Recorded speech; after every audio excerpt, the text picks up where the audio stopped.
The 40th plenary meeting of the 10th Emergency Special Session of the General Assembly is called to order.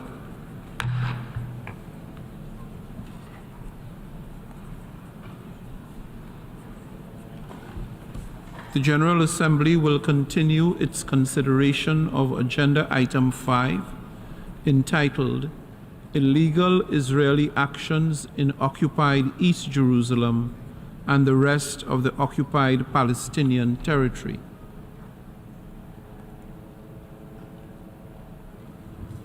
I now give the floor to the distinguished representative of Jordan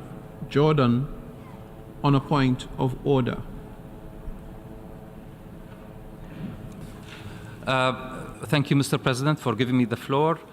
I stand today with a crucial request that reflects the urgency of the situation we face in the occupied Palestinian territory.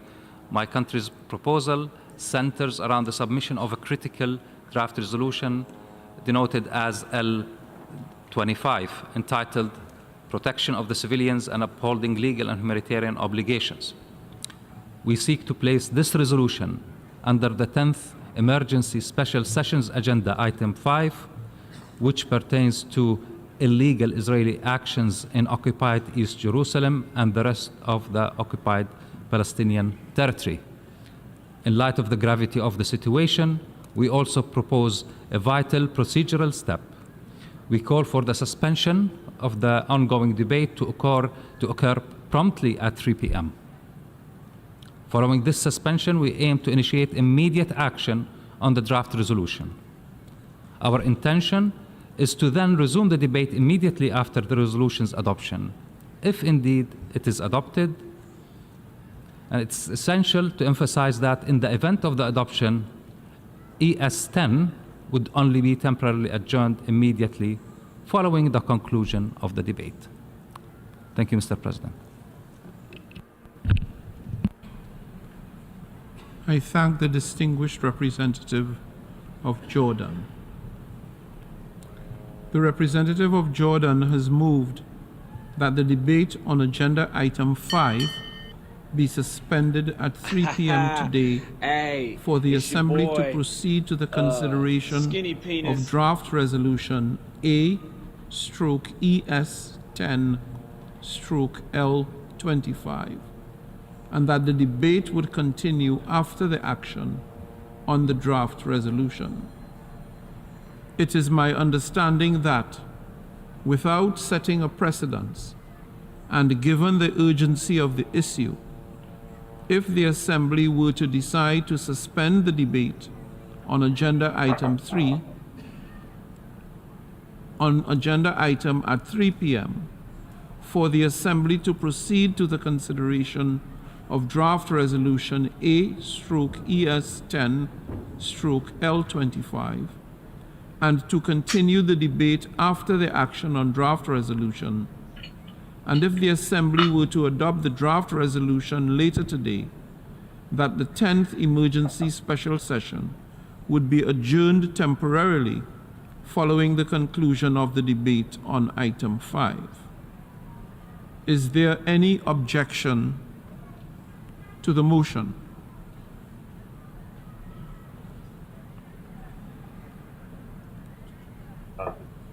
It is so decided.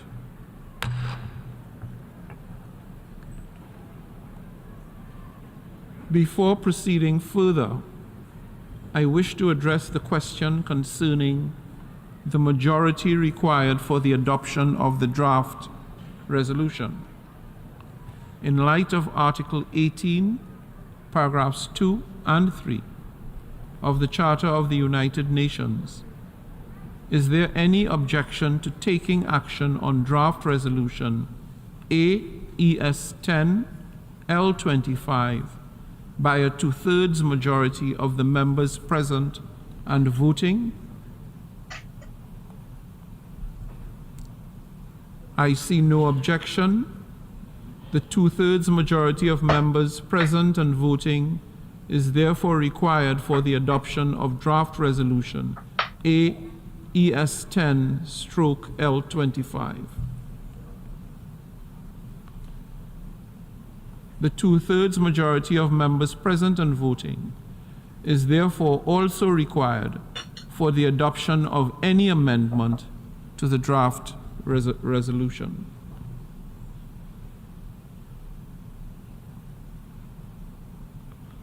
Look at the date I on now this. give the floor to the distinguished representative of the This has been in my Bolivarian fridge Republic of Venezuela. for a year.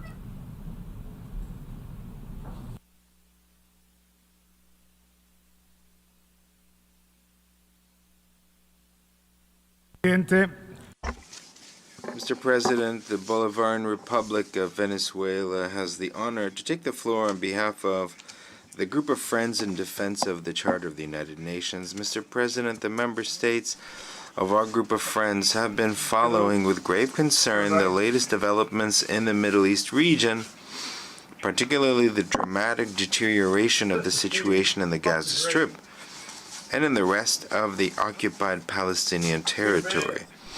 In this context, allow us from the very outset to express our condolences to the families and loved ones of all innocent civilians who've lost their lives during the course of the past 20 days in this latest regrettable spiral of violence, death, and destruction.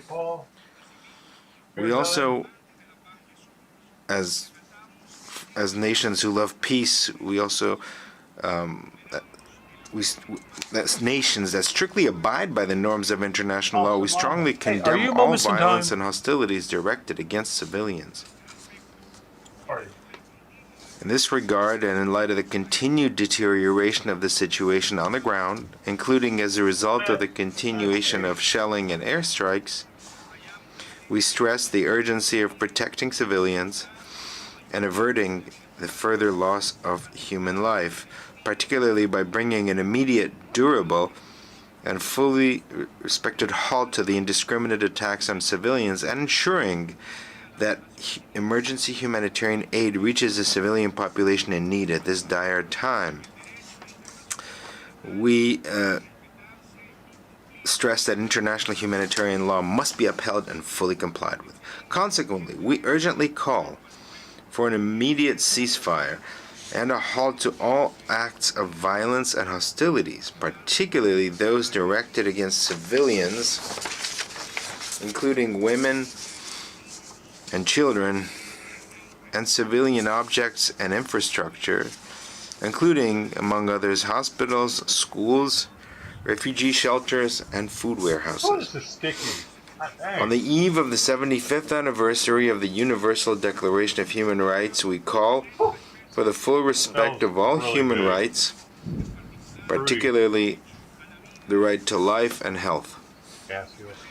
We also call for restraint and thus urge an end to all inflammatory rhetoric and dehumanizing language which in no way serves ongoing political and diplomatic efforts to de-escalate the situation on the ground, and quite to the contrary, only further stokes tensions and violence, while further endangering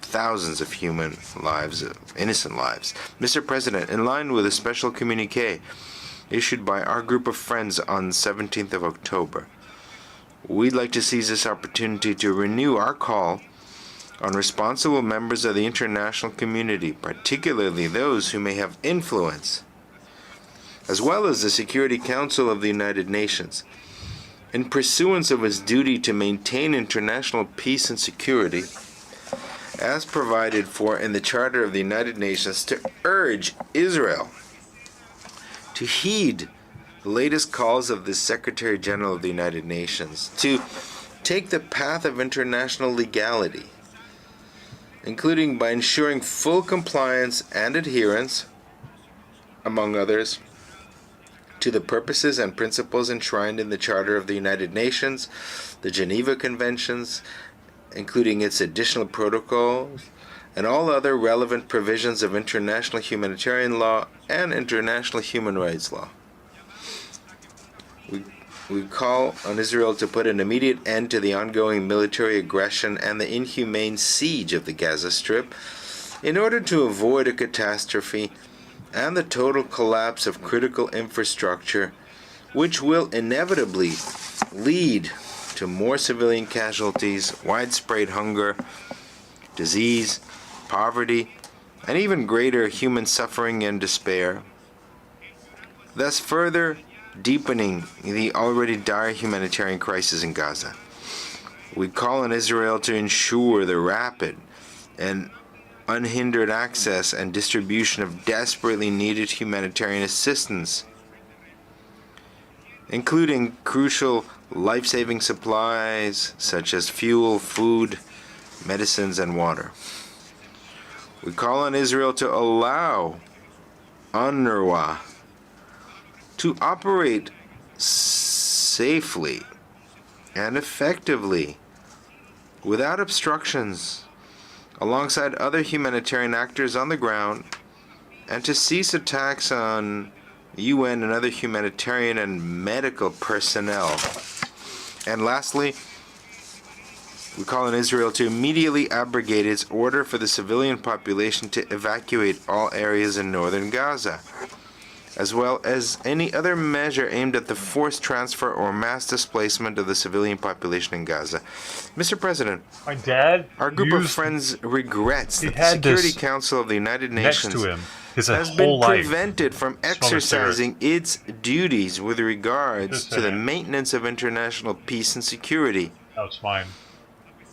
despite the repeated and collective call of both the Arab group and the international community as a whole for it to demand a comprehensive ceasefire, the protection of civilians, as well as fairness and justice in dealing with this dire situation. We trust, however, that this General Assembly will unequivocally fulfill its responsibilities under the Charter of the United Nations, including by adopting relevant measures aimed at redressing the current situation, particularly aimed at ensuring the protection of all civilians and the respect for other legal obligations, including those derived from international humanitarian law.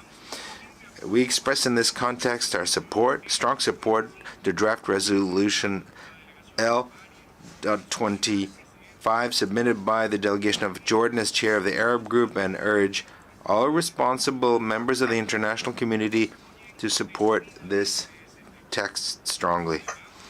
Moreover, we'd like to seize this opportunity to once again call for the release of all civilians, as well as Palestinian prisoners and detainees, including children, and for the adoption of urgent measures aimed at ensuring, on one hand, the safety and well-being of all civilians, and on the other, the provision of international protection for this Palestinian civilian population in the occupied Palestinian territory, including East Jerusalem, including on the basis of the recommendations made by the Secretary General of the United Nations in his report from 2018, as well as of the provisions of Security Council 904. Dude, I haven't smoked grass. Similarly, we also express our grave flower, concern about plant the matter. escalating How long violence has and it been? attacks Over a month? against the Palestinian civilian population in the West Bank, including East Jerusalem.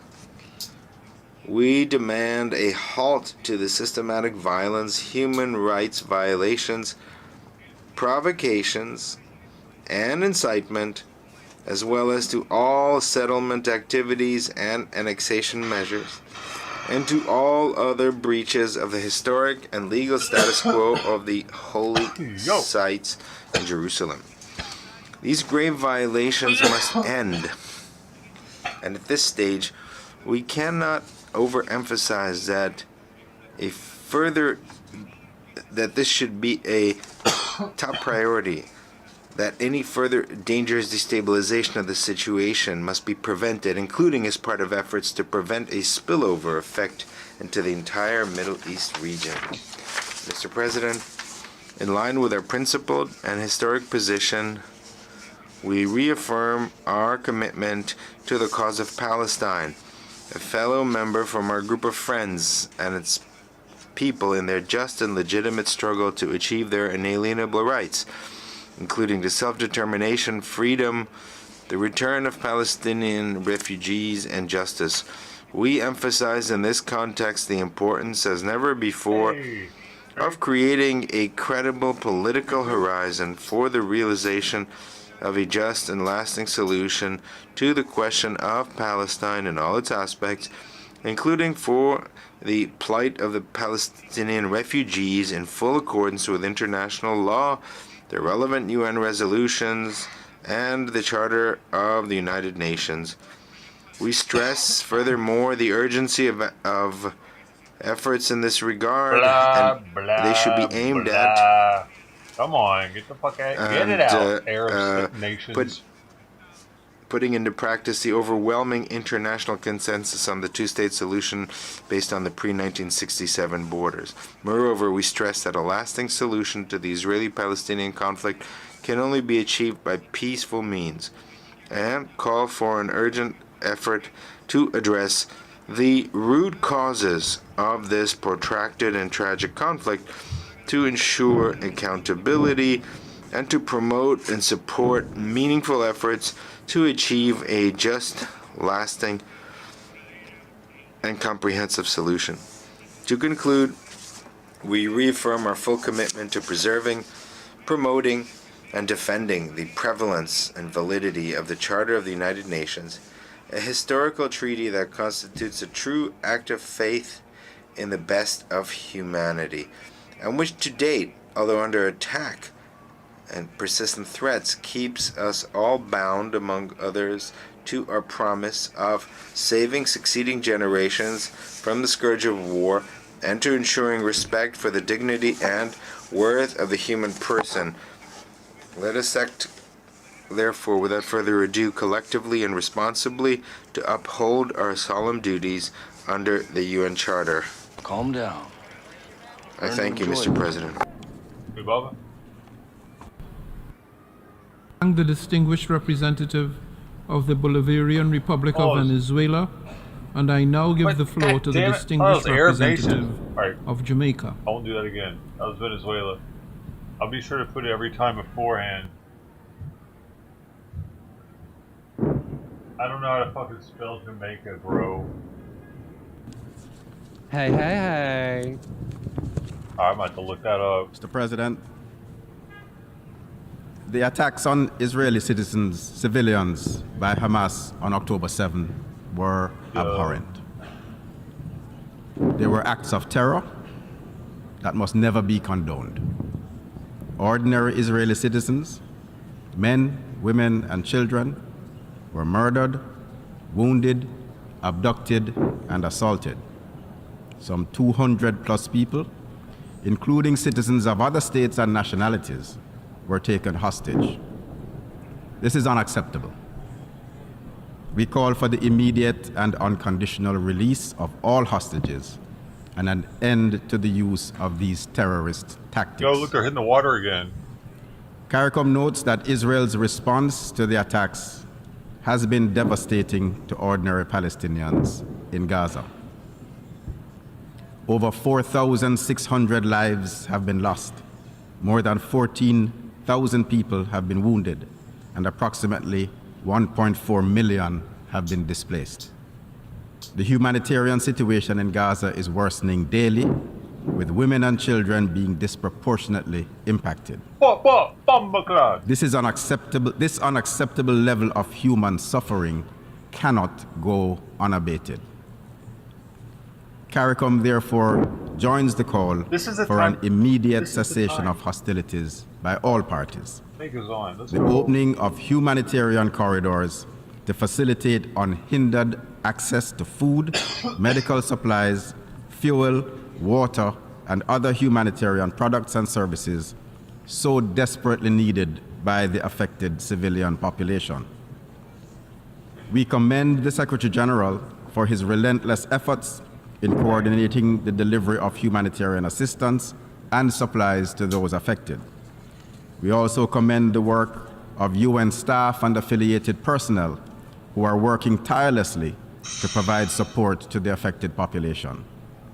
We also acknowledge the role of members of the United Nations that are actively deploying resources and facilitating access to amenities aimed at alleviating the suffering of the civilian population.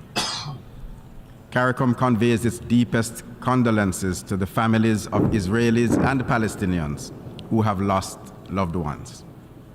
We also empathize with the families of the UN staff members who have been killed. CARICOM also extends its sympathies to those injured during this tragic conflict and pray for their speedy recovery. Where's in Jamaica?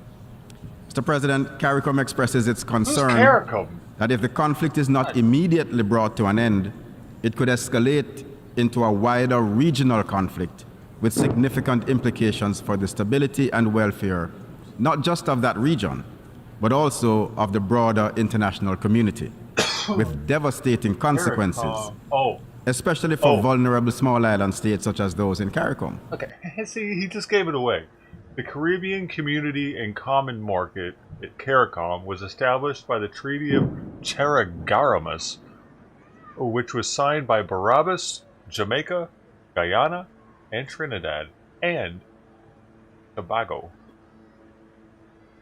So who are already struggling to overcome multifaceted challenges. CARICOM therefore calls on all stakeholders to take every necessary step to re-establish a pathway to peace and stability. I didn't know it, you didn't know it. Alright? Get your shit together. Let's get to knowing some stuff. Through dialogue and diplomacy, and to reject any methodology that includes violence, war, and terror. The ordinary people of the region, mothers and fathers, sons and daughters. You didn't fucking know it. You didn't know it. Two people just left, and they were like, I knew it. Fuck you, I'm out of here. I'm watching this by myself. I hope you stub your toe. Worse than Lookner did. Sisters and brothers, all deserve to live in peace and harmony. I want you to like it. Free from the pernicious threats and constant fear of violence and terror. Let us once and for all acknowledge and accept the utter futility of war, violence, and terror, and recognize that dialogue and diplomacy constitute the only viable pathway to a lasting peace. Mr. President, please allow me to close by reaffirming CARICOM's continued support for UN Security Council Resolution 242 and the ongoing efforts of the United Nations towards a two-state solution, which is the best way to achieve comprehensive peace, security, and tranquility between Israel and Palestine. CARICOM urges the acceleration of these efforts to bring about an urgent, peaceful, and lasting resolution. There's no way you knew what CARICOM is, man. I thank you. Stop playing with me. I thank the distinguished representative of Jamaica, and I now invite the distinguished representative of Oman, speaking on behalf of the Gulf Cooperation Council, to take the floor. Okay, no, he does. He did then. So this guy's on the part of the Gulf Corporation. What the fuck is that? I'm looking into it. Mr. President, Your Excellencies, ladies and gentlemen, may the peace, mercy, and blessings of God be upon you. I deliver this statement on behalf of the member states of the Gulf Cooperation. Just in case he doesn't rattle them off, Bahrain, Kuwait, Oman, Qatar, Saudi Arabia, and the UAE. Council, namely the United Arab Emirates, the Kingdom of Bahrain, the Kingdom of Saudi Arabia, the State of Qatar, the State of Kuwait, and my country, the Sultanate of Oman. He's just going to go ahead and name all of them. We meet today well, you're just a good little boy, aren't you? At this emergency special session. Better than the last guy. He didn't let as us know. The Security Council has been unable for days to take a united stance on what is transpiring. Hold on. You know what I'm realizing right now? That look how many people have left. Like, that many people thought that I was legit just gonna sit here quietly for fucking hours while these people talked. Because they don't like the fact that I'm stopping it. You know what I mean? Or something, right? They're like, shut up! They just shut up and let us hear it! Motherfucker! Fuck! I wish I knew who they were, dude. In the occupied Palestinian territories. I would ban them. I would actually ban them. Especially the Gaza Strip. And on the aggression by Israeli occupation forces against innocent civilians. This is a cause for concern for us all and must be condemned by the international community. A siege, starvation, collective punishment, cutting off water and electricity supplies, denial of the delivery of the most basic necessities of life. The GCC condemns violence in the Gaza Strip and calls upon the international community to stand resolutely against it, as this violence is inconsistent with international law and international humanitarian law. It is running roughshod over the principles of the Forced Geneva Convention of 1949, which compel Israel, the occupying power, to protect civilians in times of war. Mr. President, the United Nations indicates that more than 6,500 Palestinian citizens in Gaza have been martyred so far, among them 2,300 children and 1,200 women, and a number of international staff working for UNRWA. Not to mention the number of the injured and those sustaining serious injuries. Those are more than 17,000. What is happening today in the Gaza Strip is unacceptable, but it will not deter the Palestinian people from demanding its legitimate, inalienable rights. Chief among them, the right to self-determination and the right to establish an independent Palestinian state with East Jerusalem as its capital. The Palestinian people decided, just as other peoples that suffered from occupation decided to end occupation. The reality is clear to us all and nothing will change it. Palestine, in the eyes of the international community and according to Security Council resolutions, is occupied land. We are therefore surprised and outraged by those who are applauding or are describing occupation and deem it to be an act of self-defense. Self-defense does not happen on occupied, usurped land. Mr. President, the GCC countries agree with the Secretary General of the United Nations that what's happening today in the Gaza Strip did not happen in a vacuum. The Palestinian people has been subjected to a stifling occupation for 56 years. Its land has been swallowed by illegal settlements.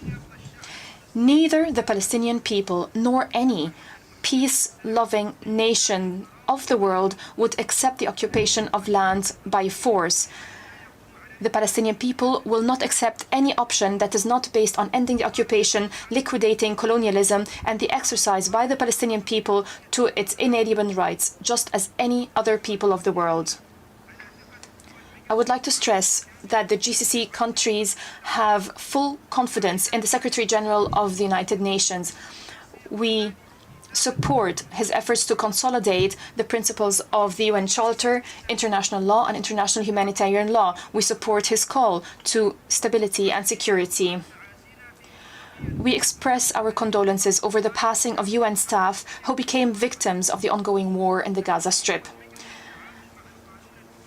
The GCC countries stand with international law, international humanitarian law, and international legitimacy, represented by the Security Council, the General Assembly, and the ICJ. We support the Arab Peace Initiative. We support a just and comprehensive peace that lays the foundation for a new chapter of peaceful coexistence and security for all peoples in the Middle East. A peace that ends decades of killing, of violence, persecution, and systematic violation. Against the above, the GCC countries calls upon all member states to vote for the draft resolution tabled by the Hashemite Kingdom of Jordan and to work on an immediate ceasefire. Ensure the urgent delivery of humanitarian aid to Gaza, including food, water, fuel, and medication without any obstacles. To stop the siege, the Israeli siege on Gaza, and resume supply of electricity and water, and to refrain from any plans to forcibly displace the civilian population. I thank you.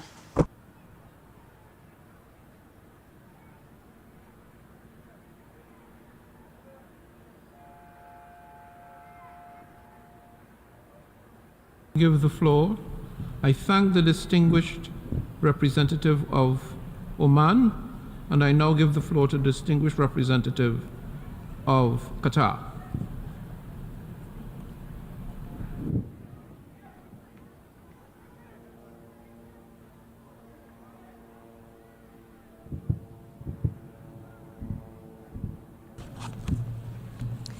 السيد الرئيس. Mr. President, we thank you for the resumption of the 10th Special Emergency Session of the General Assembly. We align ourselves with the statement delivered on behalf of the Arab Group, the OIC, and the statement on behalf of the GCC member states. Mr. President, we all realize that the resumption of this Special Emergency Session comes at a critical time and context. The deteriorating humanitarian situation in Gaza Strip as a result of the Israeli attacks against innocent civilians have become catastrophic. They threaten to spiral in a manner that would threaten the security of the region and the world. In this manner, we express deep regret over the failure of the Security Council to undertake its responsibilities in accordance with the Charter. The Council failed to adopt any outcome, neither to adopt a resolution for an immediate ceasefire or a binding resolution regarding the deteriorating humanitarian situation in Gaza Strip. As such, it is important for the General Assembly to undertake its responsibility in safeguarding international peace and security, according to the Charter and its Resolution 377, Roman 5, titled Uniting for Peace. We renew our call for all parties for de-escalation and ultimately working for the full ceasefire, the immediate release of all prisoners, particularly civilians, ensure delivery of humanitarian aid into Gaza Strip, opening safe corridors that allow the delivery of humanitarian aid. We reaffirm again our condemnation of all forms of targeting civilians, particularly women and children, our unequivocal rejection of the siege, the full siege imposed by Israel, the occupying power, on Gaza Strip that deprives 2.3 million people, half of whom are children, of their basic needs, including water, food, medicine, and electricity. This comes at a time when the Israeli bombing has killed more than 6,000 victims in Gaza Strip, including more than 1,700 women and more than 3,000 children. We reaffirm our unequivocal rejection of the policies of collective punishment and the efforts and attempts of forcible displacement of Palestinian people from Gaza Strip and forcing civilians to internally displace or take refuge in neighboring countries, which is a violation of international law. In light of this catastrophic humanitarian situation in Gaza Strip, and in addition to all the diplomatic and humanitarian and mediation efforts that Qatar is undertaking, we also take pride in adopting and presenting this draft resolution submitted by the Arab Group titled Protection of Palestinian Civilian Population.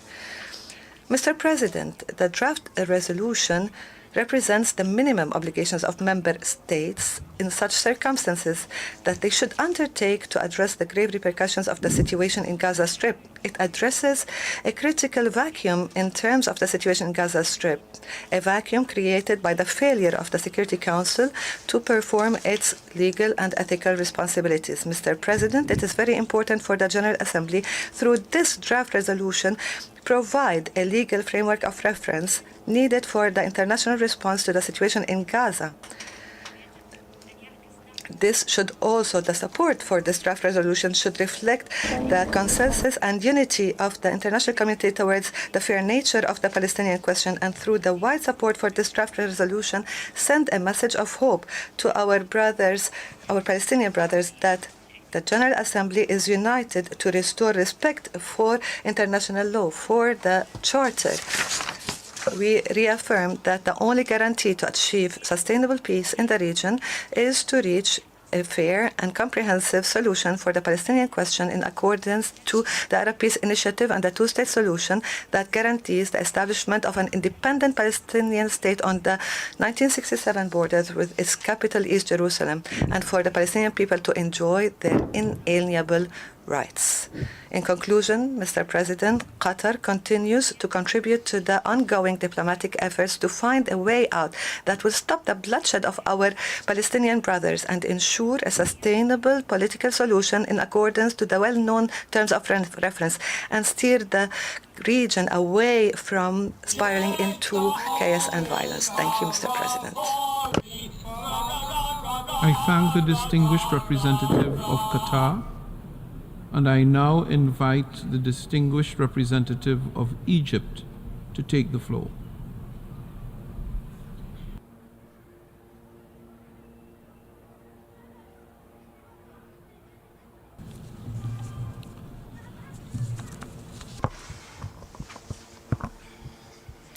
Your Excellency Dennis Francis, President of the General Assembly, Your Excellencies, ladies and gentlemen, I thank you for convening this 10th emergency special session of the General Assembly to consider the tragic situation in the occupied Palestinian territories, especially after repeated efforts to adopt a Security Council resolution have faltered for reasons known to all. Mr. President, it is very easy to deliver a standard statement in which we warn of the grave repercussions of the current crisis, in which we condemn the unjust Israeli aggression on Gaza, in which we address the brutality of this aggression and its violation of international law and human values, in which we call once again for protecting the Palestinian people and ensuring the delivery of humanitarian aid. Mr. President, it is difficult, though, to have to repeat all of the above in all the fora that discussed the crisis, starting with the Cairo Peace Summit, at which the President of the Republic hosted a number of world leaders in an attempt to overcome this crisis, followed by the open debates at the Security Council on the Middle East 2 days ago, and then bilateral meetings with all influential international actors that communicated with Egypt.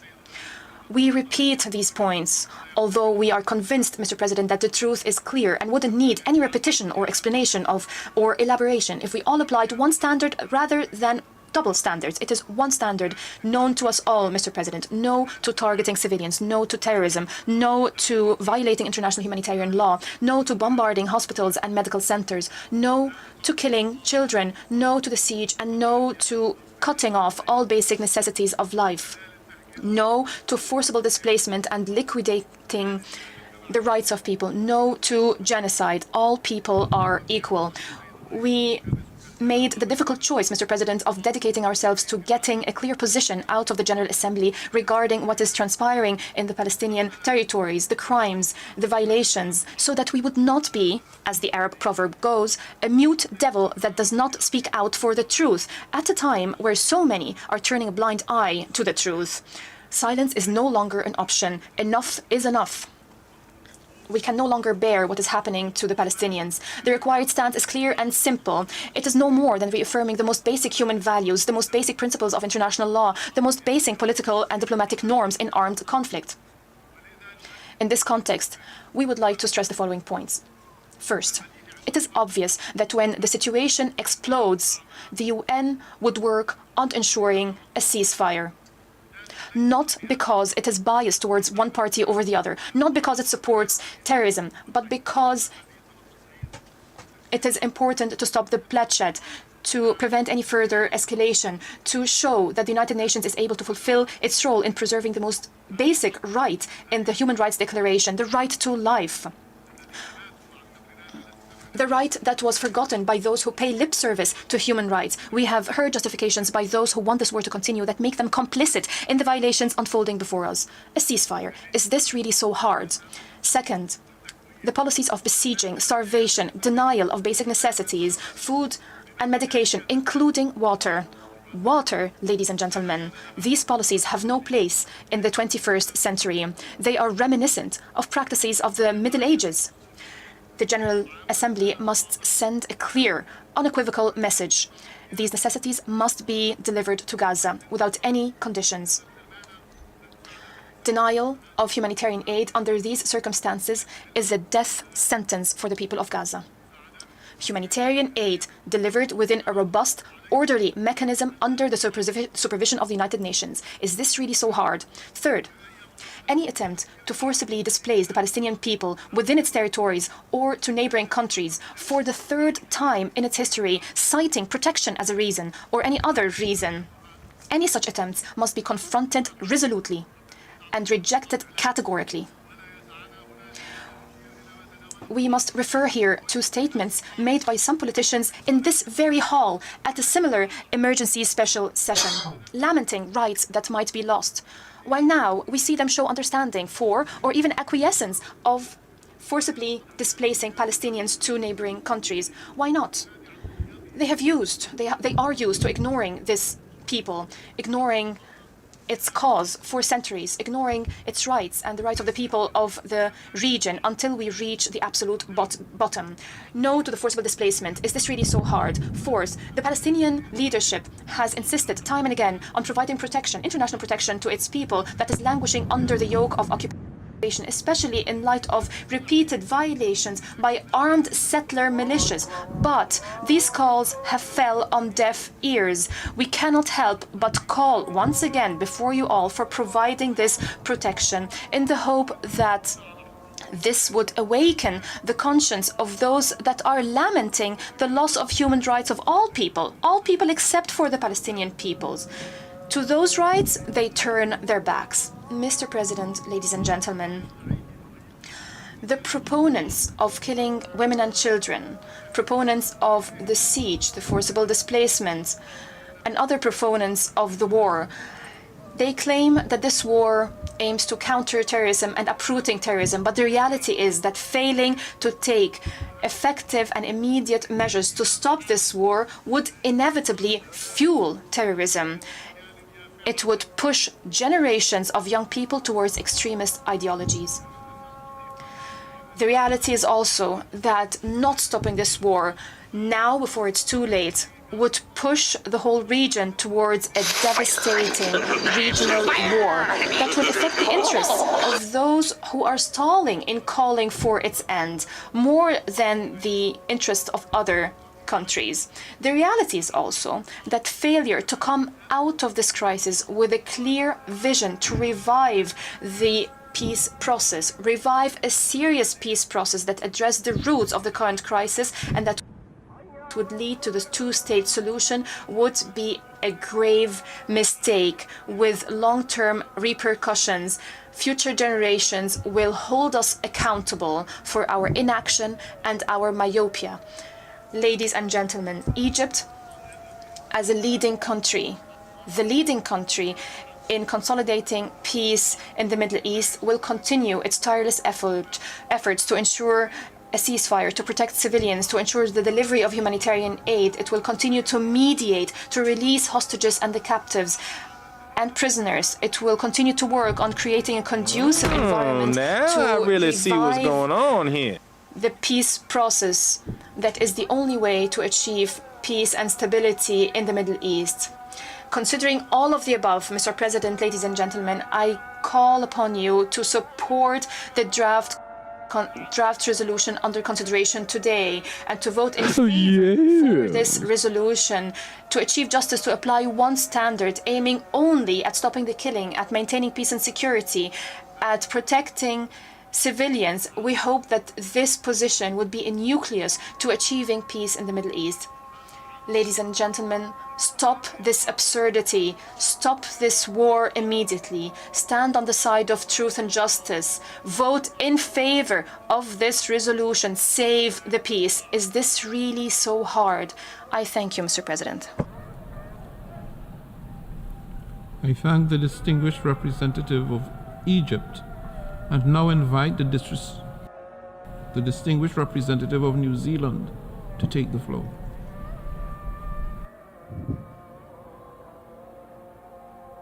President, New Zealand welcomes the convening of this General Assembly emergency session. Hello, gorgeous. We regret the UN Security Council has been unable to perform its responsibility to act on behalf of all member states. Therefore, it is incumbent upon us all as members of the special session.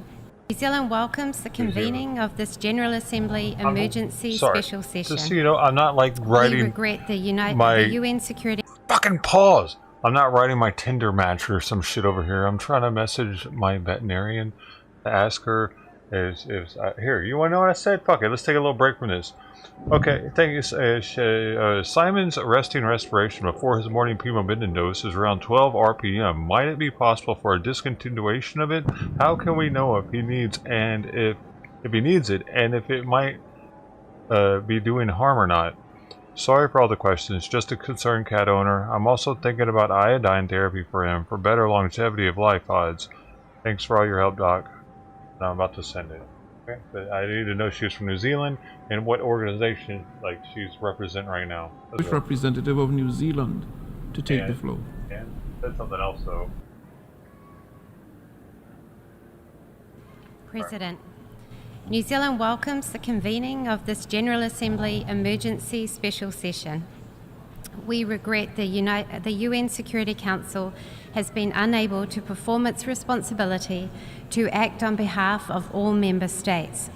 Therefore, it is incumbent upon us all as members of the General Assembly to exercise our collective political responsibility under the UN Charter to address matters of international peace and security. She didn't say anything. Okay. President, even as this meeting convenes, the conflict in Israel and Palestine escalates. The humanitarian crisis worsens, and civilian lives continue to be needlessly lost.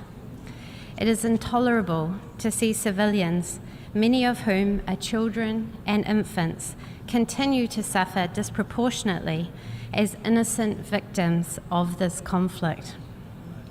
As I said in the Security Council a few days ago, New Zealand condemns absolutely Hamas's terrorist attacks on Israel. We are appalled by their brutality, their targeting of civilians, and the taking of hostages. These are clear violations of international law. We call for the immediate and unconditional release of all hostages. We support Israel's right to defend itself in full compliance with international law, including in respect of actions taken in Gaza. Ultimately, though, no military solution will bring about a just and lasting peace for Israelis and Palestinians.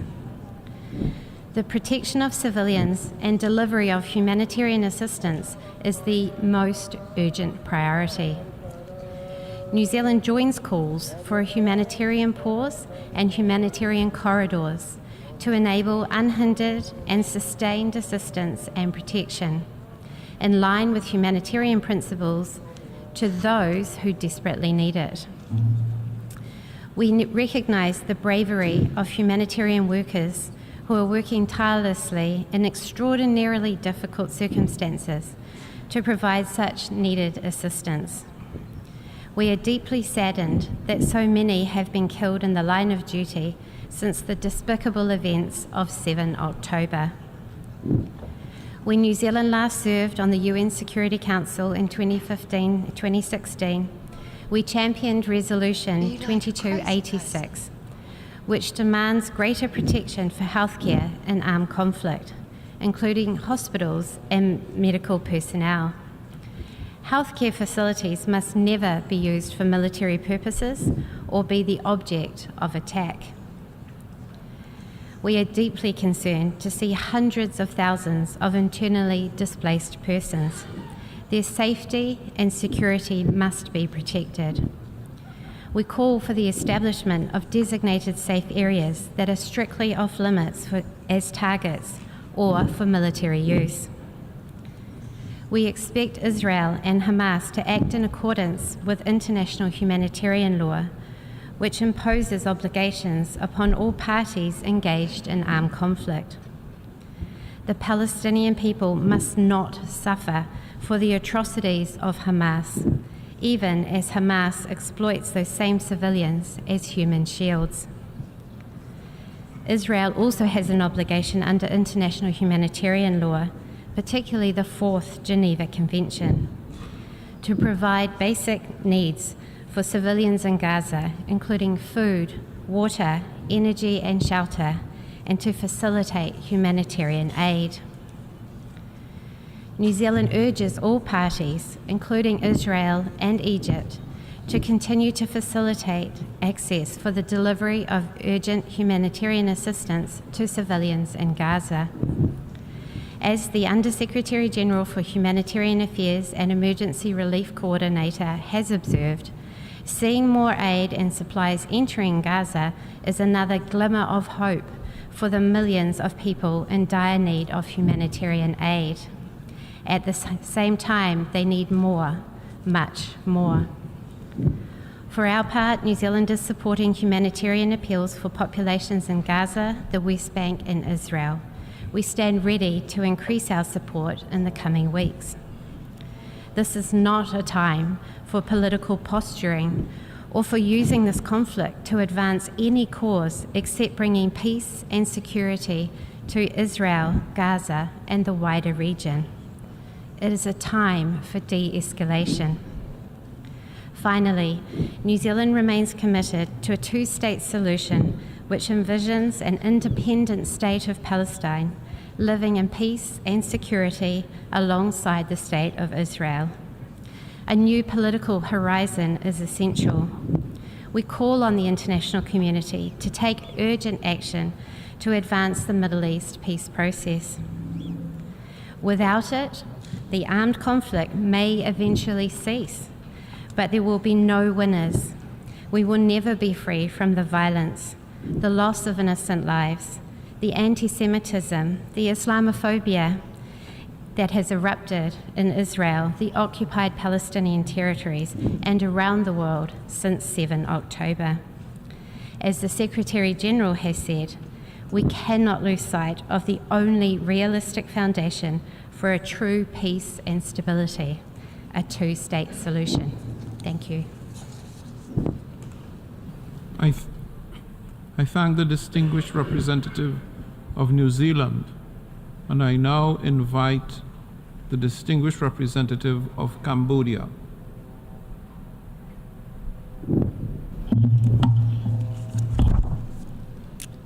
Mr. President of the General Assembly, distinguished delegates, it is my honor to address this meeting in the name of a country, Cambodia, that not so long ago was consumed by decades of war, the killing fields where those labeled the oppressed and the oppressor were devoured by the intense flame of hatred, vengeance, and extremism that fed the most heinous crimes against humanity. My delegation mourns the loss of so many innocent human lives, including one Cambodian since October 7 until now, and also earlier, both in the state of Palestine and the state of Israel. The Palestine-Israel conflict is very complex and delicate issue. Therefore, Cambodia wishes to make its own principled position in this regard instead of joining the statement made by any group. Cambodia condemns all acts of terrorism and violence against innocent civilians, regardless of their race, culture, or religion. We are deeply concerned by the escalation of violence, continued suffering and loss of innocent human lives, women, children, babies, and the elderly on the lands of the present conflict. Hatred, vengeance, feed another cycle of hatred and vengeance. A war cannot end a war and bring lasting peace and harmonious coexistence.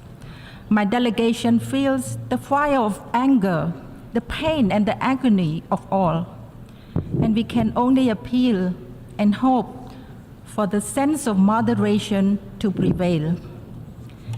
Now more than ever, it is of paramount importance to address the root causes of the Palestine-Israel conflict, to enable both peoples of Israel and Palestine to coexist side by side in harmony.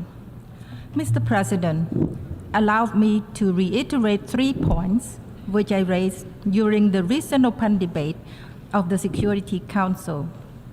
First, it is heartbroken to see the increasing number of civilian casualties and the pain they endure. My delegation urges all parties to exercise utmost restraint, abide by the international humanitarian law, and constructively engage in dialogues to de-escalate the worsening situation, achieve a ceasefire or a humanitarian pause. It's not easy, but we must make utmost efforts to avoid the widening of the war and fully appreciate the concerns and legitimate aspiration of all equally so as to end the cycle of violence. Second, civilian lives and safety must be protected from harm in conflicts. My delegation urges for the release of all civilians taken hostage. We call on all sides not to target civilian or civilian infrastructure and to allow unimpeded humanitarian access for the delivery of essential aid such as food, water, medicine to those in need in accordance to international humanitarian law. Third, we call the international community to unite in a spirit of genuine solidarity and sincerity, to foster a meaningful dialogue and negotiation leading to a just and lasting peace. Please stop finger pointing. Please give peace a chance. Please allow love for humanity to prevail for all the people on earth, regardless of their race or faith. Please empower the forces of moderation to allow the people of Israel and Palestine to live side by side in lasting peace, security, and harmony. Again, my delegation salutes the dedication and sacrifice of the UN staff and those of humanitarian agencies who brave formidable risk and danger to provide relief to the innocent civilian. I thank you for your attention.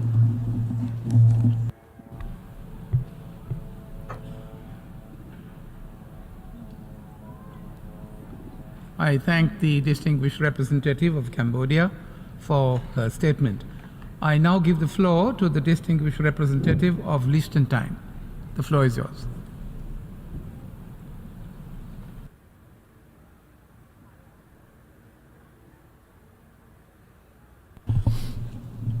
Mr. President, I begin my statement today by expressing Liechtenstein's grave condolences to all those affected by the violence both in Israel and Palestine since the attack by Hamas on Israel on October the 7th.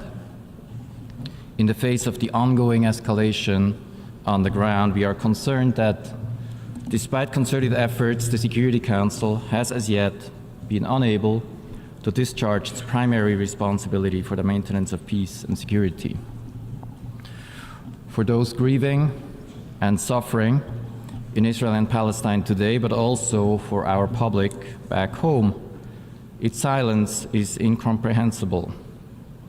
We welcome the leadership of Secretary General Guterres and his personal engagement for the protection of civilians, but the political organs of our organization must not remain silent in a situation where civilians have been victimized at a large scale and remain in a very precarious situation in Gaza.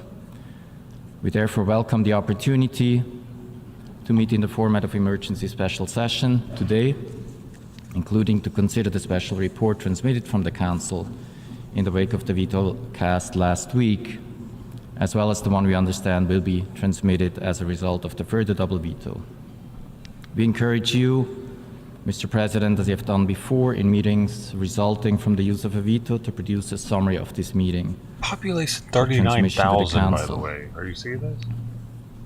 Mr. President, Liechtenstein condemns in the strongest possible terms the heinous terrorist attacks against Israel by Hamas and other groups and the massive violations of international humanitarian law How did they get there? they have committed, including mass killings, torture, abduction, and hostage-taking, and the threat of killing hostages.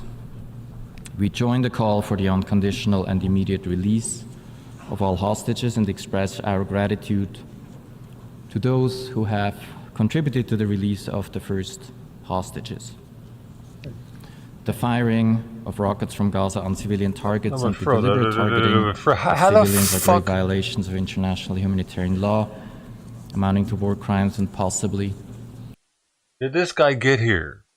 Because their GDP per capita? Oh, per capita. What does that mean? Is that their GDP is 157,754 on here? That means that's how much their country produces? What's per capita? That means per person that's what they produce? Hold on, I need to look more, dude. Their population is less than a small city in America, dude. How are they there? Doesn't even make sense to me. Crimes against humanity. Liechtenstein deplores the massive loss of life. We affirm Israel's right to defend itself and to protect its population in accordance with international law. We also underline the need for the full respect of international humanitarian law in this massive crisis of protection of civilians, in particular the principles of distinction and proportionality. Any collective response to Hamas's atrocity crimes must place the protection of civilians and respect for international humanitarian law at its center. The disturbing number of civilian casualties, many of them children, in Gaza are unacceptable. Mr. President, the ongoing investigation of the International Criminal Court into the situation in the state of Palestine has to be an important part of our discussion. Where international humanitarian law is violated at a large scale, accountability is essential. For almost a decade, the court has had jurisdiction over international crimes committed on the territory of the state of Palestine, as well as those committed by Palestinian nationals. This investigation has gained an even increased sense of urgency since October the 7th, particularly the need for clarity concerning some of the most disturbing incidents, such as the explosion at the Al-Ahli hospital, which has resulted in massive casualties, the exact number of which yet remains to be determined. We expect concrete action and pronouncements from the ICC prosecutor. Mr. President, the people of Israel and of Palestine have been brought to this point by a cycle of military retaliation and revenge. Civilians have been paying the price in hurt, grief, and loss for failed policies of those in power and effective control. Their suffering has reached unprecedented heights in the past weeks, and it must be stopped as soon as possible. A diplomatic solution will be the only way to achieve this goal. We must begin by addressing the immediate humanitarian needs of Palestinians and to work for the unconditional release of all hostages. We support the calls for humanitarian pauses that allow for the full, safe, and unhindered access for humanitarian assistance. The government of Liechtenstein has decided yesterday to contribute 100,000 Swiss francs to aid the International Committee of the Red Cross to support its activities, to protect civilians and to provide humanitarian assistance. Mr. President, in response to the horrors of the Second World War, the Charter of the United Nations included in its purposes, I quote, to develop friendly relations among nations based on respect for the principle of equal rights and self-determination of peoples, and to take other appropriate measures to strengthen universal peace, end of quote. Liechtenstein reaffirms the right of the Palestinian people to self-determination, which is the only way to ensure the rights and to deliver on the aspiration of the Palestinian people, a vision of two states living side by side in peace and security within internationally recognized borders. We commit again to peace, guided by the purposes of this organization. I thank you. Out of here. I thank the distinguished representative of Liechtenstein for his statement. I now give the floor to the distinguished representative of Ireland. The floor is yours. Ireland in the house. Ayo. Now we can talk.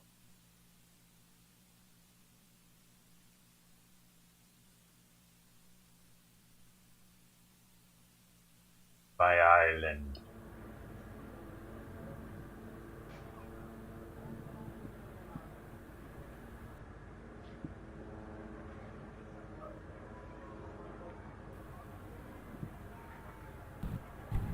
I instead give the floor now to the distinguished representative of the United States.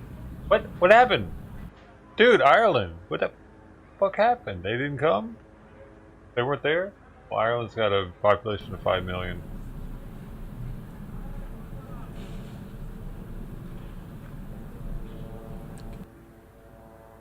Thank you, Mr. President. And I would have been pleased to allow my Irish colleague to go before me. Colleagues, we meet at a perilous moment. A perilous moment for Israelis and Palestinians first and foremost, but also for the region and the world. The death, destruction, and desperation playing out before our eyes is enough to make one lose faith in humanity. How could Hamas carry out such barbaric acts of terror? How could Hamas gun down civilians, burn families alive, and execute children, and do so with glee? How could Hamas take more than 200 people hostage? Innocent civilians, including a 9-month-old baby and his 4-year-old brother. How could Hamas justify taking a 23-year-old American citizen, Hirsch, whose parents I met this week? Are you serious right now? And the answer is How can they justify cannot. it? Yes, they can. There's no justification for terror, none whatsoever. Well, you all know that, and we must condemn she makes us look Hamas's stupid, acts dude. of terror. Hamas's goals are single-minded and they're sickening. They are determined to destroy Israel and kill Jews. And let's be clear, Hamas has never cared about the genuine needs or concerns or safety of the people it claims to represent. And Hamas has no respect for the rule of law or human life. To them, Palestinian civilians are expendable. To them, Palestinian civilians are human shields, and it really is despicable and it's cowardly. Oh, shut up. The lives of innocent Palestinians must be protected. The lives of UN personnel and humanitarian workers and journalists must be protected. Dude, And we Israel killed mourn some the loss journalists. of every single innocent life in this crisis. Every single one. We must not look away. And we must not become numb to the pain and the suffering of people like Wa El Dadou, a Palestinian journalist whose wife, son, daughter, and grandson were killed in Gaza this week. And my heart breaks for a while. My heart breaks for all of the innocent civilians who are caught up in this crisis. Colleagues, the United States has made clear in both public and private conversations that as Israel exercises its right and indeed its responsibility to defend its people against the terrorist group, it must do so in line with the rules of war. There are no law-free zones in war. International humanitarian law must be respected throughout Gaza and the region by all actors. President Biden and Secretary Blinken, in partnership with the UN and regional actors, are engaged in direct diplomacy to help protect the lives of all civilians and to ensure humanitarian assistance can flow into Gaza. As humanitarian organizations have stressed, the needs of Palestinians in Gaza are dire. So many families lack access to food, clean water. Of Palestinians in Gaza are dire. So many families lack access to food, clean water, and other essentials. And hospitals need fuel to keep patients alive. This is a humanitarian emergency, and we're doing everything in our power to save lives. The United States is the single largest donor to the Palestinian people, having contributed more than $1 billion to UNRWA since 2021.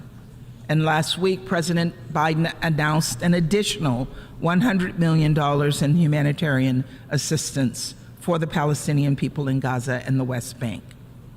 While in the region, President Biden also secured an agreement with Israel, Egypt, and the United Nations that allowed aid to start reaching Gaza.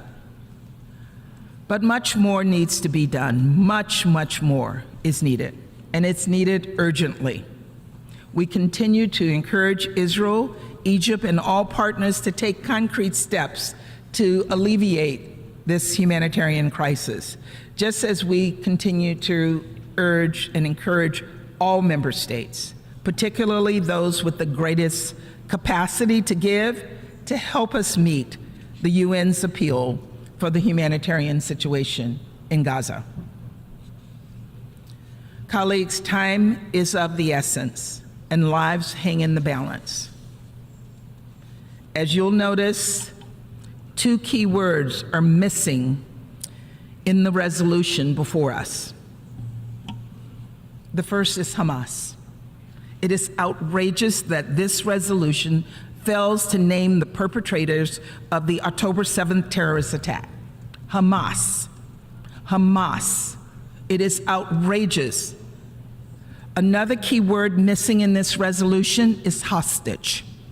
This resolution makes no mention of the innocent people, including citizens of many of you in this room, many of you here today who have citizens who are being held hostage by Hamas and other terrorist groups. These are omissions of evil, and they give cover to and they empower Hamas's brutality. And no member state should allow that to happen. You should not let it stand. And that is why we have co-sponsored an amendment put forward by Canada that corrects these glaring omissions. This amendment is straightforward and it's unobjectionable. It calls on us to condemn Hamas's terrorist attacks on October 7th, and it calls for the immediate and unconditional release of hostages. It should be easy. This is the bare minimum that we would hope to see in this resolution. We urge all member states to vote yes on this amendment. The General Assembly must send a clear message to the world that we stand against all acts of terror and that we stand with all those who are being held hostage. We believe the UN Security Council, a body charged with maintaining international peace and security, must send this same message. And that's why this week we put forward a Security Council resolution that garnered the support of the majority of the Council. In drafting this text, we solicited input from all Council members, including Russia and China. And the product of our consultations was a balanced and strong resolution that, among other things, condemned Hamas's terrorist attacks, called for the immediate and unconditional release of hostages, stressed the urgency of addressing the humanitarian crisis in Gaza, including through humanitarian pauses, and made clear that we must keep the hope of a two-state solution alive. Again, this was a strong and balanced text, but unfortunately, Russia and China decided to veto this resolution. And while the United States worked to forge consensus around a balanced product, Russia has put forward bad faith, one-sided resolutions without any consultations whatsoever.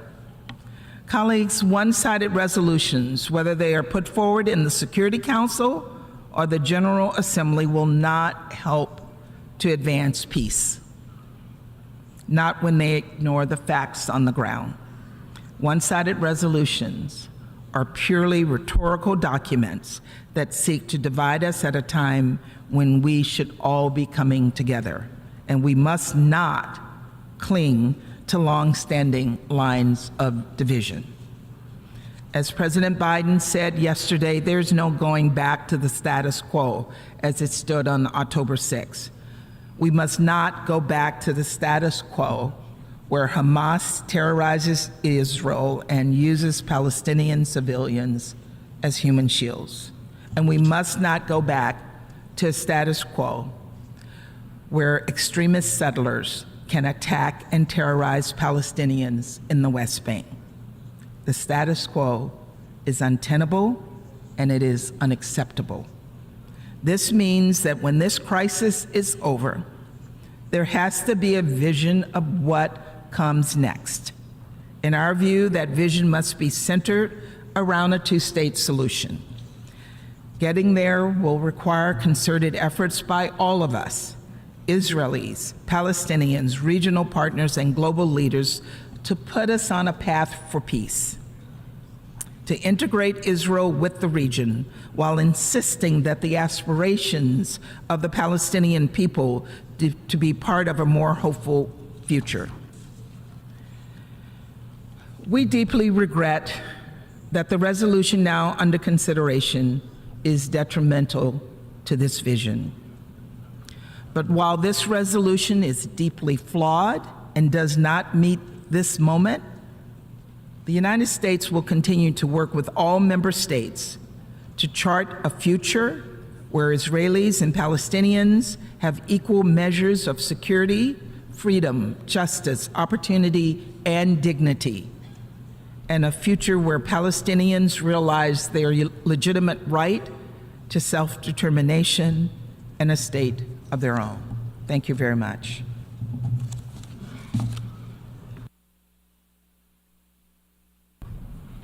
I thank the distinguished representative of the United States for that statement.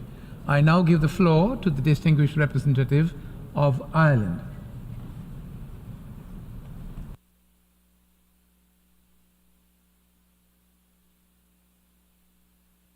President, at the outset, allow me to thank you for convening this crucial debate under the resumed 10th Emergency Special Session of the General Assembly. I also want to express my thanks to the Secretary-General and commend his leadership and personal commitment to the protection of civilians, access of vital humanitarian aid to Gaza, and the resolution of the conflict. President, Ireland unreservedly condemns the heinous and barbaric acts by Hamas on the 7th of October. The deliberate taking of hostages, including women, children and the elderly, is simply unconscionable. We call for the immediate and unconditional release of all hostages.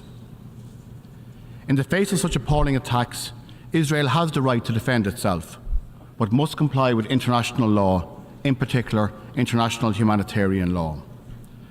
We stress the applicability of international humanitarian law to all armed conflict.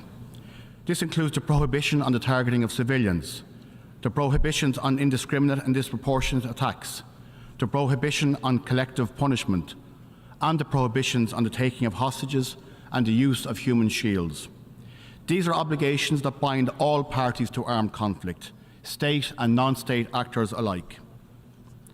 Earlier this week, we heard yet another deeply concerning briefing from Special Coordinator Wennesland on the situation on the ground.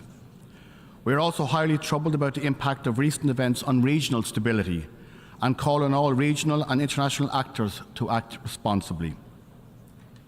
President, we are gravely concerned about the situation in Gaza and the particular impact of the conflict on children. We renew our call on Israel to end the blockade of Gaza and to allow meaningful humanitarian access, especially of fuel, to enable hospitals and relief organisations to function. Civilians in Gaza must have access to basic necessities: water, medicine, food and fuel. There must be rapid, safe and unhindered humanitarian access for the benefit of civilians in the Gaza Strip. Ireland again echoes the Secretary-General's call for a humanitarian ceasefire or a humanitarian pause to ensure that the humanitarian needs of the population can be comprehensively met. We offer our deepest condolences to the families of the UNRWA staff who have lost their lives during this conflict, and we commend UNRWA and all of the UN and humanitarian personnel on the ground for their selfless work in support of the people of Gaza and across the Middle East. In response to the unprecedented humanitarian catastrophe now unfolding in the Gaza Strip, Ireland has announced an immediate package of €13 million last week, €10 million for UNRWA and €3 million for UN OCHA's Palestine Humanitarian Fund. We urge other partners to also step up and support this vital work. We are also highly concerned at the serious increase in violence in the West Bank, including further forced displacement of Palestinian communities. President, colleagues, a comprehensive, just and lasting peace in the Middle East may seem further away than ever. However, we must all work towards this end. Lasting peace can only be based on an enduring commitment to mutual recognition, freedom from violence, incitement and terror, and a two-state solution. We reaffirm our support for these principles here today. Ireland's position on how to achieve this is long-standing and based on respect for international law and the agreed international parameters. The two-state solution that ends the occupation, that meets Israeli and Palestinian security needs and Palestinian aspirations for statehood and sovereignty, based on the 1967 borders, and with Jerusalem as the capital of both states, offers the only prospect for sustainable peace. Ireland has consistently opposed all uses of the veto in the Security Council, and we will continue to do so. We welcome these General Assembly debates as a means of calling the permanent members to account when they prevent the Council from taking action in defence of international peace and security. I thank you, Mr. President. The distinguished representative of Ireland for his statement. I now give the floor to the distinguished representative of Singapore. My knuckles hurt when I was trying to do a curl. I was stretching the skin too tight across over.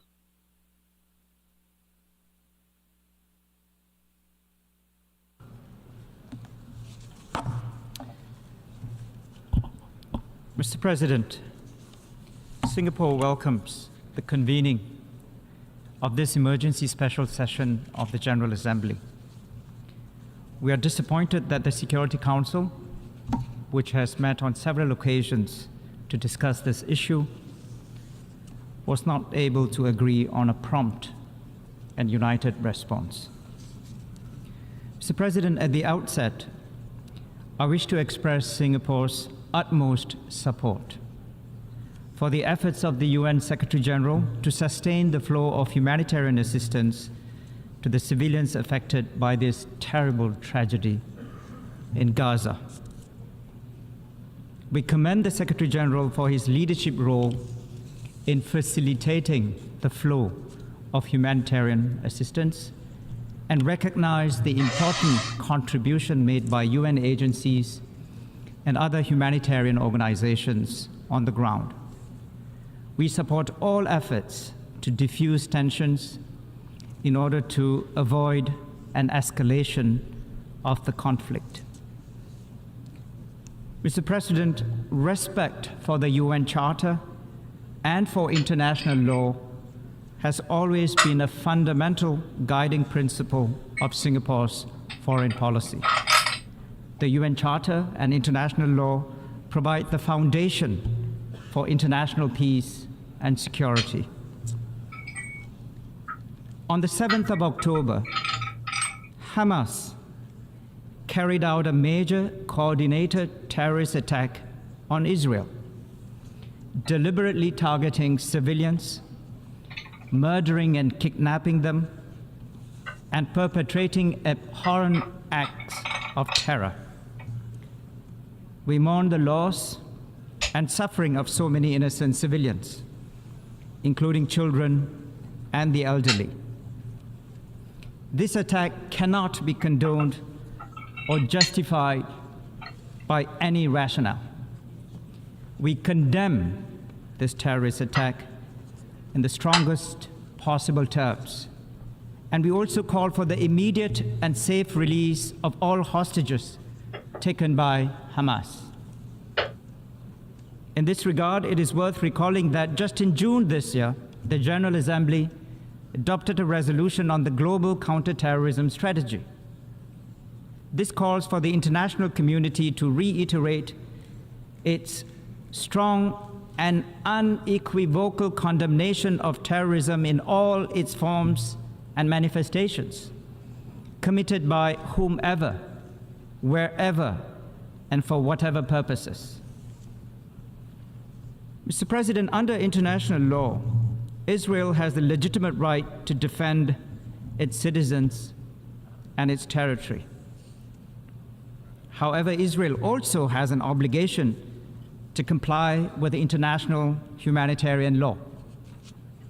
All parties must abide by international humanitarian law and do their utmost to protect the safety and security of civilians. We welcome all efforts to establish and uphold safe zones and routes that will keep civilians out of harm's way and allow for the delivery of humanitarian assistance. Mr. President, Singapore is deeply saddened by the dire humanitarian situation in the Gaza Strip and by the loss of so many civilian lives. This is a massive humanitarian crisis. We urge all parties involved to allow the rapid, safe, and unhindered delivery of humanitarian aid and essential services to the civilian population in the Gaza Strip. The Singapore government has made a financial contribution to support humanitarian relief operations through the Singapore Red Cross, and many Singaporeans have also made their own contribution to the relief operations, and it is our hope that their contributions will reach those in need quickly. Mr. President, the Israeli-Palestinian conflict is a long-standing one, and it must be resolved in accordance with international law and relevant UN Security Council resolutions. This is the only way to stop the repeated cycles of violence. I didn't realize this was muted, y'all. My bad. Singapore's position on the Israeli-Palestinian conflict has been consistent. Man, I'm fucking up today. We continue to hold the view that the only viable path to a durable, just and comprehensive solution is a negotiated two-state solution, consistent with the relevant UN Security Council resolutions.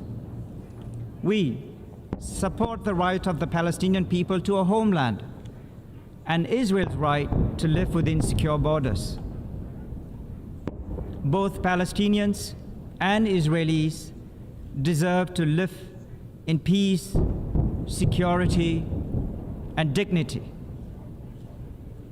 We call on leaders from both sides to show leadership, to exercise restraint, and to take the difficult but necessary steps I can't believe I had it muted all this time. There's a towards lot the going vision on. of a two-state solution.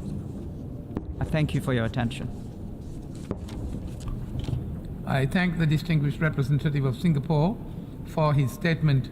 I now give the floor to the distinguished representative of the European Union.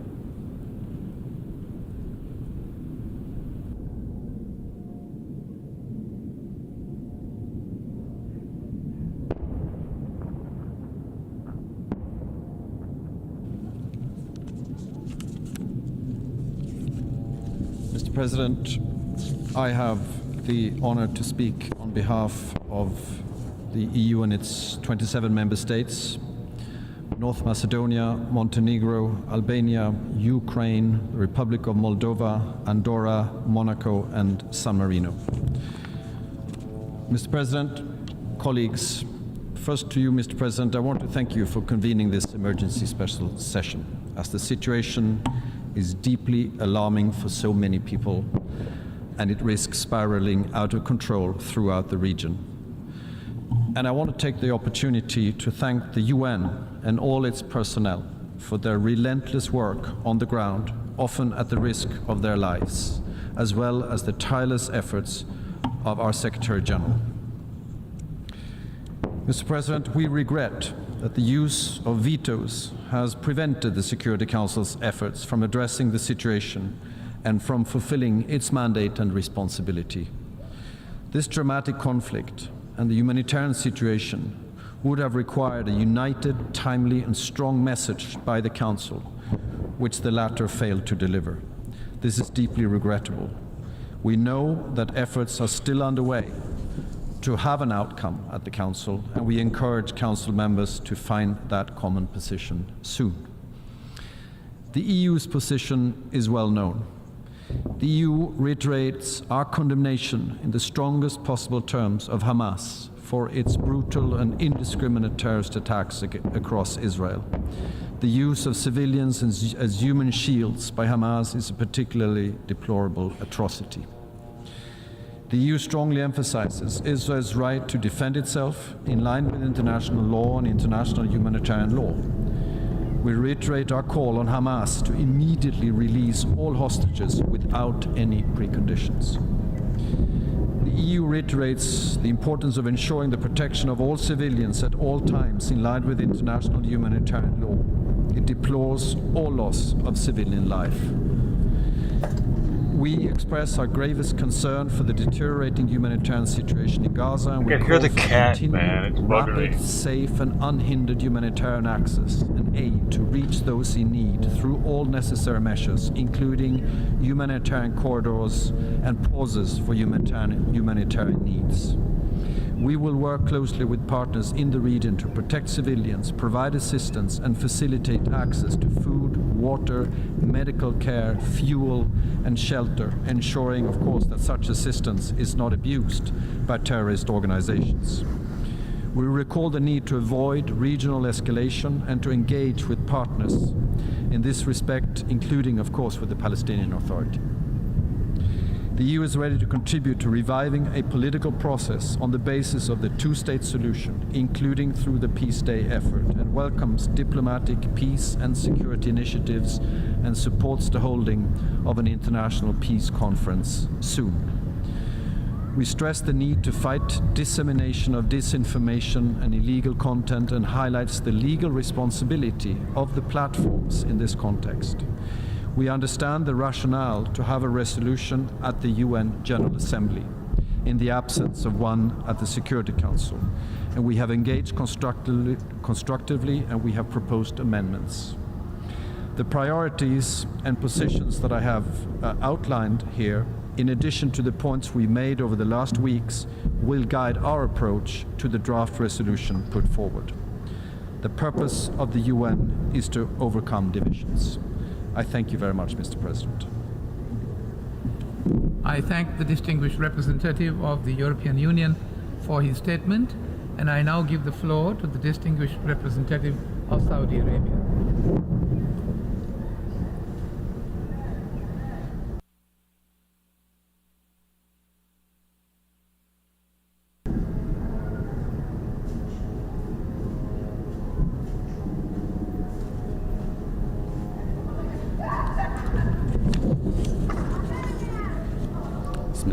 In the name of God, the merciful, the compassionate, Mr. President, we align ourselves with the statement delivered by Mauritania on behalf of the OIC member states, Jordan on behalf of the Arab group, and Oman on behalf of GCC member states. Mr. President, allow me at the outset to thank you for the resumption of the 10th Special Emergency Session of the General Assembly, a session that is convening in the light of the catastrophic conditions and circumstances faced by the Palestinian people as a result of this military disproportionate bloody campaign against them by Israeli occupation forces. In light of these critical and painful conditions, and following the dangerous developments in Gaza Strip, thousands of civilians, children, women, and elderly are killed. Hospitals, schools, shelters, and infrastructure are bombed.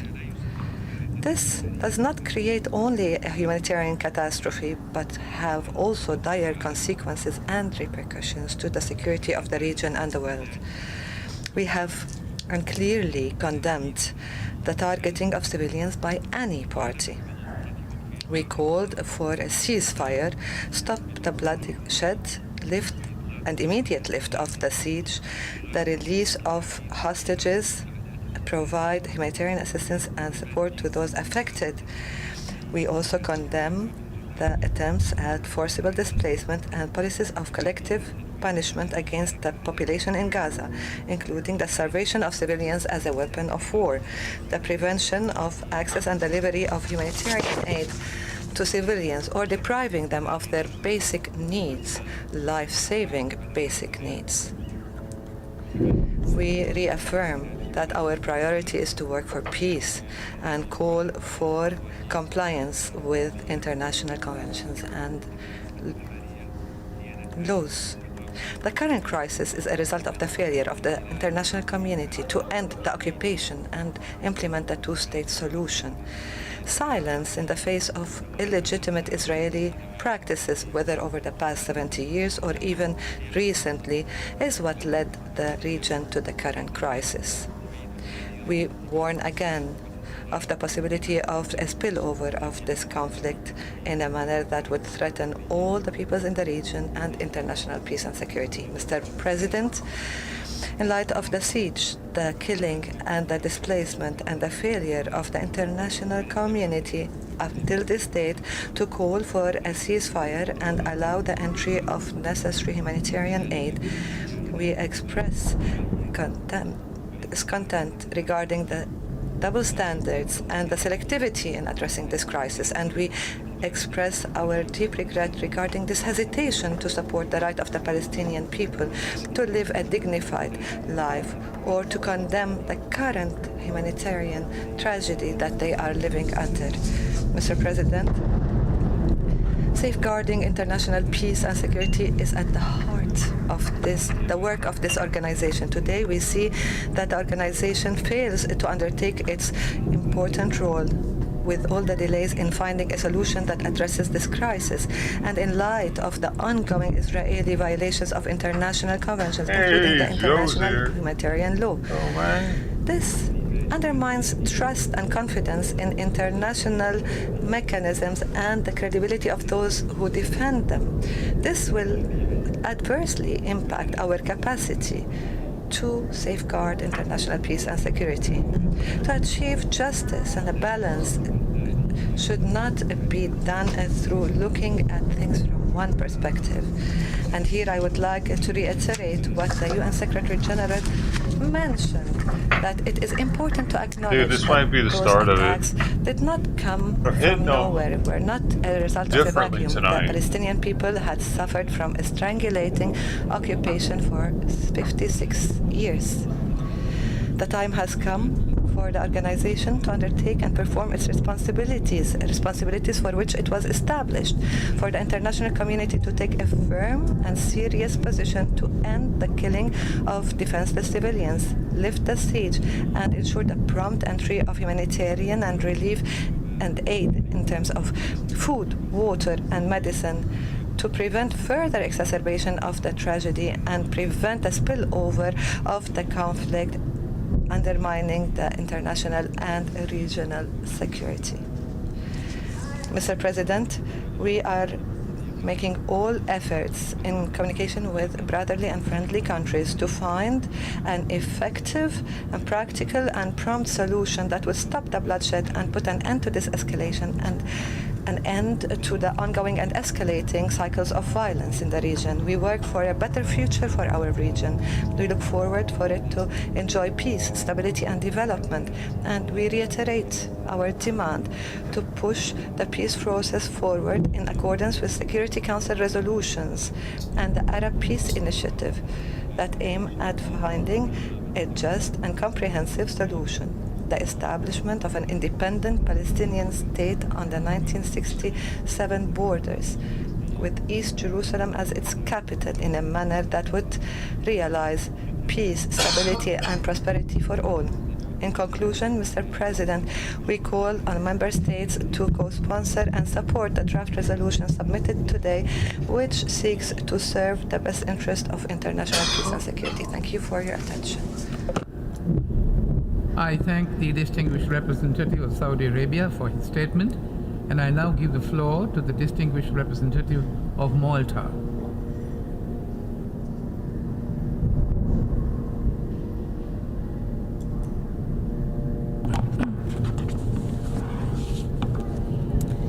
Excellent President, Excellencies, we have convened here today as we collectively grieve for the thousands of Israeli and Palestinian civilians who have lost their lives since 7th October. This is one of the darkest and most volatile periods that the Middle East has seen in recent years. Hamas's heinous and terrorist crimes of 7th October, as well as the indiscriminate rocket fire on civilians in Israel, which we condemn in the strongest possible terms, will resonate for generations, manifested as trauma, anguish, anger, and heartbreak. Many Israelis are still living the nightmare of knowing that their loved ones continue to suffer. Terror has no justification, and we must be clear in rejecting it. Hamas must immediately and unconditionally release all hostages. Israel has the right to self-defense in line with international humanitarian law, including the principles of distinction, necessity, and proportionality. On the other hand, on the other side of Gaza's wall, it is not only hostages who are suffering. Millions of Palestinian civilians are under siege with extremely limited access to water, food, fuel, electricity, medicine, or shelter, if any. In conformity with international law, all parties are obliged to ensure that civilians are protected. We must urgently and genuinely address the humanitarian crisis in Gaza. Malta continues to strongly call for the establishment of a humanitarian ceasefire or pauses and humanitarian corridors. People must be allowed to bury their dead. Hospitals need fuel and anesthesia. Over 2 million people require sustenance. Sustained provision of life-saving services is paramount. The protection of humanitarian facilities, such as hospitals and designated safe zones, and the unimpeded access for humanitarian and UN personnel, including aid convoys, is also critical. We are devastated to learn 35 UNRWA humanitarians have lost their lives in Gaza. We commend the agency for its heroic work these past weeks. As diplomats, we urgently need to do our job to allow them the ability to keep doing theirs. Malta welcomes current efforts towards allowing humanitarian aid into Gaza through Rafah and commends all partners involved. However, we note the current volume of aid is limited and needs to be adequately scaled up. This crisis is also having a devastating impact on women and children. Ensuring that humanitarian supplies are gender responsive and that women are involved in distribution is essential for meeting the needs of women and girls who are at higher risk of gender-based violence and psychological trauma. President, the conflict has reawakened tangible risks of regional fissures and increased further uncertainty in an already turbulent world. We must collectively unite to mitigate any risks or miscalculations which may lead this conflict to spill over into the West Bank or into the broader Middle East region.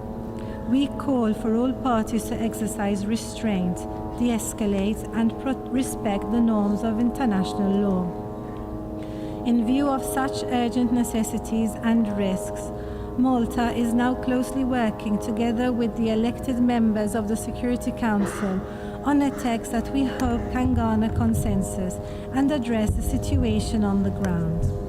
Palestinians have, for far too long, dreamt of a reality which embraces their legitimate aspirations, which isn't choked by decades of occupation, violence, and displacement, a reality which ensures the dignity of their children.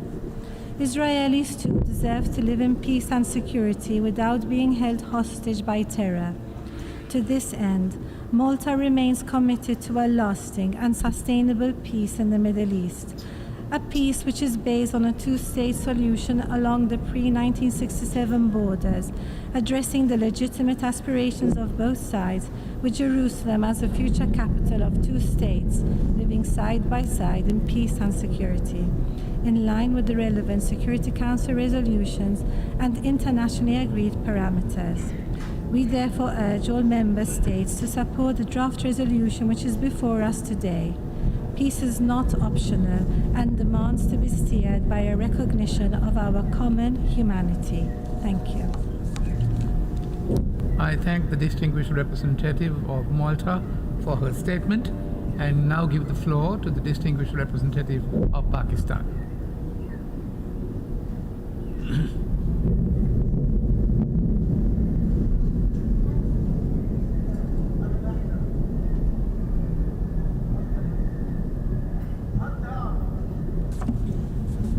Mr. President, thank you for convening this resumed 10th emergency session of the General Assembly in response to the request of the Arab and OIC groups. Mr. President, we are witnessing a human tragedy of epic proportions unfold in front of our eyes. Israel's campaign of bombardment and airstrikes that has now continued for 20 days has killed 7,000 helpless Palestinians, half of them children, and wounded 17,000 others. Entire families and neighborhoods have been wiped out. The Palestinians are being bombed indiscriminately and without mercy or compunction. Their essential lifelines, water, food, fuel, have been cut off. Over 1 million Palestinians are internally displaced in Gaza. Are you talking to him? And even those who are displaced cannot hide from the Israeli bombs which rain upon them. 40% of Gaza City has been destroyed. And yet, the Israeli onslaught continues. It has also spread, almost without note, to the West Bank. 37 staff members By of the way, UN anybody Relief who's Works not Agency, UNRWA. Hold on. Anybody who's not privy with what we're watching right now, this isn't a normal UN meeting. These things are pretty rare. The last one that happened was in 2017. Not sure what the reason was behind it, but it was probably something along these same fucking lines. I can always turn it off. We can just listen to this. If that's what you guys want, because the viewership seems to be stacked and if not dropping. So I don't know. What should we do? Not have them up?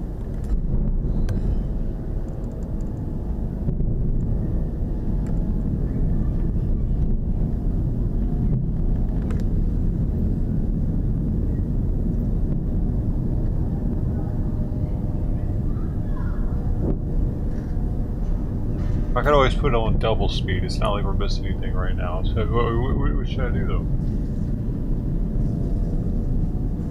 Should I leave the information this going on, or put him out of here? Did you get the hook or what?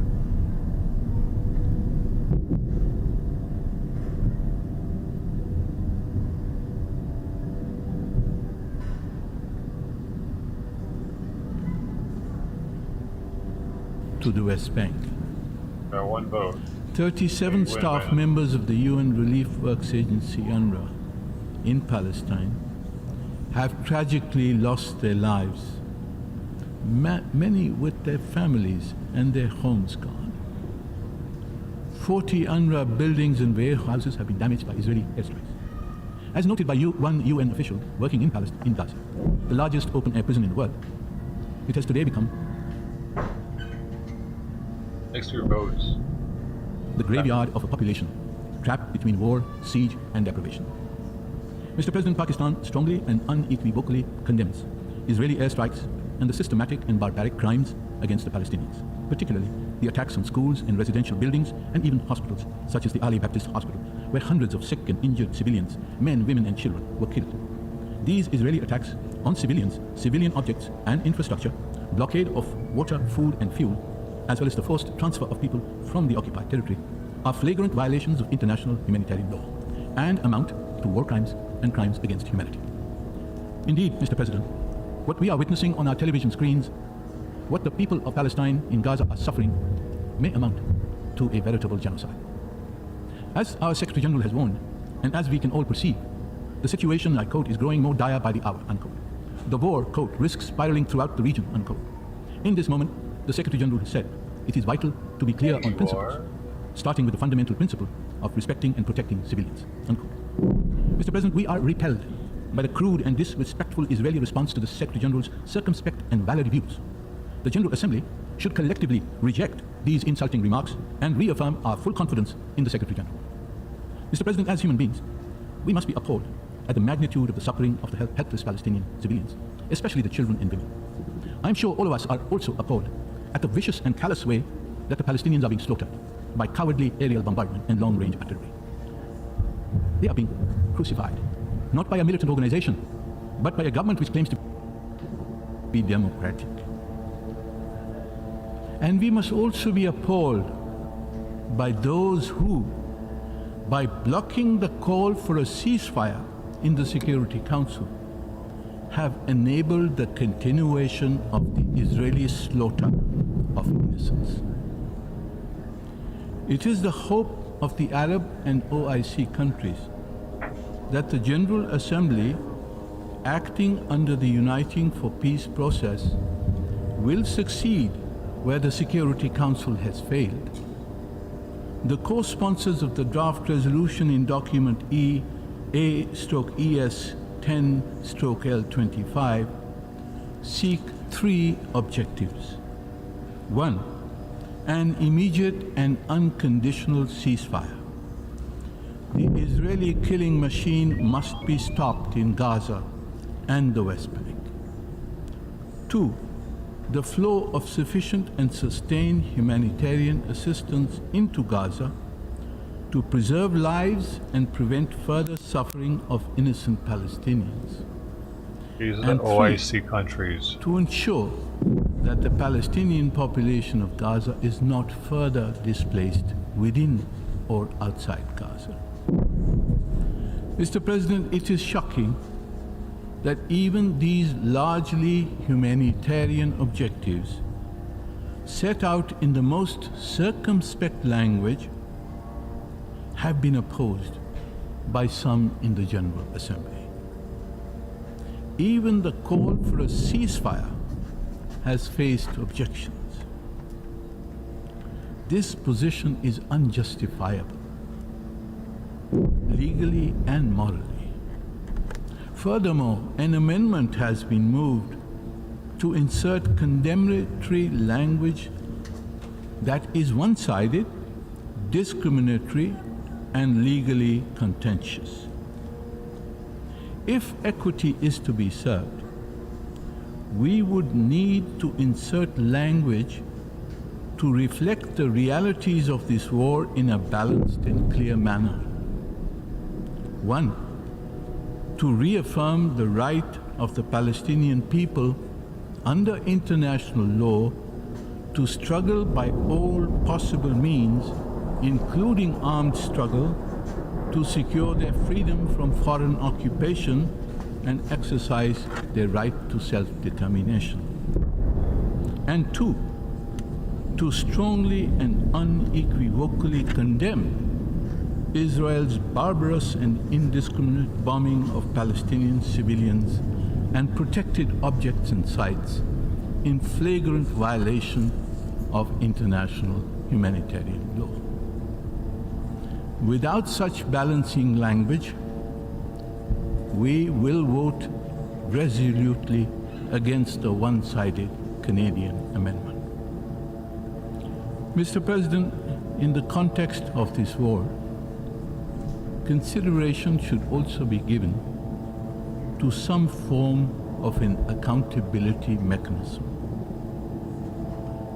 The crimes that are being committed cannot go unpunished. We have several recent precedents of accountability mechanisms from which to choose.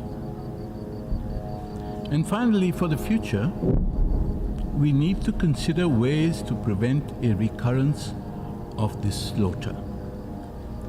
The OIC foreign ministers have proposed the deployment of a protection force to safeguard Palestinian civilians in the Gaza and perhaps also in the West Bank. We should give serious consideration to this.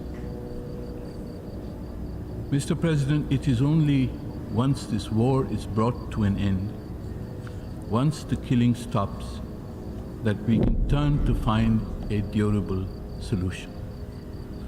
The resolution which we have presented seeks to do just that, to stop the killing, to stop the war, and turn back to find a durable political solution. I urge all member states to vote for our resolution. I urge them all to vote against the one-sided Canadian amendment. Thank you. I thank the distinguished representative of Pakistan for his statement, and I now give the floor to the distinguished representative of Thailand.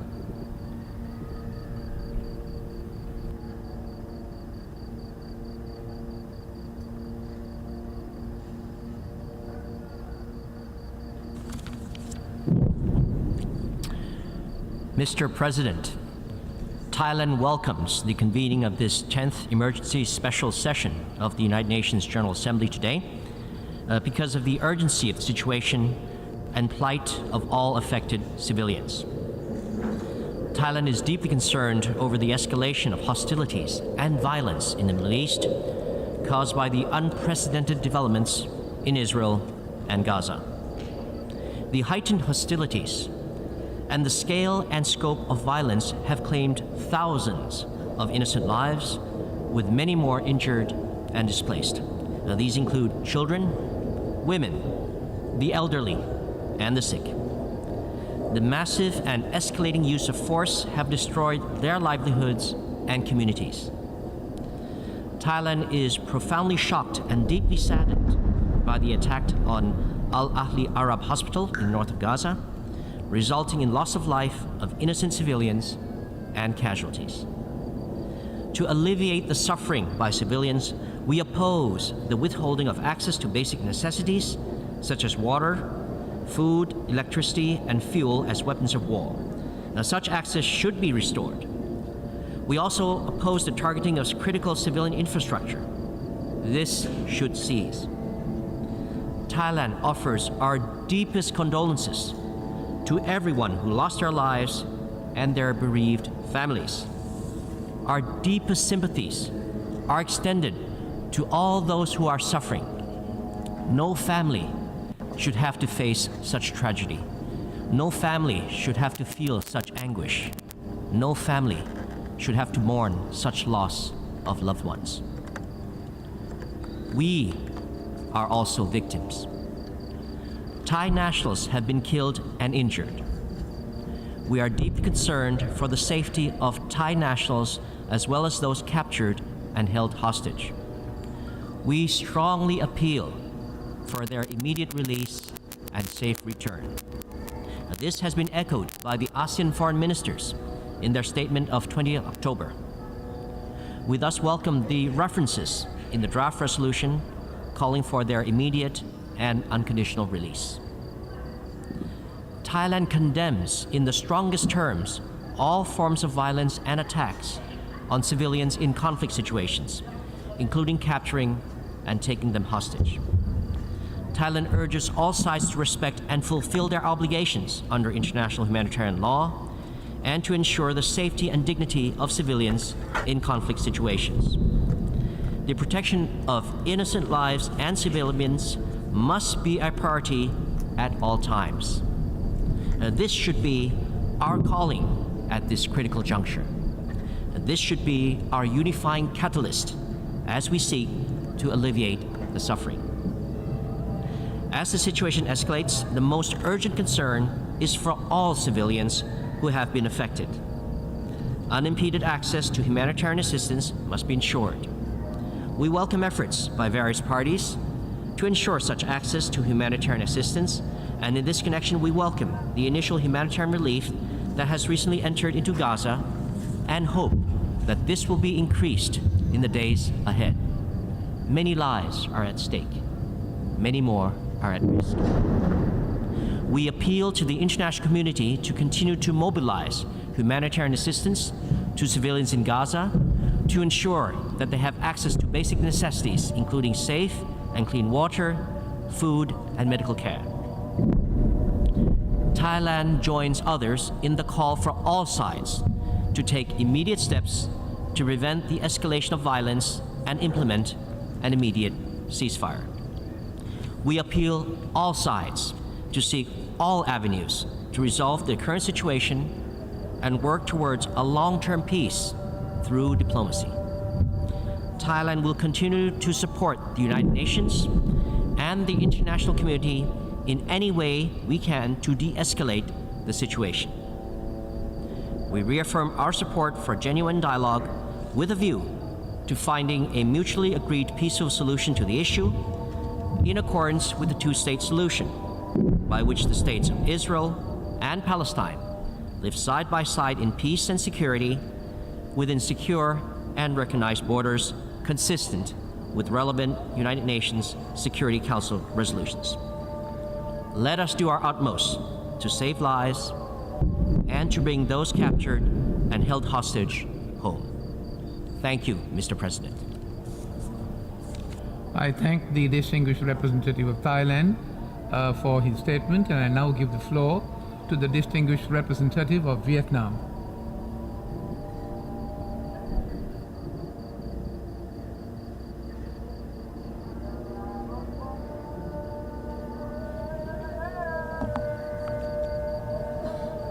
Mr. President, Vietnam is participating in this emergency special session with a heavy heart and with great concern on the escalated situation in the Middle East. It is regrettable that the Security Council has been unable to take action on this urgent matter. We urge the Council to continue to work together to address the situation immediately. We also hope that the Council and the UN at large can send a unified and constructive message aimed at de-escalating tensions, ending hostilities, protecting civilians, and promoting dialogue and negotiations.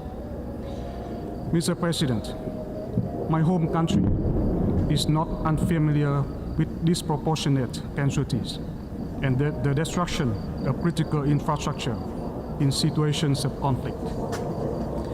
This takes an incredibly heavy toll, not only on human life, but also on socio-economic foundations that impede development for decades. Vietnam, therefore, once and again condemns in the strongest terms all indiscriminate attacks targeted at civilians and critical civilian infrastructure. They must be protected under international law, especially in compliance with international humanitarian law and relevant UN Security Council resolutions. I'd like to express our deep sympathy and condolences to the families of all civilians who lost their lives, including UN workers, in the recent flare-ups of conflict starting on October 7th and continuous events thereafter. If history can tell us anything, it is innocent civilians who bear the brunt of armed conflict. All human life is precious, irrespective of race, religions, or gender. This is why all acts of hostilities and violence must end immediately in order to stop further suffering and bloodshed. Hostages must be safely released at once and without conditions. We strongly urge all parties to refrain from the use of force and exercise utmost restraint. Violence only incites more violence. There is a lot of work to be done. We call for urgent provisions, especially by the UN, of rapid, safe, and unimpeded humanitarian assistance. Water, food, medical supplies, fuel, and electricity must reach those in serious need. We urge all concerned parties to make every effort to facilitate this. Vietnam welcomes and commends all international mediation and reconciliation efforts towards a peaceful, just, and lasting resolution to this conflict, which must be based on international law and relevant resolutions of the United Nations.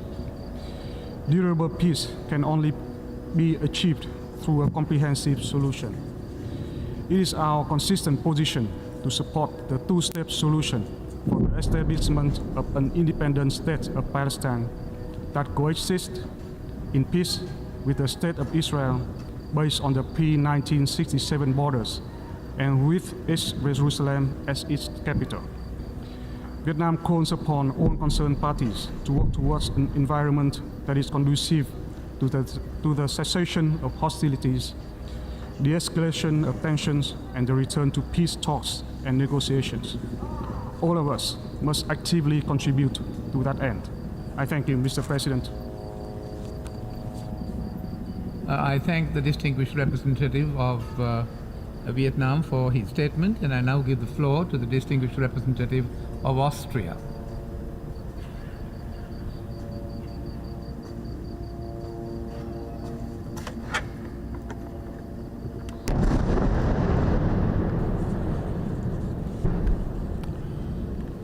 Mr. President, Excellencies, Austria aligns itself with the statement of the European Union held earlier. At the outset, let me once again emphasize that Austria condemns the heinous terrorist attack by Hamas on Israeli civilians on 7 October in the strongest possible terms. The attack was unprecedented in its brutality. There is no justification for terror. Israel has the inherent right to defend itself in the face of such violent and indiscriminate attacks in line with international humanitarian law. We call for an immediate and unconditional release of all hostages abducted by Hamas and other terrorist organizations. Our joint priority must now be to prevent a regional escalation of violence and hostilities, and we welcome efforts of all partners in this regard. We call on all regional actors to refrain from any action that adds further fuel to the fire. Colleagues, let's be clear. It was the barbaric terror attack by Hamas that brought unbearable suffering on innocent people. It is Hamas that puts the civilian population in Gaza in harm's way, including by using them as human shields. By purposefully directing its resources and urgently needed fuel to its rocket launchers instead of to desalination plants and hospitals, Hamas also bears responsibility for the humanitarian hardships of the civilians in Gaza. Colleagues, international humanitarian law must be respected at all times. It is crucial to ensure the protection of civilian infrastructure, including hospitals and schools, and to allow humanitarian access to deliver food, water, and medicine to Gaza. We express our concern at the rapidly deteriorating humanitarian situation in Gaza and reiterate the importance of the provision of urgent humanitarian aid and ensure that it is not abused by terrorist organizations. We support the call for safe, full, and unimpeded access throughout Gaza and a sustained effort to deliver vital life-saving assistance to the population. We welcome the recent humanitarian deliveries via the Rafah crossing point and thank all actors involved, including Egypt, the United States, the United Nations, and Israel in facilitating these deliveries.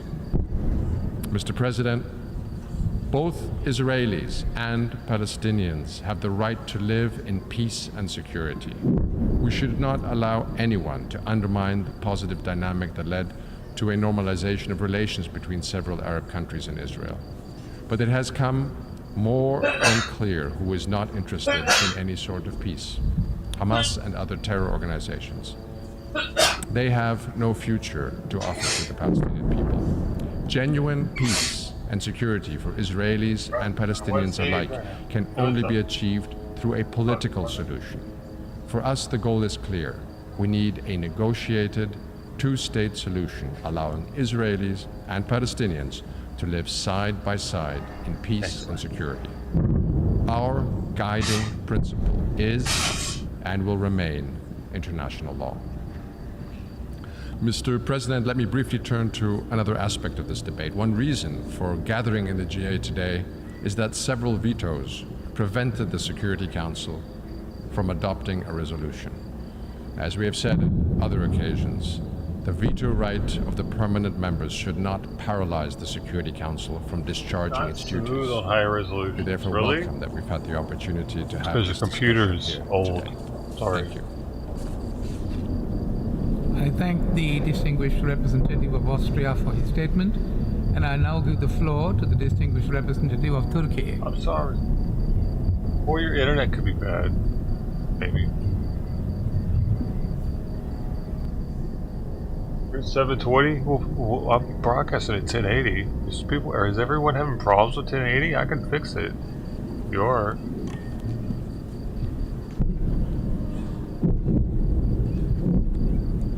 Dude, this cat is Mr. President, break my heart, dude. Thank you for convening this emergency special session. No food.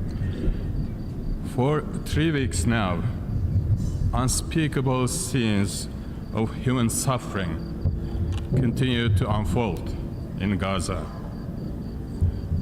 Millions of civilians are under indiscriminate bombing. They are deprived of water, food, electricity, and fuel, collectively punished under a complete siege.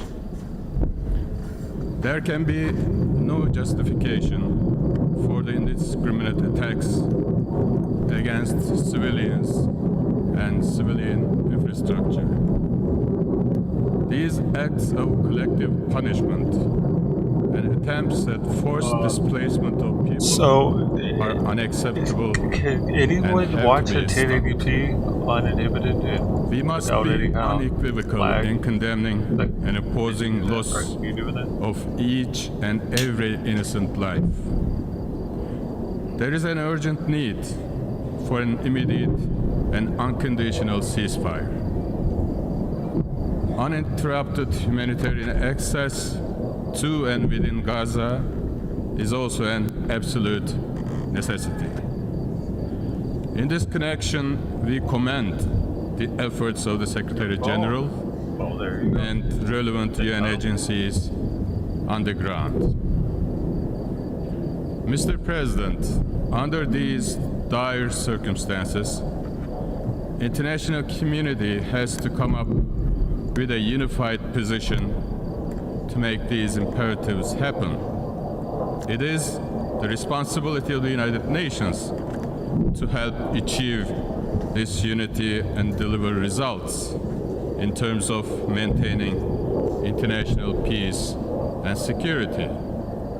However, this has not been possible until now due to the paralysis of the Security Council. Therefore, it is incumbent upon the General Assembly to rise to the occasion and do its utmost to make UN system function. It is in this understanding that as Turkey we co-sponsored the draft resolution entitled Protection of Civilians and Upholding Legal and Humanitarian Obligations, and call all member states to support this resolution.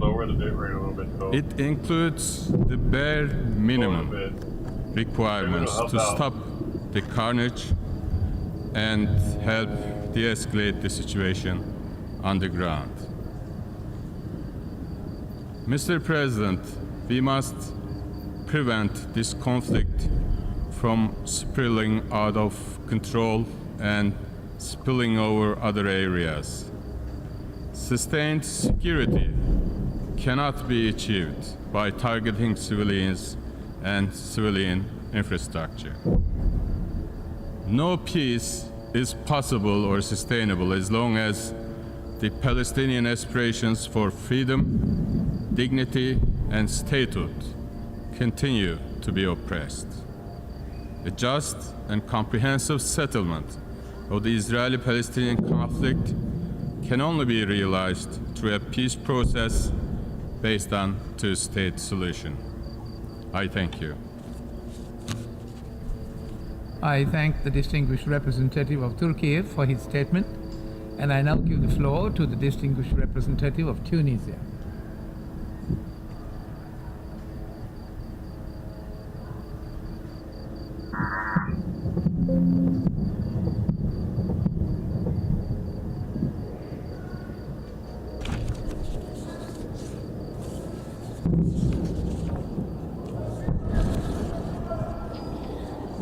شكرا سيد الرئيس. Thank you, Mr. President. Tunisia welcomes the convening of this 10th emergency special session on the question of Palestine, and we support this statement delivered by the Hashemite Kingdom of Jordan on behalf of the Arab group, as well as a statement delivered by the distinguished representative of Mauritania on behalf of the Organization for Islamic Cooperation, and we wish to deliver the following remarks in our national capacity. After the failure by the Security Council on a number of occasions to adopt a resolution to end the aggression and genocide perpetrated by the occupying forces against the Palestinian people over the past 3 weeks, what has resulted in 7,000 martyrs up until this point, we hope that the international community will be able to take this emergency session and to meet its historic and moral responsibility and to uphold justice, law, and the values upon which this organization was established, as well as human rights, peace, and security. While we condemn categorically the war crimes perpetrated by the occupying power against Palestinian civilians and the systematic targeting of women, children, families with targeted attacks targeting hospitals and emergency personnel, holy sites being targeted, as well as with policies which are geared towards halting essential services. These are being used as a means of war. We cannot allow the international community to remain silent and for the failure of international institutions and bodies. First and foremost, the Security Council, their failure to uphold their responsibility. What does the international community expect in terms of action? What is the international community is waiting to act? How many Palestinian civilians need to die for the international community to honor its moral and humanitarian responsibility, as well as its legal responsibility, which requires for an immediate ceasefire? As we have stated on a number of occasions, we reject the double standards, the selectivity when it comes to international law, and we call for an end to manipulation for the distorted realities and attempts to justify crimes. We urge the Secretary General to continue efforts to achieve a ceasefire and to deliver humanitarian assistance to Gaza. And we reject the attacks against the Secretary General. Mr. President, we find ourselves at a critical juncture. We are bearing witness to a genocide and the forced eviction of the residents of Gaza from their territory, as well as practices of blockade and unprecedented violations of their right. This is carried out in the eyes of the world, and this is carried out in a manner that is in contempt for all international bodies. If in the international community, the United Nations and institutions fail to intervene today, they will not rise to the magnitude of this crisis. If they fail to stop these heinous crimes against humanity, and if they fail to deliver uninterrupted, unselective humanitarian assistance, if they fail to stop the evictions of Palestinian people, then there will be no achievement of justice. The international community will then have agreed to find itself hostage to egregious violations of international humanitarian law, human rights, and all the principles and values upon which the United Nations was founded. Mr. President, Tunisia takes great care to uphold the principles of justice and law. We reject any forms of injustice and aggression. We reiterate our support for the fraternal Palestinian people, and we call for an end to war crimes being perpetrated by the occupying forces, and we call for respect for rights. We reject the equivalence between the occupying aggressor and the aggressed, and we reject the attempts to advance erroneous ideas about the rights to self-defense to justify genocide. Justice is clear, and the rights of human of the Palestinian people need to be inviolable and upheld. We hope that the General Assembly will adopt a resolution calling for an immediate ceasefire to end further bloodletting, to deliver protection to the Palestinian people, and to prevent attempts to evict people by force while delivering humanitarian and medical assistance in an ongoing way to the Gaza Strip. In this regard, we call on member states to support the draft resolution tabled by the Hashemite Kingdom of Jordan to end this humanitarian tragedy. Thank you. I thank the distinguished representative of Tunisia for his statement, and I now give the floor to the distinguished representative of Brazil.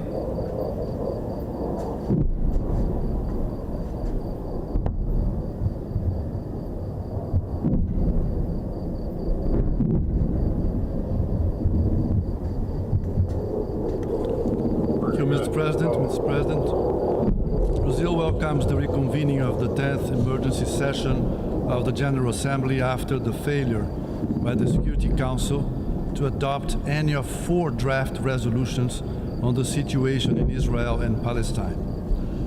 One of them was proposed by Brazil and not adopted due to the veto of 1 permanent member, despite having received 12 votes in favor, 4/5 of the Council membership. We worked tirelessly in an inclusive and constructive manner with diligence and sense of duty with all delegations willing to engage with our proposal. Our goal was that of presenting a text that carried a resolute and united response by the Security Council. We did not shy away from the negotiations and deliberations on the proposals that were put forward by other members of the Security Council. We still believe that our first draft could have been the best possible outcome of the Council when we presented it. The robust support given by Council members to the resolution, for which we are very grateful, indicates that it was a balanced text. It was solidly rooted in international humanitarian law and international human rights law, and fundamentally committed to the humanitarian imperative.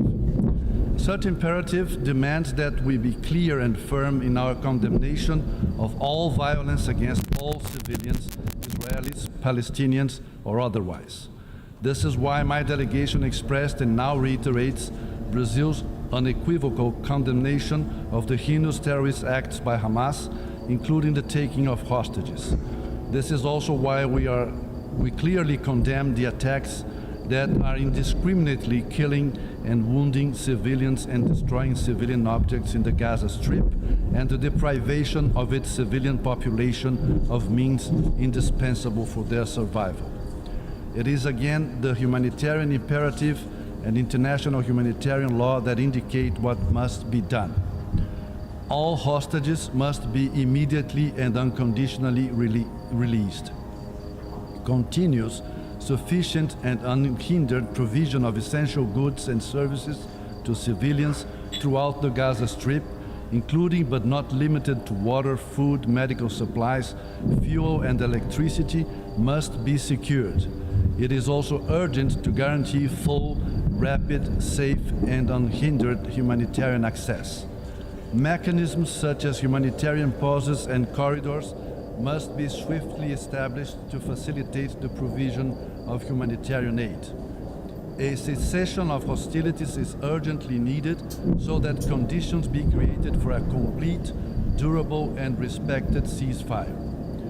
Our collective response to this crisis, which we all fear will only aggravate if nothing is done, will be a watershed moment for the United Nations.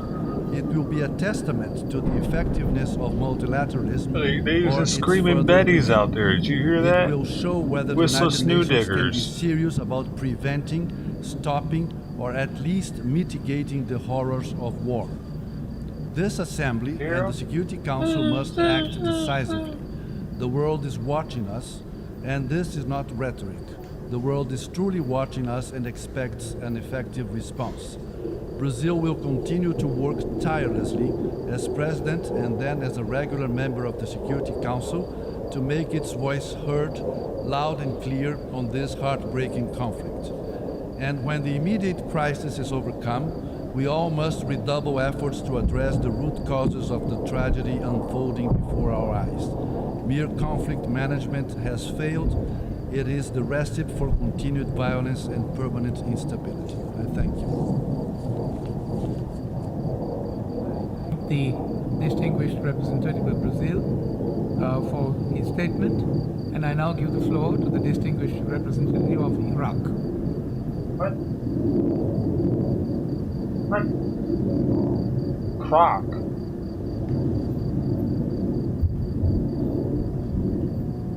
Iraq? Iraq? For his statement, and I now give the floor to the distinguished representative of Iraq. Iraq. Of course it was Iraq. Get up there, buddy.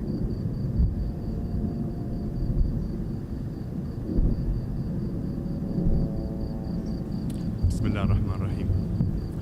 On behalf of God, the merciful, Mr. President, ladies and gentlemen, first of all, I want to thank you for having agreed to the request to hold a 10th emergency session of the General Assembly concerning the issue of Palestine. We support the statement made by the representative of the Hashemite Kingdom of Jordan on behalf of the Arab Group and Mauritania on behalf of the Organization of the Islamic Islamic Cooperation.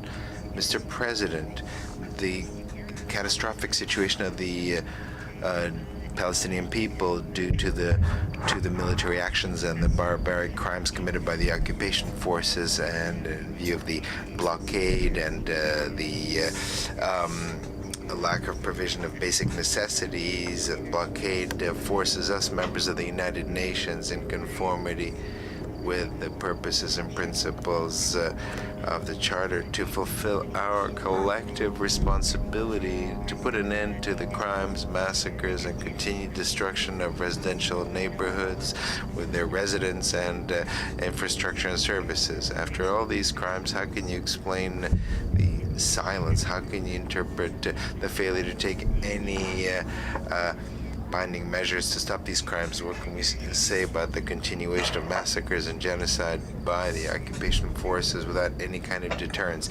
Is that an encouragement for the Israeli occupation forces to continue with these crimes under the false pretext? Mr. President, we are witnessing a historic turning point within the United Nations, which was created to build and achieve international peace and security. Indeed, the Security Council for the past 3 weeks has failed to fulfill its legal responsibility and to adopt necessary measures to maintain international peace and security and to protect civilians and to stop the bloodletting,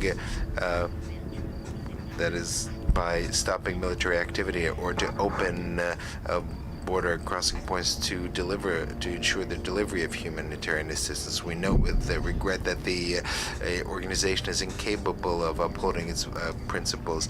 For decades, this organization has not been able to resolve the Palestinian issue. Mr. President, this extraordinary session is taking place due to the continuation of Israeli attacks for the past 3 weeks against the Palestinian people, brethren people, in particular in the Gaza Strip. This is a systematic genocide, the imposition of a blockade and forced expulsion. These are crimes that continue, a litany of crimes for the past 70 years in front of the very eyes of the international community and the Security Council. This is a flagrant violation of international law and international humanitarian law, of the Charter and of international treaties. Today, as the diplomatic process underway in the Security Council has confirmed that this council is not in a position to fulfill its moral, legal, and humanitarian responsibilities with regard to maintaining international peace and security, and put an end to these barbaric actions and violations against the Palestinian Palestinian people. We find ourselves in the midst of a diplomatic process of the international community that we represent here at this emergency session. We're far from this being selective as far as humanitarian issues and issues of destiny. We must force the occupation forces we must impose a ceasefire, open crossing points, and ensure the delivery of assistance, and completely lift the blockade, stop expulsions, and ensure exchange of prisoners, and ensure the reconstruction following the destruction that has been caused by the occupying forces. This is the tribune to which oppressed people turn to, and we have a collective responsibility to free them from this injustice and grant them the right to life. Many of the images that we're seeing are horrific. Innocent people, women, and children. These images will remain etched in our memories, as will the position of the Security Council in the history of this organization.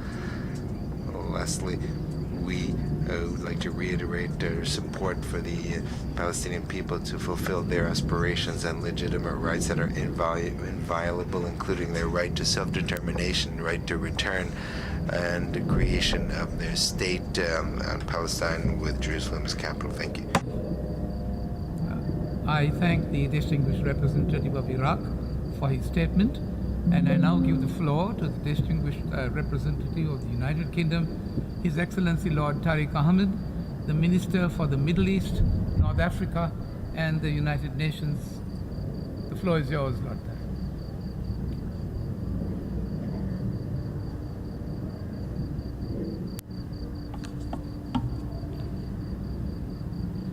Thank you, Mr. President.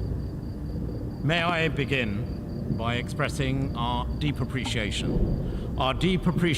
for this institution, the United Nations, and indeed all of our humanitarian partners for their incredible efforts, life-saving efforts, in what are the most challenging of circumstances. And at this point, I also want to share our sincerest of condolences for the 30 UNRWA staff and the 16 medical staff who have lost their lives since the 7th of October. Equally, we record our sincere condolences to the victims and the families of the horrendous Hamas terrorist attacks on the 7th of October on Israel. And equally, we extend our condolences to the families of the innocent Palestinians who have been killed in this tragic conflict. Inna lillahi wa inna ilaihi raji'un. To God we belong, to God we return.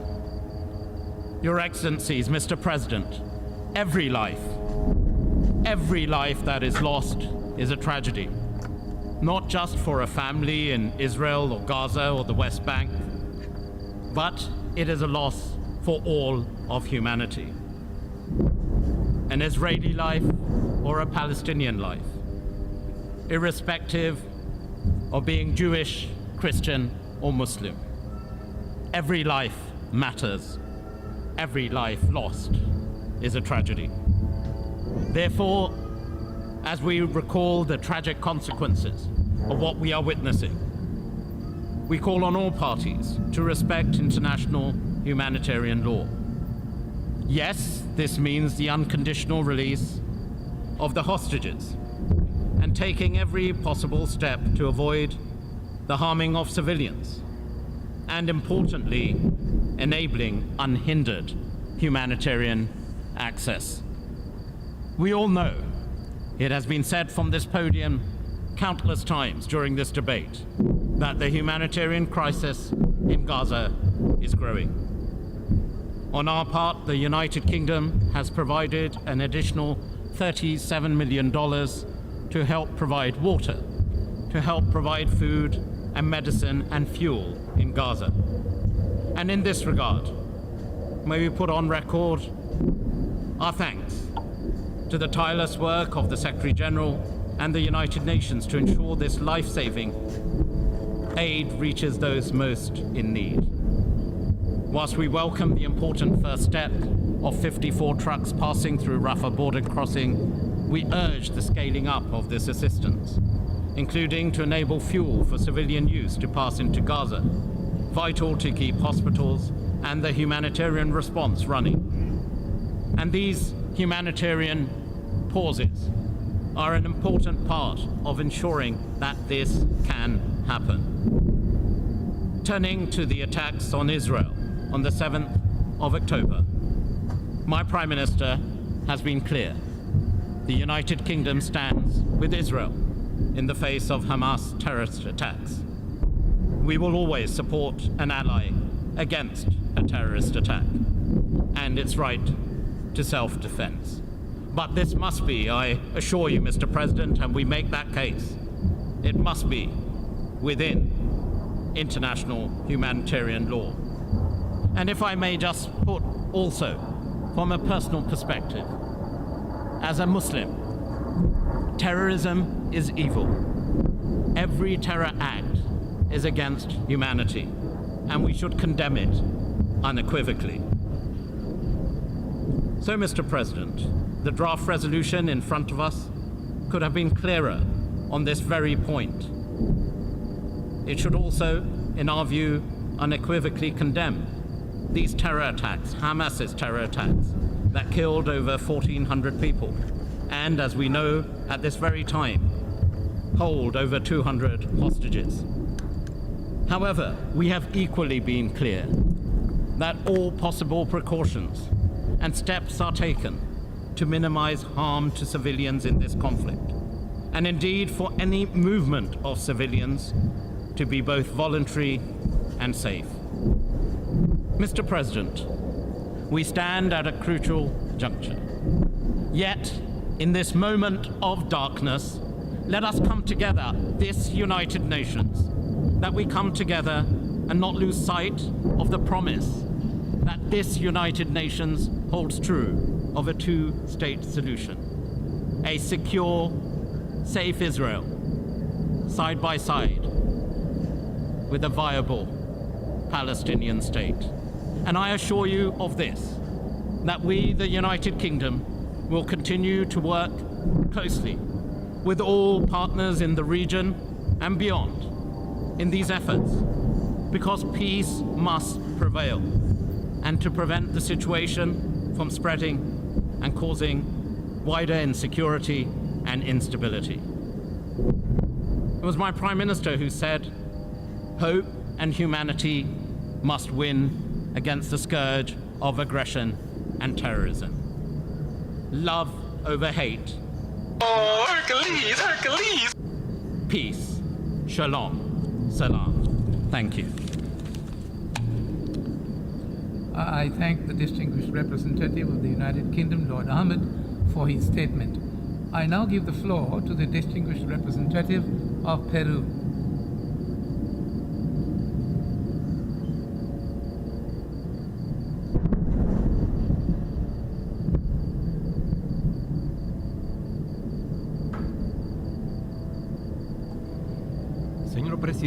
Mr. President, Peru would like to express its deepest condolences to the families of the victims, independently of their nationality or religion, and would like to express our unconditional solidarity with the populations affected by the devastating conflict in the Middle East.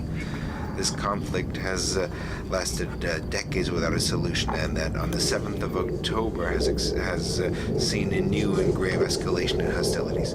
We find ourselves meeting in pursuant to the resolution titled Uniting for Peace that states that if the Security Council, due to a lack of unanimity among its permanent members, ceases to fulfill its primary responsibility of maintaining international peace and security, in this context, the General Assembly will immediately consider the matter with a view to addressing appropriate recommendations to the member states in order to maintain or restore international peace and security. End of quote. This did indeed occur in connection with various draft resolutions in the Security Council that were not approved Mr. President, just a few weeks ago during the general debate, my country addressed member states with a very clear message.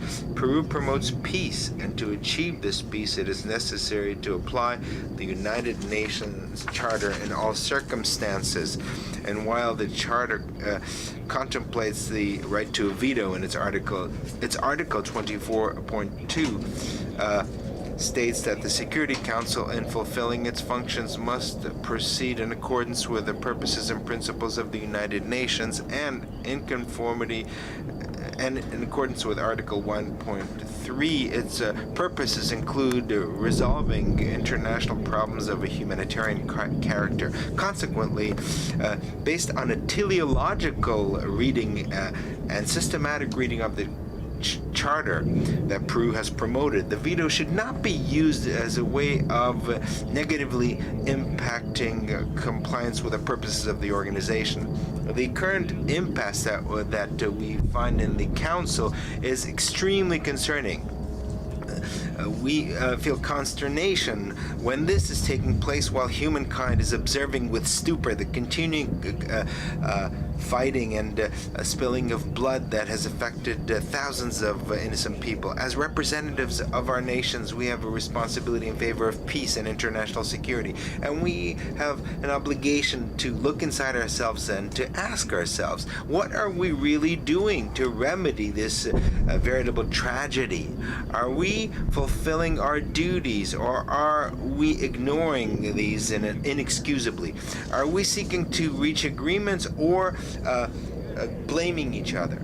The heavy burden of finding answers to these questions obviously is even greater in the case of states that have direct commitment in favor of a lasting and just solution. Last week, the Security Council had a clear and viable solution to take concrete action: the draft resolution presented by Brazil, which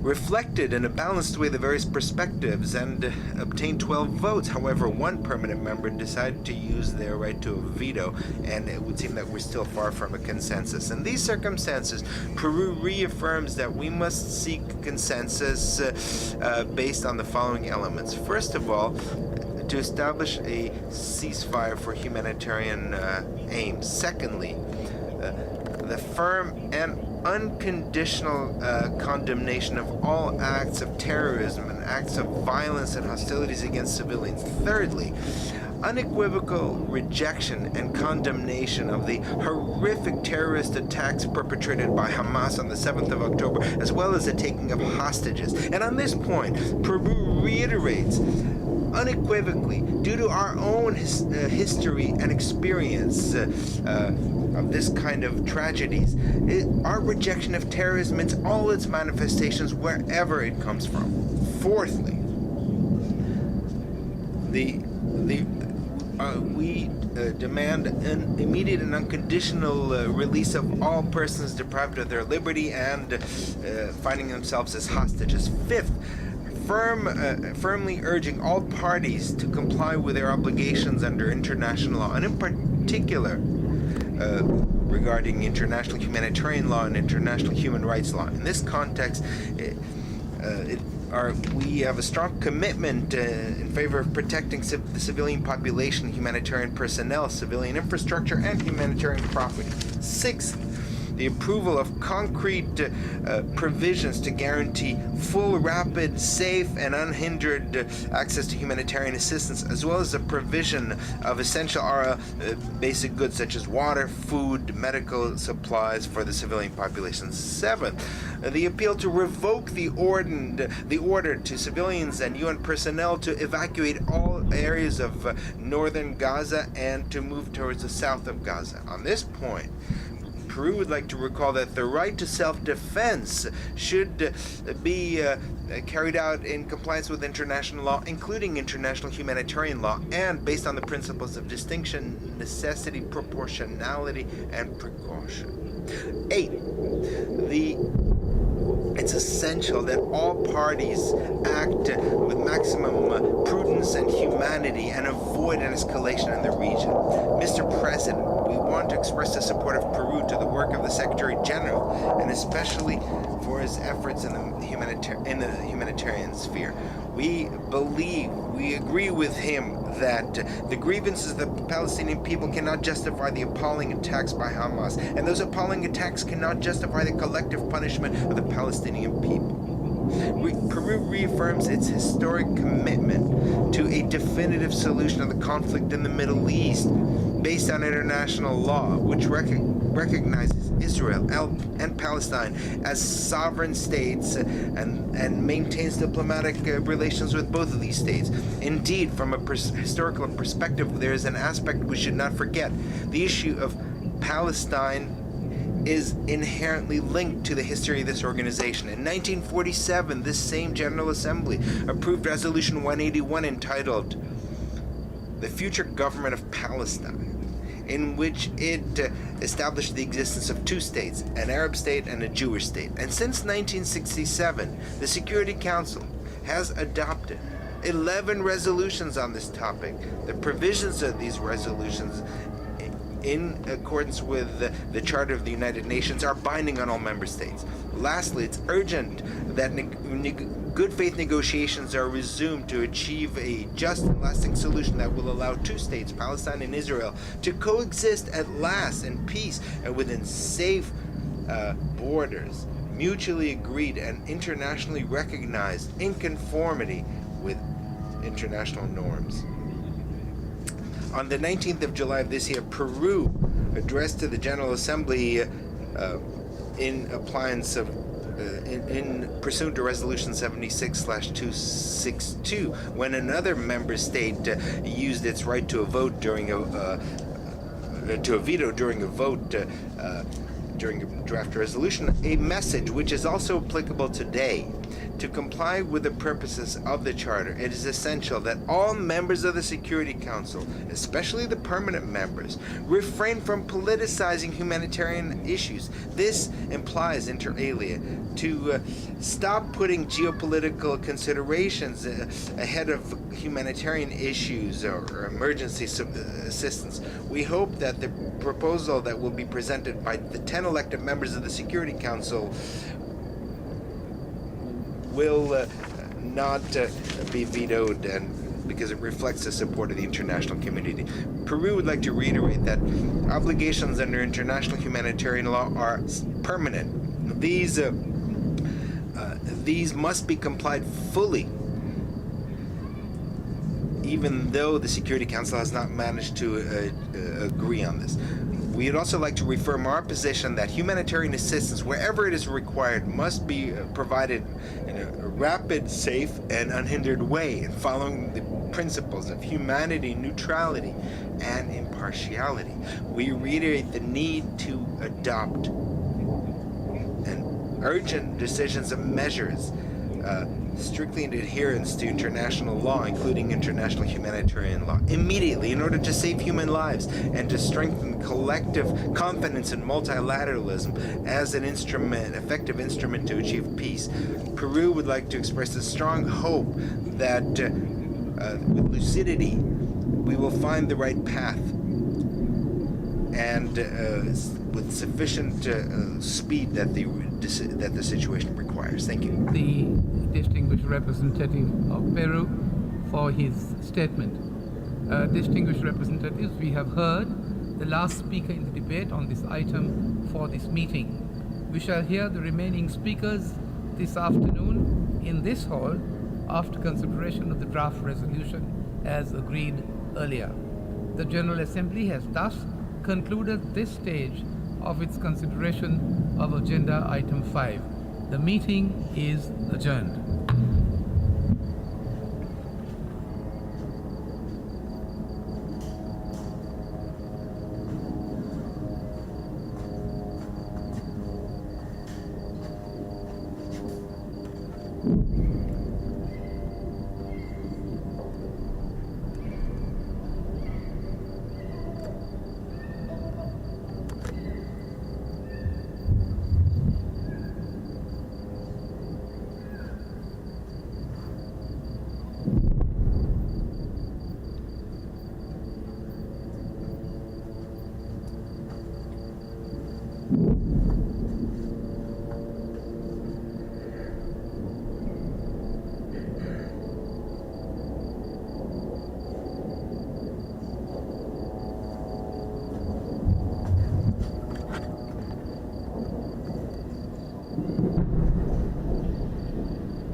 take the trash out real fast. I was in the middle of doing that. I'll be right back, y'all. Sorry.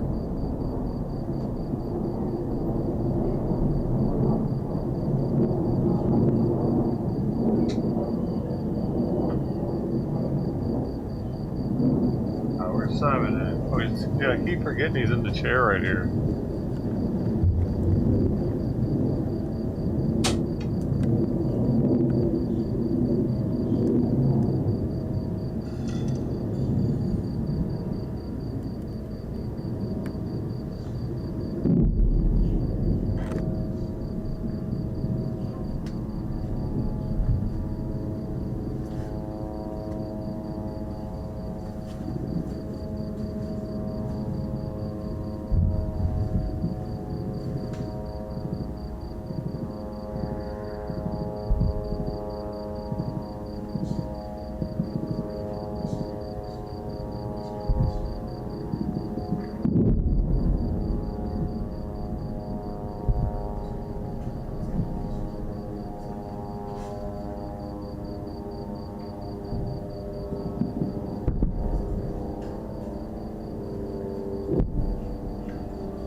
They'll be going back on air in about 2 hours. God, this cat. Can somebody please save this cat, please?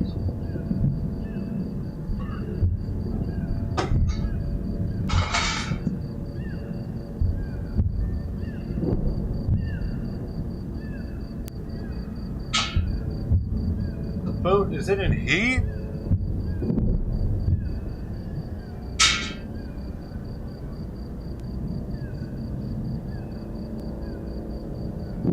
Some cats sound like that when they're in heat, because then I don't feel bad for it. It's 20.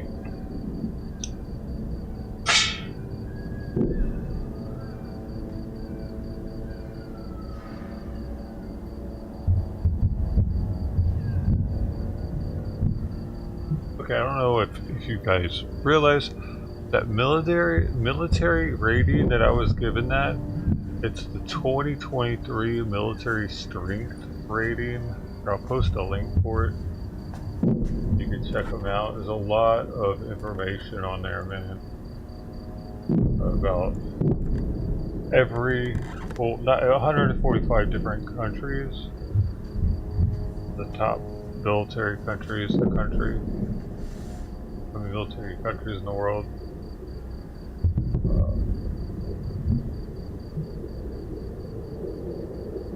And I kind of started kind of late with it. I thought about it, but I was like, you know what?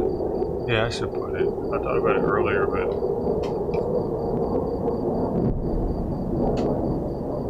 was kind of late on the ball with that one.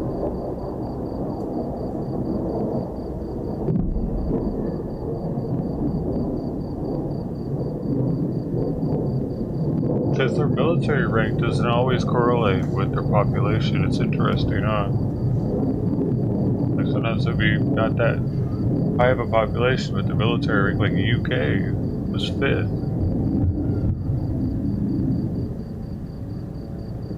Thank you, JD. If you're too lazy to go to that site and look at it, here's what it looks like, and here's where the rankings are. All through all.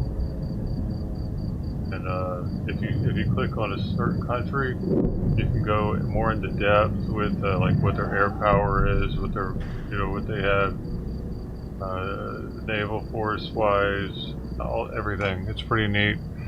And then you could even compare countries, put a versus. I don't know where that's at. It's in here. It's how I found them originally. Is because I was wondering what one country's military would be like versus another one's, and it brought me to this site. Pretty neat.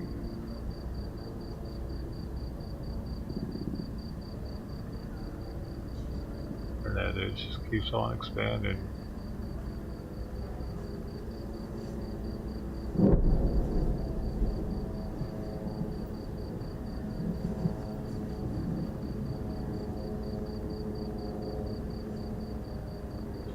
Thank you, Nick, JD, Sister T, everybody. You're all doing well. Oh, nice. Just got off. Yo. Hey, man. You off for the whole weekend? Well, that's a good thing.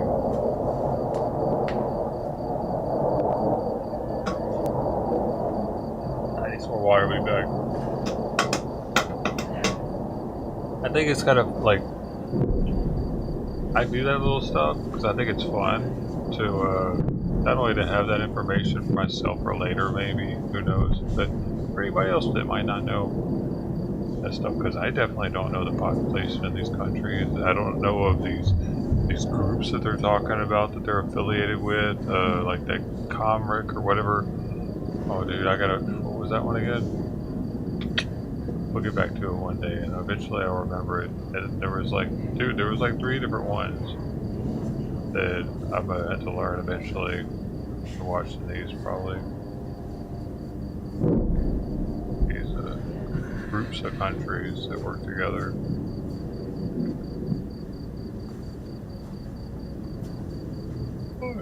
Interesting. Happy Friday, you too, Lonnie. Check us out. Bye.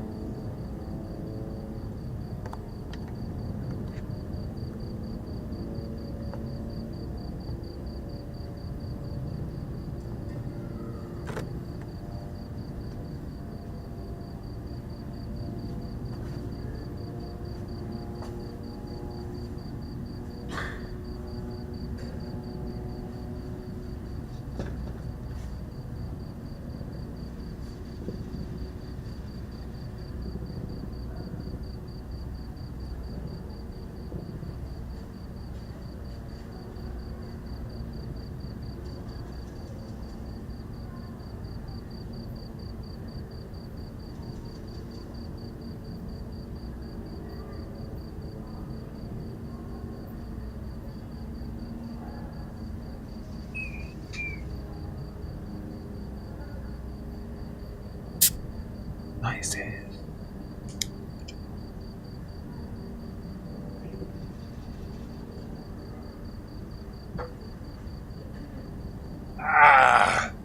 That way you know I actually am this bougie. You know what I'm saying?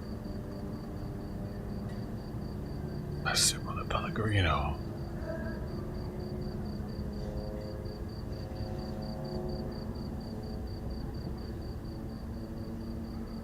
Dude, if I drink sodas the same rate that I drink these, I probably have diabetes by now.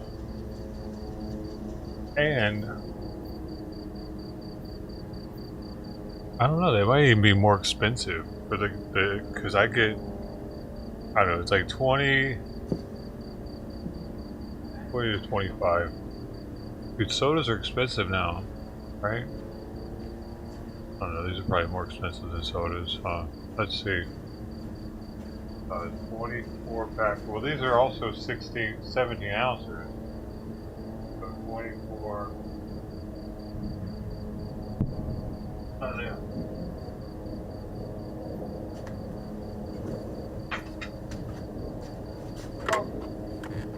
Some of the beer can in my cartons. Apparently, I wasn't there earlier. These.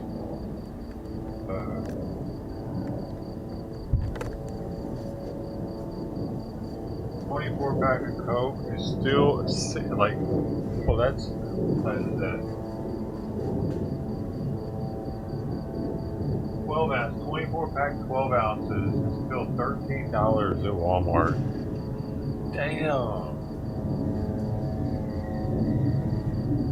That's how I justify spending the money on these, because I'm like, yeah, they're about as much as some people are spending like on sodas. A lot of people drink those all day long. This has minerals in it. It's actually good for you. Oh, calcium in there. It's like got 80 milligrams of calcium per bottle. Damn, hopefully, damn, I forgot.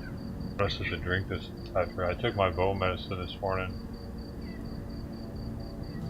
Be careful calcium intake right after taking the bone medication. It's a weekly thing. Sure.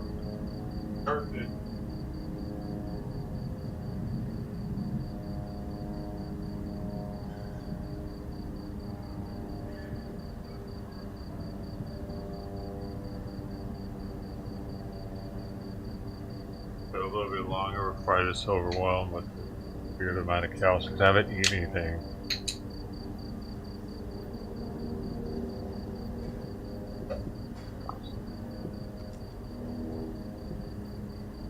Dang it. It just screws up the absorption of the medication, makes it not work as well for a week.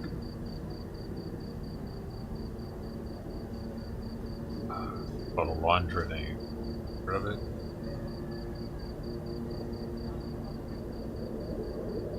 I took it at 6, so man, damn, when did I start drinking that other bottle?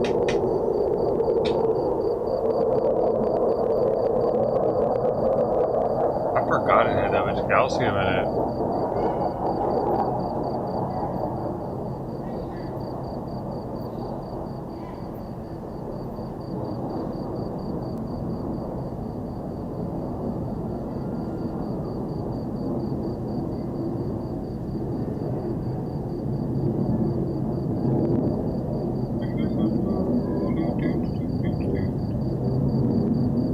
Yesterday, soda. Oh, B52. I think it was yesterday. Yeah. Hey Jim. Soda's gross. I mean, Dr. Pepper's pretty good, especially with some Taco Bell. That's a nostalgia right there. But the Baja Blast though too, that's kind of nostalgic. With Taco Bell.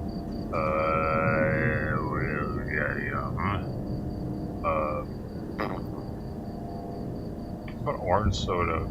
Those can be kind of good, like the old school Sunkist one in a bottle.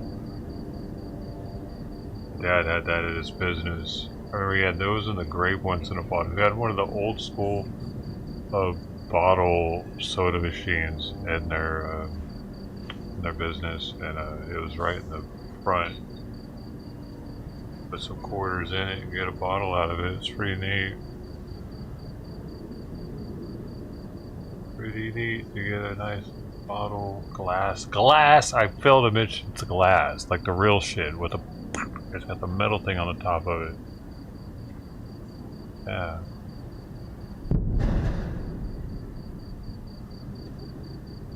That's what matters.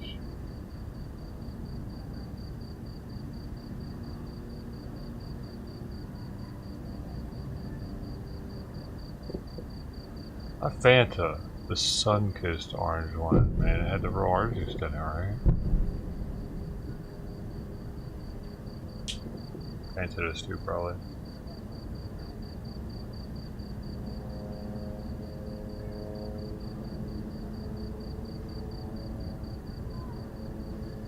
Chinese Foreign Affairs just came out with a statement. Oh yeah? Well, what did they say, buddy? Are you expecting me to get it?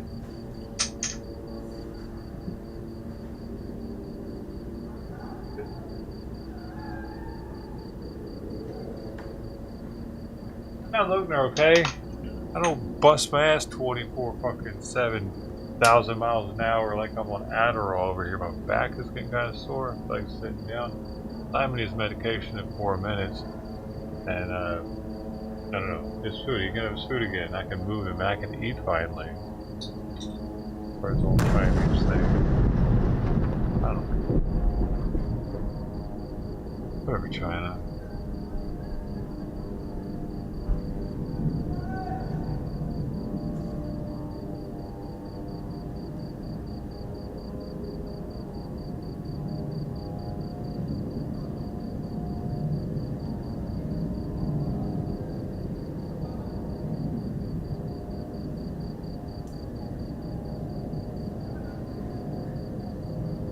Boxes, you drop them in toilets, you shove them up bullfrog's ass. I would never do that, because I'm gonna be a veterinarian. Well, here you go. Someone shoves an M80 up a bull. Black cats, church burners, finger blasts. You don't have no black cats. So you're gonna tell me that you don't have no black cats? No Roman candles or screaming memes? No. Oh, come on, man. You don't got no lady fingers, buzz buttles, snicker bombs, church burners, finger blasters, gut busters, zippity doo-dahs, or crap flappers? No, I don't. You're gonna stand there, owning a fireworks stand, and tell me you don't have no whistling bungholes, no spleen splitters, whisker biscuits, honky lighters, Husker do's, Husker don'ts, cherry bombs, nipsy daisers, with or without the scooter stick, or one single whistling kitty chaser? No. Because snakes and sparklers are the only ones I like. Well, that might be your problem. It's not what you like, it's the consumer.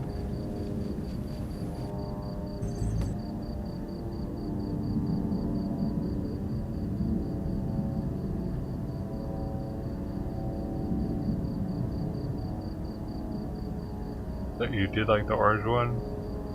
Pineapple Fanta, oh man. You went completely artificial with it. You know, they probably get that flavor out of something's ass.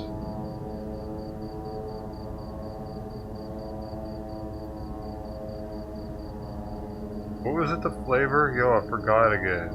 What's the ass flavor? Vanilla. Artificial vanilla comes from beaver ass glands.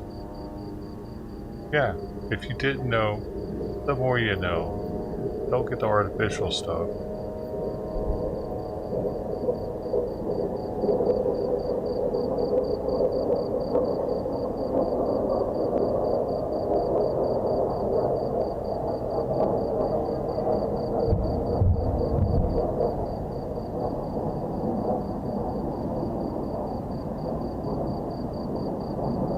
Whisker do's, whisker don'ts. My little leg, huh? Oops, I better not get off with that. I get people accustomed to a certain amount of erotica that they simply can't keep up with.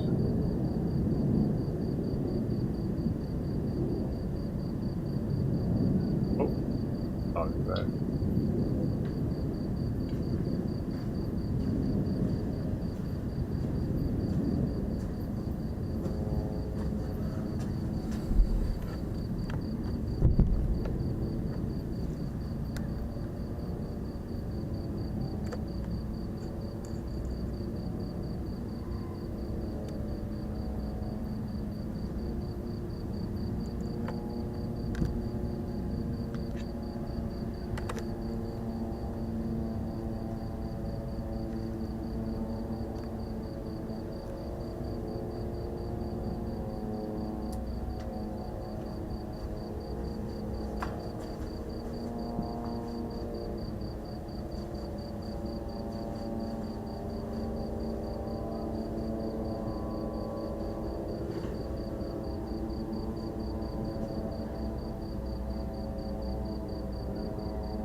Come on.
It says modified. Well, yeah, that's why you don't want to get like.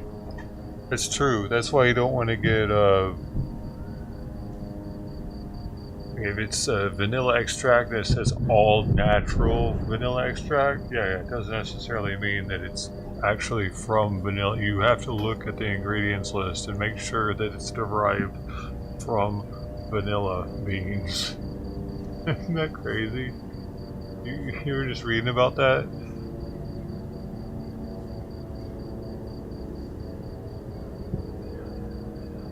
That is a thing, though.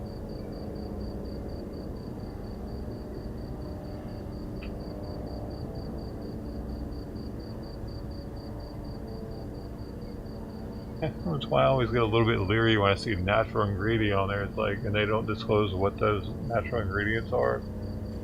Like, what are you hiding?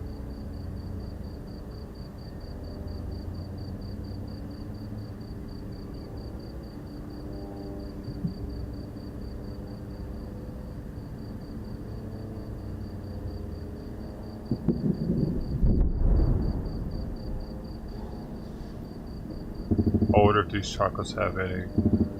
Oh, no natural ingredients. Actual vanilla. There's vanilla. Dude, they might be going in right now. There's a lot of machine gun fire.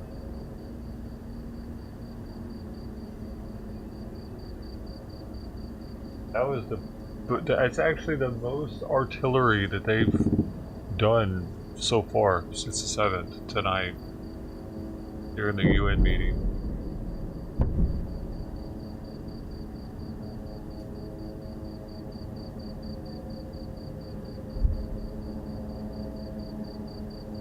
At least 2 drones though.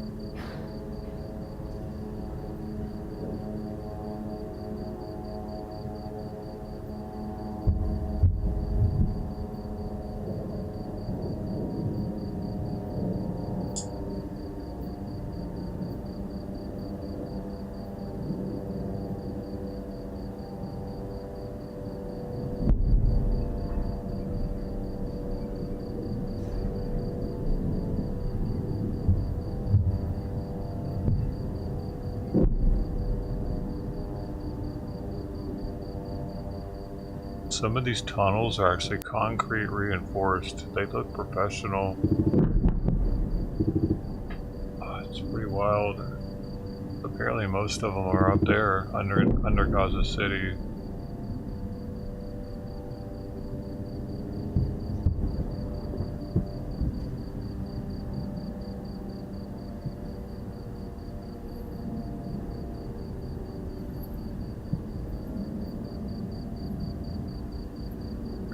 Tripping, man. What? Are broke? How long has that been the case?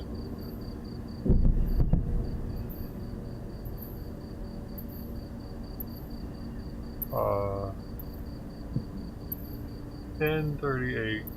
A minute ago? Did it just break?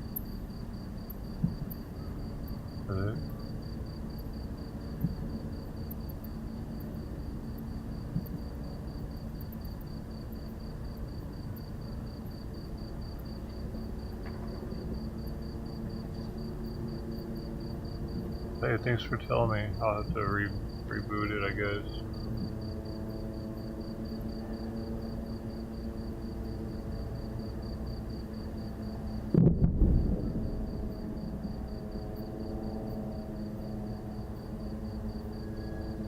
There we go. Hey, thanks. Everybody should get credit for everything.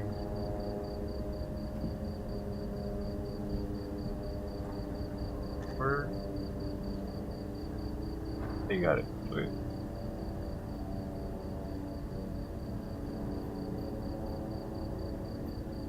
Hey, also, Mama, are you moments in time?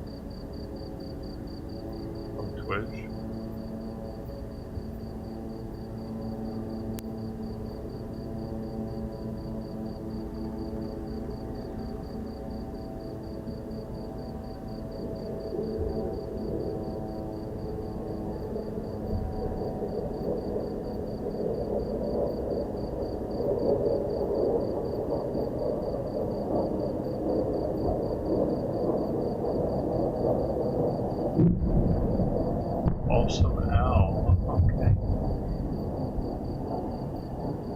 You talking last night about how you were missing Twitch. Yeah, maybe we'll have it back in 3 weeks.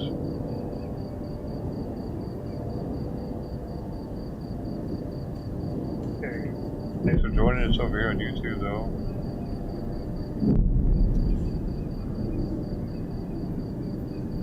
It still hasn't made it over here, I guess.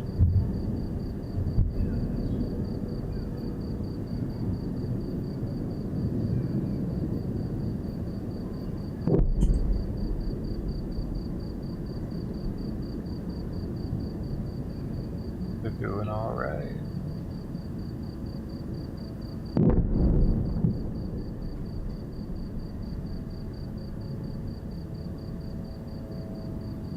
Kirby.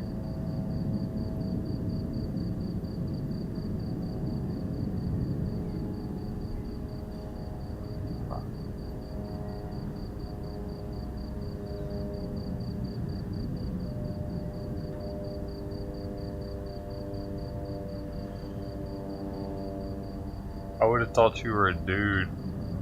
Awesome Al. And your name is Al. You get that a lot, don't you? Everybody calls you Al.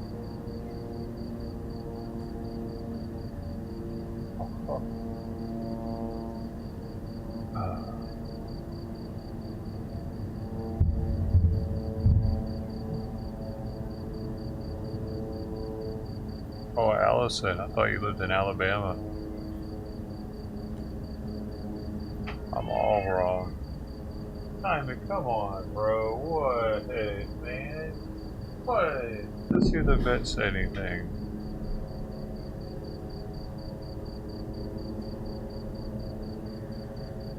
Not yet. Hey, Mr. Cash App from last night. Who are you? I need to be able to thank you, man. I don't want to dox your real name. Are you on here from last night? That you watched on your TV? There was a message with one of them.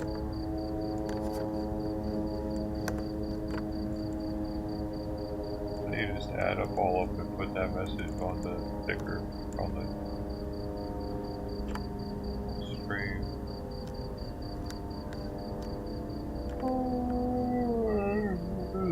Sorry y'all, okay. Bro, I've been getting up all night keeping the stream up, so I'm kinda tired. It keeps, dude, everything keeps going down, all the different cameras everywhere. I couldn't even get in the freaking shower this morning, everything kept ending. I was getting pretty frustrated with that one. Anybody was here early morning, first stream this morning. Like, what? 5:50 in the morning, my time.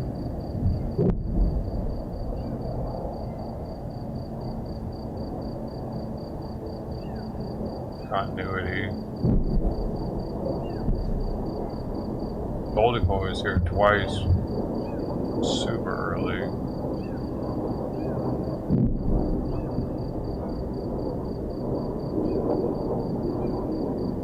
That is the Golden Coin. So he says, I watch from a TV. Your streams are excellent. Thank you, Dave, for your kind words. And that is, it's like pretty mind-blowing to think of me being on so much TV.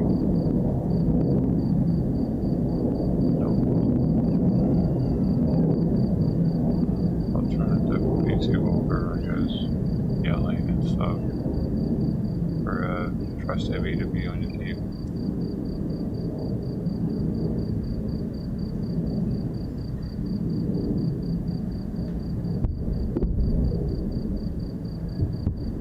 Big is it?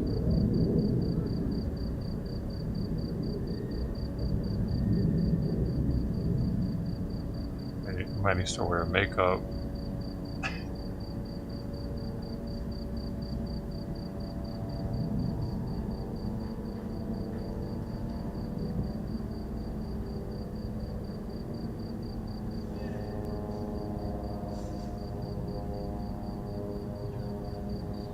On the 50-inch, oh dude, I need to ready to see my unibrow on. Horrible. Allah Akbar. That's the first step. That's the transitionary step. The first one that you give Allah Akbar.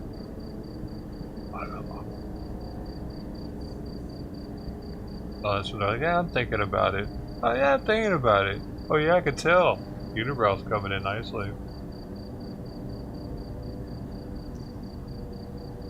It's like a thing, dude. They don't shave it because it's God. God put that hair there. You're not supposed to get rid of it. Something like that. I'm not even bullshit. It is God's will that you have hair. That's why a lot of them don't shave and they look all scruffy and people think they look gross. It's not your hair, it's God's hair.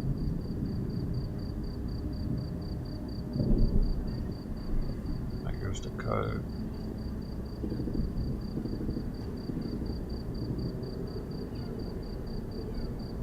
Is that what the Jewish people do, the hair tassels?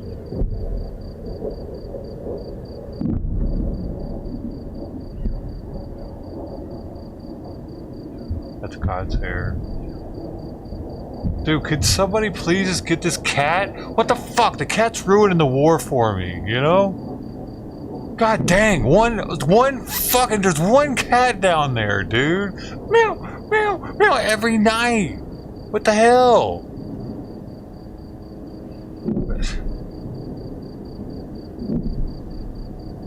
Okay, it's better. It stopped. I'd almost rather go out of its misery, dude, because it seems like it's going through some shit every night. It's meowing like that. Like it can't be eating. It's constantly meowing.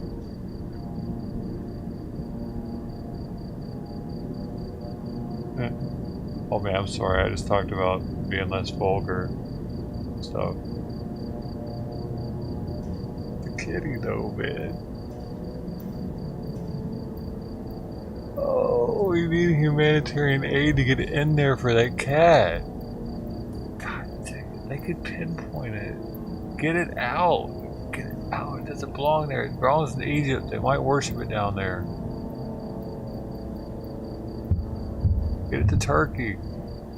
Dude, get it to Turkey and look at, you can live like royalty.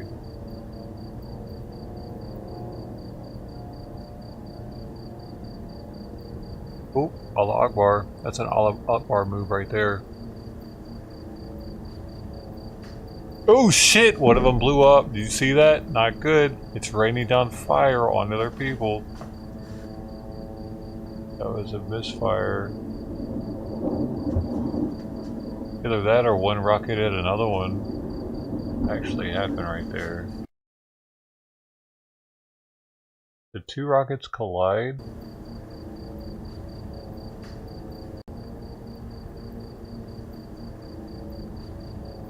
Oh, it just blew up. Wait, did another one just do that? Oh look, there's something in the air there. You see that? It hit that. Yeah, it hit that. One of the rockets malfunctioned there. See that shit it left behind? And this one hits it. Bink! It ran right into the debris that the other rocket left behind. I don't know why it did that.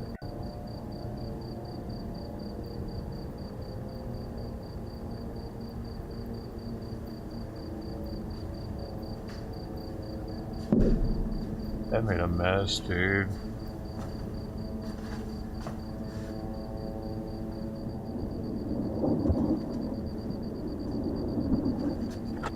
There probably aren't many civilians over there, though.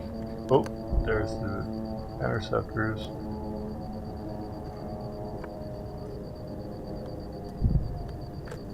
By the way, one got through this morning, hit Tel Aviv. I started the stream, well, I ended the, well, I don't know, it was in the stream at one point this morning. Before this one, though.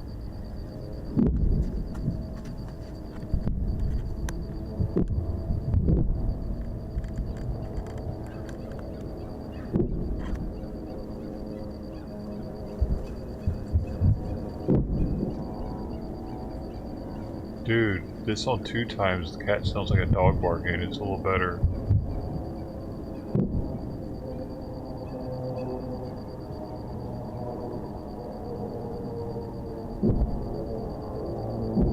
Yeah, those are rockets on the right, on the left, those were the interceptors. Yeah, those are rockets. Move back.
Kitty! Oh my gosh.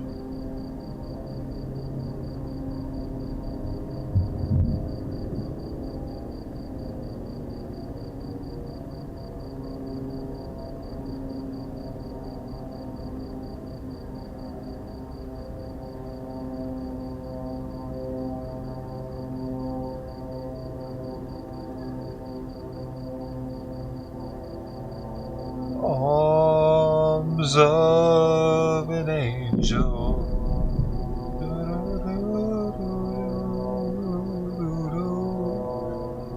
Did you know you could help out a small cat in Gaza for just 20 cents a day?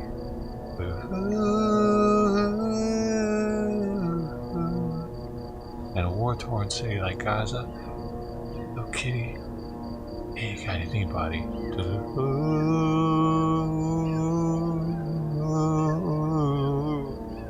and for just 20 cents, you can get little Paco here, a nice food, fresh, clean water, and a warm place to stay for the night.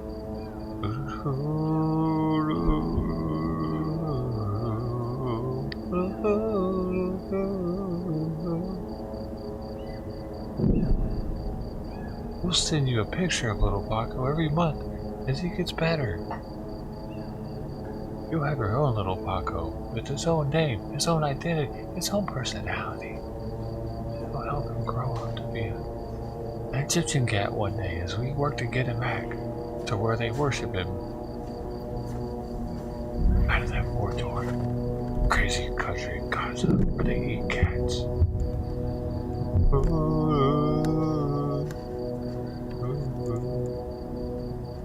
Thank you, Sarah McLaughlin. I may feel better, like we did something. We did something to help the kitty. Somebody's gonna help him now that we made the commercial.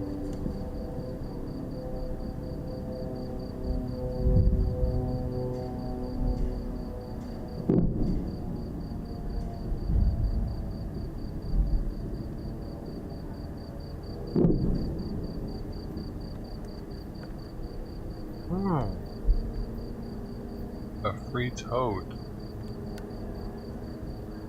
I'll have to think about that. Dude, that's in Israel, isn't it? At that point, that seems pretty deep. It's just right on the edge.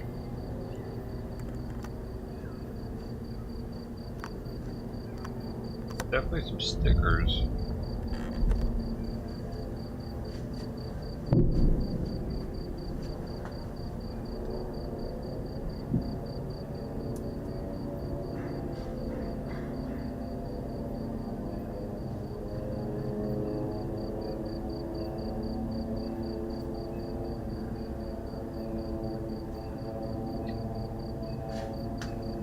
The cat's trying to warn everybody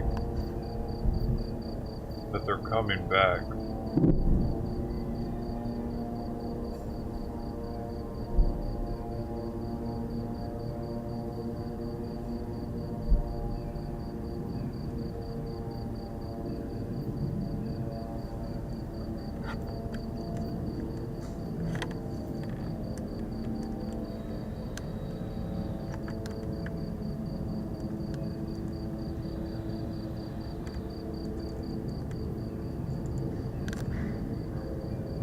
Flares.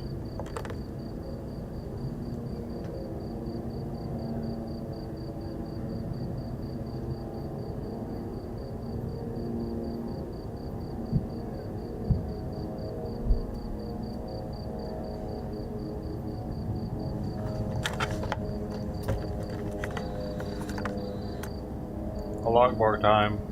Yo, that one kind of looks like it's veering off.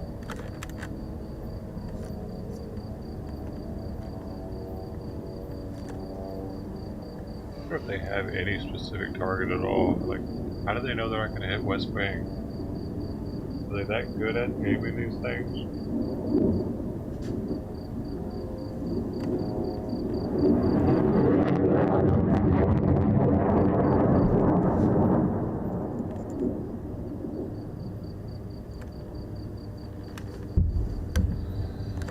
believe they're still shooting rockets, dude?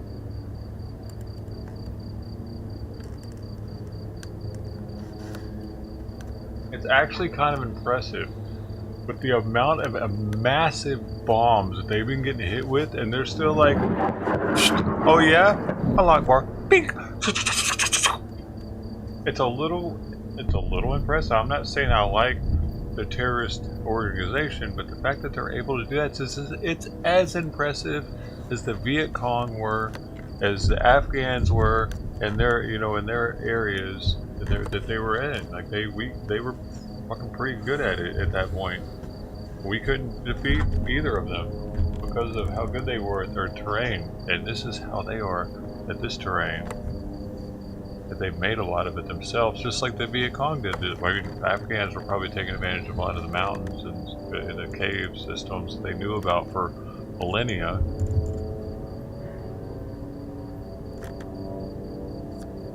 Dead Sea Scrolls were found in one in West Bank by a kid.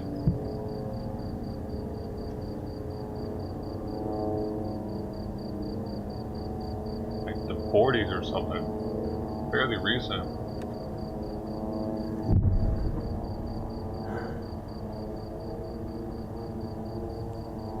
And they couldn't even sell them, dude. No one wanted them. They had to put up classifieds in the New York Times talking about their ancient biblical texts, and this interesting story with the Dead Sea Scrolls.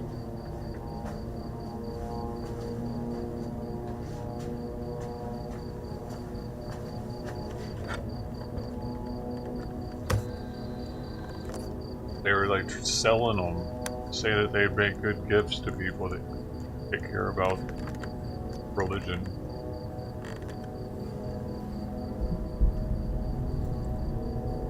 Imagine, dude.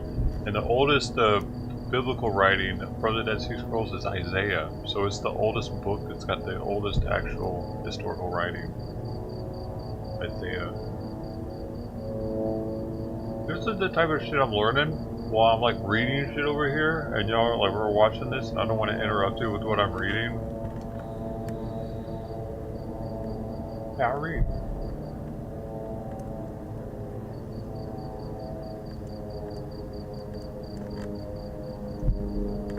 Wow. I'm an accelerated reader. I read at such an accelerated rate, your brain would explode if you tried doing it. You're literally inside your skull. It's to death.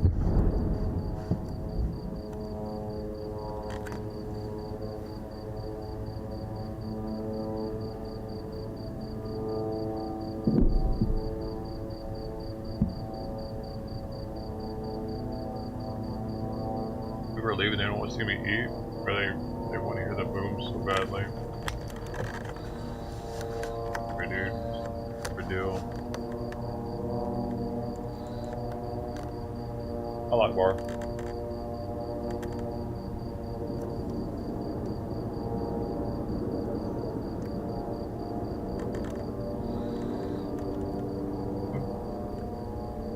That's the future, I don't know about that.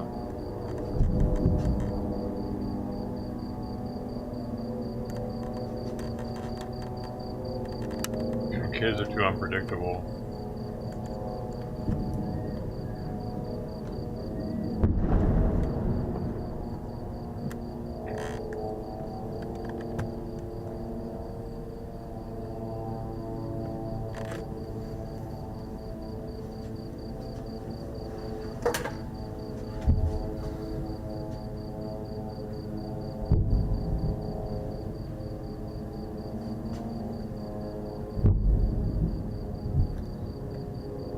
I have the patience for maybe a professor. I could deal with adults.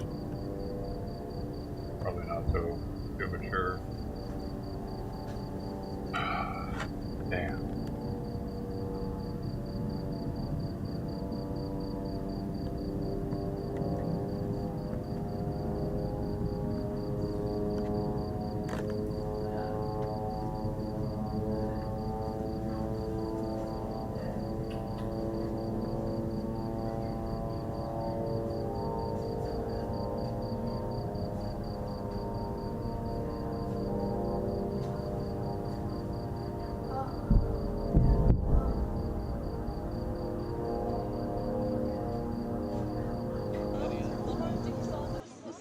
tahrip edilen yolların yanı sıra dış dünyaya bağlayan kalan tüm uluslararası yolların da yok olmasına neden olmuştur açıklaması. Tüm iletişim kesilmişken İsrail tarafından da birçok açıklama geldi. İsrail Ordu Sözcüsü İsrail tarafından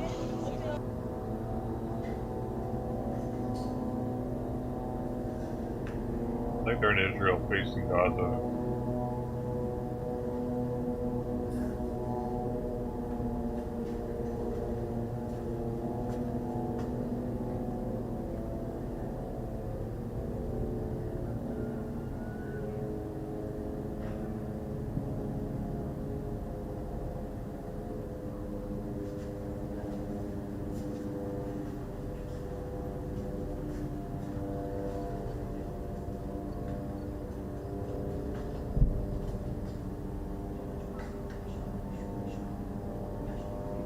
What? No way. Blink 182 played at Denny's in Long Beach last night.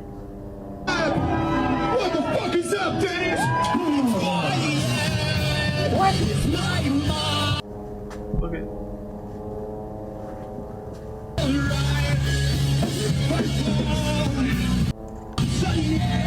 That's crazy. I wonder how people got tickets for it. Or how that happened.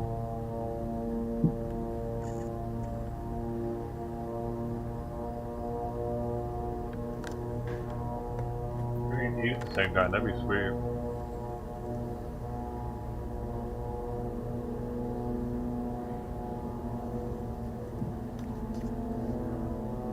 Obviously starting to pop off, man. Okay.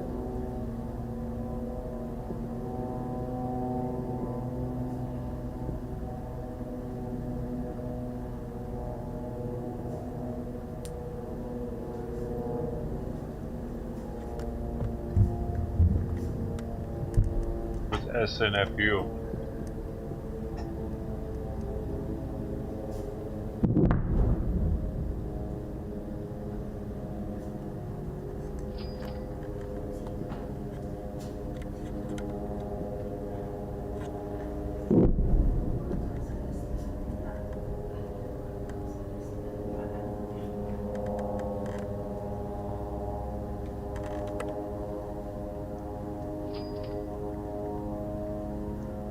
They just showed up. They said they had like get their pay due for it.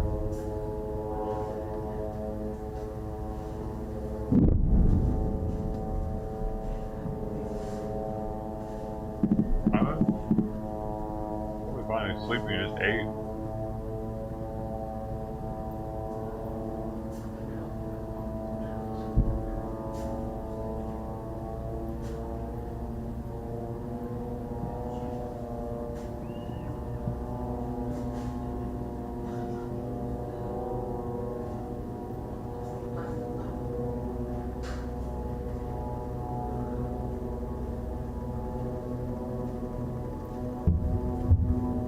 Dude, it's like dueling UAVs right now.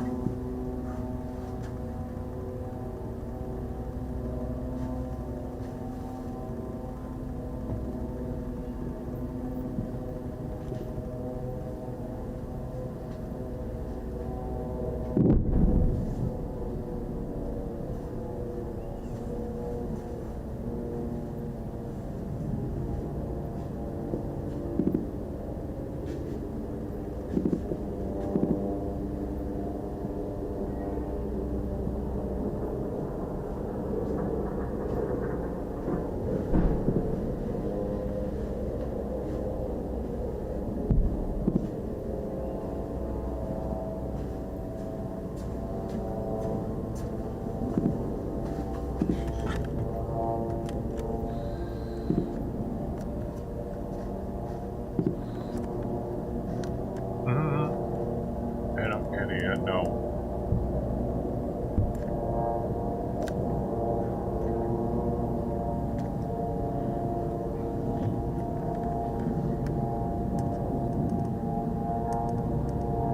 I still know who SNFU is, so who is that?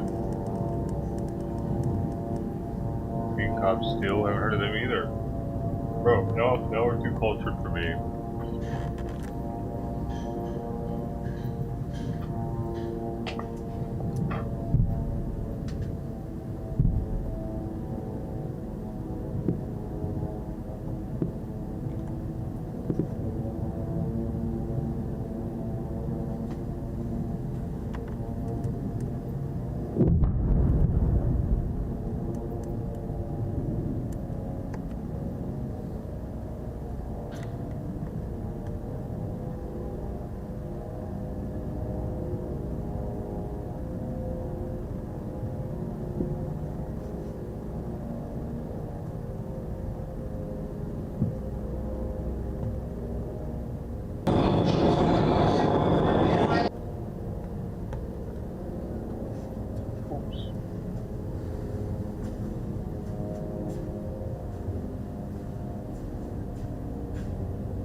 Like 11:11, make a wish.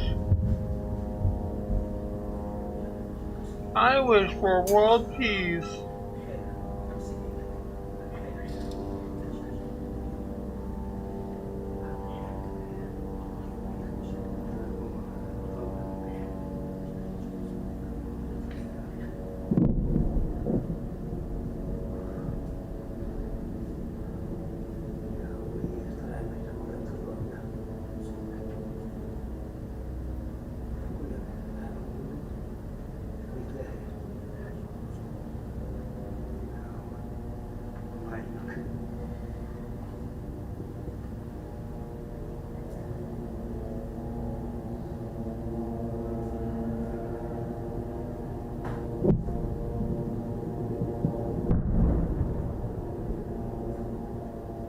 Israel. It is, dude. In comparison.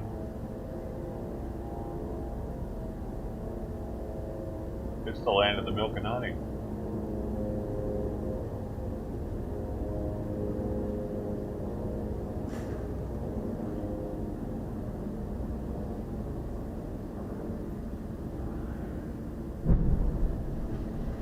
I think this is Gaza in the distance out here, maybe?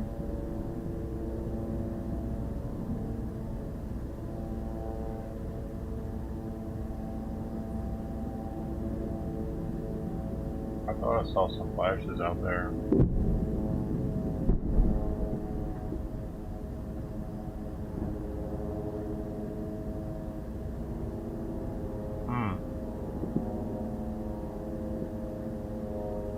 So is it tonight that it'll be busy and tomorrow it won't because it's like a religious thing? It's like, time out, guys. It's prayer time.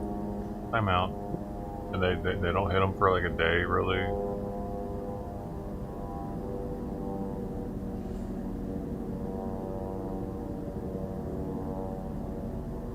Time out. It's headbanging time.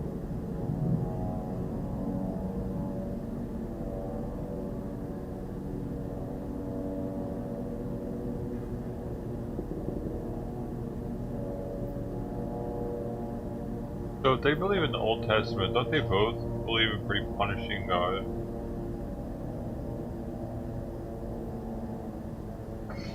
It was spicy! Hey, why don't Jews still sacrifice people? I mean, animals. Why don't they still sacrifice animals like the Old Testament did? Why did they stop that?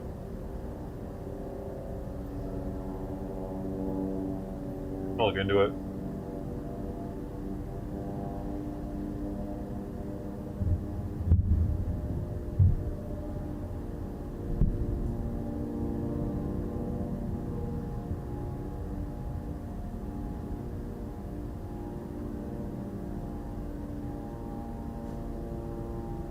After the deconstruction of the Second Temple, sacrifices were prohibited because there was no longer a temple.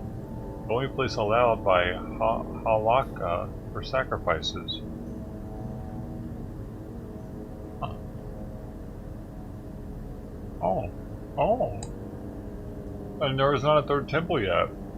So are they going to start sacrificing animals again once there's a temple? How that work? Probably.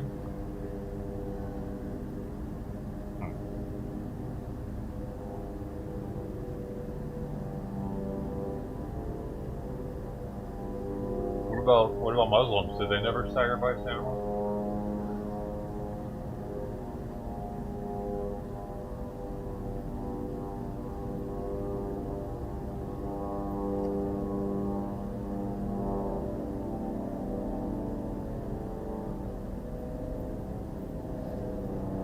Ritual animal sacrifice in Islam.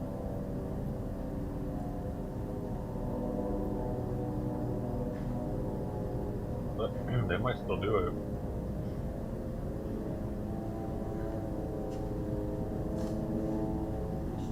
Oh, Christians used to do it too, called Korbania, animal sacrifice in parts of Greece.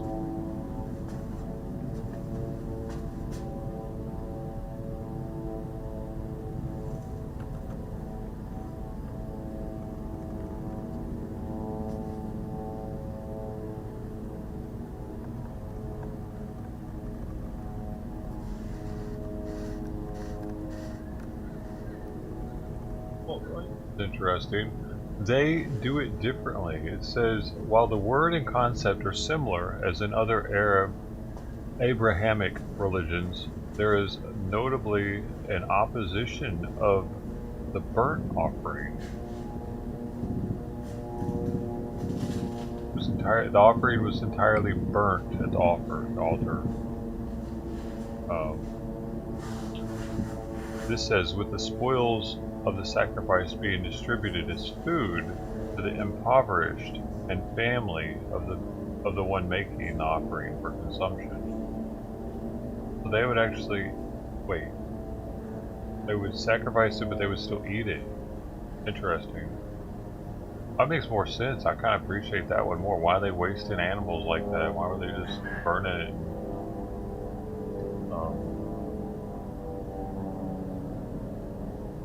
So it's like, I mean, you're just killing an animal and eating it. There's no harm in that, right? Or, what's they said it gives to, they would give to the impoverished.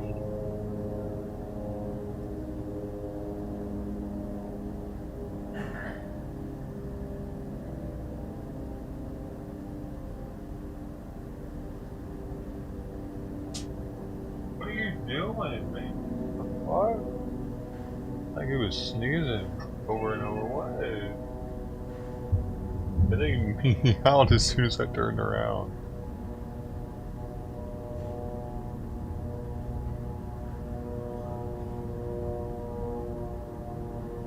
So, okay. Oh, it looks like when the first temple was destroyed, they actually ended sacrifices also. But I guess does that go for everybody? Because it's kind of confusing. Do the Islamic faith still do it? I think they do. Yeah, they do. Because there are rules right here. The animals must also be healthy, free from disease, and cannot be blind or one-eyed, missing parts of their tails or ears.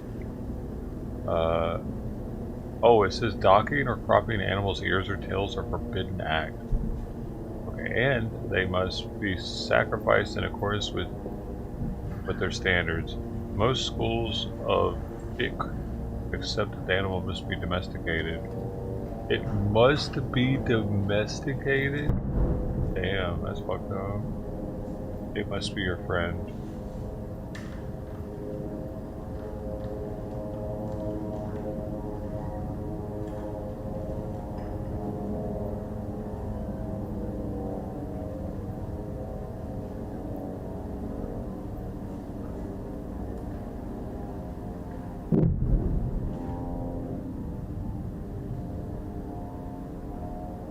Perfect animal. At least they eat it though. I mean, if they were picking the perfect healthy animal and then killing it, burning it. That would be a much more violent and brutal religion to me. That's the religion that people want to make them out to be. But on reading that further examination, if they're actually still sacrificing because they don't believe in that whole temple thing, then as long as they're eating it and also giving it to like the impoverished of their land, like, I mean, that's better than our meat factories are doing it to these animals, introducing all sorts of stress hormones into their system. They're probably caring for it and petting it before it dies and everything. Trying to calm it. I doubt they're like our system with meat is.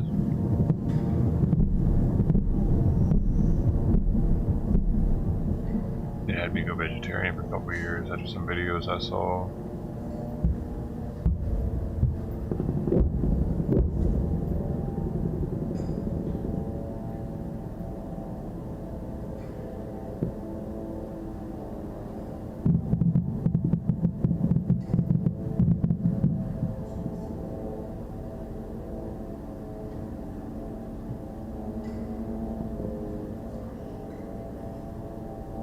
It's just that they got they're extremists, man.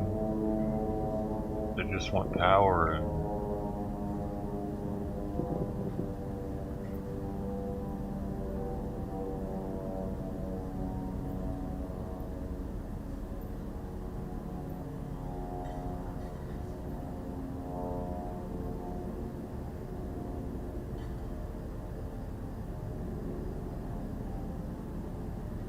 it seems like for the most part these are pretty docile people, and that's why these extremist groups are able to control them so much, because the religion itself makes them kind of docile, right? They don't, like,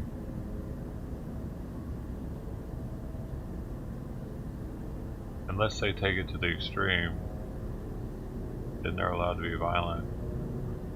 That's what I'm gathering from it, kind of. Because these people walking the streets outside the hospital, they seem just like regular people, you know? They don't seem like thugs or people that want trying to kill anybody. They're just trying to live their lives, maybe try a little tramadol. You know, they have a tramadol addiction problem there.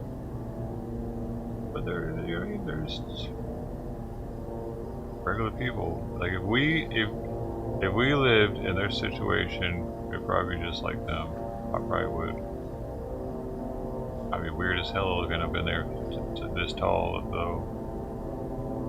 They'd be trying to make me the hummus captain. Be hitting my head on the tunnels and shit all the time.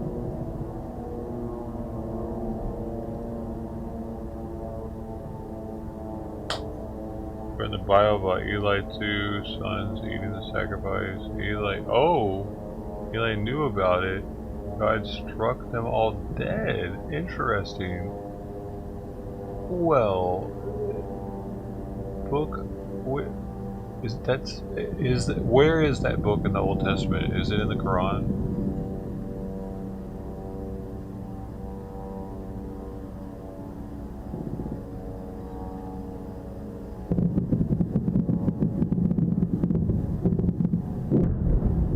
Gee, that's like a cluster bomb.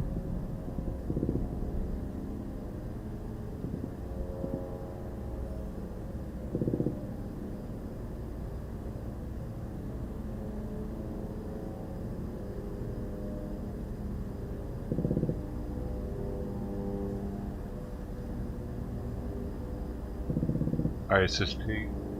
That's good information.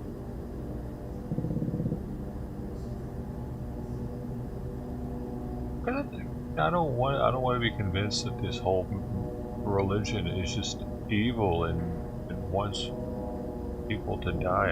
That can't be the case.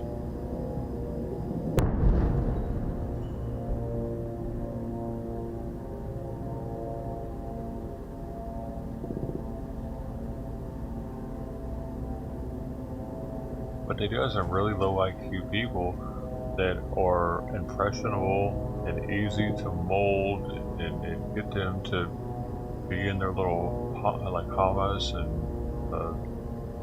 the ISIS.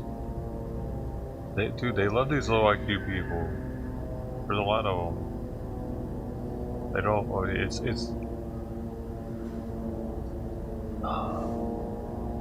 Well, I mean, it's like the cycle will never end because the people are they're not being educated. They can't get out of this place.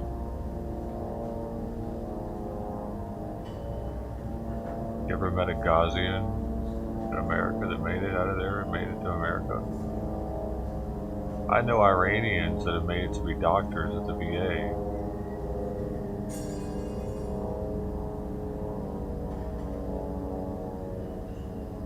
Iran can do it.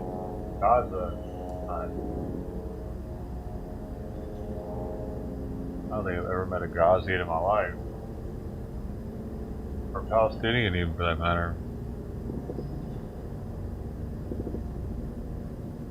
And that's even with traveling to Europe, to Eastern Europe.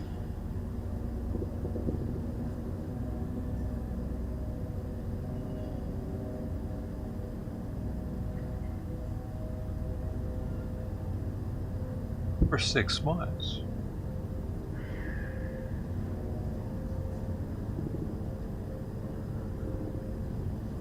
I was hanging out with Albanians, Romanians, Hungarians, Italians,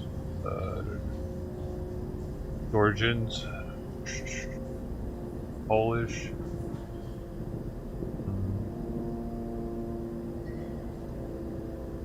I forget. Those are the main ones, but never a Palestinian. I never even ran across one.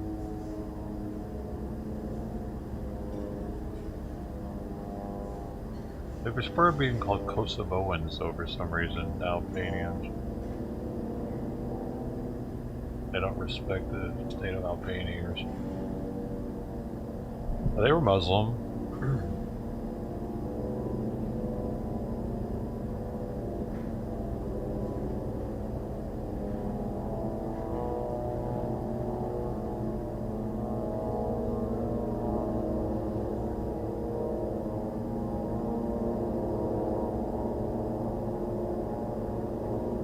Oh, really? There are a lot where you live? Where's that at? Interesting. Are they all wealthy or something? What do they do?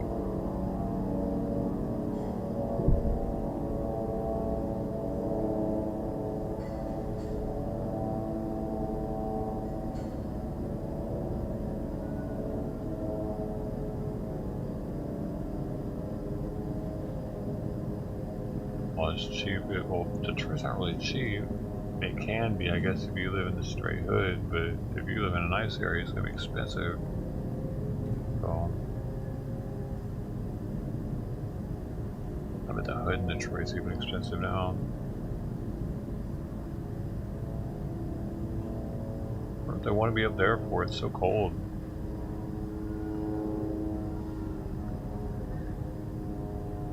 Oh, they have their own little community, huh? Sounds familiar. Dearborn, Michigan sounds familiar.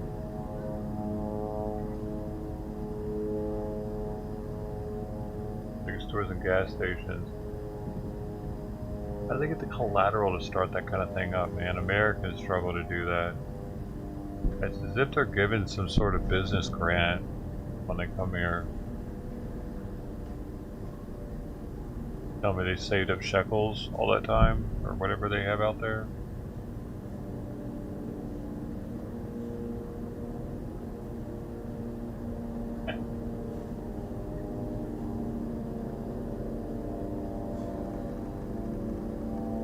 I bet they get some sort of business grant where they don't even have to pay it back. Look, see, this is why I think this is catching Gaza. This is that same flare from the other side.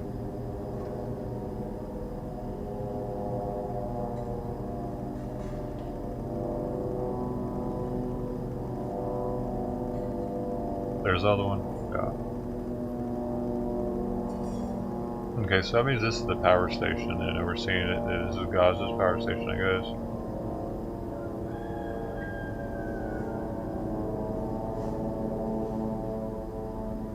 will share with Tel Aviv. Where's that echelon?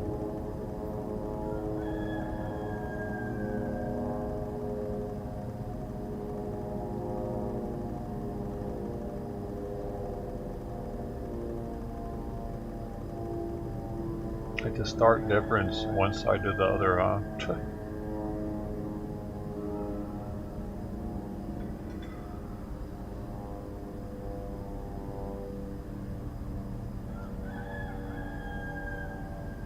No roosters in Israel. Okay. Audio. That's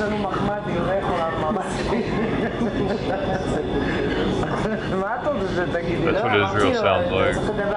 Lots of laughing, having a little glass of wine, watching the fireworks,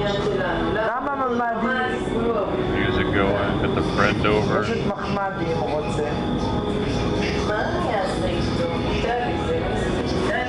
Beautiful view, man.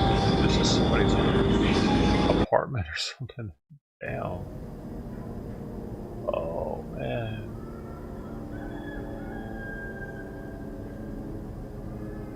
Back to Gaza. We gotta schlep it back to Gaza. Come here with money and get tax redemption. There's no tax. Huh. Never heard of that.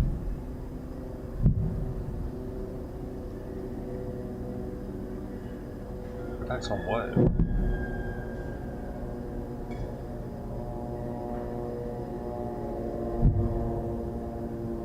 I don't know, they're not coming to California for some reason. Not that I know of. Let me see what the Palestinian population's like out here. I mean, I'm sure they're out here.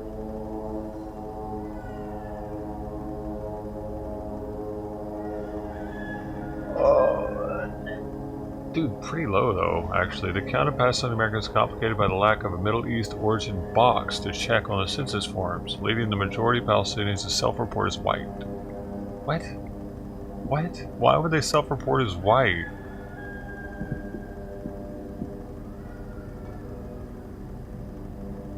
What the hell are they doing? They're blacker than they are white, aren't they? Hell, they even look kind of Mexican. Anyway. The population, why do they want to be white is the main thing. I'm like, the population of the Palestinian diaspora in California is estimated to be 57,222. 222.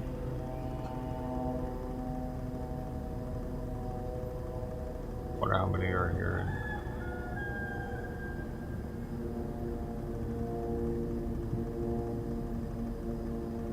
The first wave of Palestinian migration to the United States occurred in 1908 when the Ottoman Empire began mandating military service for Palestinians. The second wave came after the 1948 Palestinian expulsion and flight during the 1948 Palestine War. This expulsion or flight, which displaced more than 700,000 people, is known by Palestinians as the Nakba, also known as the Palestinian Catastrophe. It was the 1948 displacement of the majority of the Palestinian Arabs. The term is used to describe both the events of 1948 as well as the ongoing occupation of Palestinian territories and persecution and displacement of Palestinians throughout. Oh my God, they've both been just persecuted for so long. Oh my gosh. Why did they let their civilization go to shit? Both of them, all of them. Like, why weren't they paying attention? They both got smacked around hard. Well, that's what happens. They should have become Ottoman Empire people at that point, right? Or whatever.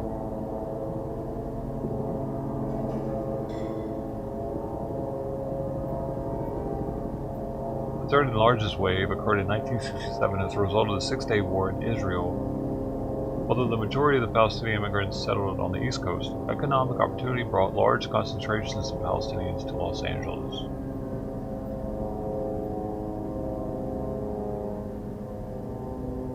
$15,000 here. in LA County.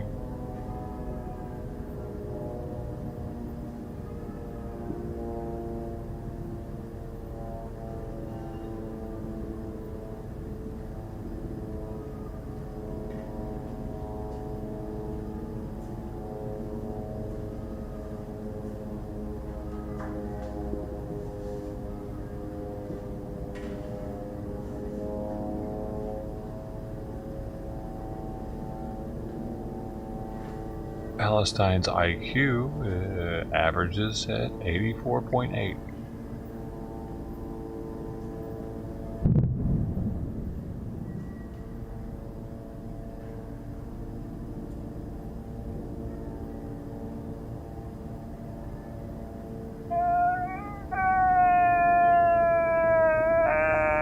An IQ of 84 is 1 point below the edge of the average range of intelligence. Technically, you're within the below average range, but only just. This means that some tasks may be more challenging for you, but for the most part, you will be able to perform at a level similar to that of your aged, matched peers. It's also important to understand that IQ isn't the only factor that influences your success and performance. Dedication and motivation play a much larger role in how well you perform. What is that? Okay, thanks, guy. We didn't ask for all that. I didn't ask for all that. Did you ask? Oh, you're a psychologist, no wonder. I need to feel good about myself. I feel so good now. Yo, I'm high IQ. What? I've seen IQ is even lower for them. Well, they won the white privilege. I see. Let me check it. They voted them into power, they're not innocent. I mean, how legit is their voting system? Did Hamas vote themselves in? Were they standing right there with an AK, staring at them like, you ready to vote? See you when you get out. I don't know how that all went down. Who was watching over their voting procedures?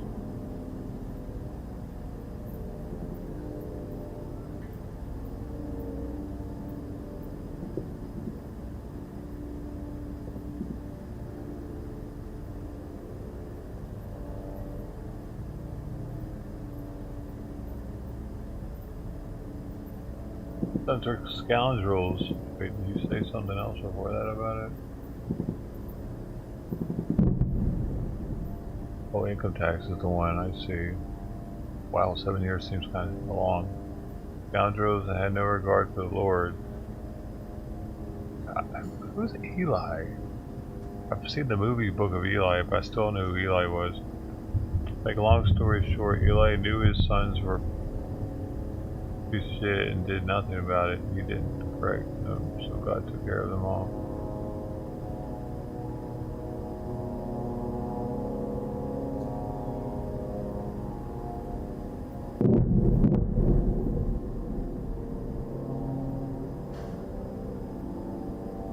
So, and yeah, and he did it because that final straw was Eli eating the sacrifice.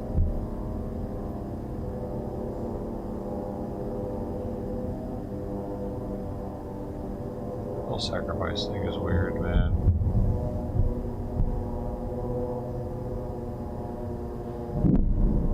Why would any god want us to just waste food to kill and just like I never really got that. Seems satanic or something, like pure evil. Yes, kill my creation. I want to watch you kill it. I'm God. You better not eat that. Burn it. Like, what the fuck? That's... Man, come on, dude. Why would a creator of something get off on that type of shit? He created it. If they created this, why would they want to destroy? They're creationists.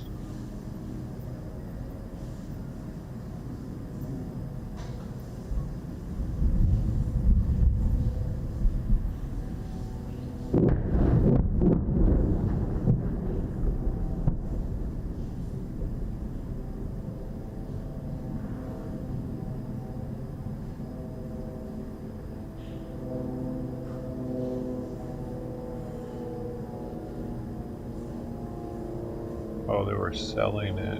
Oh. Well, they weren't even sacrificing it.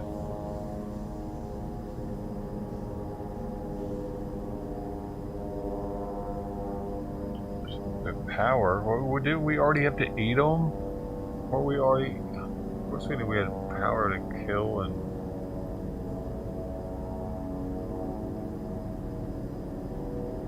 Cain kill Abel or something?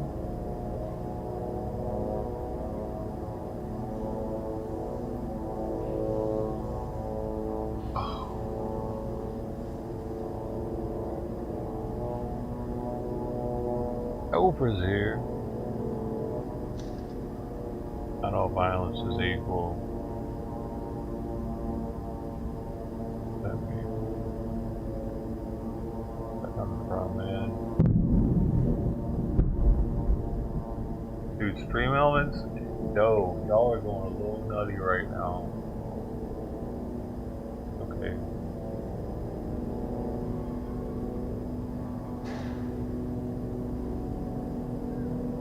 I don't know why you can't check though, dude. Is it still not work? Try it again.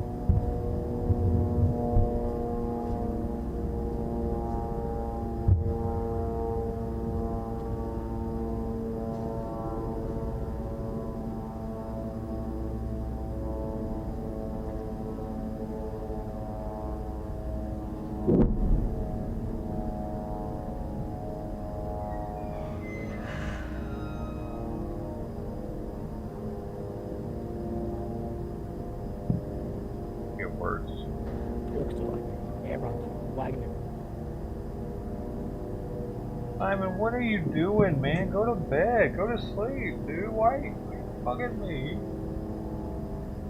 Medication. Stop, I think. Alright,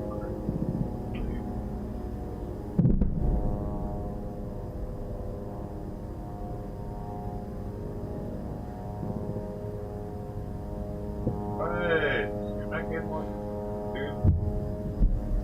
Stop it.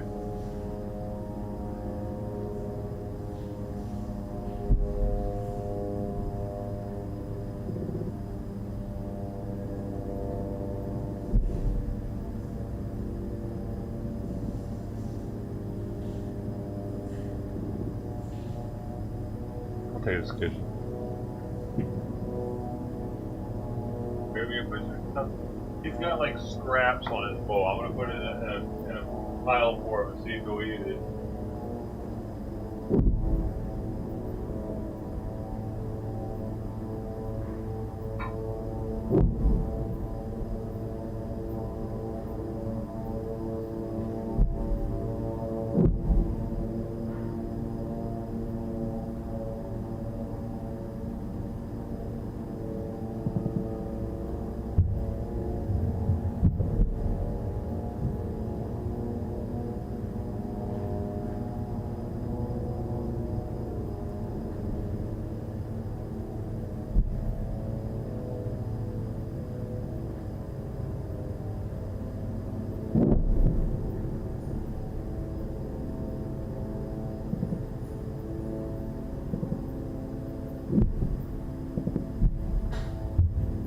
It's like a little pile there. A little couple bites in case he's to get less work for him to get that down. So it would take probably 30 minutes to get the whole bowl up.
Actually, yeah, he was better.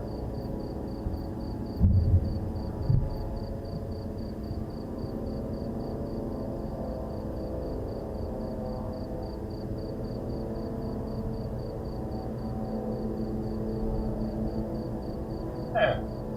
Now that really ties it all together. Lets the newcomers see what's going on right now. It's shut the fuck up. I'm doing something right now. What are you doing? What are you doing? Hey, Cricket Day, how's it going?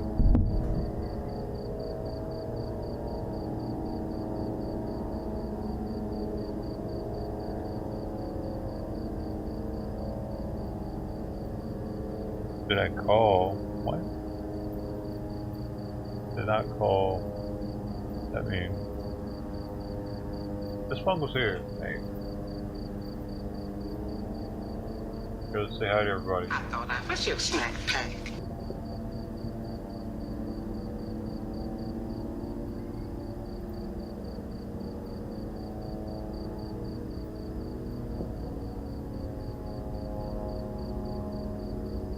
Hi. Hi. Something important has happened. Hi.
Whoa.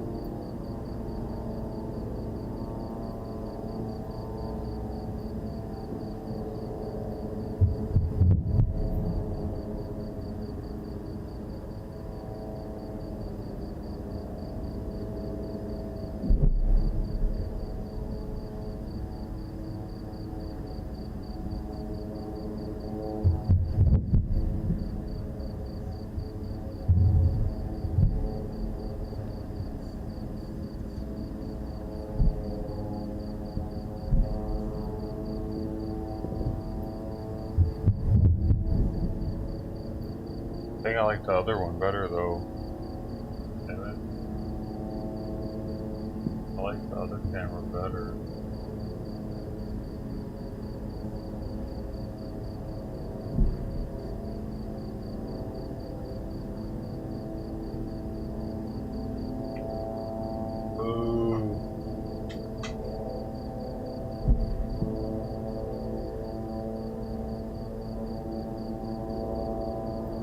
Tango Zero.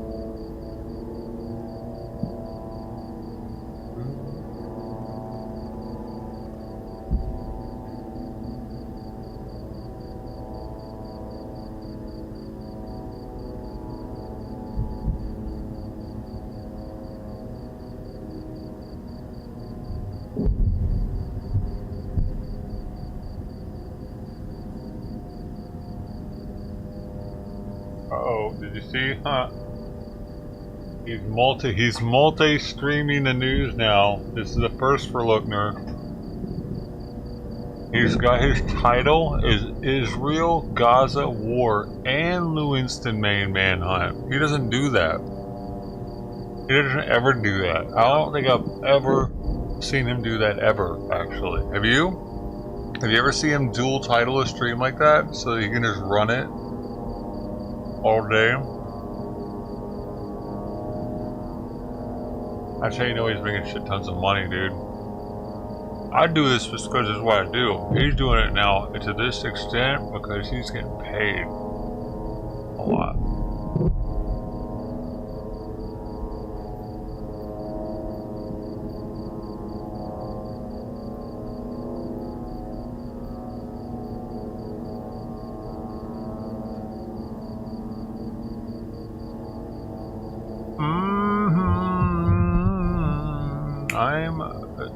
I'm guessing he's making at least $10,000 a month right now. I think that's a minimum.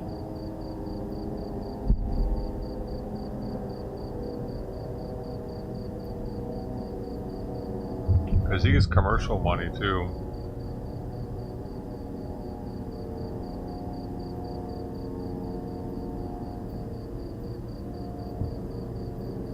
Got these members, super chats, plus he's streaming on like 4 or 5 different platforms.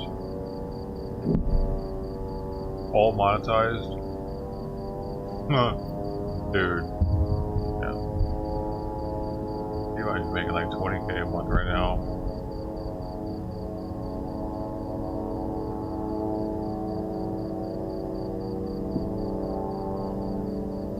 Yeah, he's probably smart enough to be put a chunk of it back.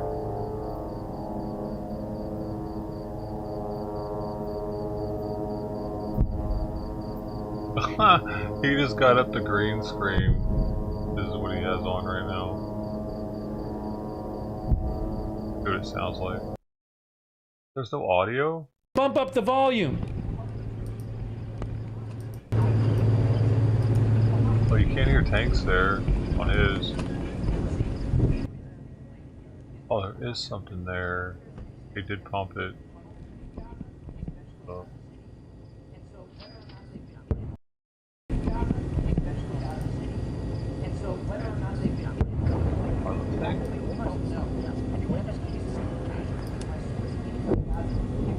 Wow. Whoa, Oh. whoa, something just, things, whoa, look at this. Look at this, wow. Wow, incredible. Did it happen the same time over here as it did for him? Because I hope so. Incredible. No, it didn't. That's what we just saw. Whoa, we're No, no, seeing no. the fire live. That's the second Incredible. one. Incredible It's not video. really Look at this. incredible. Wow. Shut the fuck up. God dang. Man, he's so fucking dorky. Wow. Wow. Incredible. I've seen better footage on PUBG. What are you talking about? I can't see shit right now. Wow, look at the green explosive stuff. Wow,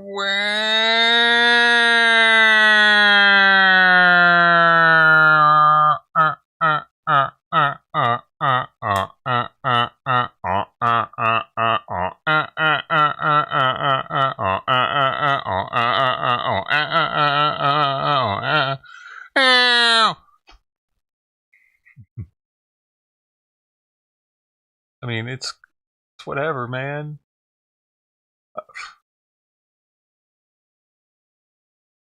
Fucking dork.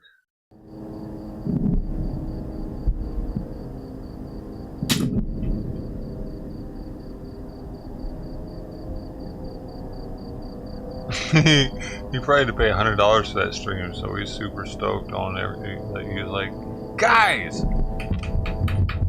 look what I was able to get us.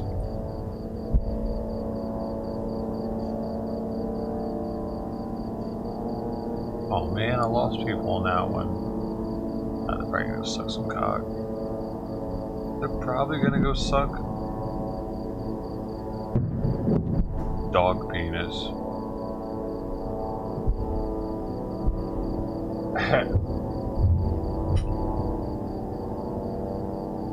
Yep. It just hit me. Turn the dog penis. Hey. They're the second dog penis. The small group. They travel on the internet. That's why so many of them left at one time. They just got a dog.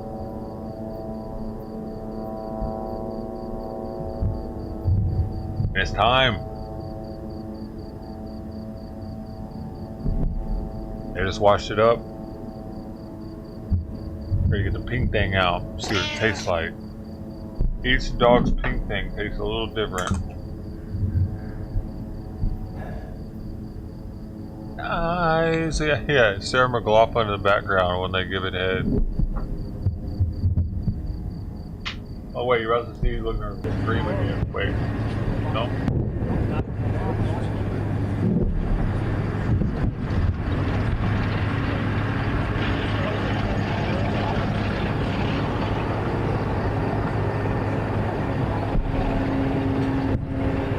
The penis is. Israel said tonight it's expanding ground operations, but we don't know exactly what that means. Really? Do we not know? Are you not this is intelligence for the something idea? intense is going on. Fuckhead.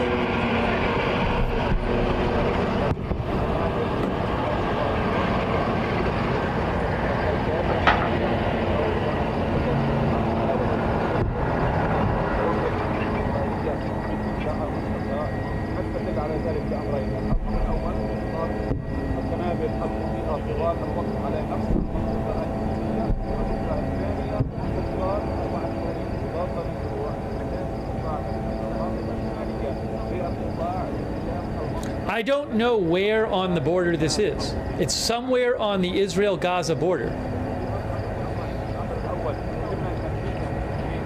Fuck you. Stupid ass comments. What are you gonna give him a gate number? There is no gate. There's a north gate, there's a south gate, or we're at the Rafah crossing. We're not the. What do you mean? You don't know where it's at? You don't know where it's at, Looker. Fuck. Why don't you know the position? Why don't you know the longitude, latitude, so that you can give that to the enemy? Amazing. And they can just try to hit with the rocket. This is incredible video. Wow. This is really stunning video. I wish I could tell him to shut up in person, like, multiple times a day. Wow. Like right there. Shut up with the wows. This is the first time they've. Oh, we just lost it. I hope we get it back. I'm so I hope glad. we get it back. They just lost the shot. So hopefully, I know they're working on getting it back. As soon as we have that back, I'll show it to you. That's unbelievable, that video. So you can see further live coverage is expected. What are you gonna do? As soon as it comes back on, I will show it to you. That's incredible video. I also have video of a Gaza hospital. Did I get the hospital up? I will throw it up. I will throw it up. What did you eat tonight? What up? Oh, the UN's talking. Hopefully they get it back. The UN's back in session. That is a hospital in Gaza right there. The UN's more important than that hospital. Hey, it's supposed to start up right now. County Mac 2. That's a Gaza hospital. Mac 2. I'm going to have a motor vehicle attached to your screen once my computer loads. It's going to be coming in from mine into Mechanic Falls on the 121. They're just going by the Vineyard Church now. It's going to be a black Ford F-150 report to be all over the road. Caller's still behind it at this time. Distracted. I gotta mute this. Heard burglar. 10-4 is going outbound. Dude. Okay. That's weird. He's got Maine dispatch because they're searching for that dude in Maine while he's showing the Gaza hospital.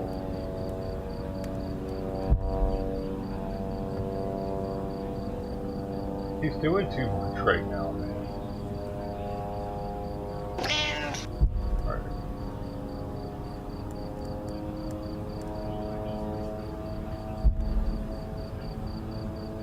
It's the drugs I take.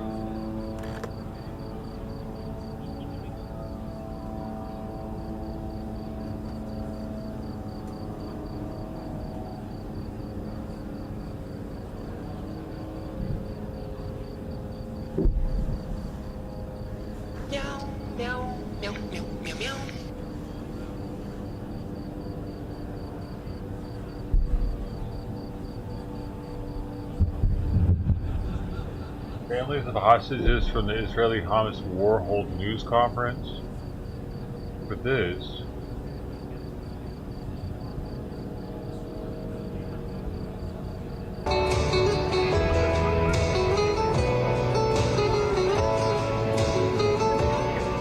DC community gathering, Lincoln Memorial, empty Shabbat table. Oh, it's an empty Shabbat table for the dead people, I guess.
More time, or was it?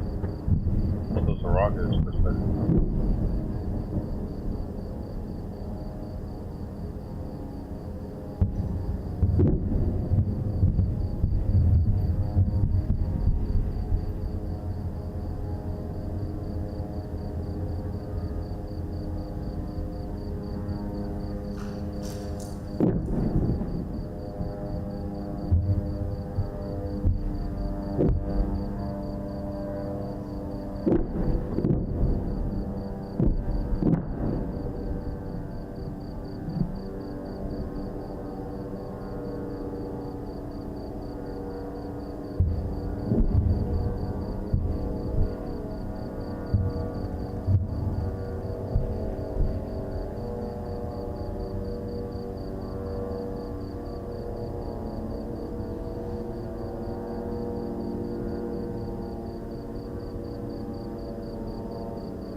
So I thought they started at 12.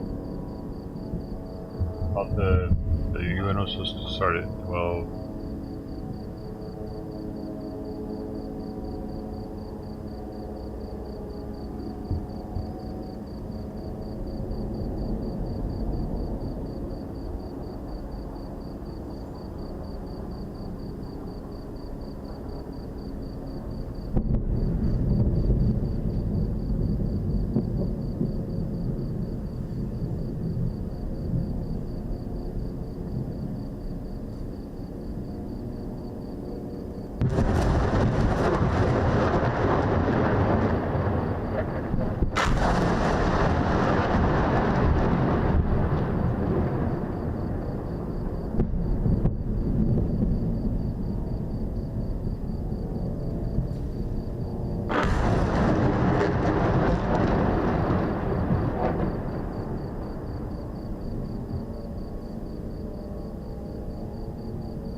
Multiple reports of tanks entering several points across the Gaza Strip. Might be a ground invasion.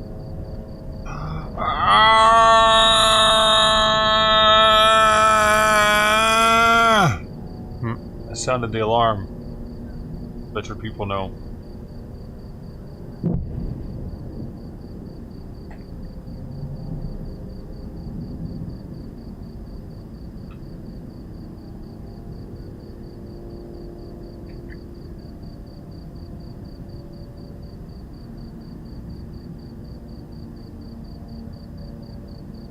The question is whether Hezbollah will consider this a ground invasion. Apparently they have 100,000 rockets, Hezbollah. But if they all shoot their rockets at Israel at the same time, Israel won't be able to do shit about it.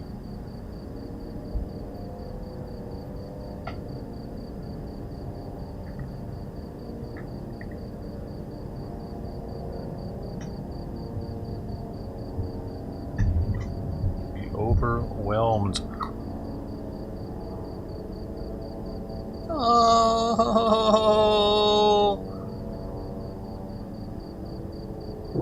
But it will be a pretty sight to see for a little bit while the interceptors are taking them down, but eventually the interceptors, well, they'll run out.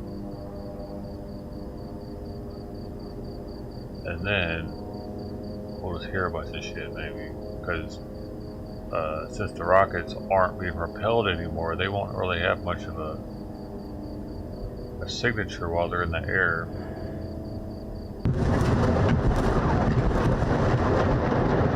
Won't have any kind of noise or sound or light signature. We'll just hear them hit. Maybe.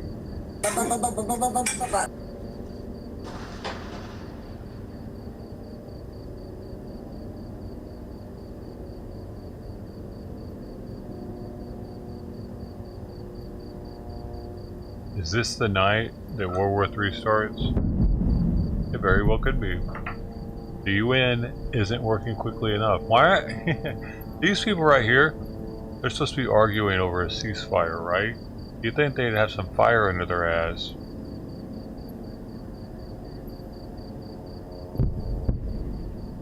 Right? I would think that. Hey, cuckoo. Cuckoo Varugu puffs.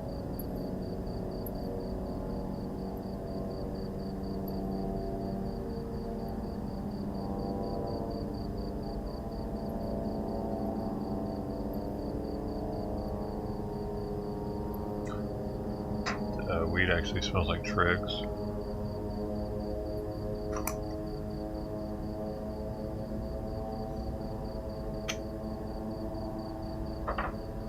Except for kids.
Sorry.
The 41st plenary meeting of the 10th Emergency Special Session of the General Assembly is called to order. Yeah. America, President. The General Assembly will resume its consideration of Agenda Item 5, entitled Illegal Israeli Actions in Occupied East Jerusalem and the rest of the occupied Palestinian territory. Stoner Americans, President. In light of the decision taken by the General Assembly earlier today to suspend the debate on agenda item this afternoon, the Assembly shall now proceed to consider draft resolution A/ES10/L25 and amendment A/ES10/L26. Before proceeding further, I would like to inform members that the draft resolution and the draft amendment have closed for e-sponsorship. I now give the floor to the representative of the Secretariat. Thank you, Mr. President. Before the President gives the floor for explanations of vote before the vote, I should like to announce additional co-sponsors of both the two L documents. First, on L26. Since the submission of the draft resolution and in addition to the delegations listed on the L document, the foreign countries have also become co-sponsors of A/ES10/L25.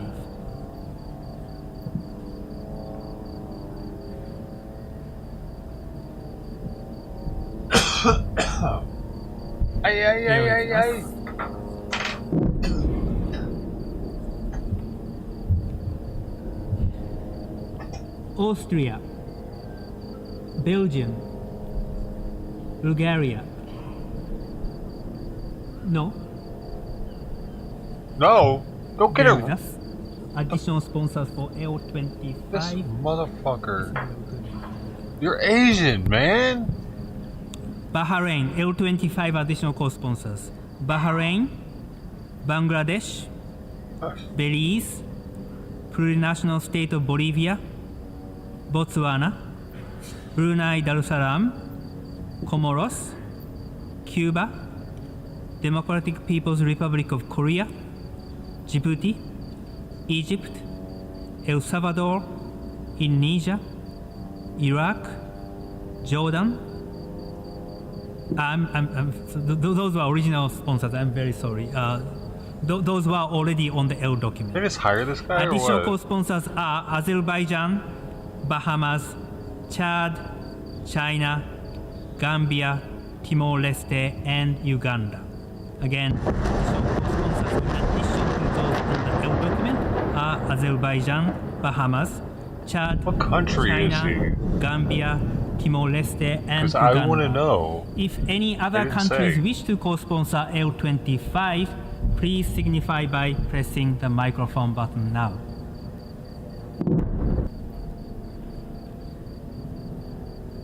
What are you guys guessing? I see none as additional co-sponsors for L25. Next, Definitely on one where they L26. still shit in the floor. Since the submission of the draft amendment, and in addition to the delegation listed on the L document, the following countries have also become co-sponsors of A/ES10/L26. Austria, Belgium, Bulgaria. I don't even know what the fuck they're Croatia, talking about right now. And Cyprus, neither would you if I shut up, so Czechia, don't worry about that. Denmark, Estonia, Finland, Germany, Greece, Italy, Japan, Kenya, Latvia, Lithuania, Luxembourg, Malta, Marshall Islands, Montenegro, Kingdom of the Netherlands, New Zealand, Poland, Portugal, Republic of Moldova, Romania, Slovakia, Slovenia, Sweden, Ukraine, United Kingdom, and United States. If any other countries wish to co-sponsor L26, please signify by pressing the microphone button now. So if they sponsor it, that means that they're for it. Tonga, Spain, oh shit, North Macedonia, Federated States of Micronesia. Pretty sure that just means that they're gonna have to give up their, for there to be a ceasefire. Thank you, Mr. President. For humanitarian aid, they want there to be an amendment that they have to give us the hostages. I believe that's what that one was for. I thank the representative of the Secretariat. The Assembly will now proceed to... I don't know though for sure. The Assembly will now proceed to take action on the draft resolution contained in Document A, ES10/L25, and the amendment thereto contained in A/ES10/L26.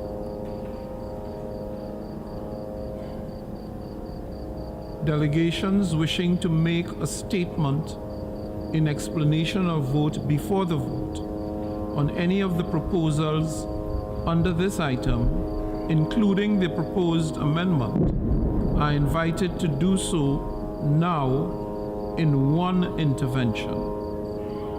Before giving the floor for explanations of vote before the vote, may I remind delegations that explanations of vote are limited to 10 minutes and should be made by delegations from their seats. 10 minutes though. It's 4 before. Accordingly, I give the floor to the distinguished representative of Jordan. Mr. President, ladies and gentlemen, I stand before you today as I present draft L25 titled Protection of Civilians and Upholding Legal and Humanitarian Obligations on behalf of the Arab Group. This resolution is brought forward under the 10th Emergency Special Session Agenda Item 5, addressing illegal Israeli actions in occupied East Jerusalem and the rest of the occupied Palestinian territory. It has garnered co-sponsorship from 47 member states of this esteemed General Assembly. Mr. President, the situation in Gaza is dire, characterized by immeasurable suffering, where the fundamental human rights and the dignity of its people have been violated in blatant disregard of international law. The consequences of indiscriminate violence, the loss of countless innocent lives, and the extensive destruction of civil infrastructure are destined to leave a lasting mark on generations to come. Since the eruption of this cycle of violence and conflict on 7th October, over 7,000 Palestinians, innocent Palestinians, have tragically lost their lives, including women, children, elderly, health workers, and UN staff. The urgent need for an immediate ceasefire to end this prolonged tragedy and create a path towards diplomatic solutions cannot be overstated. It is not merely our responsibility, but a profound moral obligation to champion the cause of peace. In light of these compelling circumstances, as we all are witnessing a ground invasion conducted by Israel as we speak, and the absence of a resolute action by the United Nations Security Council 4 times so far, our draft resolution pursues a simple yet vital goal, one that aligns with the very purpose for which the United Nations was established: peace and compliance with international law. This resolution addresses the intensifying violence in Gaza Strip, the rest of the occupied Palestinian territory, including East Jerusalem. It calls for an immediate, enduring, and unwavering humanitarian truce, ultimately leading to a cessation of hostilities. It demands adherence to international law, especially concerning the safeguarding of civilians, humanitarian personnel, UN staff, and essential facilities.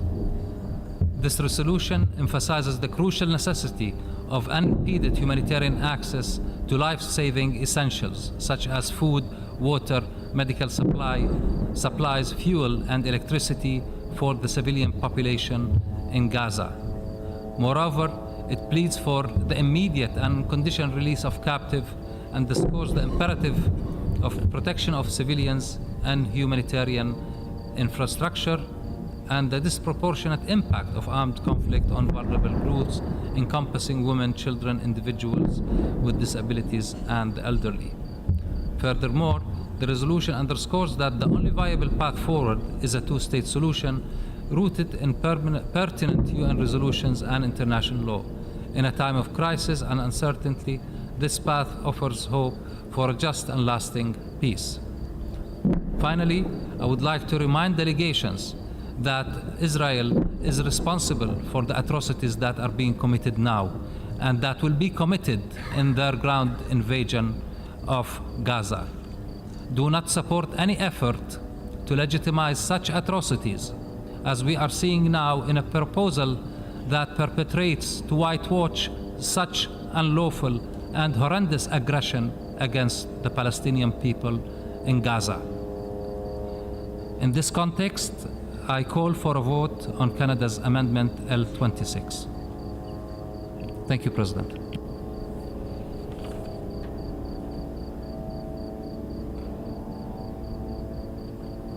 I thank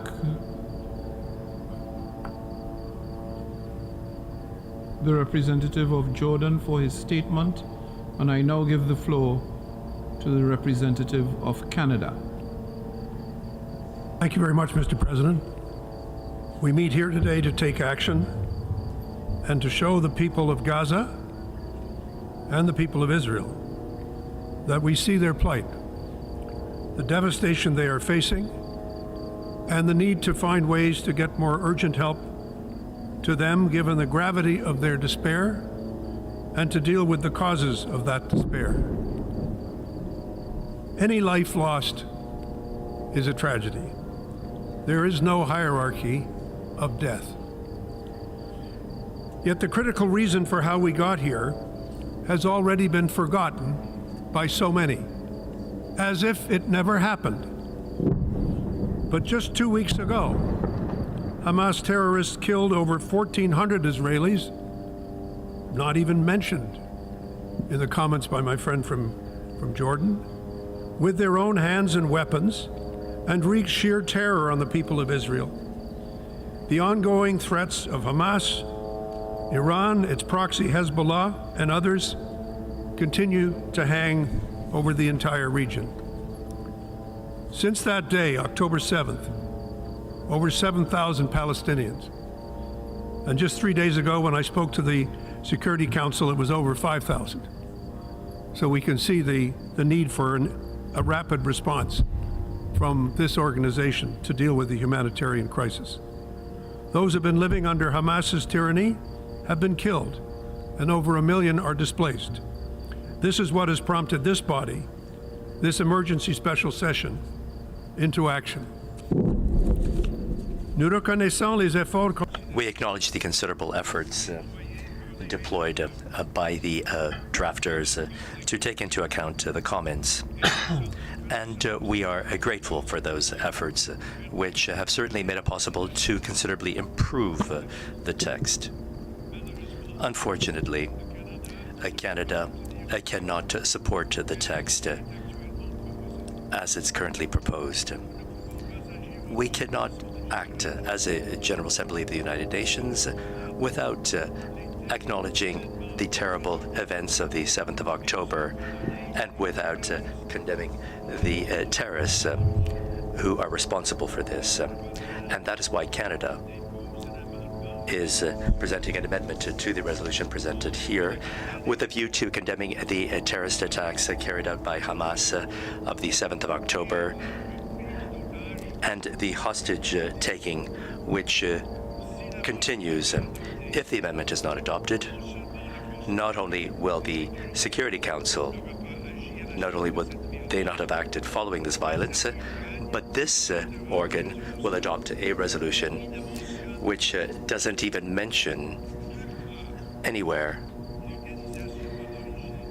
the organization which is responsible for one of the worst terrorist attacks in history, and we will all have to live with that failure while the tragedy continues to unfold. The purpose of this amendment is quite straightforward. It is not, by any means, a whitewash of anybody. Facts are facts. On October 7th, Hamas committed acts of terror by killing and kidnapping innocent men, women, and children. We, in this assembly, have an obligation to name two things, not mentioned in the draft resolution: the organization that bears responsibility for those events and its consequences, and the deliberate cruelty of the murders and the hostage-taking that is still underway. Our amendment does just that, no more and no less. The actions of a terrorist organization are not to be confused with the will of the Palestinian people. Nothing and no one can justify the terror that Hamas has unleashed. We continue to call for the immediate release of hostages and demand that they and all civilians be treated with compassion and humanity. 41 member states have nationals being held hostage.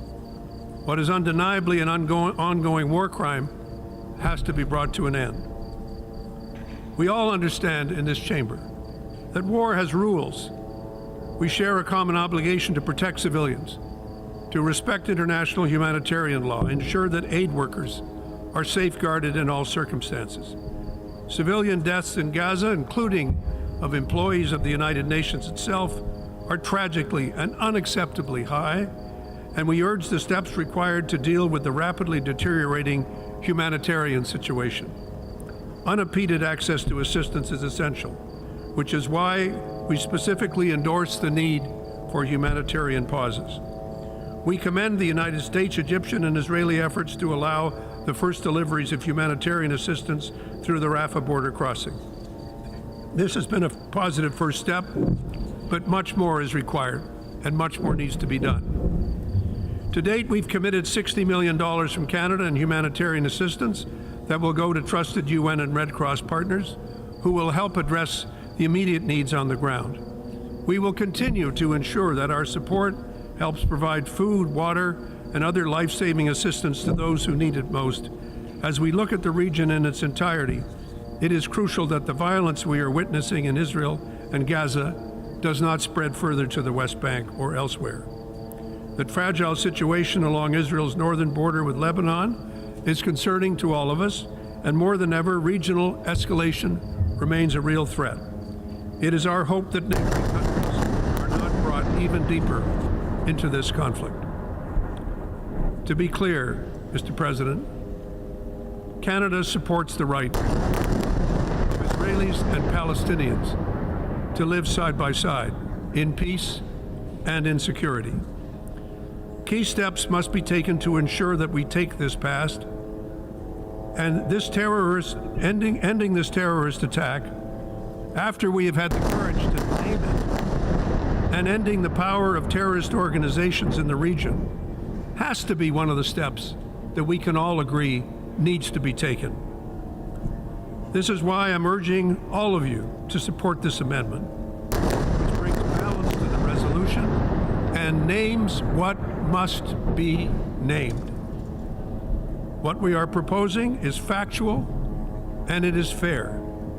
If our amendment is adopted, it will allow many member states to support the text as a whole, including Canada. Easy peasy, jumping easy. Thank you, Mr. President. That's the Canadian bird, by the way. It's a gray. I thank the distinguished representative of Canada for his statement, and I now invite Pakistan, the distinguished representative of Pakistan, to take the floor.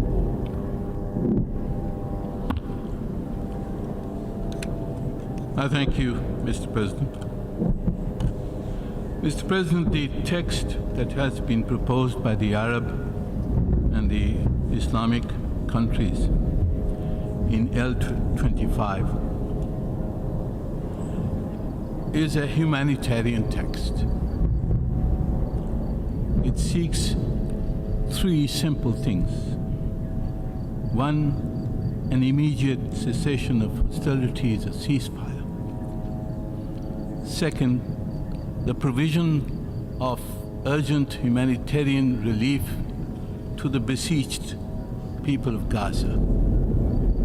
And third, a stipulation against the further displacement of the 2 million people in Gaza, trapped between Israel's bombs and its tanks. Mr. President, the co-sponsors of L25 have been circumspect in the language that has been used in document L25. The document has not condemned Israel by name. And this has been a deliberate act of moderation on the part of the sponsors. Because if one were to see the situation that is on the ground with Israeli bombs that are there for 20 days against the helpless Palestinian people, with 7,000 men, women, and small children killed by Israel in the last 20 days, 17,000 injured, 1.1 million Palestinians displaced. The enormity of the crimes that are being committed by Israel against the Palestinian people are so great and enormous that it is amazing that when my friend from Canada insists on naming the organization Hamas, that he does not feel the need for the equity and balance and fairness for which Canada is so well known. He does not feel the need to name Israel for killing 7,000 Palestinians and injuring 17,000. Only Hamas. Is this balance? He says what needs to be named has to be named. We believe Israel needs to be named. If you are fair, if you are equitable, if you are just, you will not blame one side and not the other. And if you were to go back to the issue of who started this, we all know who started this. It is a 50 years of Israeli occupation and the murder and killing of Palestinians with impunity that started this. When you push a people into the corner, they will respond. This is what the Secretary General said. It did not happen in a vacuum. And look at the reaction that came from the Israeli representative, insulting the Secretary General, calling for his resignation. They can't face the truth. They can't face justice. They can't face the fact that the crime has originated with the Israelis. The Israeli occupation is the original sin in this case. It is not what happened on the 7th of October. That is a proximate cause, but the real cause is the occupation of Palestine. Mr. President, it was not our purpose to name anybody in this text. My colleague from Canada says, well, the hostages, we don't speak. The text does speak in balanced terms for the release of all who are held against their will. But not only also the Palestinians. They have the same rights. They are human beings too. And if you only focus on your kith and kin in Israel and forget the Palestinians because they are different, are they people of a lesser God? I think if Canada was fair, if Canada was really equitable, it would agree either to name everybody, both sides, who are guilty of having committed crimes, or it would not name either, Alpine as we rock chose partridge. in L25 not to name Partridge in a pear tree. But if the Canadian amendment passes, there's a partridge. Pakistan will withdraw its co-sponsorship of L25, and we will submit an amendment to the text of the resolution, which will strongly condemn all indiscriminate attacks by Israel, the occupying power, against the Palestinian civilian population. That I hope we will have the opportunity at the appropriate time to do so. But my appeal to all member states here is not to support the one-sided Canadian amendment, the unequal Canadian amendment, the unfair Canadian amendment. I urge you not to show that you are biased against the Palestinian people who have suffered 50 years of occupation, that you are even-handed, that you will either name both or you will name neither in this draft resolution. Our purpose is to stop the fighting. The fact that we have reports today that the Israelis have gone on the ground into Gaza. It is all the more reason for this General Assembly to pass a resolution which is unequivocal in calling for a halt to the fighting, to the hostilities, and that is what we must do this afternoon. I thank you, Mr. President. Does it work?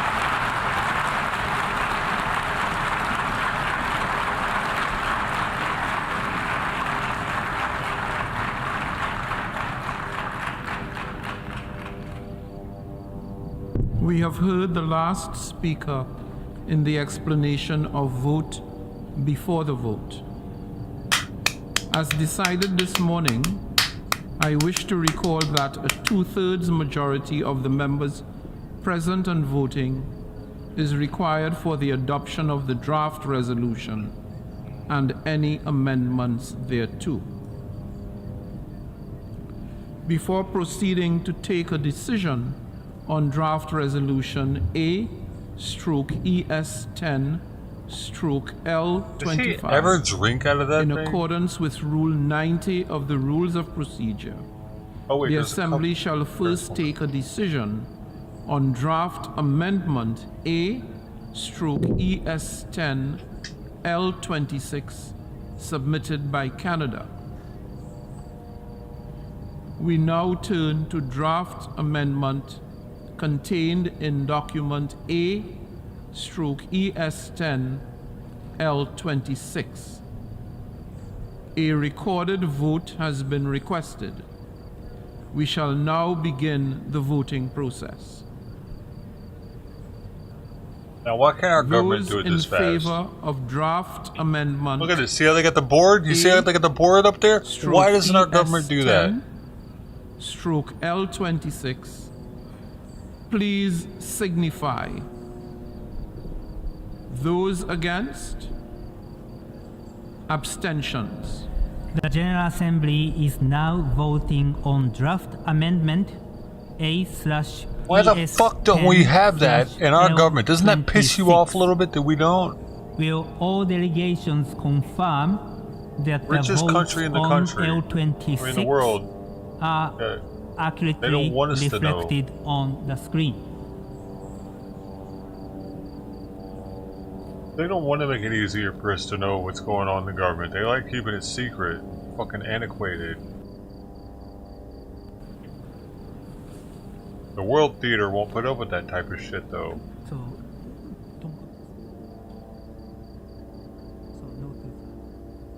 We're idiots here. Boils down to.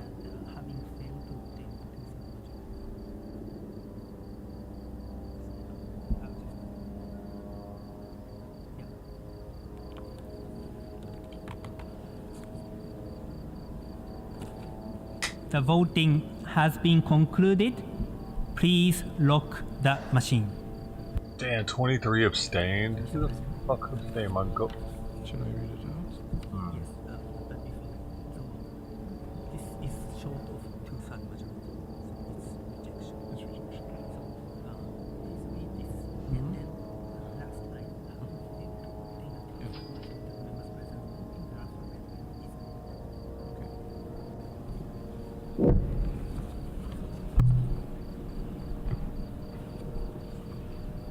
The result of the vote is as follows. In favor 88, against 55, abstentions 23. Having failed to obtain a 2/3 majority of members present and voting, draft amendment A/ES10 L26 is not adopted. All the Arab countries are clapping.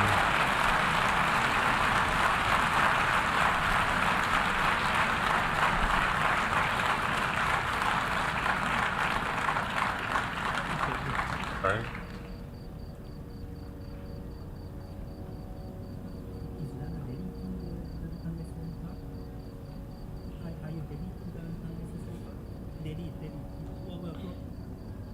Yeah, that was to make it so they'd have to give up their hostages and to get humanitarian aid. Right? That's my understanding.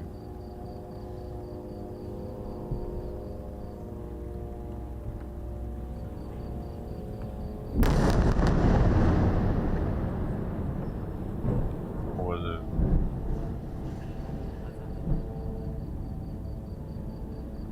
Yeah, you could see those up in this screen even. Israel side.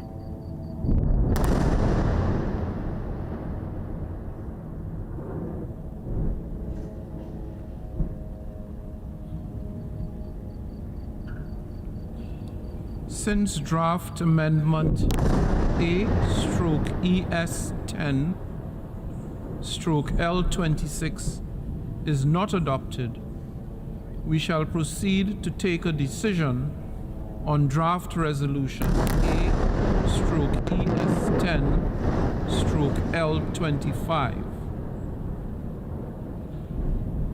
The Assembly will now take a decision on draft resolution A/ES10/L25 entitled Protection of Civilians and Upholding Legal and Humanitarian Obligations.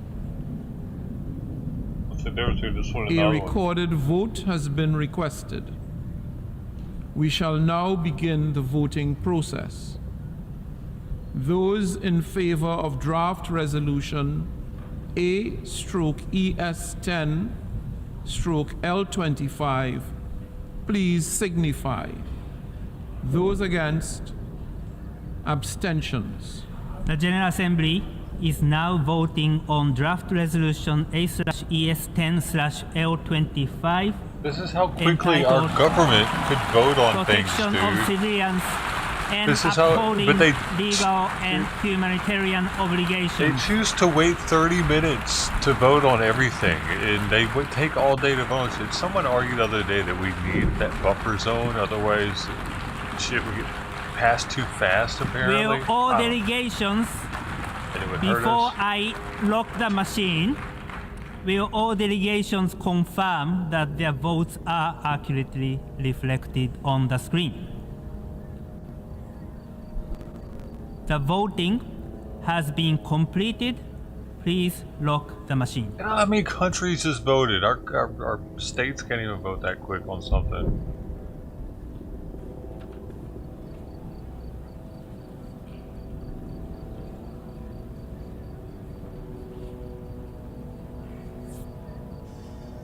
Dude, this room The result of the vote like is as follows. That one got it, didn't it? In favor, 120.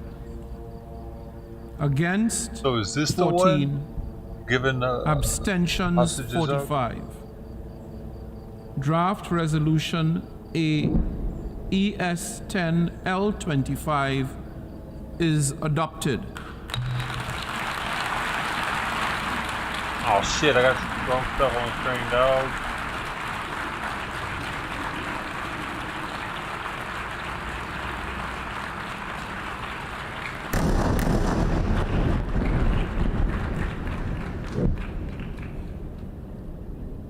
Before giving the floor for explanations of vote after the vote, may I remind delegations that explanations of vote are limited to 10 minutes and should be made by delegations from their seats.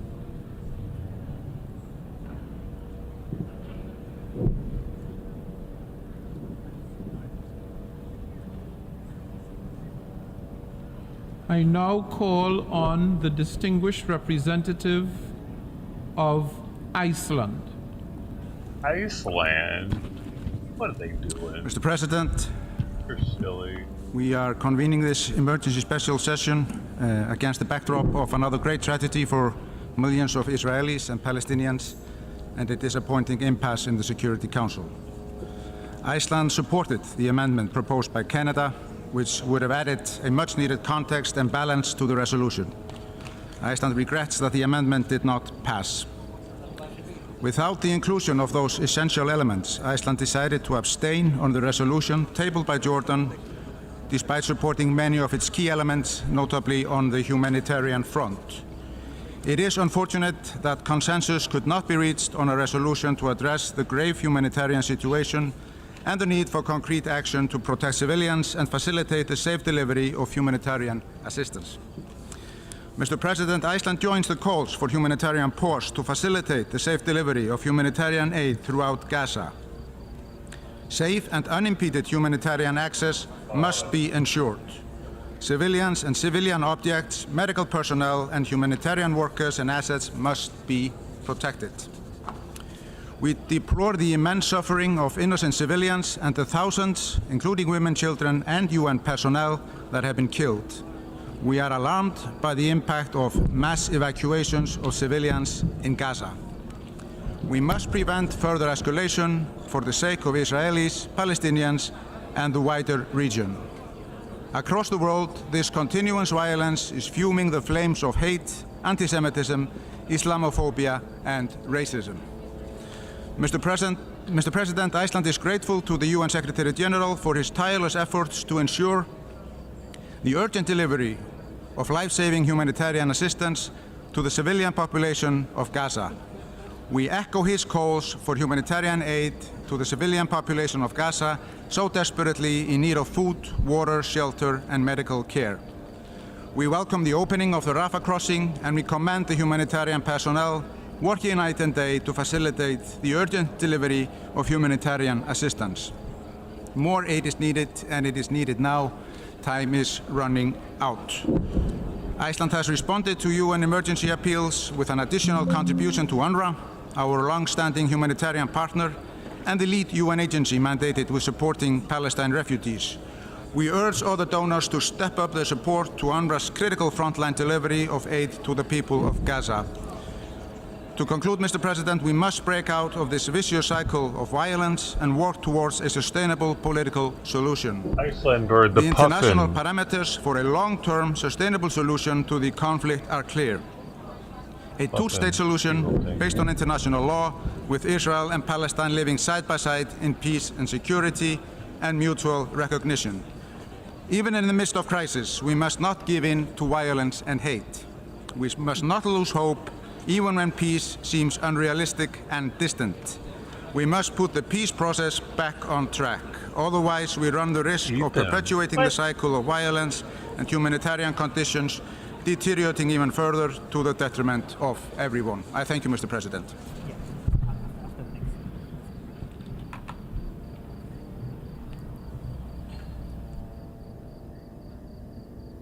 Giving the floor to the next speaker, you may wish to ask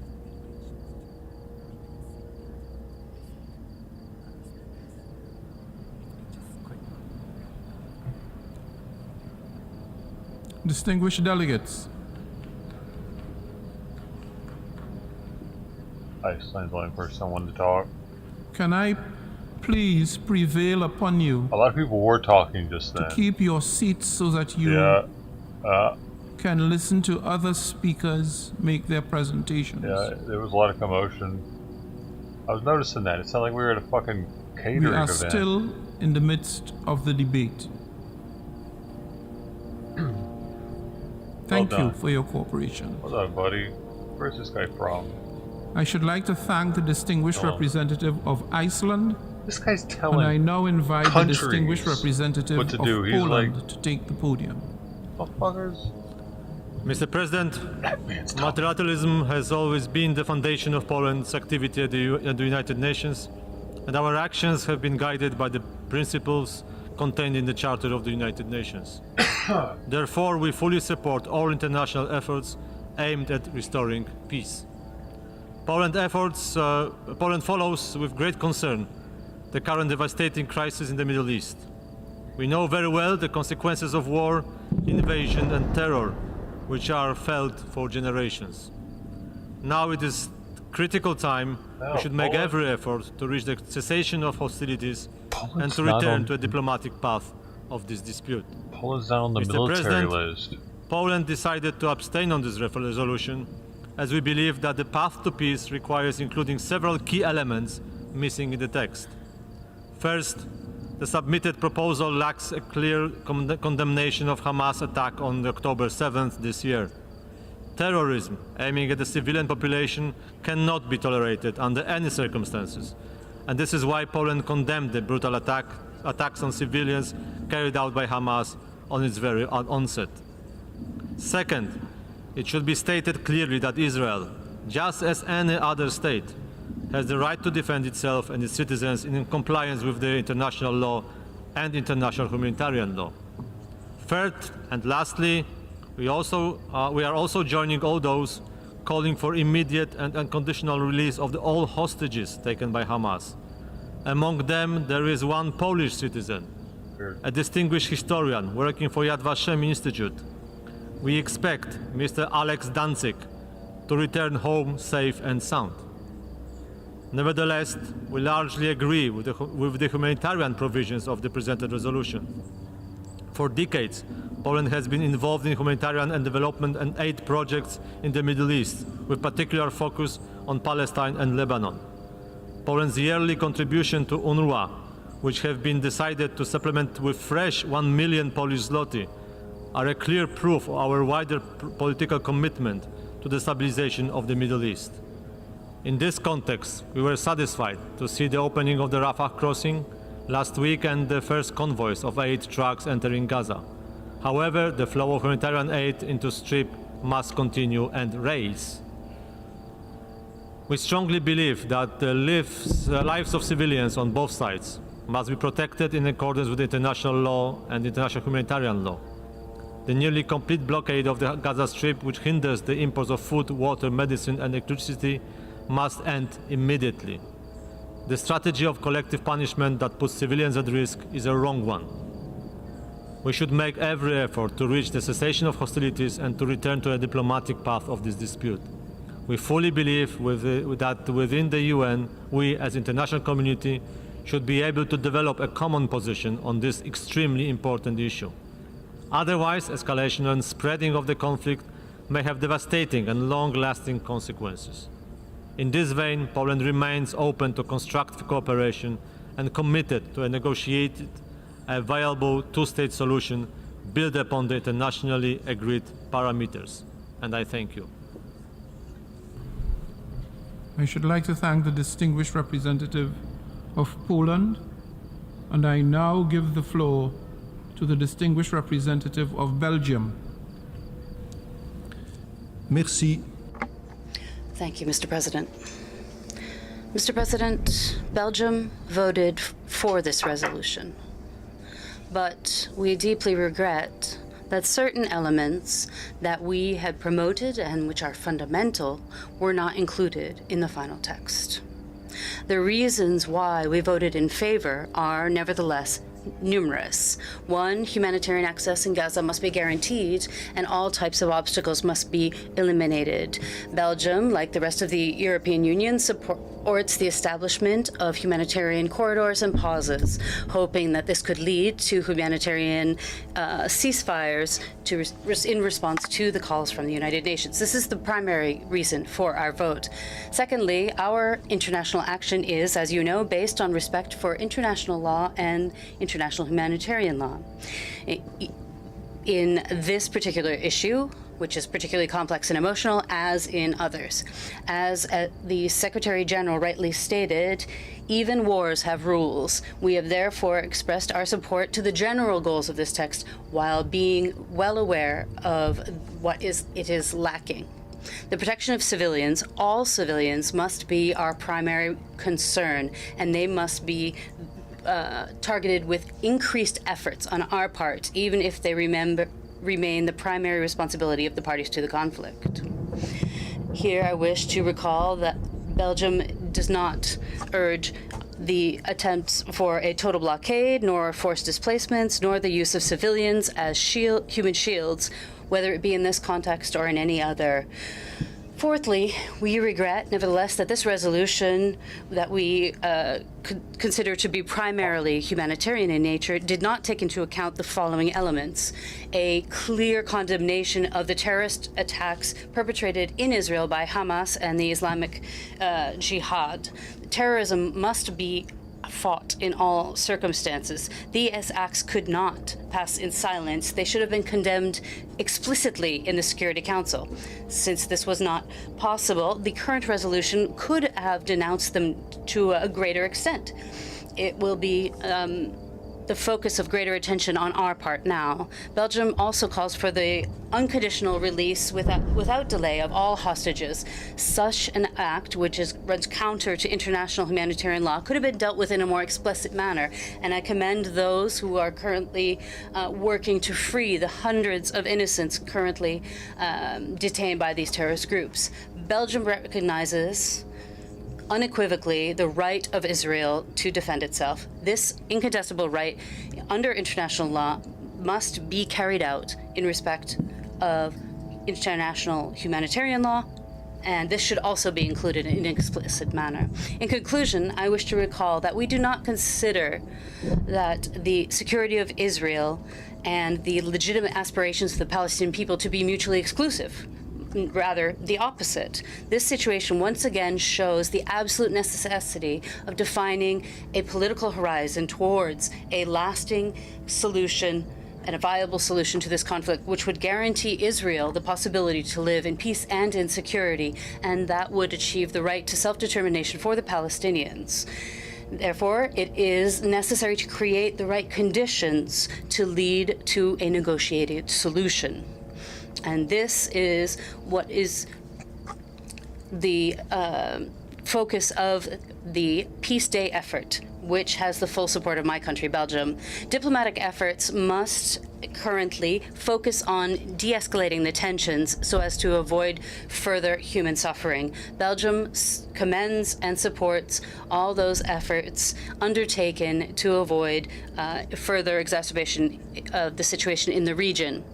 This is where the Foreign Minister of Belgium is currently in the Middle East and is multiplying his contacts in the region so that he can hear what is going on there. We are bringing a message of dialogue which must move through truth, peace, and respect for international law. I thank you for your attention. I would like to thank the distinguished representative of Belgium, and I now invite the distinguished representative of France to take the floor. Monsieur le Président. Mr. President, France voted in favor of the resolution presented by Jordan on behalf of the Arab Group because nothing could justify the suffering of civilians. All of the victims warrant our compassion, and all of the lives are equally worthwhile. There's no hierarchy. We have to work collectively to set up a humanitarian truce, which could lead eventually to a ceasefire, because the situation in Gaza is catastrophic. We must guarantee safe, rapid, and unhindered humanitarian access, but also lasting in the Gaza Strip. And that's why President Emmanuel Macron announced today an appeal to form a humanitarian coalition for Gaza, and France sent a new aircraft carrying humanitarian aid for the population of Gaza. France nonetheless regrets that many essential elements are missing in the text.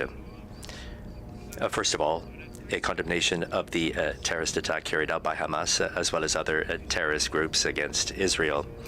Our assembly must also call for the release of hostages.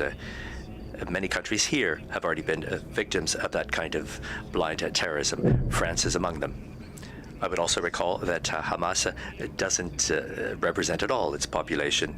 Quite the opposite. It is a catastrophe for the aspirations of Palestinians, a state that will serve them.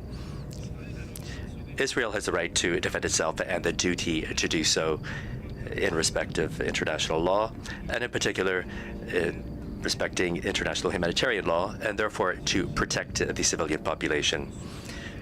France underscores that the adoption of this text cannot replace the efforts of the Security Council and the decisions that the Security Council must now adopt.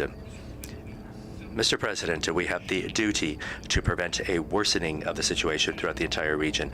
France is committed to preventing an extension of this conflict. And lastly, we must act in order to recreate the conditions for a political solution which could meet the legitimate aspirations of Palestinians and Israelis to live in peace. The conditions of this lasting peace are well known. They are indispensable guarantees brought to Israel for its security and a state for the Palestinians. The only viable solution is a two-state solution, and that is why France voted in favor of the draft resolutions presented by Brazil and by the United States at the Security Council. And that is why it hopes that the Security Council will reach as soon as possible a just decision which is based on our common principles. Thank you very much. I should like to thank the distinguished representative of France and now invite the distinguished representative of the Kingdom of the Netherlands to take the floor.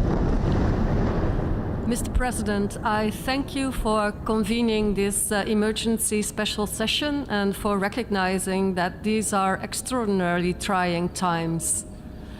Mr. President, we are shocked by the number of innocent lives lost and the suffering of many more people.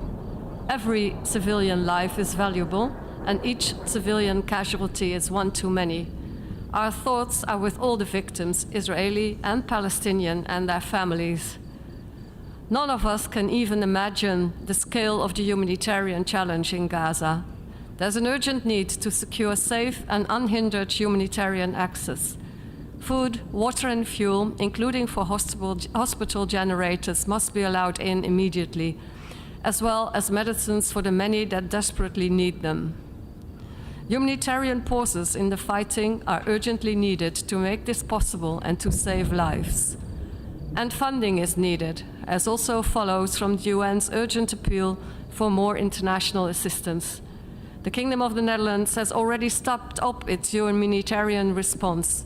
We have immediately committed an additional 25 million euros for urgent humanitarian relief, 8 million euros of which is for UNRWA and comes on top of our annual contribution of 19 million euro. Mr. President, we would also like to pay tribute to UN staff and all humanitarian workers that continue to do their work under extremely difficult circumstances. and offer condolences for the staff that lost their lives while doing so. We all need to work to prevent this conflict spreading even further, and we call for restraint by all parties. This is not a time to put fuel on the fire. We're also worried about the situation in the occupied West Bank, where settler violence is aggravating an already tense situation. The Palestinian Authority is working to maintain stability and deserves our full support. Mr. President, we are grateful to Jordan for their efforts to introduce a resolution that gives voice to so many of the grave concerns shared by us all. We welcome the strong condemnation of all acts of violence against Palestinian and Israeli civilians, the call for immediate humanitarian access, the demands for provision of essential goods and services to civilians throughout the Gaza Strip, as well as the demand that all parties comply with international humanitarian law and international human rights law. These messages have our full and strong support. Still, we have decided to abstain on the resolution because important elements are in our view missing from the text. First, following the terrorist attack by Hamas, we support Israel's right to defend itself, a right that needs to be exercised in line with the principles of proportionality and necessity. And second, the immediate release of all hostages is an utmost priority and is insufficiently reflected in the resolution. Also, we prefer to look at existing UN mechanisms first, rather than call for the creation of a new mechanism to ensure protection of the civilian population. Mr. President, the mere thought of this situation spiraling further out of control is frightening. We must urgently address the humanitarian needs. We must urgently break the cycle of violence. And we cannot give up on peace and on the two-state solution. We all know that a common perspective on sustainable peace and security for Israelis and Palestinians alike is the only way forward. I thank you. I should like to thank the distinguished representative of the Kingdom of the Netherlands, and I now invite the distinguished representative of Bulgaria to take the floor. Thank you, Mr. President.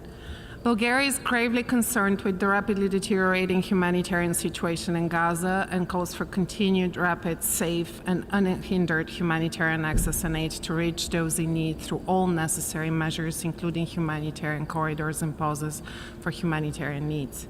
We underline the importance of ensuring the protection of all civilians at all times, in line with international humanitarian law, and deplore all loss of life, of civilian life.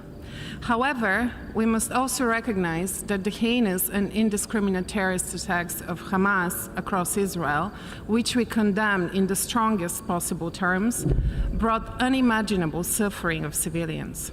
The use of civilians as human shields by Hamas is a deplorable atrocity. We call for the immediate and unconditional release of all hostages. There is no justification for terror, and Israel has the inherent right to defend itself in accordance with international law and international humanitarian law. Unfortunately, the resolution that was just adopted falls short of recognizing that, and for those reasons, Bulgaria abstained on it. The priority now is to prevent further escalation of the conflict. The international community should invest more efforts in creating a real political horizon for a solution through intensive outreach and clear messages. We remain committed to a lasting and sustainable peace based on a two-state solution and the relevant resolutions of the UN Security Council. It must be made clear that there cannot be a military solution to the Israeli-Palestinian conflict. The only way towards a just and sustainable peace is returning to the peace process and taking it forward. Thank you. I thank the distinguished representative of Bulgaria for his statement, and I now give the floor to the distinguished representative of Norway.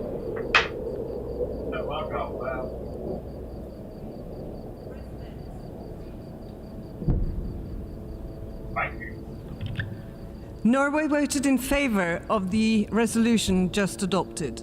We commend the Arab group for its efforts to act in good faith and search for a compromise on some of the most sensitive issues. We would like to highlight two important elements that we wanted to have included in the resolution. First, Norway voted in favor of the amendment proposal introduced by Canada. We regret that the amendment was not adopted as part of the resolution. Norway has unequivocally and strongly condemned the terror attacks by Hamas in Israel on 7 October. We have also condemned the taking of hostages, and we demand their immediate and unconditional release. Second, we would like to reiterate that Israel has a right to defend itself against armed attacks by Hamas. We emphasize in this regard that self-defense measures must be necessary and proportionate. Despite these shortcomings, Norway decided to vote in favor of the resolution in its entirety. This decision has been made in light of the gravity of the situation on the ground, in particular regarding the humanitarian catastrophe we see evolving in Gaza, as well as the importance of advancing a joint international message at this critical juncture. I thank you.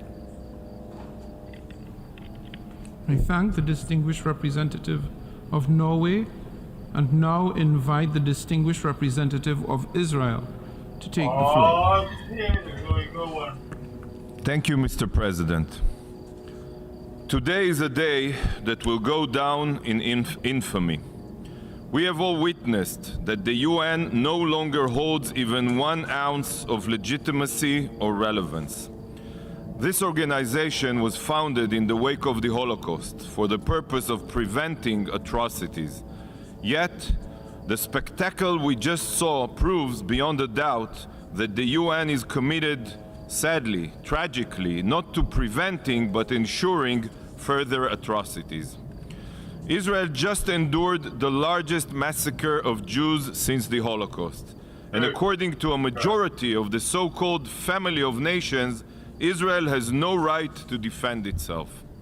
Entire families and communities have been exterminated by genocidal Hamas jihadists whose sole goal is to annihilate the Jewish state. There is no reasoning with evil like this. There are no talks or discussions to be held. We saw exactly what they dream of doing to every Israeli and Jew. And we will not sit idly by to let them rearm and commit such atrocities again. We won't, just as every single other member state in this room wouldn't. Israel has the right to defend itself, and the realization of this right is to ensure that such atrocities are never repeated.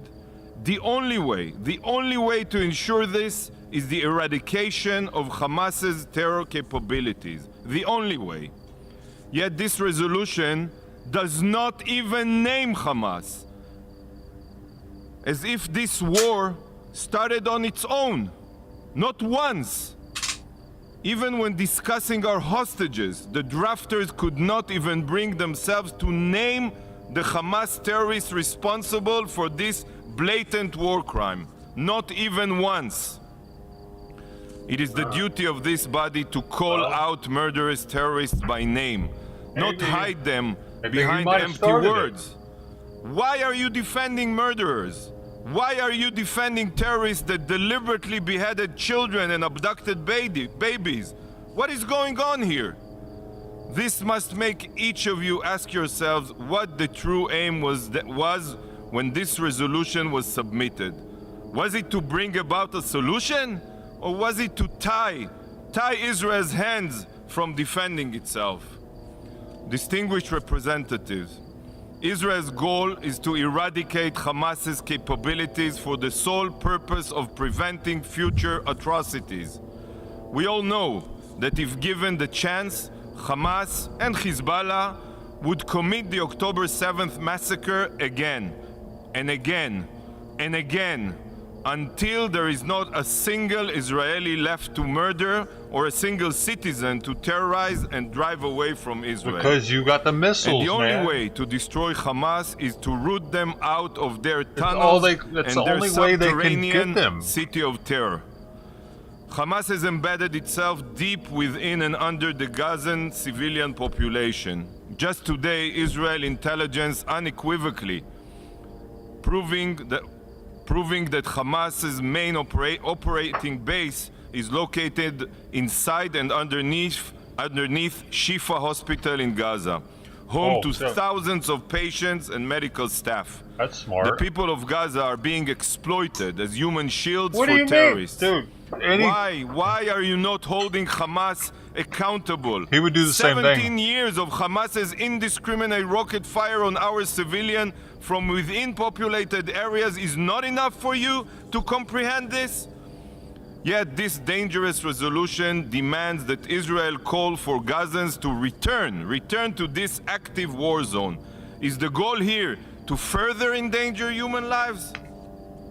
This ridiculous resolution has the audacity to call for a truce. The goal of this resolution's truce is that Israel should cease to defend itself to Hamas so Hamas can light us on fire. The drafters of this terrible resolution have shown that, according to them, the most reliable source for accurate information is an ISIS-like terror group. Israel is closely monitoring the humanitarian situation in Gaza, and we know that there is no humanitarian crisis in accordance with international humanitarian law. Trusting the reports coming out of Gaza is exactly like trusting reports from ISIS. Does the international community trust information provided by ISIS? Does it trust numbers provided by Boko Haram? Of course not. So why is Hamas, a savage terror group no different than ISIS or Boko Haram, trusted? How can you choose to believe such distortions? Every single Gazan ministry is run by Hamas. It is all a front for Hamas. Every official statistic is the word of genocidal terrorists. For example, the fact that UN officials and some of you are still parroting Hamas's lies about what happened at the El Ahli hospital is a true disgrace. It was proven with absolute certainty that it was a Palestinian Islamic Jihad rocket that hit the hospital parking lot, and that the number of casualties is far lower than Hamas's reports. Yet you continue to echo these lies. Shame on you. Shame on you. The truth holds zero importance in this body. Zero. Today, the majority of the international community has shown that it prefers to support the defense of Nazi terrorists rather than support the law-abiding state of Israel to defend its civilians. Anyone who is truly interested in preventing violence shouldn't vote for resolutions protecting terrorists. And whoever truly wants to prevent more violence should be calling on Hamas to lay down their arms, turn themselves in, and return all hostages. If this were to happen, the war would end immediately. This is a dark day for the UN and for mankind. Mr. President, Israel will continue to defend itself. We will defend our future, our very existence, by reading the words of Hamas's evil so that it can never threaten anyone else again. Israel will use every means at our disposal to accomplish this mission. Israel will do what must be done to eradicate Hamas's capabilities and bring the hostages home. And we will bring them home. Thank you, Mr. President. I should like to thank the distinguished representative of Israel for his statement, and now invite the distinguished representative of India to take the floor. Thank you, Mr. President. In a world where differences and disputes should be resolved by dialogue, this august body should be deeply concerned at recourse to violence. That too, when it happens on a scale and intensity that is an affront to basic human values. Violence as a means to achieve political objectives damages indiscriminately and does not pave the way for any durable solutions. The terror attacks in Israel on 7th October were shocking and deserve condemnation. Our thoughts are also with those taken hostages. We call for their immediate and unconditional release. Terrorism is a malignancy and knows no borders, nationality, or race. The world should not buy into any justification of terror acts. Let us keep aside differences, unite, and adopt a zero-tolerance approach to terrorism. Mr. President, casualties in the ongoing conflict in Gaza are a telling, serious, and continuing concern. Civilians, especially women and children, are paying with their lives. This humanitarian crisis needs to be addressed. We welcome the international community's de-escalation efforts and delivery of humanitarian assistance to the people of Gaza. India, too, has contributed to this effort. Mr. President, India is deeply concerned at the deteriorating security situation and astounding loss of civilian lives in the ongoing conflict. The escalation of hostilities in the region will only exacerbate the humanitarian crisis. It is necessary for all parties to display the utmost responsibility. Mr. President, India has always supported a negotiated two-state solution to the Israel-Palestine issue, leading to the establishment of a sovereign, independent, and viable state of Palestine, living within secure and recognized borders, side by side in peace with Israel. For this, we urge the parties to de-escalate, eschew violence, and work towards creating conditions for an early resumption of direct peace negotiations. We hope that the deliberations of this Assembly will send a clear message against terror and violence and expand prospects for diplomacy and dialogue while addressing the humanitarian crisis that confronts us. I thank you. I thank the distinguished representative of India for her statement and now invite the distinguished representative of Ghana to take the floor. Thank you, Mr. President. Ghana is gravely concerned by the situation in the Middle East, triggered in the latest instance by the murderous outrage caused by Hamas on 7th October 2023 in southern Israel, including continuing to hold as hostages those abducted, and the impact of the response of Israel, which has created a humanitarian nightmare in Gaza. We understand the moral dilemma Hamas has created for Israel and the Palestinian people, but Hamas is not the Palestinian people, and we appreciate the recognition by Israel that its actions must be guided by international law and the responsibility to protect civilians. We have a responsibility as an international community to help end the heartbreaking tragedies that have brought tears, hate, revenge, and a cycle of despair to those caught up in the violence visited on Israel and Palestine.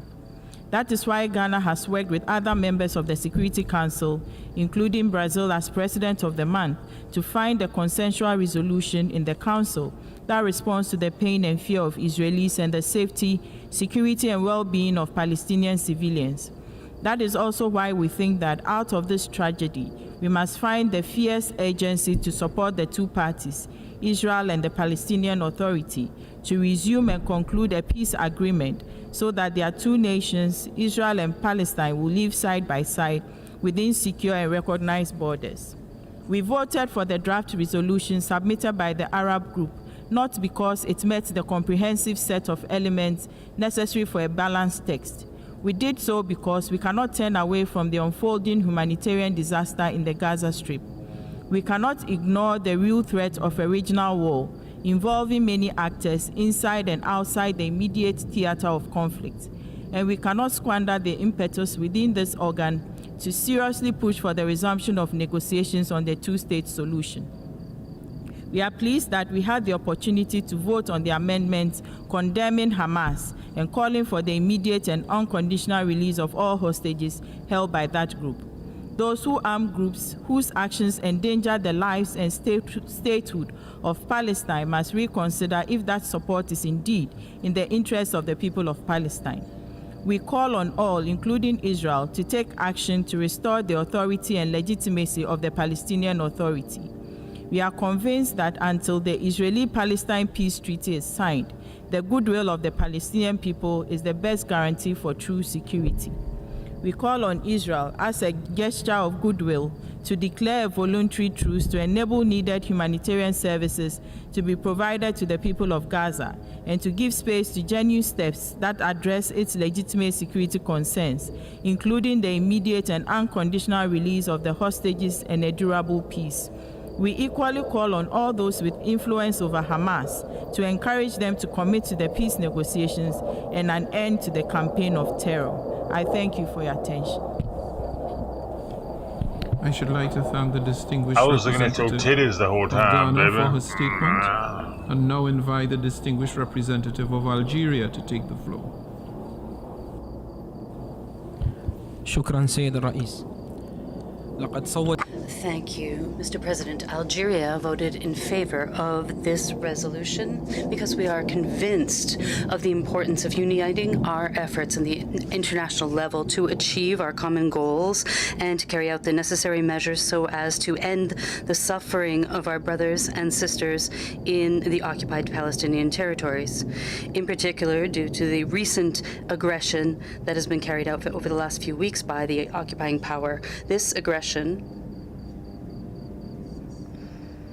which continues to increase, to expand,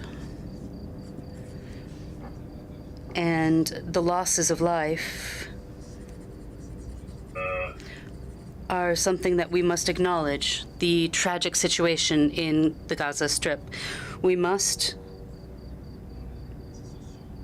first state that we disassociate ourselves from any term in this resolution which aims to place the responsibility for this massacre on the Palestinian people. The occupying power is the only responsible for this carnage and for these violations of international law. Secondly, my country dissociates itself from any language that would give any type of legitimacy to this aggression against the Gaza Strip. We once again condemn the massacres that were perpetrated against the Palestinian people, and we call on the international community to unite, to end this bloodbath, and to provide the necessary protection to the Palestinian people. Thirdly, we deplore the suppression of language referring to ceasefires. From a political nor moral point of view, can we oppose a ceasefire? It's fucking 82 degrees out there right now. Ceasefires are not a choice, but an absolute necessity, so as to end this ethnic cleansing that the Palestinian people are facing today, and due to the current humanitarian situation in the Gaza Strip. Fourthly, oh, it dropped because I turned the fan on. See that? we are not pleased that there are not enough references to accountability. We call for the How do we know that though? Israeli 'Cause power to be held responsible before the appropriate authorities. We must bolster the Security Council's responsibilities. How do we know they're not the same people to maintain international that peace and decided security to be Ottoman on Empire behalf of all whenever the UN Ottoman member Empire states, came in? in They're like, accordance with yeah, we're not Article gonna be Jewish 24 anymore. of We're the gonna be UN Ottoman Charter. Empire. The Security Council cannot continue So they're the same to lineage. be silent when women and girls are being Does killed that every fucking day make sense? in occupied Palestinian Fucking territories. guy. In conclusion, we wish to reiterate our support to our brother people of Palestine in its fight for its legitimate fight for its rights to establish an independent state with East Jerusalem as its capital. We call on the international community to guarantee the rights of the Who's to Palestinian say people. When the Because Palestinians this is the only way to when ensure their peace and ancestors security in the Middle East. Thank you. were first in that area, how did, like, I should like to thank the distinguished representative of Algeria. They're probably all and now kind of invite related out there, Switzerland dude. to take the floor. Monsieur le Président, le 7 octobre dernier, President, on the 7th of October, Hamas carried out unjustified and shocking terrorist attacks against the civilian Israeli population. Switzerland condemned these attacks in the strongest terms in the very earliest hours. We supported the resolution that was submitted by Jordan to this assembly. Nevertheless, the accountability of the Hamas terrorists is also important for us. This is why we also supported Canada's amendment. We regret that the unjustified and shocking terrorist attacks by Hamas and a call for an immediate freeing of the hostages was not included. We call for an immediate and lasting and sustained humanitarian pause, which would lead to a cessation of hostilities. This resolution is essential. We must ensure that the rapid and unfettered access is given to humanitarian aid for the region, because the humanitarian situation is catastrophic, in particular for the million people who are displaced. Today, faced with the degradation of the situation in occupied Palestinian territories, including East Jerusalem, this is crucial. We also believe that the resolution expresses the deep commitment of many UN member states to international humanitarian law, international law, and human rights. We reiterate that the international humanitarian law takes into account lady, knock it off. Both humanitarian regulations and the rules of combat, which must this be bitch is respected, pissing me off right including here. distinction, precaution, and proportionality when carrying out hostilities. Switzerland what are they even is doing there? committed to a unified action by the Security Council and will continue to do so. Finally, we must not lose sight of the fact that the only way to stop looking at the camera. Peace and security is the two-state solution. Two democratic states, Israel and Palestine, living side by side in peace within these safe and recognized borders, as this assembly has called for decades. Thank you. I really don't like you, lady. I should like to thank the distinguished representative of Switzerland and now call upon the distinguished representative of Czechia to take the floor. Oh, really? Mr. President, Hamas's terror has plunged Israel and Palestinian territories into a new spiral of violence in which civilians, both Israelis and Palestinians, are suffering gravely. Many lives have been lost. Homes, hospitals, and schools have been damaged. Hamas has embedded itself in civilian communities and is using innocent civilians as human shields. But even wars have rules, and the effort to protect every civilian life lies at the very core of them. All civilians must be protected at all times in line with international humanitarian law. Mr. President, Czechia has condemned in the strongest possible terms the appalling terrorist attacks in which, in just one day, on the 7th of October, Hamas and other terrorist groups slaughtered over 1,400 men, women, and children. We have all seen the horrific accounts of these barbaric crimes. There's just no excuse, no justification for these atrocities. Over 200 people, abducted and held hostage by Hamas, must be released immediately and without any preconditions. We are unequivocal in our support for Israel's right to defend itself and its citizens against this terror and to protect its territory in line with international law. Mr. President, the humanitarian situation in Gaza has reached a critical point. The population is in urgent need of food, water, and medicine. We welcome the opening of the Rafah border crossing and the initial entry of essential aid. We support the calls to step up the delivery of the urgent humanitarian assistance while ensuring it is not abused by terrorists. The risk of spread of the conflict further to the region is imminent. An escalation of the conflict puts at risk the positive dynamics that the region has been working on.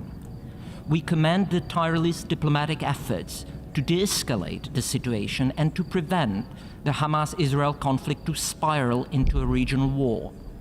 To that end, actions that incite violence and escalate the conflict, as well as any support to the terrorist groups such as Hamas and the Palestinian Islamic Jihad, have to be rejected. Mr. President, the resolution this General Assembly has just adopted contains many points that we support as an attempt to address this complex situation. However, the resolution fails to condemn the terrorist attacks by Hamas on the 7th of October. There's no call for the unconditional release of all hostages taken by Hamas. The resolution fails to recognize Israel's right to defend itself and its citizens against terrorism.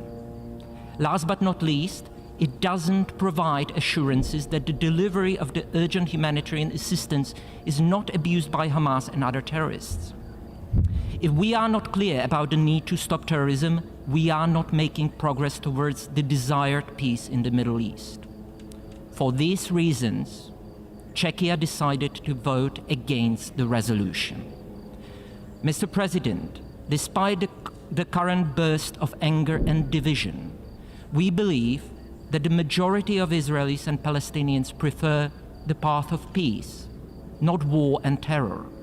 Czechia is firmly committed to a two-state solution, which remains the only vital perspective to ensure Israel's security and to fulfill the Palestinian desire for their own statehood. Both Israelis and Palestinians deserve to live in peace, security, and dignity. I thank you.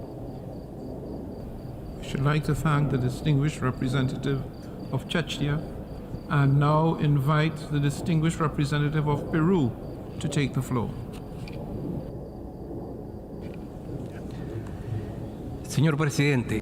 President, Peru voted in favor of the draft resolution presented by Jordan and also for the amendment presented by Canada, unfortunately rejected since we were not able to achieve within the Security Council the necessary consensus to offer a solution to a conflict which increasingly claims more and more human lives. It is therefore up to the General Assembly to have the responsibility of directing recommendations for the adoption of collective measures within the framework of the resolution pro-peace union.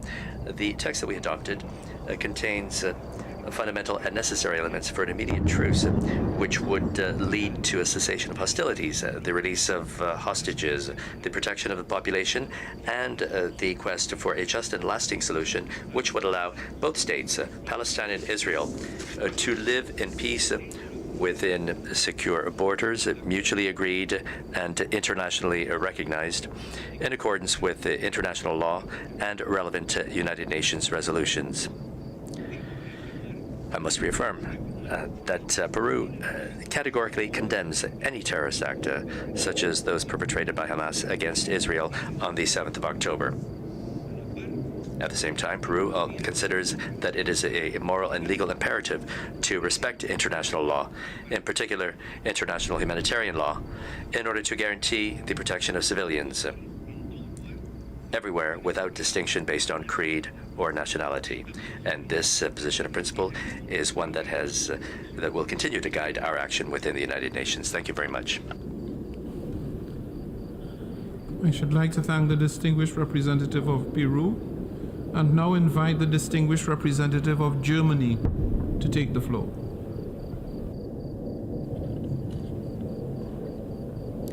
Thank you, Mr. President. Today was a difficult day for the General Assembly. I thank Jordan for its work and take the opportunity to explain our vote. On 7th of October, Israel fell victim to an unprecedented terrorist attack carried out by Hamas.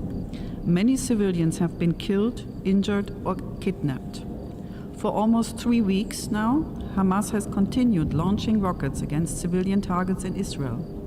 You can hear the cry in Israel where families mourn their loved ones, killed, maimed, tortured, brutally abducted by Hamas terrorists. For Germany, Israel's security is non-negotiable. Hamas must, unconditionally and immediately, release all hostages, stop its indiscriminate rocket attacks, and refrain from using civilians as human shields. Like any other state in the world, Israel has the right to defend itself against terrorism within the framework of international law. Mr. President, addressing the plight of Palestinians in no way contradicts this clear and unwavering stance. We also hear the cry of parents in Gaza mourning and fearing for the lives of their children. The humanitarian situation in Gaza is getting direr day by day. Germany calls for continued, rapid, safe, and unhindered humanitarian access and aid to reach those in need through all necessary measures, including humanitarian corridors and pauses for humanitarian needs. Mr. President, we believe that the draft resolution tabled by Jordan for the Arab group rightly underlines the pressing humanitarian needs of civilians in Gaza and calls for humanitarian access. On the other hand, in our view, the text has major flaws. It fell short of explicitly condemning the terrorist attacks by Hamas and calling out Hamas' responsibility for killing civilians, taking hostages, and indiscriminately firing rockets against civilian targets. We therefore thank Canada for tabling an amendment that clearly names Hamas' responsibility and suggests more unequivocal language. Germany has therefore supported the Canadian amendment and deeply regrets that it did not get the necessary majority. Germany abstained on the resolution before us. Mr. President, in the UN, we speak the language of international law, of humanity, of peaceful coexistence. This is what unites us. The rules of the UN Charter and international humanitarian law should guide our work towards a meaningful peace process, allowing both Israelis and Palestinians to live side by side in peace and security in two independent states. We must all step up our efforts to this end. I thank you.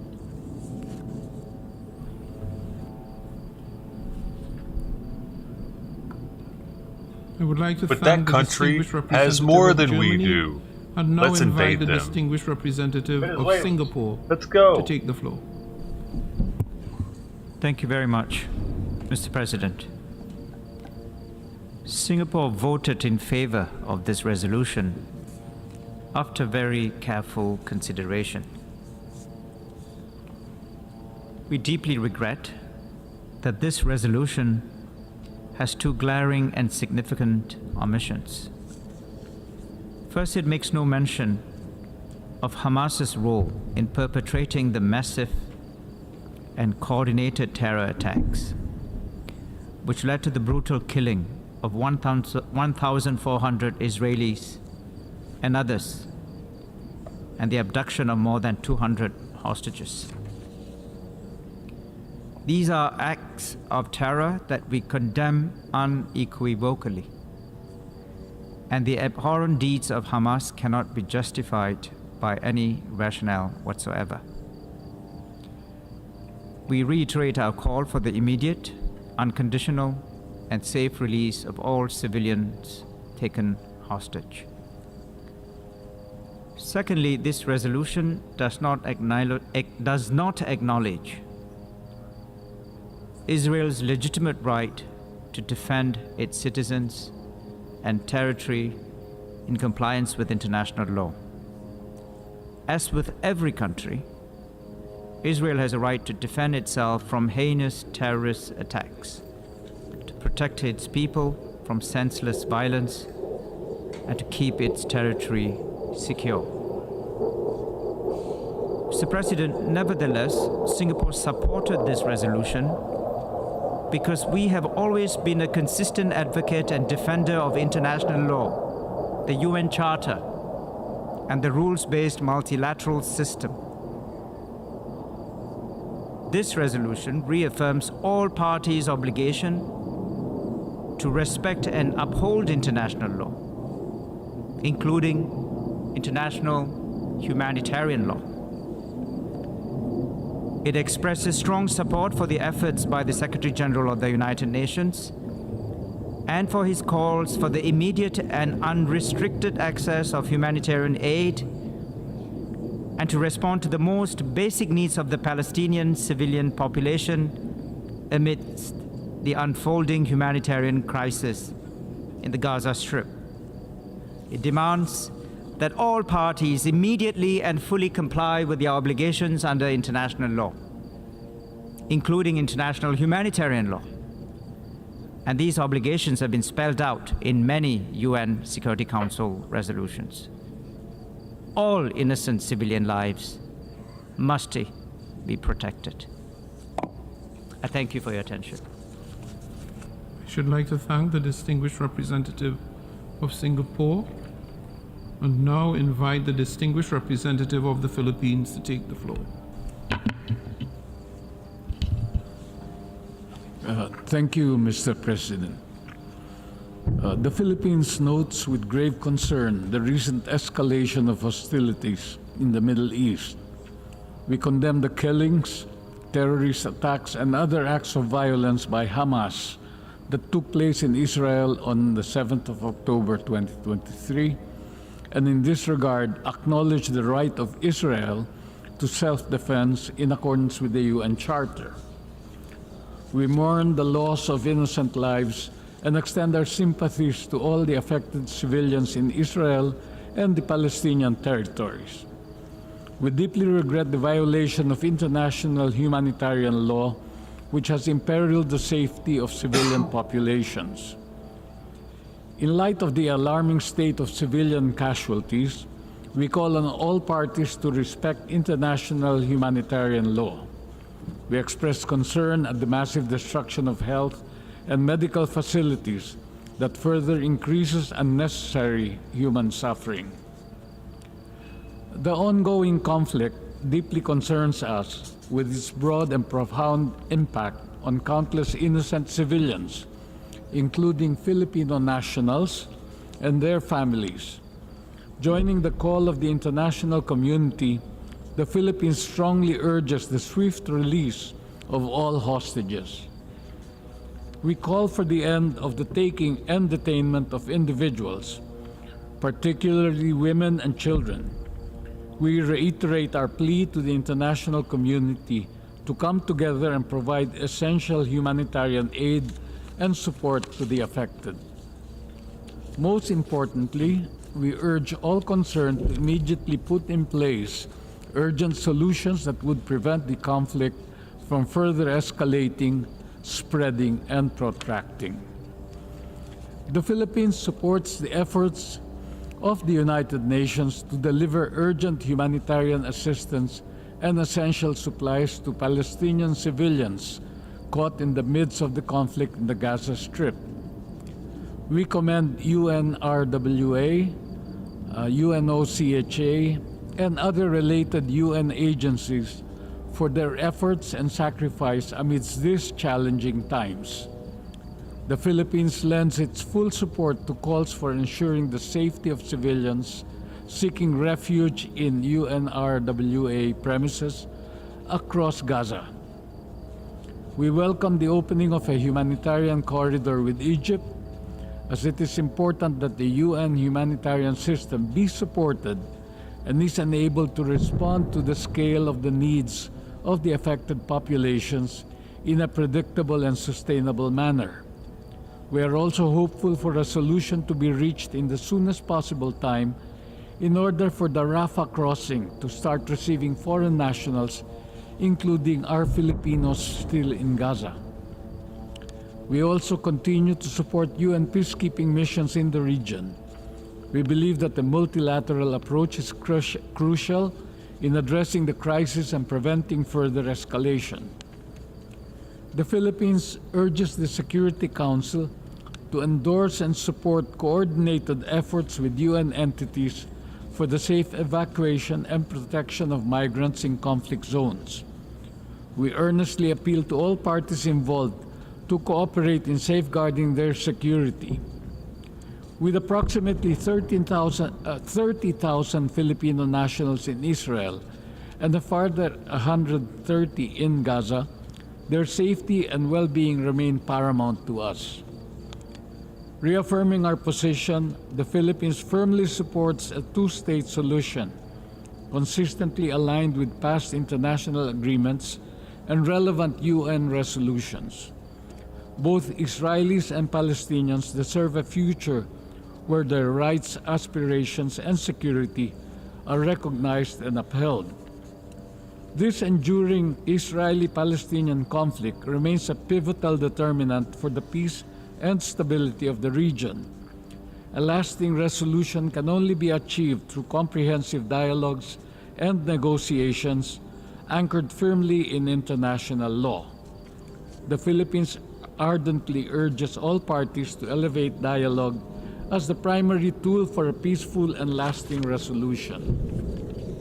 Mr. President, following the inability of the Security Council to act on many resolutions on the crisis brought to its chamber, it is now incumbent upon the General Assembly to take action, do the utmost to bridge the divides, and champion the path to peace. The resolution ES10/L.25, as adopted today, includes many elements which the Philippines supports.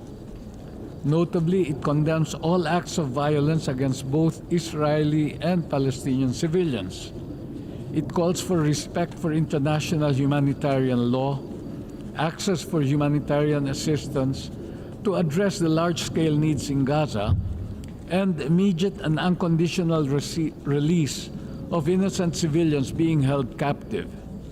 It also reaffirms our long-standing support for a two-state solution with a safe and independent Palestine and a secure Israel living in peace. Overall, it expresses the grave concern of the international community over the situation, which the Philippines genuinely shares. We condole with all victims and their families and pray for a peaceful resolution of this conflict. However, as we would condemn all terrorist attacks, the resolution does not mention nor condemn the terrorist attack of 7 October by Hamas, leading to the death of innocent civilians, including women and children, as well as some Filipinos. Because of this attack, we recognize Israel's right to self-defense as provided for under Article 51 of the UN Charter, reflected in the resolution. Therefore, despite commendable efforts of the co-sponsors to improve the original text, for these reasons, my delegation abstained on the resolution. Thank you, Mr. President. I thank the distinguished representative of the Philippines. I now give the floor to the distinguished representative of the Republic of Korea. Thank you, Mr. President. The Republic of Korea voted in favor of the amendment put forward by Canada and then abstained on the resolution proposed by Jordan, especially because the Canadian amendment was not adopted. We believe that the language condemning Hamas and calling on an immediate and unconditional release of all hostages taken by Hamas are essential elements that should be included in the resolution. Let us be reminded that the rapidly deteriorating situation in Israel and Gaza commenced with the brutal terrorist attacks by Hamas. The Republic of Korea condemns in the strongest possible terms these unjustifiable terrorist attacks. We believe that all states have the right and duty to protect themselves and their citizens in compliance with their obligations under international law, including international humanitarian law. Mr. President, we have already witnessed over 8,000 fatalities on both sides, most of whom are civilians. The death toll is rapidly increasing. Even at this very moment, innocent civilians are losing their lives. Civilians should not be a target. Taking this opportunity, I'd also like to convey my deepest condolences to the families of the 53 UN humanitarian workers who have been killed in Gaza since the beginning of the fighting on the 7th of October. Irrespective of nationality, gender, age, ethnicity, or faith, all civilians must be protected. It is extremely painful to bear witness to more and more civilians, especially women and children, suffering immensely because of this conflict.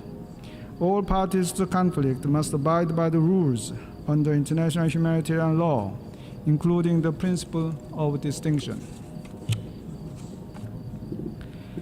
In addition, the rapid, unimpeded, and sustained passage of humanitarian aid must be allowed. We urge the establishment of pragmatic measures, including humanitarian pause and humanitarian corridor. Time is of the essence, as we stand on the edge of the precipice of a humanitarian catastrophe. We urge the relevant parties on the ground to continue all diplomatic efforts to facilitate rapid, safe, and unimpeded delivery of humanitarian assistance for innocent civilians. Mr. President, enmity among states and widespread hatred among people, these are what extremist groups in the region desire. We cannot and must not allow this. Our common humanity simply must prevail. My delegation would like to stress that this situation must not spill over to other parts of the region. Such a spillover benefits no one.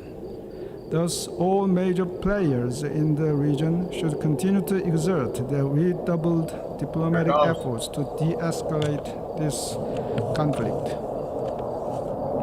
Mr. President, protecting civilians and preventing spillover must serve as our guiding priorities at this fragile moment. However, in addition, we all know that the issue of Israel and Palestine is not something that started on the 7th of October. It has been going on for decades. That is why it is crucial to establish a durable peace solution to end these repeated atrocities and break the cycle of violence. The Republic of Korea believes that sustainable, lasting peace in this region can only be achieved through sincere negotiations based on the two-state solution with security and dignity for all. The current catastrophic situation also reminds us in the most poignant way of the urgent need for sincere dialogue to discuss, contemplate, and hammer out every aspect related to this extremely complicated issue with the long-term goal in mind.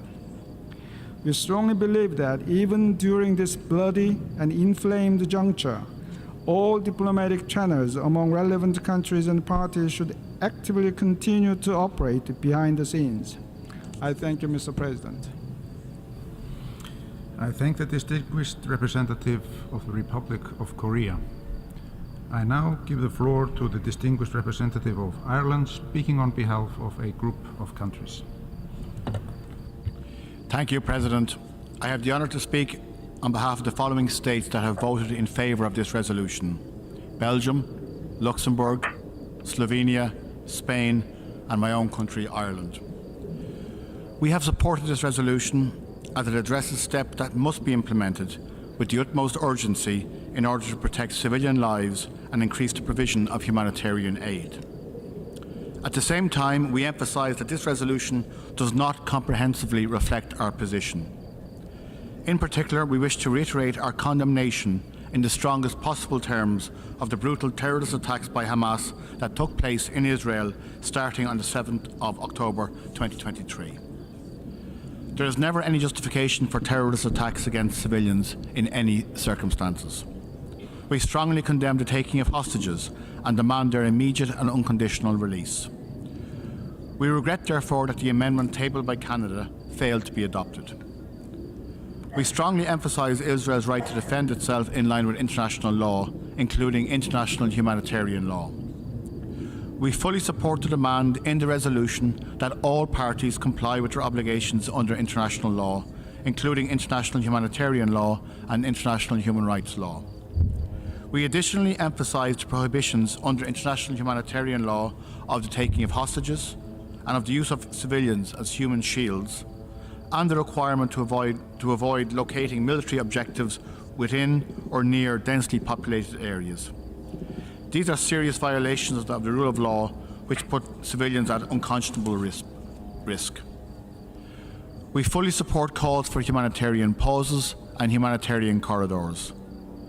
We underline the urgent need to secure sufficient and unhindered provision of essential goods and services to civilians throughout the Gaza Strip.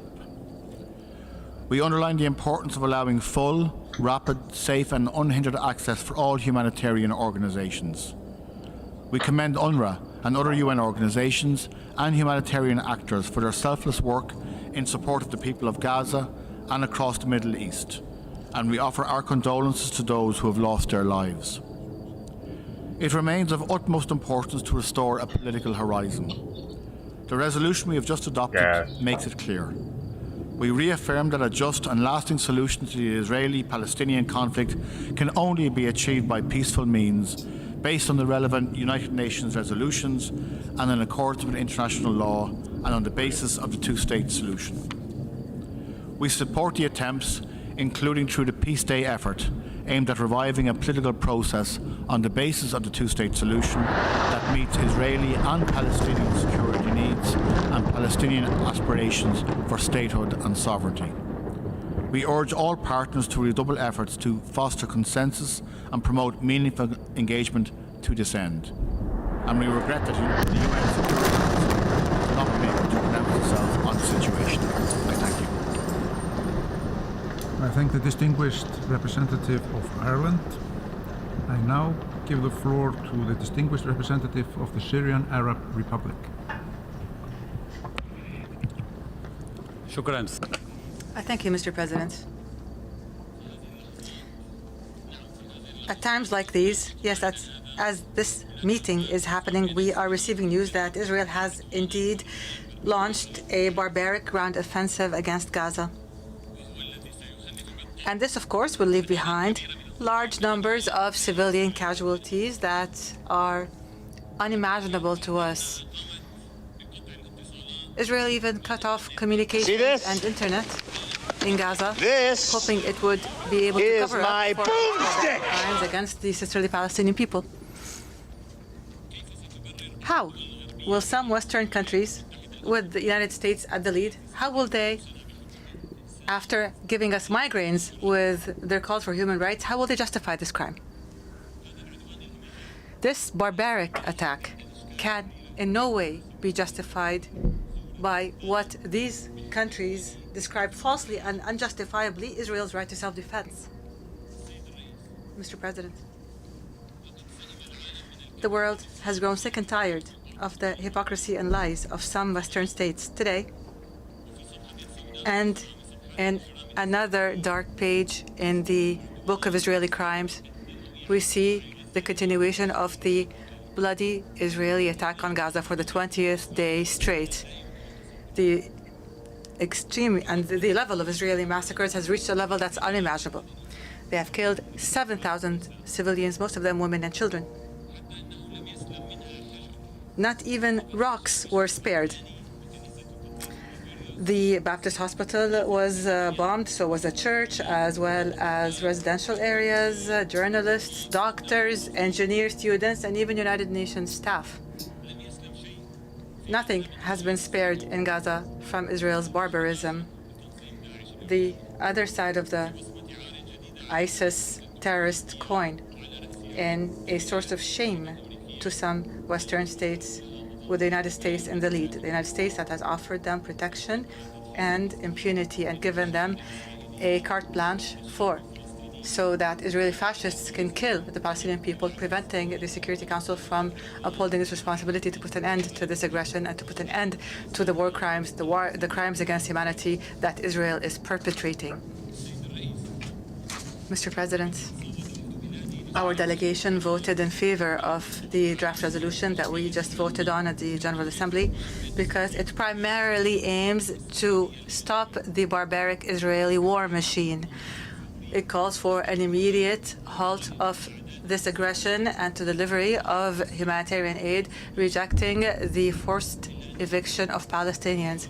However, my delegation would like to express its reservation over some of the language mentioned in it, and that might be construed as equalizing the Israeli aggressor and the occupied Palestinian people, between the murderer and the victim, between the killer and those being killed. In closing, we would like to renew on behalf of Syria our full support for the sisterly Palestinian people and the legitimate right and struggle that was guaranteed by international law, and the Palestinian people's right to establish an independent state with Jerusalem as its capital.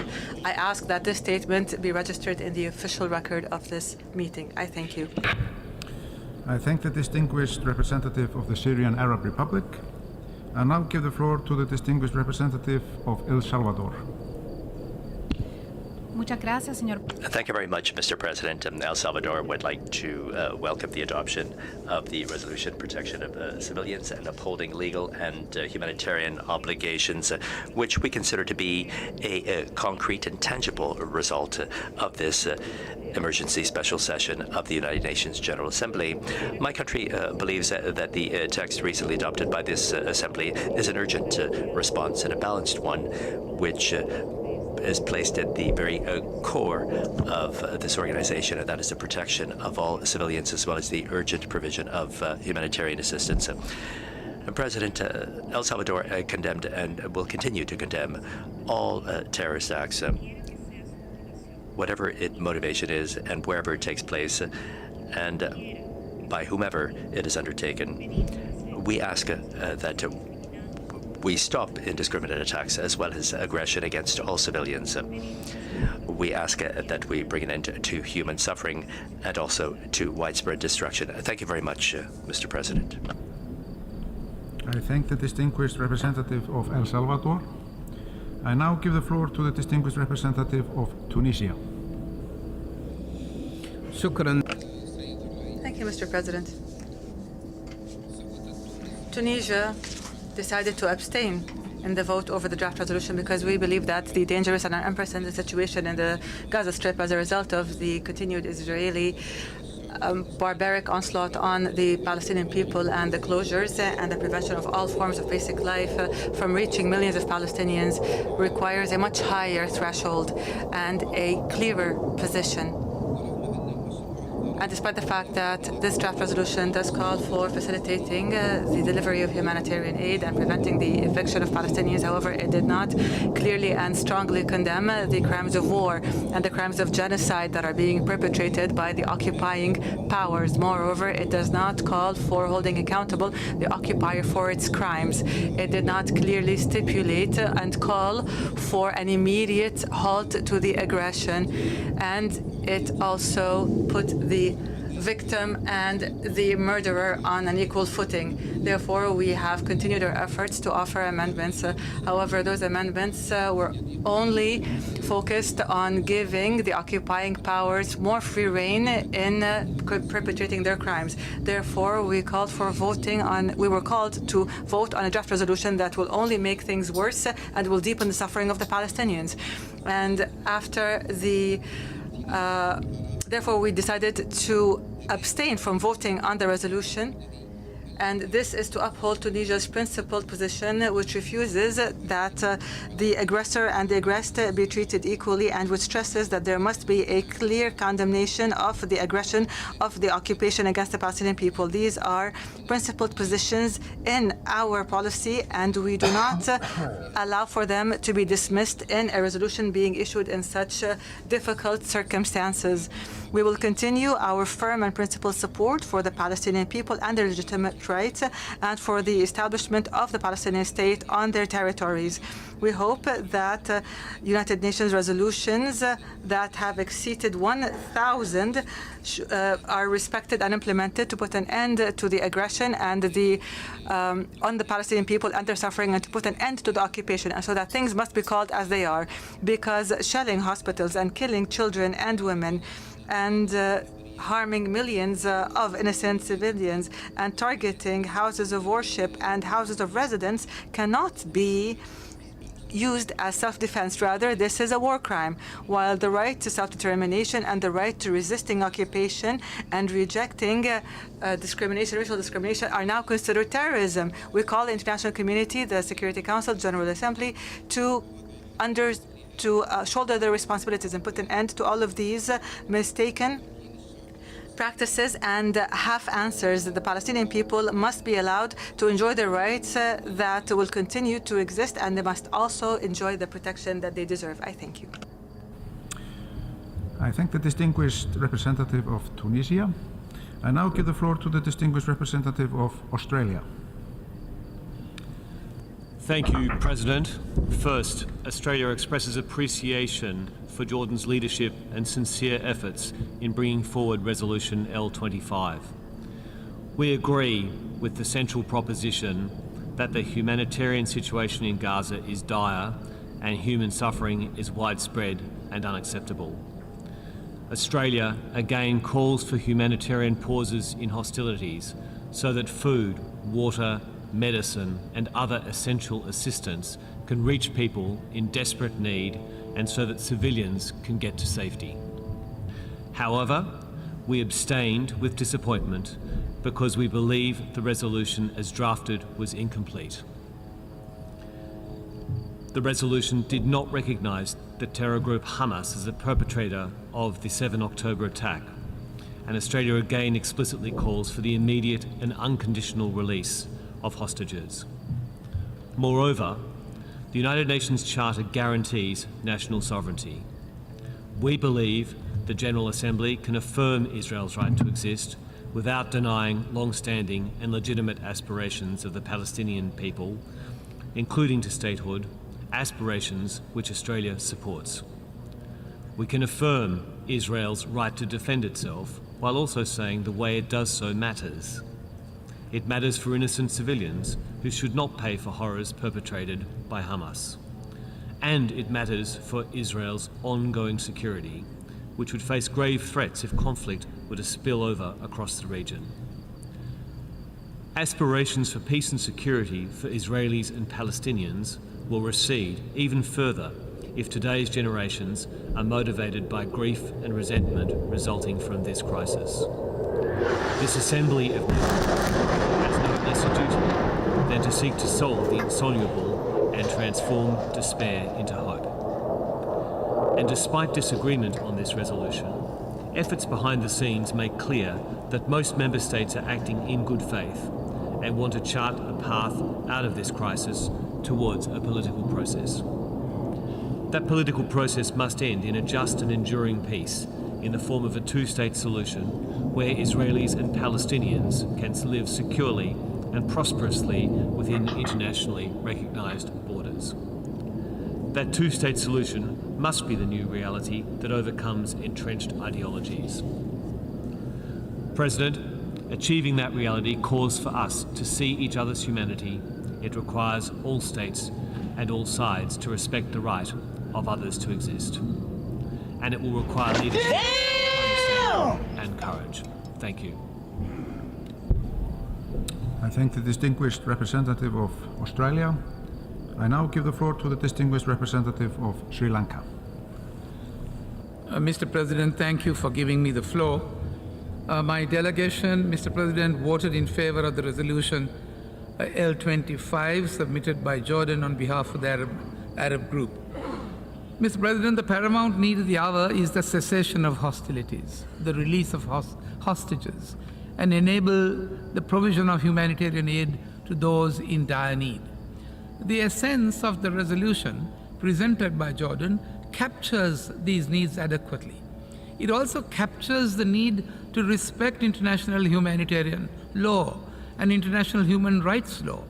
Furthermore, the resolution reaffirms that a just and lasting solution to the Israeli-Palestinian conflict can only be achieved by peaceful means based on the relevant United Nations resolutions in accordance with international law and founded upon the two-state solution. This is a position that Sri Lanka has consistently maintained. Mr. President, Sri Lanka condemns terrorism in all its forms and manifestations. That includes the terrorist attacks that took place on the 7th of October on the civilian population in Israel. The Jordanian resolution, however, takes cognizance of the 7th of October attack and the increase in violence since then, and condemns all acts of violence against Palestinian and Israeli civilians, including all acts of terror and indiscriminate attacks, as well as all the acts of provocation, incitement, and destruction. Accordingly, my delegation desisted from supporting the resolution L26, the amendment submitted by Canada, on the basis that the pith and substance of the Canadian amendment had been substantially captured in the text of the Jordanian resolution in the preamble paragraphs, and particularly operative paragraph 7, which calls for the immediate and unconditional release of all civilians who have been illegally held captive, and demands their safety, well-being, and humane treatment in compliance with international law. Thank you, Mr. President. I thank the distinguished representative of Sri Lanka. I now give the floor to the distinguished representative of the Russian Federation. Mr. President, distinguished colleagues, I wish to begin by congratulating all those members of the United Nations with the adoption of such an important and extremely necessary in these current escalating conditions resolution. This is not the victory of a national position. This is a position of common sense and justice and humanism.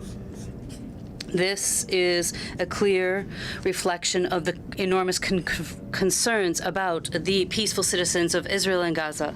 That's something that joins us all together. This resolution is less than what we could and must do for them. Unfortunately, due to the position of Western delegations, the UN Security Council was unable to take any decision. In the General Assembly, the voice of all common sense members of the international community and Arab states was victorious, prevailed. Now, both states must listen. First and foremost, this is about an immediate ceasefire which must end the violence.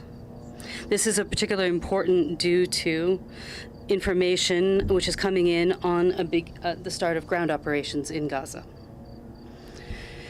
It is unfortunate to note that our Western partners continue to remain silent on this issue and try to only see one side of this issue. Moreover, this approach is now being forced upon all member states. They believe that this does not respond to the tasks placed before this organization to ensure peace and security. We clearly condemned both the terrorist acts and the deaths of Israelis and other citizens in Israel, as well as the indiscriminate bombing of Gaza and the victims there. The draft resolution submitted to the General Assembly by our Jordani friends was the last opportunity, and the Canadian amendment made it clearly biased. It painted one side with black and the other white. The outcome of the votes showed once again that the responsibility of the international community is against the backdrop of the tragedy taking place in Gaza and the Middle East. It is time not to put forward any types of hypocritical interests. It's necessary to send a single signal, unified signal, to end violence and and to come back to peaceful negotiations at an appropriate UN forum, an UN-approved platform based on international legal basis. The outcome must be the creation of a sovereign Palestinian state within the 1967 borders, with its capital in East Jerusalem, living side by side in peace and security with Israel. This more than anything else will ensure safety amongst Middle East states, including Israel, and it will ensure peace in the region. Today's crisis is a tragedy, but it is a clear confirmation of the need to carry out these long since adopted Security Council and General Assembly resolutions and decisions. Thank you. I thank the distinguished representative of the Russian Federation. I now give the floor to the distinguished representative of Argentina. Thank you very much, Mr. President. Argentina voted in favor of the resolution. My country believes it's a priority to prevent the worsening of the clashes in Israel and Palestine and its potential expansion throughout the region. At the same time, Argentina condemns terrorism in all of its forms and manifestations and considers that terrorist acts are unacceptable, have no justification, and must be deplored by the international community as a whole. In this framework, I would like to reiterate emphatically and unequivocally, as my government did on the 7th of October, Argentina's firm condemnation of the terrorist attacks perpetrated by Hamas against Israel. And that is why we voted in favor of the draft amendment proposed by Canada to incorporate these concepts in the resolution that we have just adopted, and we regret the fact that it did not enjoy the necessary support. At the same time, without backing down on our position, we decided to accompany the resolution, even with these and other shortcomings, giving a priority to the United Nations to promote all efforts so that the humanitarian crisis in the Gaza Strip does not worsen, and for humanitarian assistance to reach those who require it. It's crucial to have full respect for international law, international human rights law, and international humanitarian law. And also it's crucial that the civilian population be protected, regardless of their nationality. Hamas must release hostages immediately and unconditionally.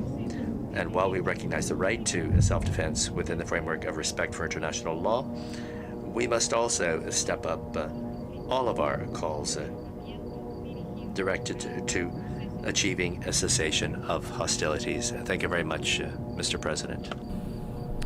I thank the distinguished representative of Argentina. I now give the floor to the distinguished representative of Iraq.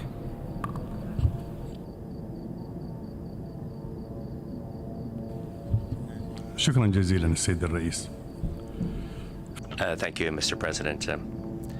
At a time when my delegation expressed its regret, given the fact that the Council did not take on its responsibility to bring an end to the military aggression carried out by the Israeli occupying force, and also given the failure of the Council in the last 3 weeks, the failure to adopt a resolution which would put an end to the suffering of the Palestinian people, which forced them to resort to the General Assembly. However, the international community did not bear in mind the difficulty of the situation which the Palestinian population is suffering from because of the Israeli occupation, and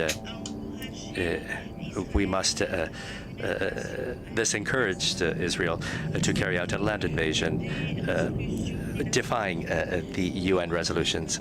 Now, given the fact that my country is a member of 2 Arab groups and the Islamic group, we joined the consensus for this resolution. And despite the fact that there are many things that we do not agree with, that we expressed this opinion in the Council and in the Assembly. Our position to support the Palestinian people as to their right to create their own state with East Jerusalem as its capital And we would like to modify our vote concerning the draft resolution L25. Our vote in favor of the resolution, our vote in favor of the resolution, because there was a technical problem at the time of the vote. My country would like to point out its objection to certain points in the draft resolution, which is opposed to our national law, and I hope that you're going to rectify that within the verbatim notes of this meeting. Thank you very much. I thank the distinguished representative of Iraq. I now give the floor to the distinguished representative of Slovakia.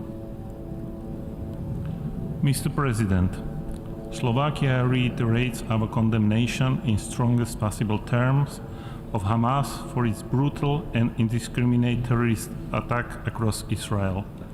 The use of civilians as human shields by Hamas is a particularly deplorable atrocity. We also emphasize Israel's right to defend itself in line with international law.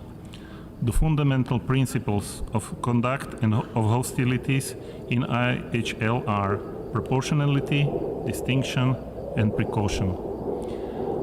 As recalled by the UN a few days ago, war has rules, starting with the fundamental principle of respecting and protecting civilians. All civilians should be protected at all times. We call on Hamas to immediately release all hostages without any precondition. We also want to express our gravest concern for the deteriorating humanitarian situation in Gaza. We know the situation is at breaking point and that we need to act urgently in order to avoid a human catastrophe. We call for continued, rapid, safe, and unimpeded humanitarian access and aid to reach those in need. We recognize and agree with crucial humanitarian elements in the resolution. However, there are aspects of the highest importance of current escalations which are missing, and their reiteration is of utmost necessity. Some of these are condemnation of indiscriminate terrorist attacks perpetrated against Israel on 7th of October, confirmation and reiteration of Israel's right to self-defense, or call on immediate release of all hostages. These are just a few elements missing from the text, which Slovakia, together with other EU member states, strive to include to paint the full picture of current situation. Unfortunate non-consideration of these crucial points prevented Slovakia from supporting the resolution. Nevertheless, Slovakia remains committed to a lasting and sustainable peace based on the two-state solution and the relevant resolutions of the Security Council through reinvigorated efforts in the Middle East peace process. Thank you, Mr. President. I thank the distinguished representative of Slovakia. I now give the floor to the distinguished representative of the Islamic Republic of Iran. Here we go. Here, y'all ready for Bismillah ar-Rahman ar-Rahim. Mr. President, at the outset, my delegation would like to once again strongly condemn the ongoing military attacks and new rounds of invasion into the Gaza Strip against Palestinian civilians by the Israeli regime. Mr. President, the Islamic Republic of Iran that support to the cause of Palestine and Palestinian people must continue until they would be able to realize their fundamental rights, in particular the right to self-determination and the establishment of an independent state of Palestine with Al-Quds al-Sharif as its capital. Historical experiences and recent developments demonstrated that Palestinians have no choice but to continue their resistance against occupation, aggression, and blatant violations of their rights. As we have stated before, We are of the view that the return of all Palestinian refugees to their homeland and holding a referendum for self-determination are the most effective and durable solution to the Palestinian question. Through that referendum, the Palestinian Muslims, Jews, and Christians will be able to choose their own political system and enjoy their rights fairly and equally.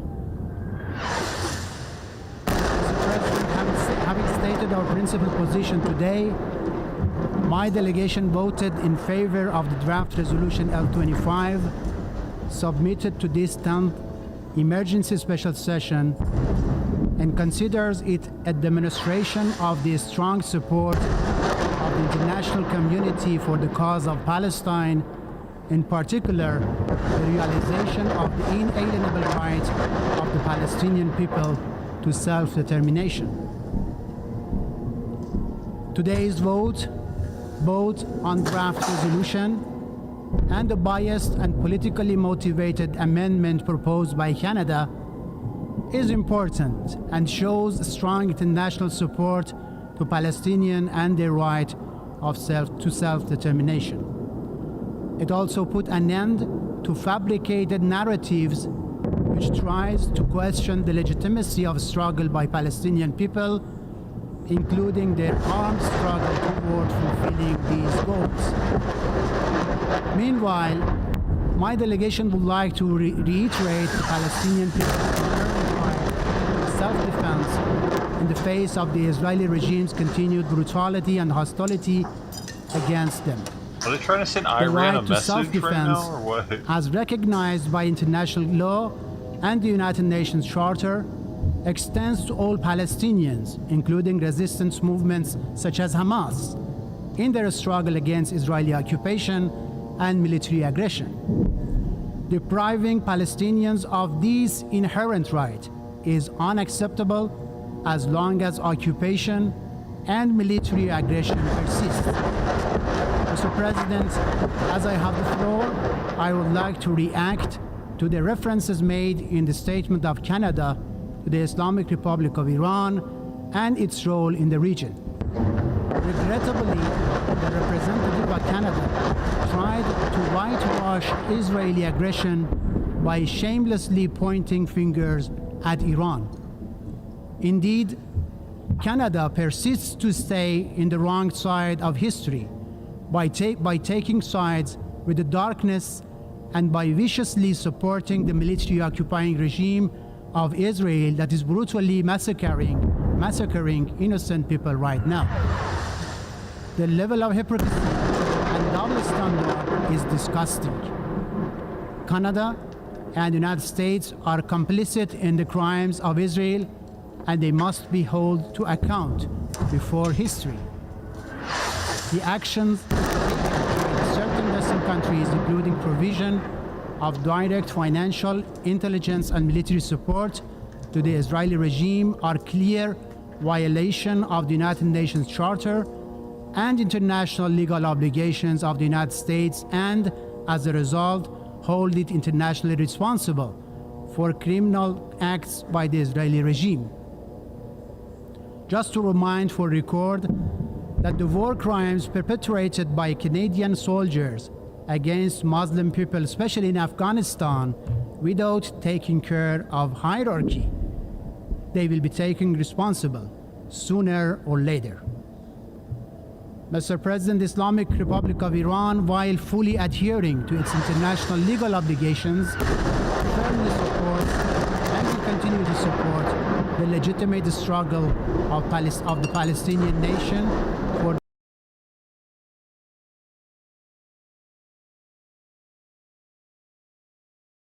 Come on, man.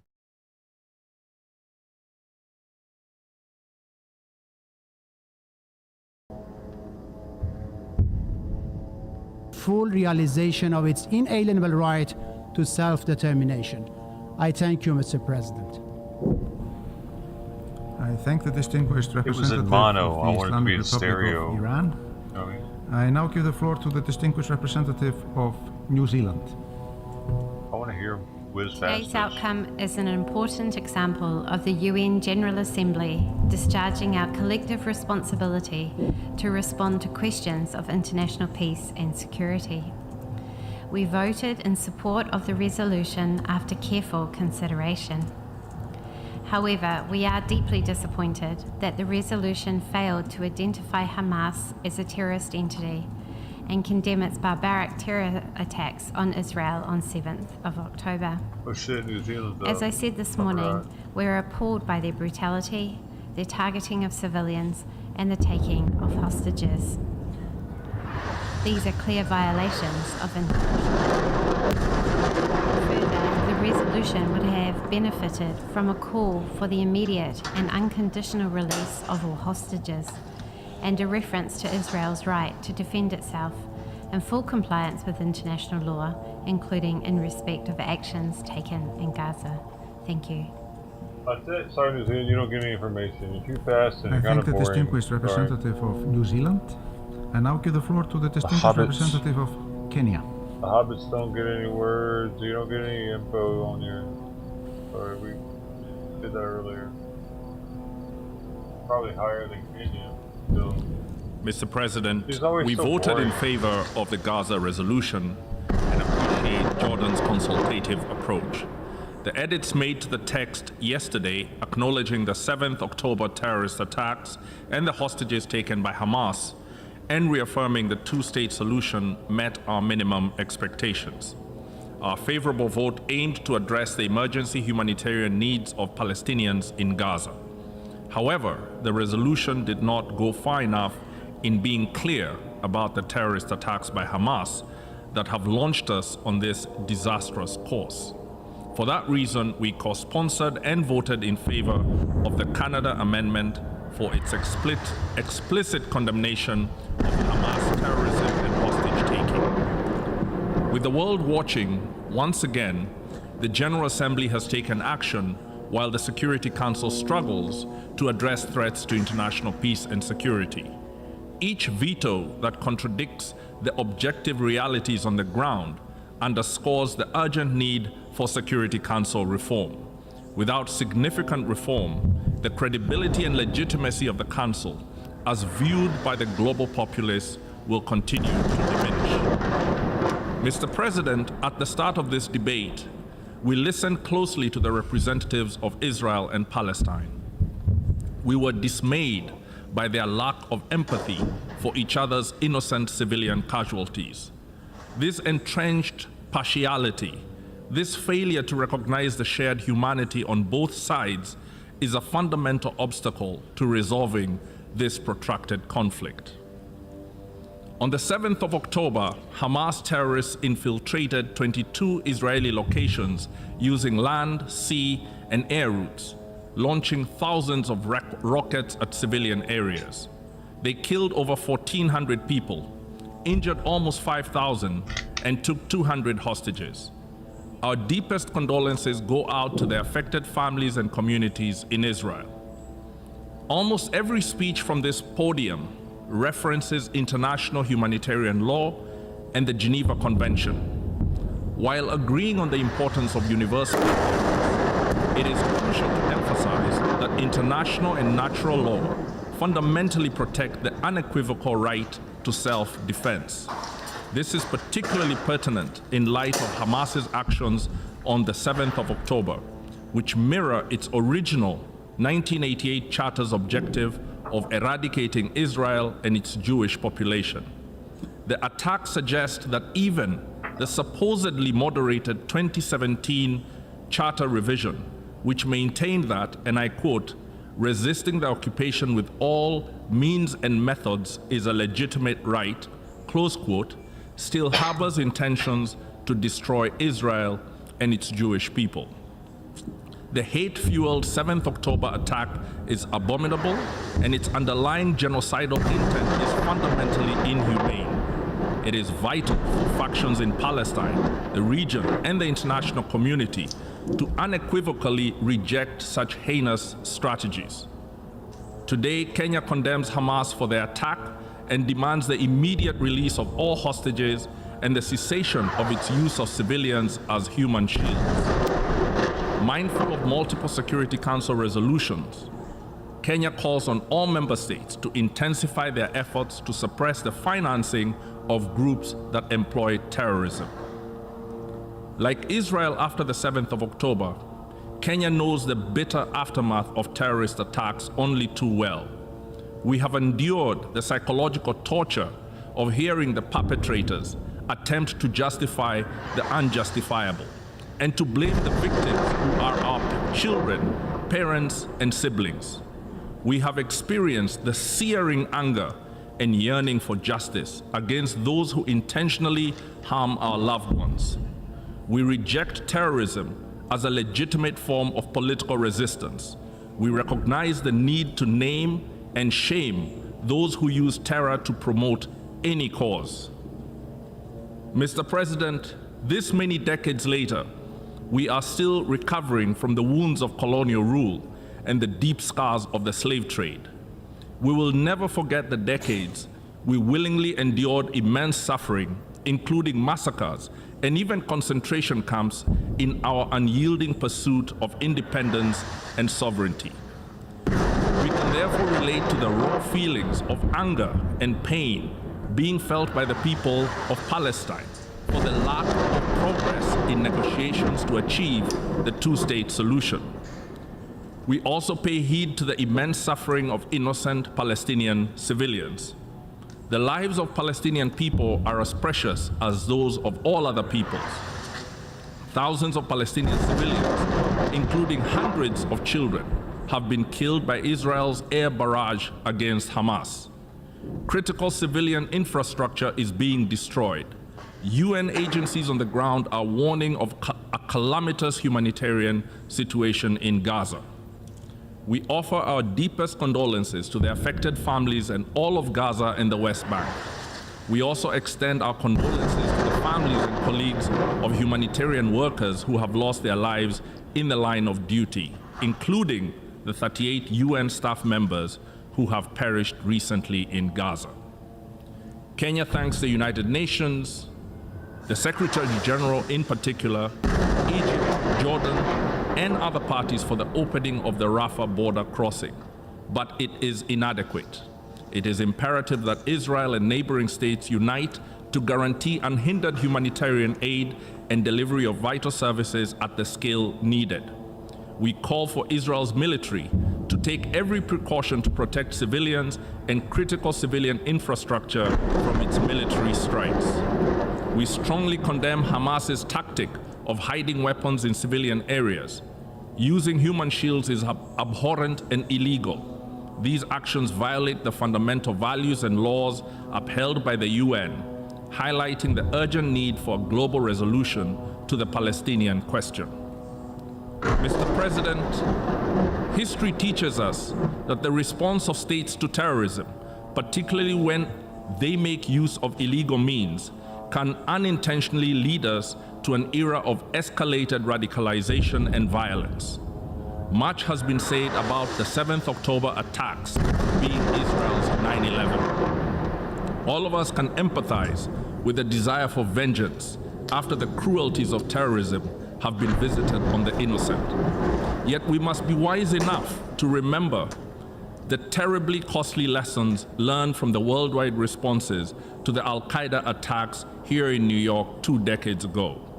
We therefore strongly urge Israel to adhere to international humanitarian law and the laws of war today, so that it can maintain the legitimate opportunity to negotiate peace tomorrow. The desire of the Palestinian people for their own land can never be extinguished. However, as long as Palestinians grow up in rage because their lives, dignity, and talents are distorted by a punishing occupation, their just cause will struggle to be led by a legitimate resistance that rejects terrorism. The attacks of 7th October and the aftermath in Gaza signal a pivotal moment. The status quo is no more. 2 paths lie ahead: an escalating conflict with global repercussions, or a renewed international commitment to a 2-state solution and peaceful coexistence based on a credible, nonpartisan, and impartial process. This is the moment for courageous, inspired leadership that can keep its eye on the prospect for peace. Such leadership must desist from using the grave situation in Gaza to advance short-term geostrategic advantage or mobilize domestic constituencies. For to do so constitutes a betrayal to the Palestinian cause and an insult to Israeli and Palestinian lives lost. States that ardently support and sponsor both factions of this monumental conflict bear the responsibility to employ their influence and leverage in guiding the parties back to the negotiating table. Thank you. I thank the distinguished representative of Kenya. I now give the floor to the distinguished representative of Colombia. Gracias. Thank you very much, Mr. President. As was expressed by the Vice Minister of Multilateral Affairs of Colombia yesterday, Colombia reaffirms its historic support for a peaceful solution, and comprehensive solution to the Palestinian question, based on the solution of two states who live side by side within safe borders in accordance with what was established in the relevant resolutions of this General Assembly and of the Security Council. Colombia voted in favor of this resolution, joining the broad majority that agreed in reaffirming the call for a ceasefire and for the unlimited respect for international humanitarian law and the protection of life in accordance with the resolution which we have just adopted. Violence only produces more violence and more loss of life, leaving in its wake an unfortunate and nefarious legacy for future generations. I reiterate the appeal made by President Gustavo Petro to hold an international peace conference with a view to achieving a definitive solution to this conflict. Thank you very much. I thank the distinguished representative of Colombia. I now give the floor to the distinguished representative of South Africa. Thank you, Mr. President. South Africa voted yes in favor of Resolution L25 on protection of civilians and upholding legal and humanitarian obligations. Like many here in this hall today, we are deeply disturbed by the harrowing images of death, destruction, and turmoil which have engulfed Gaza as a result of Israeli bombardment of civilians, essential infrastructure, and places of worship. As the international community, we must be united in calling for an immediate, comprehensive ceasefire. Humanitarian corridors should be opened immediately so that aid and other basic services can reach all those in need. We call on parties, all parties, to exercise restraint and for all states to desist from fueling this increasingly unjust war, including by supplying weapons to the parties. South Africa urges the United Nations to impose an arms embargo on all parties involved in this conflict, given the nature of the death and destruction we are witnessing every day. We also strongly support the Secretary General's call for international humanitarian law to be upheld, civilians to be protected, and for an immediate humanitarian ceasefire, as well as upholding human dignity. Mr. President, we express condolences to the people of Palestine and Israel for the loss of lives during the past 3 weeks. There's an added obligation on Israel as an occupying power over the people and territory it occupies in terms of the Geneva Conventions, including the prohibition against collective punishment. This is the international system based on respect for international and international humanitarian law that many in this assembly have been arguing for. The targeting of civilians in armed conflicts, including the use of starvation, destruction of civilian infrastructure, and all other atrocities perpetuated by the occupying power, including calling for the wiping out of a group of people, clearly constitute war crimes, crimes against humanity, and genocide. These are clear violations of international human rights, international humanitarian law, and the Geneva Conventions and their protocols. These violations must be investigated by the relevant international courts at our disposal. Mr. President, we cannot ignore the fact that continued occupation of Palestine by Israel breeds hatred, suffering, and pain. We must not proclaim the importance of international law and the importance of the UN Charter in some situations and not in others, as if the rule of law only applies to a select few. For international law to be credible, it should be uniformly applied and not selective. It is therefore unfortunate that the conflict has again showed the inadequacy of our institutions, in particular the UN Security Council, which has a mandate derived from the UN Charter for the maintenance of international peace and security. A body of such stature is found desperately wanting, as it cannot even call for a humanitarian ceasefire to allow for much-needed humanitarian supplies to go to those that need it most. We are deeply concerned by the events in the Security Council in recent days, which have demonstrated the aggravated politicization of a dire humanitarian situation during a time of need and desperation. This should be another wake-up call to all of us to work urgently for the reform of this body.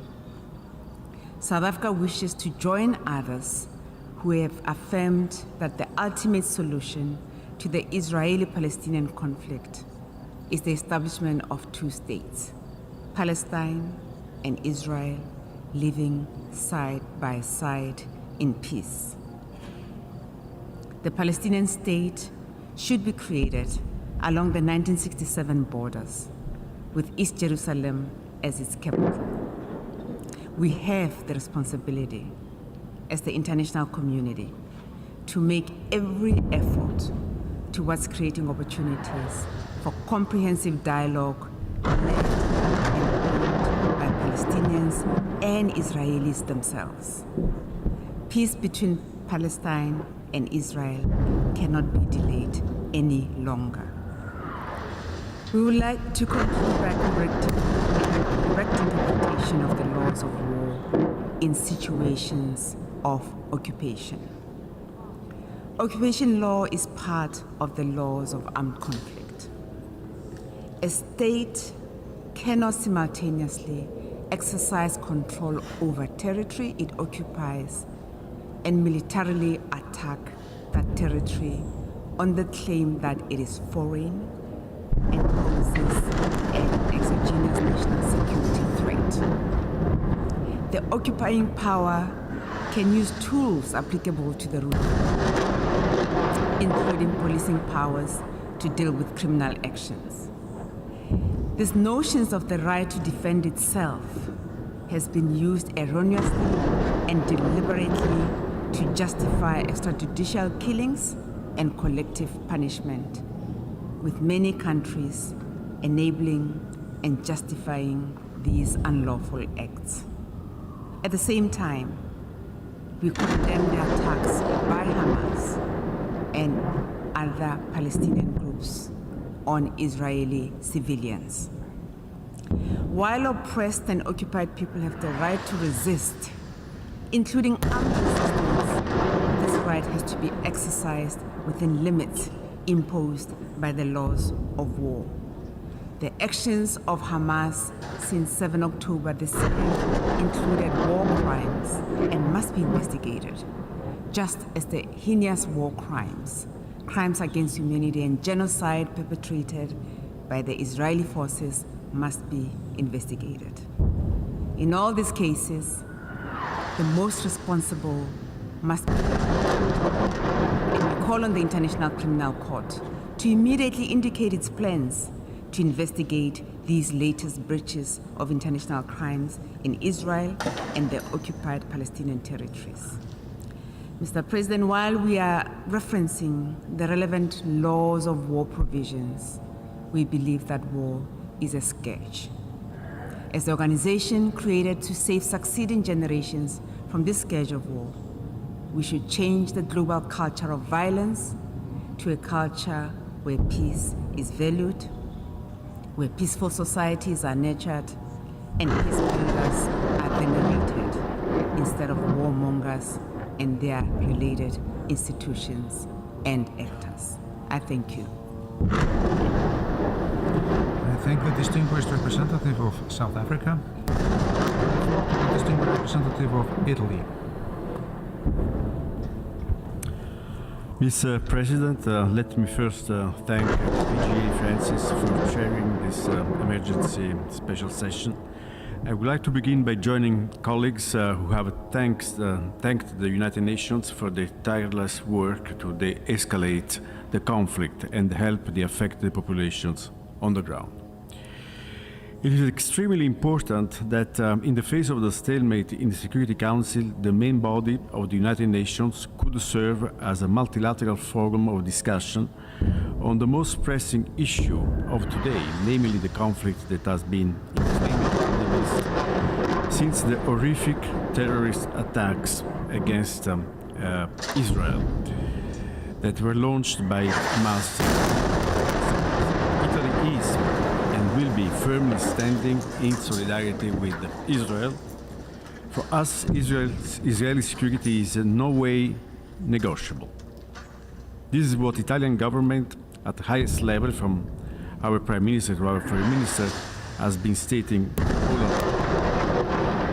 But we also said that we should avoid to fall into the trap of those terrorists, those responsible for the attacks on October the 7th, that would like to turn the Middle East into an area clash of civilizations, religions and cultures. We will not allow that. While stating our full solidarity with Israel, we will continue to be engaged as Italy in our active, intense diplomacy aimed at building bridges with the moderate Arab states, with our partners, including the PA, in the attempt to build a peaceful environment in the region based on mutual respect. Italy abstained in the draft resolution that was adopted today. By recognizing the efforts on the part of our Arab partners who put the resolutions forward, the improvements that they have accepted to include in the text have been unfortunately not enough for us to support the draft. Three important elements were missing. First, an unequivocal condemnation in the strongest terms and without any ambiguity of the heinous attacks by Hamas of October 7th against innocent Israeli civilians. Second, it was missing the recognition of the legitimate right of self-defense of any state, of Israel in this case, under attack. Exercise of the right of self-defense that should obviously be fully compliant with international law and the international humanitarian law. And finally, the resolution did not mention in explicit, unambiguous terms the humanitarian imperative to release immediately and unconditionally all the hostages taken on October the 7th and to treat them humanely. So we could not support the resolution because of these three elements missing. While the conflict is ongoing, our priority is to display all the possible diplomatic efforts to allow the safe and unimpeded passage of aid, while firmly demanding the immediate and unconditional release of all hostages without conditions. We need also to intensify our common efforts to avoid the conflict to spill over beyond Gaza. The consequence of an expansion of the conflict would be unimaginable for the region and for the entire world. The only way to avoid such dangerous prospect is to promote the resumption of a political initiative for a concrete, structural, long-term solution with a precisely defined timeline based on two peoples, two states perspective. The Palestinian people must have the right to be a self-governing nation in freedom alongside a state of Israel to which the full right to existence and security must be unequivocally and ambiguously recognized. I thank you. I thank the distinguished representative of Italy. I now give the floor to the distinguished representative of Portugal. Thank you, Mr. President. As the situation is raging and risks spiraling throughout the region, we are deeply disappointed that the use of veto has so far hindered the Security Council from addressing the situation in Israel and Gaza, and we welcome the General Assembly resolutions adopted today. Once again, Portugal would like to reiterate its unequivocal condemnation of the terrorist attacks by Hamas, reaffirm its solidarity with Israel, and the recognition of Israel's right of self-defense. Terrorism in all its forms should be condemned, and hostages must be released immediately and without preconditions. No matter the savagery of the worst terrorist attacks on its history, Israel's action must respect international humanitarian law. No party to an armed conflict is above international humanitarian law. Tragically, civilian population, hospitals, UN facilities, including schools, and other critical and civilian infrastructures are not being protected. The death toll on both sides is staggering. We cannot remain indifferent to the suffering of innocent victims, Israelis, Palestinians, and other nationalities, including UN workers. At this moment, our collective priority should be the protection of civilians and addressing the tragic humanitarian situation on the ground.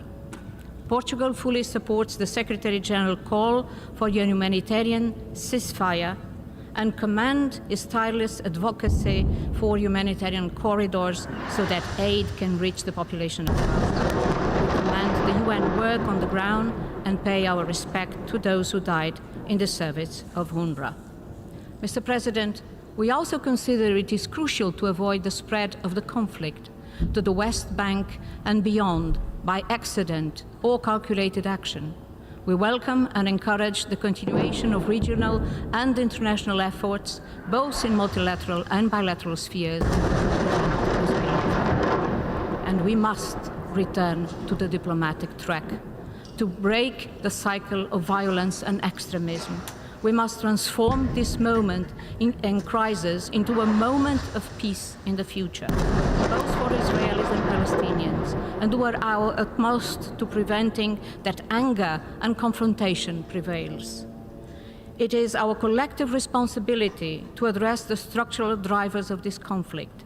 This will require a renewed involvement of all relevant actors and a determined effort to implement the Security Council resolutions on the matter and set a clear and solid path to a Palestinian state fulfilling the two-state solutions. Mr. President, despite the efforts made by the co-sponsors, which we recognize, the General Assembly resolution adopted fails to prevent the appalling terrorist attack of October 7 by Hamas and the taking of hostages. We deeply regret this. Acts of terrorism are criminal and unjustifiable regardless of their motivations, whenever and by whomever they are committed. Hostage-taking constitutes a serious violation of the Geneva Convention and a war crime under international law, criminal law. This is the reason why we voted in favor of the Canadian amendment and regret that it was not approved. Mr. President, in the aftermath of Hamas' horrific attack, we shared the grief of Israeli families and we declared our solidarity with Israeli people. The same humanity and belief in the inherent value of every human life takes us also to support the Palestinian people, acknowledging their suffering and the catastrophic reality in Gaza. This human tragedy unfolding before our eyes must be stopped now. No matter what, a humanitarian truce must be established immediately, and all parts must comply by their obligations under international law, including international humanitarian law and human rights law. This is the reason why Portugal voted in favor of the resolution, because our common humanity must prevail. I thank you. I thank the distinguished representative of Portugal. We have heard the last explanations of vote after the vote. I give the floor to the distinguished observer of the observer state of Palestine.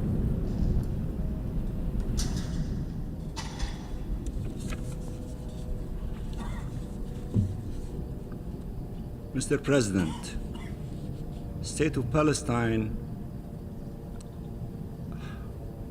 Mr. President, distinguished delegates, today, here in the General Assembly, in the world's parliament, countries of principle and conscience, peace-loving nations stood up and proved that the international community has not forfeited international law as the universal rules they apply to all, has not forsaken the promise, the purposes and principles of the United Nations, and has not abandoned the Palestinian people in these darkest hours, nor forsaken their justice. We are grateful to all the countries that voted in support of the draft resolution tabled by Jordan and co-sponsored,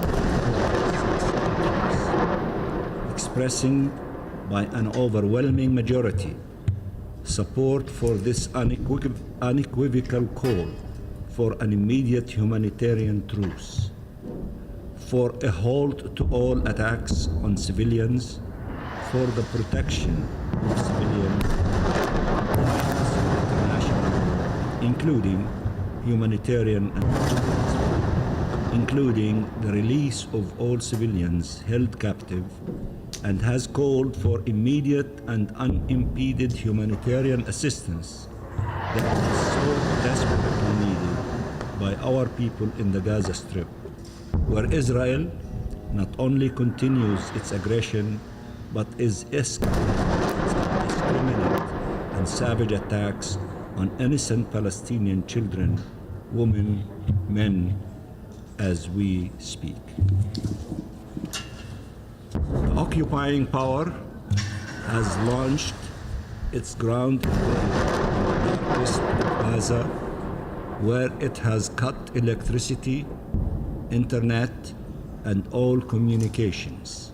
And yet, here, there are still some who refuse to equally and unequivocally condemn these war crimes against humanity being perpetrated by Israel.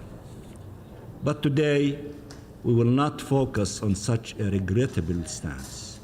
We will focus on the unequivocal message this August Assembly has sent to our people that the overwhelming majority of the people of the world stand with you, stand with the people in the Gaza Strip. They bear witness to your suffering. They feel your pain, and they have not forgotten you and will not forsake you. So we express our sincere appreciation to our sisters and brothers in the Arab group under the leadership of Jordan, our sisters and brothers in the OIC under the leadership of Mauritania, for their unwavering solidarity and efforts to ensure the adoption of this important and principled resolution. of this vital resolution as the Security Council regrettably remains deadlocked, failing to uphold its charter duty to maintain international peace and security. And we thank all our sisters and brothers, yes, sisters and brothers from every region of the world for their principled support in favor of the resolution on protection of civilians and upholding legal and humanitarian obligations. That is the true aim of this resolution. We are one in seeking an end to the killing, the trauma and terror, the destruction. This, of course, is not something that the representative of the occupying power will ever understand. He still comes here to this world body after it has clearly spoken and said, enough bullying and inciting, trying to force everyone to accept their twisted criminal definition of the self-defense, i.e. to massacre civilians and destroy a people. There is no such right in this world, not legally, not politically, not morally. There will never be. This is the message that was sent today by the General Assembly to him and anyone else who is attempting to rewrite international law, including the laws meant to protect civilians, including those occupied and oppressed, blockaded and besieged and persecuted for so long. This is the reality of the Palestinian people.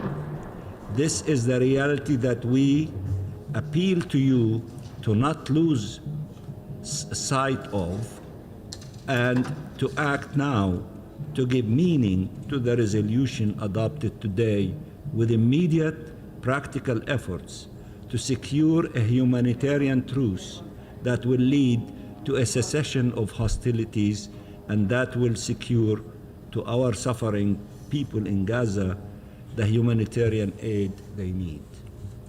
It is a catastrophic situation that requires immediate action.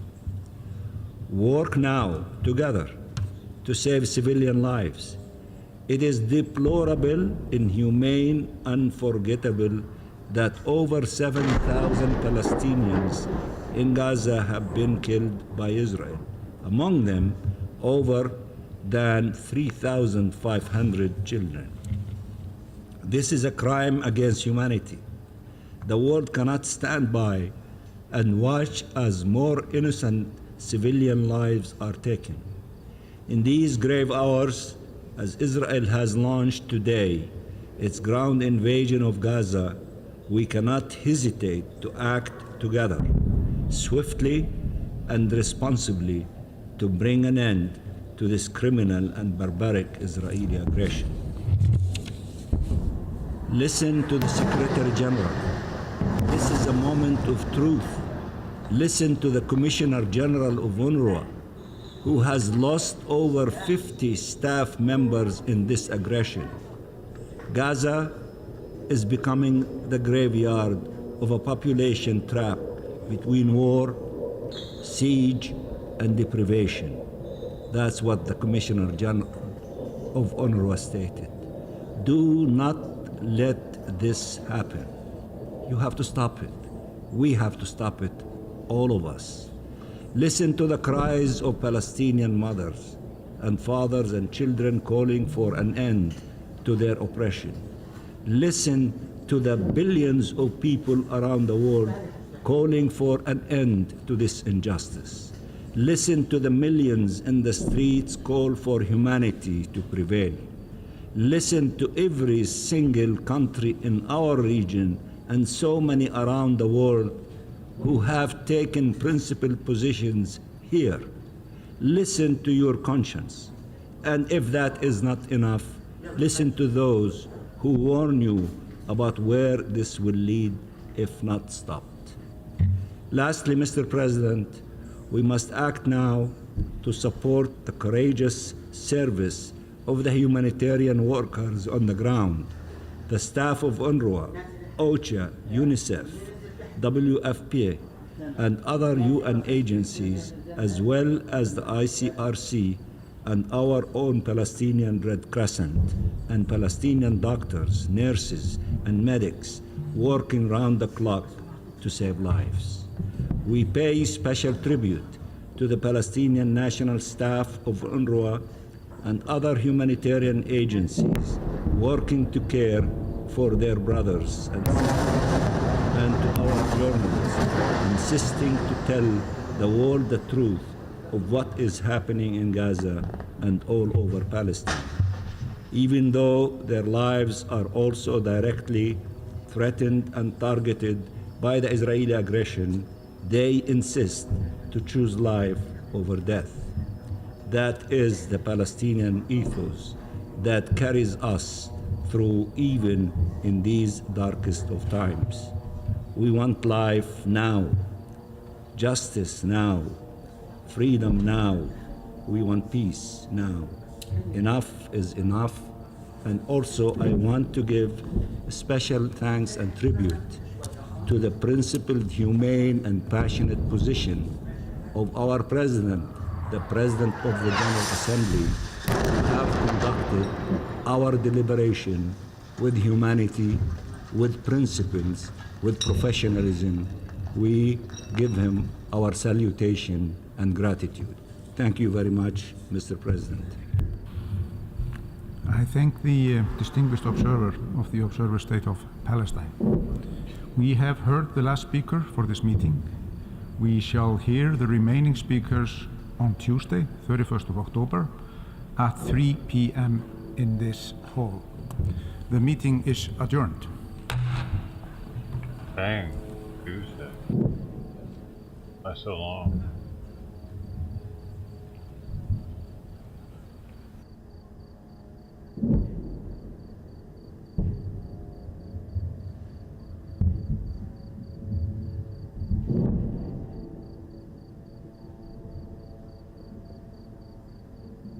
Well, I guess we're just gonna have to wait, Gaza.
أود أن نبدأ باللغة العربية أولاً.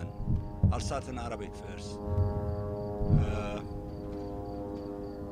يعني هذه الوقفة في الجمعية العامة التي صوتت ب120 صوتاً لصالح المشروع العربي وضده فقط 14 صوت تؤكد على أن الجمعية العامة هي البيت الأوسع والبيت الذي يدافع عن الحق والعدل والإنسانية في نفس الوقت، لأن المشروع العربي في جوهره منذ البداية ونحن نقول نريد وقف العدوان، وقف إطلاق النار فورا، نريد إدخال المساعدات الإنسانية بكميات كافية فورا، ونريد وقف الترحيل القسري فورا. ومشروع القرار الذي نجح يحتوي على هذه العناصر ويصبح أكثر أهمية وفاعلية، لأن اليوم بدأ العدوان البري على أهلنا، فالجمعية العامة قالت وقف العدوان فورا، لا بدء العدوان البري على أهلنا حيث سيسقط المزيد من الضحايا. وفي هذا الإطار فإننا نقول الدنيا فيها خير والشعب الفلسطيني ليس يتيم. وأشكر إخوتي وأخواتي في المجموعة العربية الذين هم موحدين منذ البداية والإسلامية، وبهذه الوحدة القوية تمكنا أن نقنع المجتمع الدولي في الإطار الأوسع الجمعية العامة إلى أن يتحرك، إلى أن يتصرف، إلى أن يقرر، بينما مجلس الأمن المعني بهذه المسائل الأمن والسلم الدوليين لا يزال مشلولا. ونحيي كذلك بأنه كان ولا يزال يتحرك دوما على وقفته الشجاعة على بوابة رفح مناديا الإسرائيليين بوقف العدوان وبوقف إطلاق النار إنساني والسماح بدخول المساعدات الإنسانية. هذه اللحظة هي لحظة عز وكرامة للشعب الفلسطيني في الجمعية العامة، وأعتقد أنه الجو الذي لمستوه في ساعات العدوان البري ردت الجمعية العامة بلغة قوية واضحة مبدئية قانونية منطقية، ونشكر الجمعية العامة على هذا الموقف الشجاع. وأشكر إخوتي وأخواتي لأن وحدة العرب تستطيع أن تصنع كل هذه المسائل، كلما نكون موحدين نستطيع أن ننجز ما نريد. Let me say a few things in English. We are grateful that the General Assembly, the bigger house, for all the nations, the small and the big, the poor and the rich, the General Assembly was more courageous, more principled.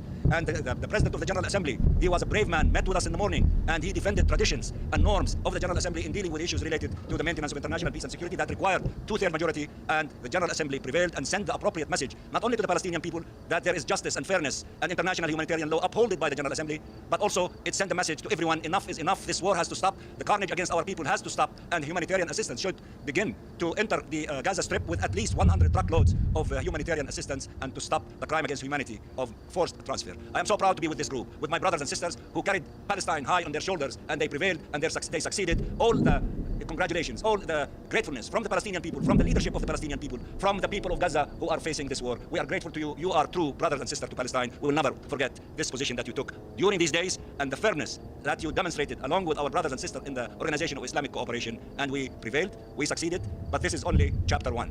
Because this ground war, we have to maximize our efforts and our energies in order to stop this war, because it means more killing of children, more killing of civilians, more destruction, more failing of hospitals, more failing of being able to have the sustenance of human beings. And we will be with them, and we will do everything. We will continue knocking on the door of the Security Council. We need to go to the General Assembly if we need, and we will keep working with the Secretary General and the President of the General Assembly in order to stop this war against the 2.3 million Palestinians. And we thank you as journalists for covering our story, because some of the media, which is blinded with one narrative, is not fairly covering our story. Please cover it completely, cover it comprehensively, cover the massacres and the crimes committed against our people in Gaza. This can contribute in a decisive way to stop this war, and I thank you very much, brothers and sisters. نشكرك كإعلام وصحفي على أنكم أوردتم جملة تتناول سلامة الصحفيين في الوضع الحالي، وهذه إشارة مهمة جدا، لا سيما أنها الأولى على المستوى الدولي في هذا الإطار، ونحن خسرنا زملاء أعزاء وأقارب لهم في هذه الحرب. كيف ستستثمرون هذا الإنجاز الدبلوماسي هنا في الأمم المتحدة وعلى مستويات أخرى؟ أنا راح أدعو أخي محمود وأختي لانا وأخي أسامة أن يردوا على هذا السؤال. أشكركم أخي العزيز. كما رأيت القرار هو قرار إنساني بالدرجة الأولى. مقدمي القرار في المجموعة العربية أبدأوا الابتعاد عن أي إشارات من شأنها تسييس المسألة، على الرغم من الحق الواضح والصريح والذي هو أكثر إشعاعا من الشمس في أن هو الحق الفلسطيني والظلم الممارس على الشعب الفلسطيني وعلى أهلنا في غزة وعلى الهجوم عليهم، ولكن ابتدأنا لجلب أكبر عدد من الدعم ومن الأصوات أن يكون القرار إنساني ويركز على 3 نواحي أساسية التي نريدها في أي قرار إنساني كان، وهو بالأول وقف إطلاق النار، والمسألة الثانية اللي هي مسألة إدخال المساعدات الإنسانية والطبية، والمسألة الثالثة وقف عمليات التراسف التي إسرائيل أعلنت نيتها منذ بدء حربها على غزة أنها ستقوم بها. هذا كان القرار أهدافه بالأساس، ولتضمين مشاغل بعض الدول ولجلب أكبر عدد ممكن من الدعم قمنا بالاستماع للدول الأخرى، وقمنا بإجراء إضافات لم تغير من جوهر القرار ولم نحل المبادئ التي قامت به، وهي المبادئ الإنسانية، وباعتقادي هذه ساعدت في أن يتم نجاح القرار ومروره بهذا العدد الكبير من الأصوات المؤيدة، وهزيمة المقترح الذي كان الواضح أنه هدفه تسييس القرار وحماية إسرائيل حماية سياسية ومحاولة إظهار أن المسؤولية لا تقع على إسرائيل، وهو ما قامت المجموعة العربية والتنسيق مع المجموعة الإسلامية ومختلف دول العالم. توزعنا جميعا وتكلمنا مع الجميع وقلنا بهزيمة هذا المقترح السيء الذي تم تقديمه ونجح القرار كما تمنيناه في ظل وضع بدأ الهجوم الأرضي، بدأت المجازر التي ترتكب تصبح بشكل أكبر خلال الأيام القادمة، ولا قدر الله هذا الذي سيحدث يجب تفاديه، ولكن يجب على الأمم المتحدة أن تقف في مع القانون الدولي ومع الإنسانية ومع حق الشعب الفلسطيني وضد أي محاولات لمحو هذا الشعب من ترابه وأرضه. شكرا. الاوروبي نتحدث عنه الان في مجلس الامن، هل هناك خطوات مقبله ممكن ان تعكس هذا النجاح اليوم في الجمعيه العامه؟ العزيزه السفيره لا نسيبها من دوله الامارات لتجيب على التطورات داخل مجلس الامن وتعتبر سيادتها العضو العربي. الاهم هو انه ما حصلنا عليه اليوم ورغم كل الرضا عن مشروع القرار 22 صوت اغلبيه لافته تؤكد انه الجمعيه العامه والعضويه العامه بتساند الحق العربي، بتدعو لوقف اطلاق النار، تطلب تخلي المساعدات الانسانيه، وترفض التهجير القسري للاشقاء الفلسطينيين من اراضيهم وعلى اراضيهم، وتؤكد مسانده الحق الفلسطيني. الاهم هو انها ليست لحظه الاحتفال، الاهم هو الاستمرار بنفس الروح، الاستمرار في الدعوه للتنفيذ، الاستمرار في تحميل المجتمع الدولي مسؤولياته، لا سيما انه الاجتياح البري بدا اليوم، عدد الضحايا جاوز 7000 قبل بدء الاجتياح البري. نخشى انه الاعداد ستتزايد. كل التضامن مع الاشقاء الفلسطينيين، كل التضامن مع الشعب الفلسطيني الابي وهو صامد على ارضه يحارب قضيته العادله بدعم عربي واسلامي ومن 120 دوله في الامم المتحده. بنشكر السكرتير العام لمنظمه الامم المتحده على وجودهم، على دورهم الانساني، كل التحيه وكل التقدير، ونامل في المزيد، نامل في انه كل القوه تقرا النتيجه التصويت بصوره واضحه، تلزم سلطه الاحتلال بمسؤولياتها، القانون الدولي الانساني يظل مطبق ومراعى بالكامل، ما فيش حد فوق القانون الدولي ولا اسرائيل ولا غير اسرائيل، ورساله العالم العربي والرساله اللي وضعت في محتوى القرار غايه الاعتداد بخاطب العالم باللغه التي يفهمها. رفضنا اكيد على حمايه المدنيين، بنرفض الهجوم على المدنيين الى اخره، على النحو اللي حاز على تأييد 120 صوت. مش عايز يعني اكتب كده هذا ما اردت ان اقوله، وكل الشكر لكل الاشقاء بخلاف العالم العربي والاسلامي من الدول الاخرى كمان التي ساندتنا حتى النهايه. كل الشكر، شكرا جزيلا. This is a question for the Palestinian ambassador, for anybody else. My name is Stefan Wakarabush in New York. In practical terms, now, first of all, congratulations, ambassador. And in practical terms, the resolution is not binding in the General Assembly. So in practical terms, what do you expect to happen in the next hours, next days? And then I have another question for you. Some countries that in those years have been friends, you consider friends of the Palestinian people, didn't vote for the resolution. What message do you have for those countries? Can I just answer on the next steps, please? And first of all, I'd like to say, add our thanks to the unity of the Arab group today and the unity of the membership, actually. 120 votes in this kind of geopolitical environment is a very, very high signal of the support for international law, for proportionate use of force that this body feels. And it is a rejection of the status quo that is currently happening on the ground in Gaza. Humanitarian aid must come in. There must be humanitarian ceasefires or truces to allow for those who have been injured and wounded to seek medical assistance. And these are binding resolutions in the General Assembly. They carry incredible weight and moral authority. So we will take, to answer your second question, we will take the authority that the GA has just pronounced itself on.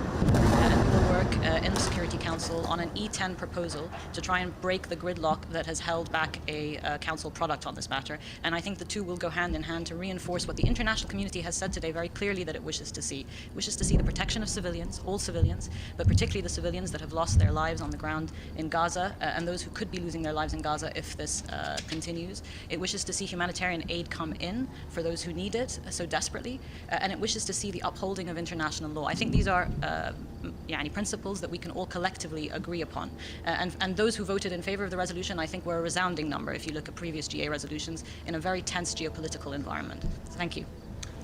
Let me just also add, the General Assembly in a resumed special emergency session declared calling for a ceasefire, which means that this is the first body of the UN with authority that is calling for that. So therefore, this war has to stop. There is an articulation by a very important component of the United Nations, and it's a message from the General Assembly, as my sister Lana has indicated, to the Security Council that the General Assembly acted, and they will take the decision of the General Assembly to the Security Council so that the Security Council to wake up and to shoulder its responsibility and also to act in sync with the General Assembly, and Israel has to obey.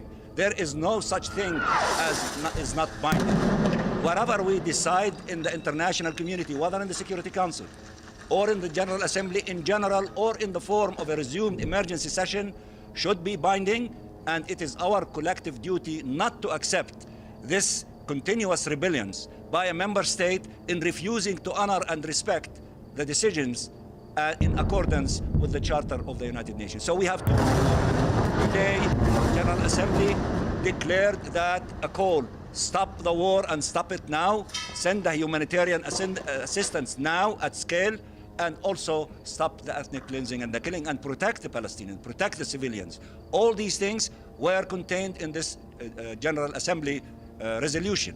Therefore, we will take it. The Security Council has to take it in order to maximize the political pressure on Israel to stop this war and to save Palestinian civilians, including children and women and the elderly, from dying as a result of this war. And let me also add, we are grateful for a large number of Europeans who did not vote in favor of adding the amendment, which failed.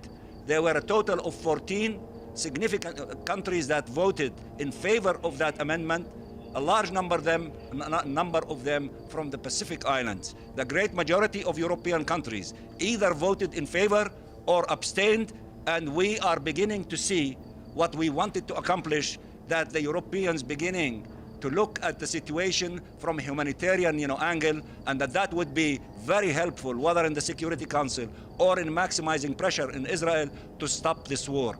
These elements would help us as we move forward in the direction of stopping this war against the Palestinian people and saving lives. We want to save lives. And this message should help all of us to save lives, not to kill lives by this huge Israeli war machine. And we will assess and evaluate as a group and with our friends, not only from the OIC, our brothers and sisters, but also from other groups, from the Europeans as well, that we will not accept that this war to continue and the killing of the Palestinian people to continue. We are today, after the voting, in a better position than before the voting, that would allow us to get closer to succeeding in stopping this war, and then begin to think of the day after, to think of justice, to think of fairness, to think of a political horizon, to think of ending the occupation and allowing the two-state solution to become a reality.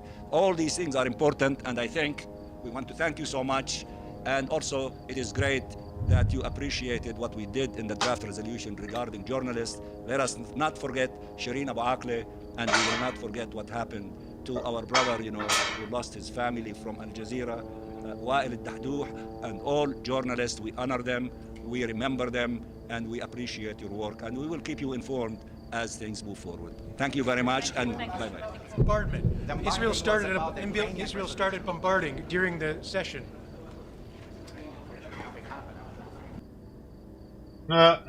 Somebody said that. What the fuck? Sir, Israel started bombarding.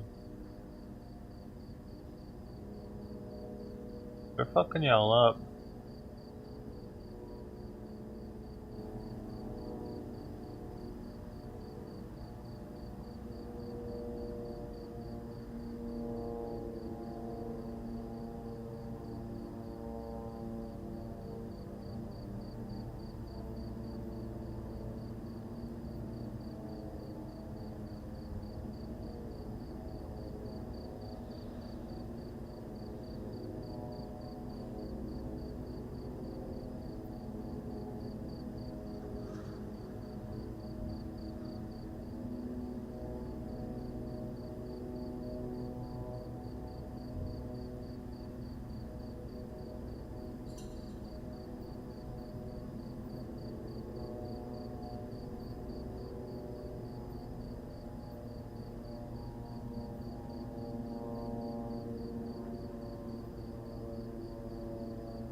What?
catch it from the night shop. How much beer you get, man?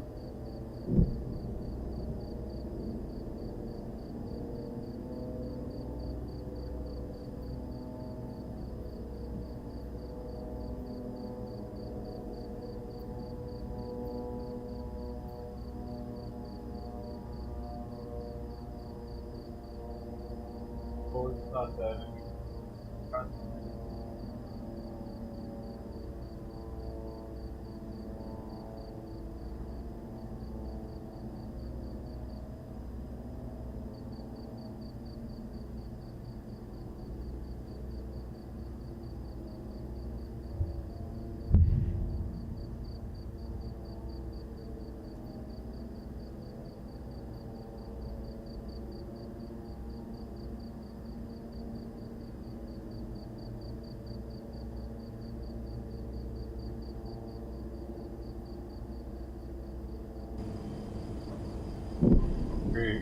AgendaFree went on a food break.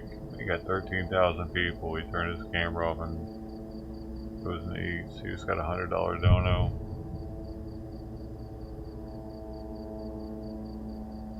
Officially, big leagues if you do.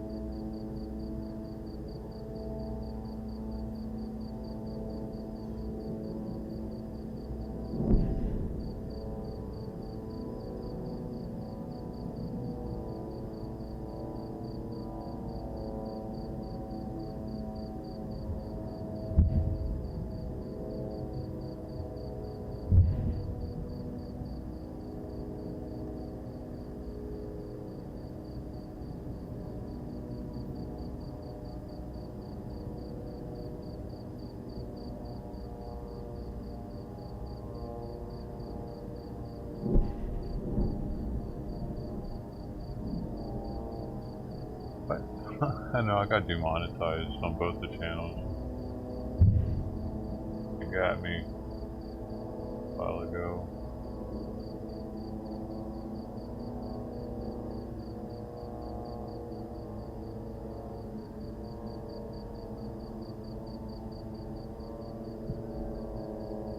Twitch, I'm freaking banned for another 3 weeks or something on Twitch. On body parts, I guess. Show too much blood.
Second banning.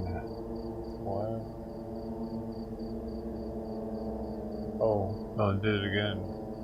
They took it away after I had it like 3 days and they did it again.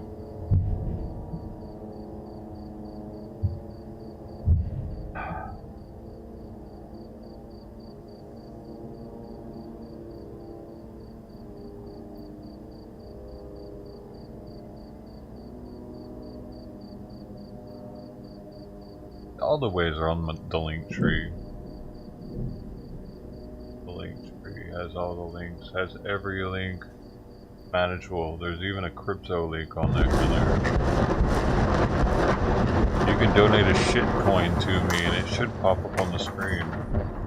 Got any shit coins you want to get rid of? Nah. I'll hold on to them.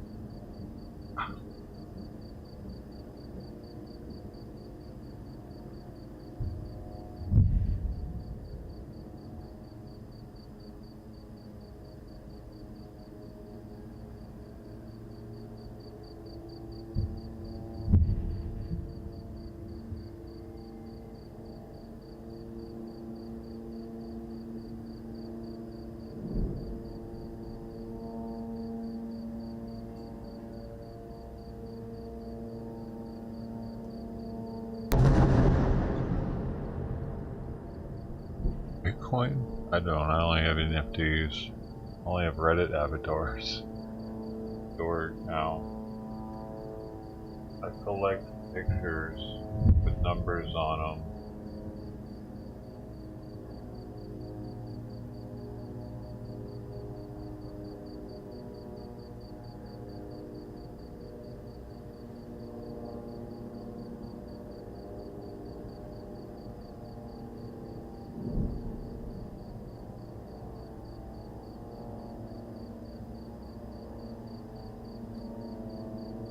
Alright, man.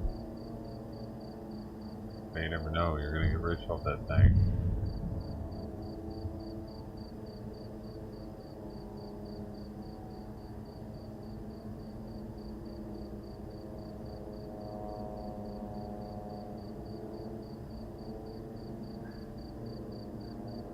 I actually pay more for the service than I get through the donations on it.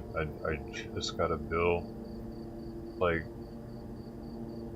$50 or something just to be able to for the whole year though. So it's a year and it opens up from being able to accept like 15 coins to being able to accept hundreds. Like all the little shit coins it allows. Anything that Coinbase has. That's how it works.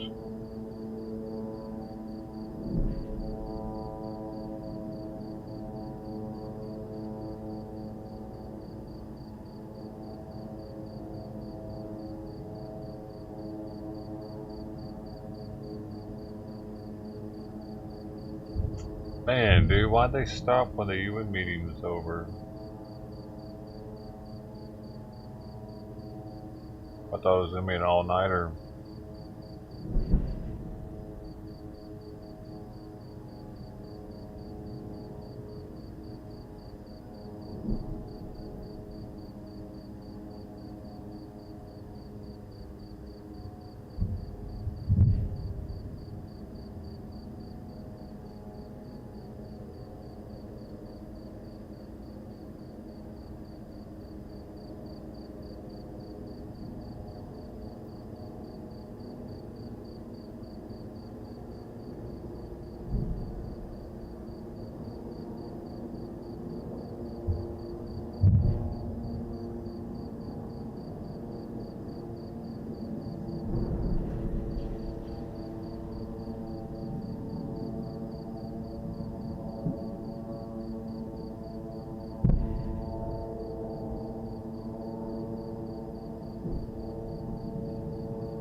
nice and peaceful now. Oh, is the cat dead?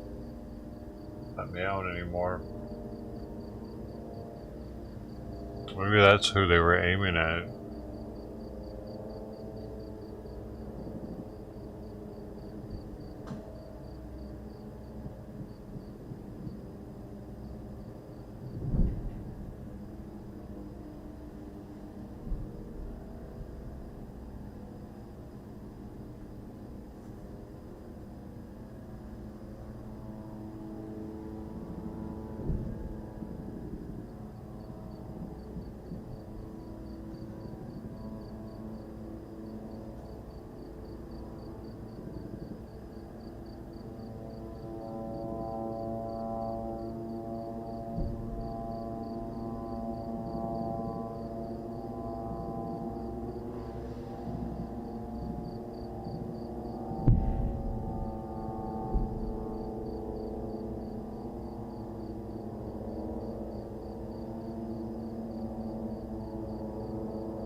Man, that thing's been meowing all night, through thick and thin, through everything. It's trippy, it's not meowing now.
Yeah, probably were a lot abandoned.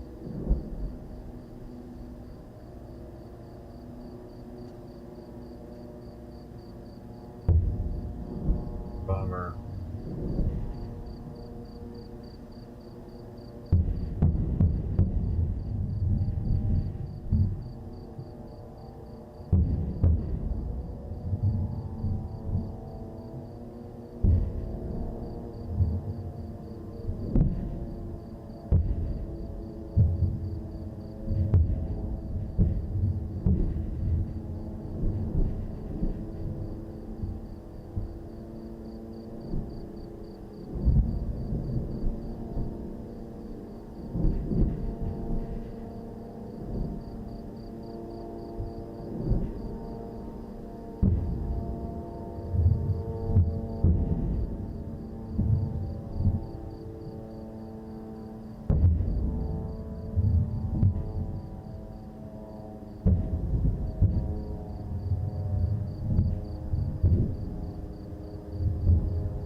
Like, he never puts his dog on a leash, dude, ever. He's always having to, like, grab it because people walk their dogs here every day. Man, why does he keep doing that? Fuck. You know what I mean?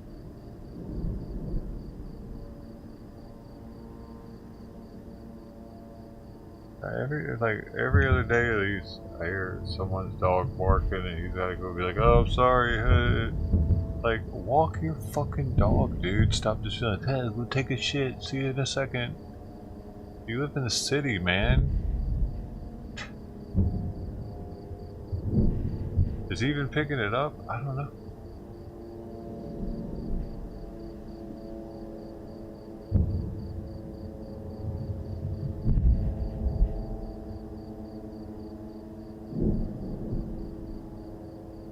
Probably not. I got dog shit all over my yard. I don't know because the grass is too long.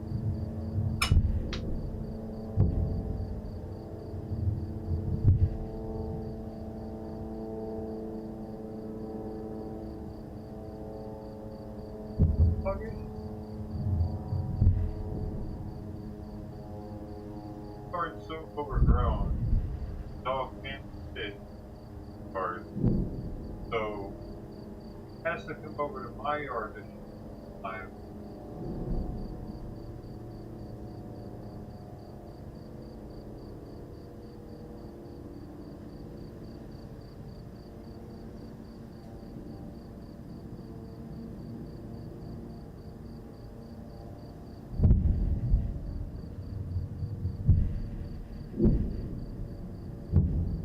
Fuck, man. I go back, I look back out, and sure enough, the dog's right back out in front of my spot, and not his spot, and he's sitting there smoking a cigarette, watching it, about to take a shit or something in my yard. It's like, I can't stand my new neighbor, dude, honestly. They kinda suck. So many ways. What? Oh man, you have to do that. Let me see. I don't know. I don't. My phone was like this. I forget. I put it upside down. I don't hear anything. That's pretty sweet of you, though. I don't. You're gonna have to do that then. But I do appreciate you. I don't know where it is. Let me see. Oh, I think it just came through. Whoa. Yo, who? Mr. P, who are you, man? Is that you? Wait, that's Venmo. Cash App. Mr. P's Cash App. Dude, Mr. P, thank you. Dude, thank you, sir. I don't know who you are, though. Who are you? And, on YouTube.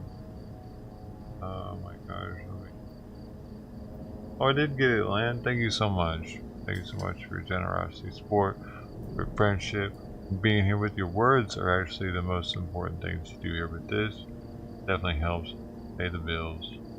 And I'm gonna do something with dough so that you'll get like double this, so it'll be like 10,000 dough for that, a little something. I'm gonna do it at the end of the month though. Figure it all out, all the donos for the month. So thank you so much, Lynn. The $5 through Venmo. Venmo is at Dough Show. I think. I don't even know. Yeah, cool. Very sweet of you. Hey, Mr. P, who are you?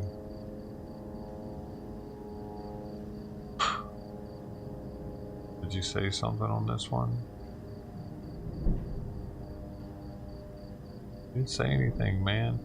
Hey, Mr. P, thank you. Also, just at 3:59, right when you were saying that, Lynn, Mr. P donated $10. Thank you. Also for your overwhelming generosity and support on Cash App. I don't know what my Cash App is. To get a good one. The Dough Show, sweet. Mr. P and Lynn, Dynamic duo. You can be my wingman any day. Wait, I'll be your wingman, whichever you want. You're Top Gun, that's all.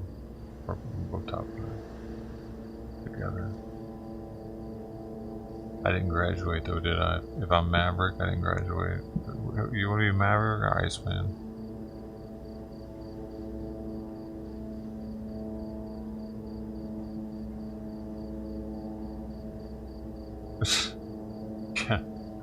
Dude, I'm thinking about getting these things that emit a noise that dogs don't like.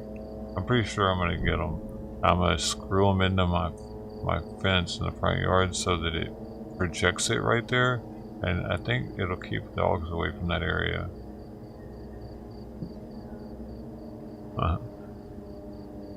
You'd be like, why does you ever want to pee over there anymore? Like, I don't want to put chili powder on the grass or some crazy shit like that, because that's kind of mean, right? But the noise thing might work.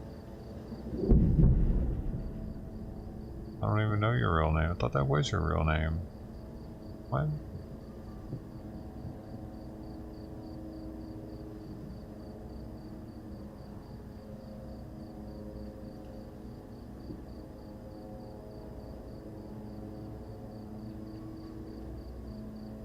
I don't, dude, I use this so seldomly, I don't even know how to look at stuff.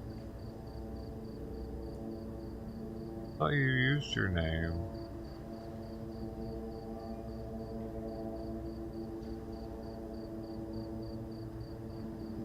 Ellen, all this time.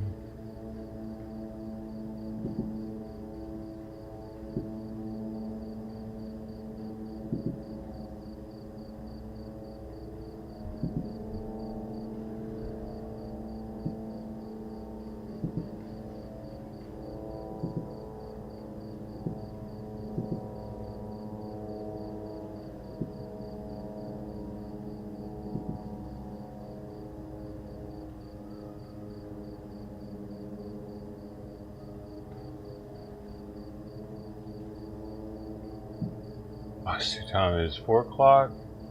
It's almost time. Oops, I don't have tabs. I got grass now. I'm doing it like you guys probably. Most of you probably smoking grass when you smoke. So I cracked open a half ounce of grape pie. Dude, it smells really good. Sweet.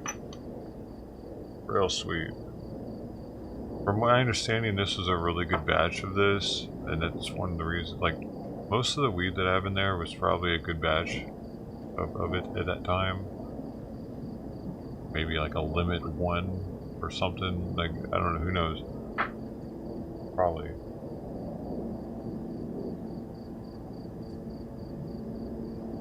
Dude, that smells phenomenal though.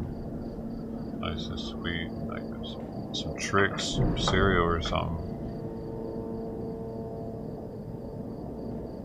Lineage, oh man, Lineage is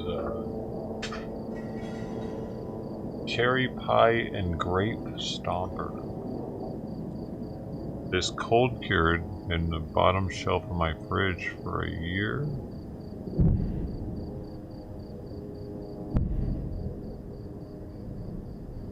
So it should be smoother than it would have been had I not done that. I didn't do it intentionally. Well, kind of. I didn't get it for that purpose. But it's a connoisseur kind of thing to have done, so I gotta mention it.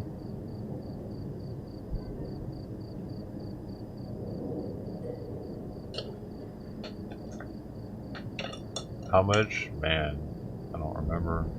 It was a year ago. Dude, probably.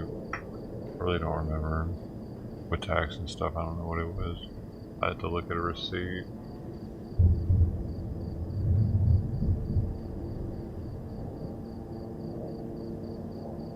It's been so long since I've bought from the list. What if let me see something. If if I could search grape pie up in my...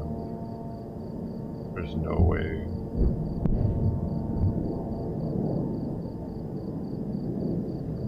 I was hoping it would just come in my emails from the time I bought it or something. But see, I can find out what the average is though. Right.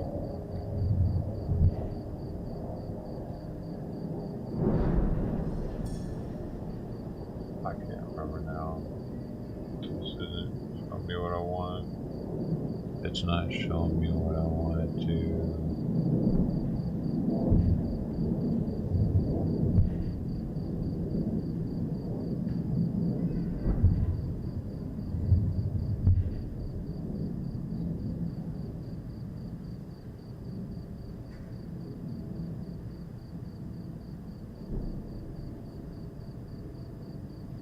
Yeah. I have to look at a receipt.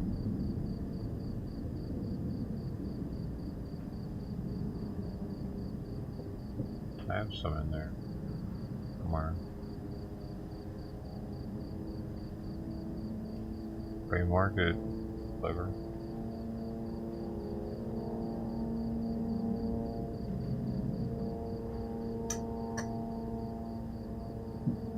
Man. I'm really not forward to cutting the grass now. I bet there is a bunch of dog shit on it because he just lets his dog shit over there and doesn't pick it up.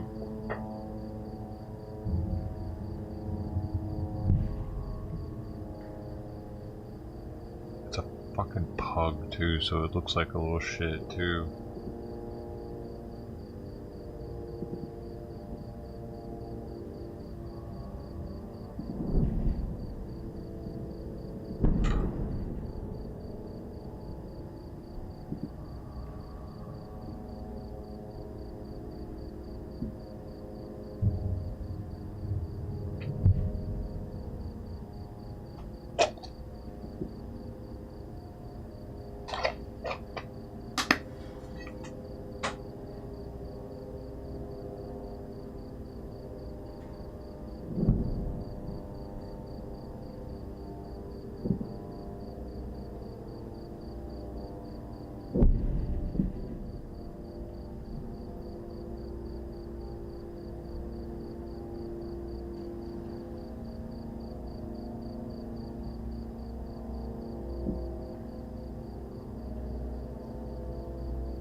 Mr. P, who are you?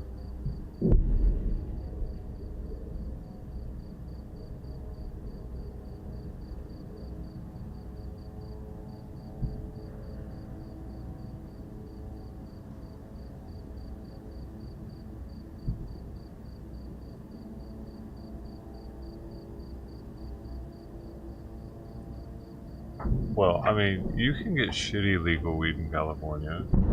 They got all different grades. But the highest, like the toppest shelf that California has is probably going to be better than the top shelves somewhere else. You know? That's what I've experienced. And that's been like that. Been like that forever, dude.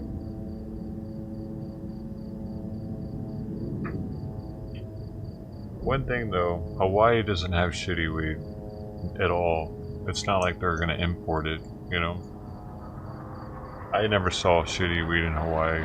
The worst was maybe a high-level mid.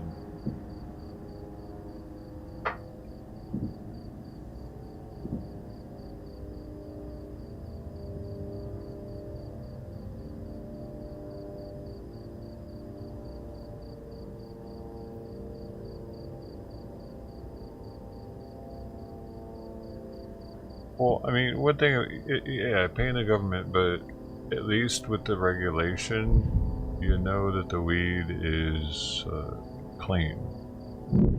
It's been flushed properly. Like out here, they make them test them for all kinds of herbicides, pesticides, fungicides, all the actual funguses, like all the different shit.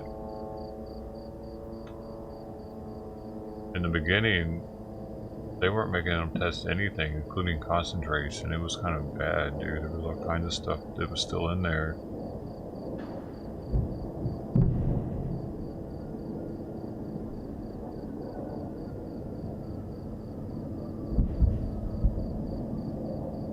There were companies that would test back in the day, but everyone wasn't, like, I would buy from companies that had their stuff tested by SC Labs, I believe is what it was called. But everyone, like, not all the growers would send their product to SC Labs to have it tested.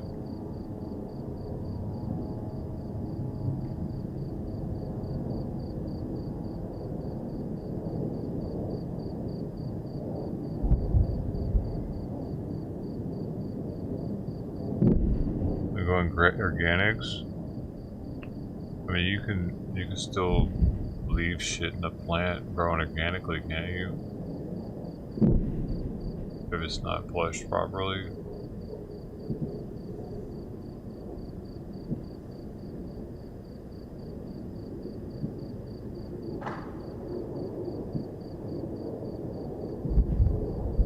I never grow weed. I grow mushrooms. Way different. They breathe oxygen like us. They're actually, you know, a mushroom is more closely related to humans than it is to plants. They are. They breathe out carbon dioxide.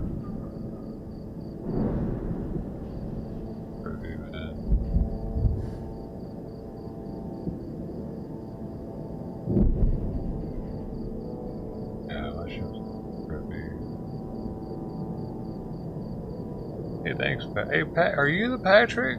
Are you the Patrick I've been talking to? Cash to have, dude. Thanks, man. You're the one. I might have to add a bunch of dough to your account when I finish it up. But thanks, dude, for all your generosity, support, your excellence. You're the excellent one.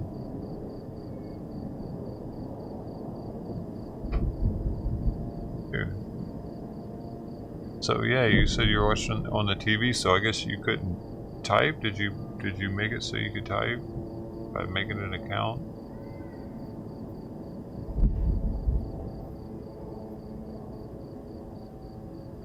Nice having you here.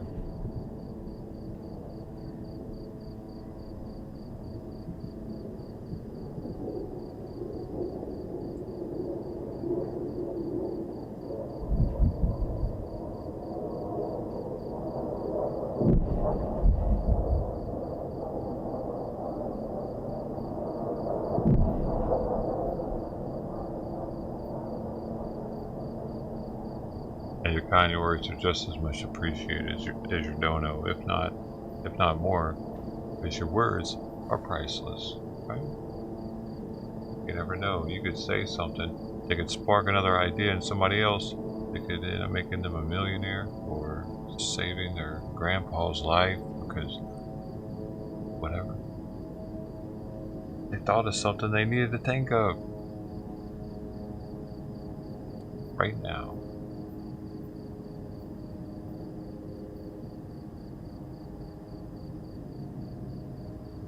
Like, yes, I have lots of chicken poop.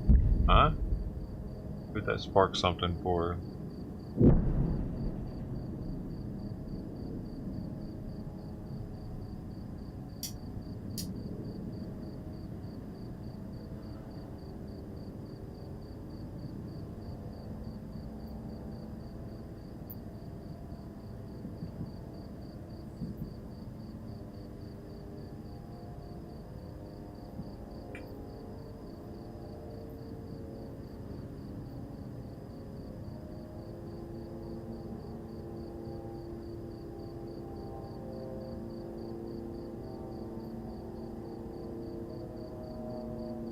never grow weed. Maybe you grow mushrooms in.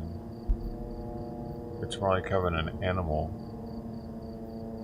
that you don't have to take out to use the restroom.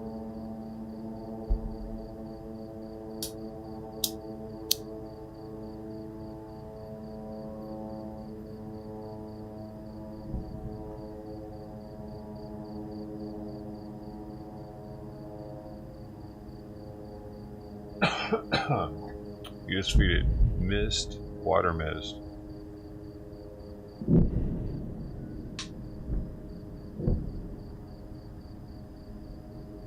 Food is already in the substrate. It's so wild how that all works, man.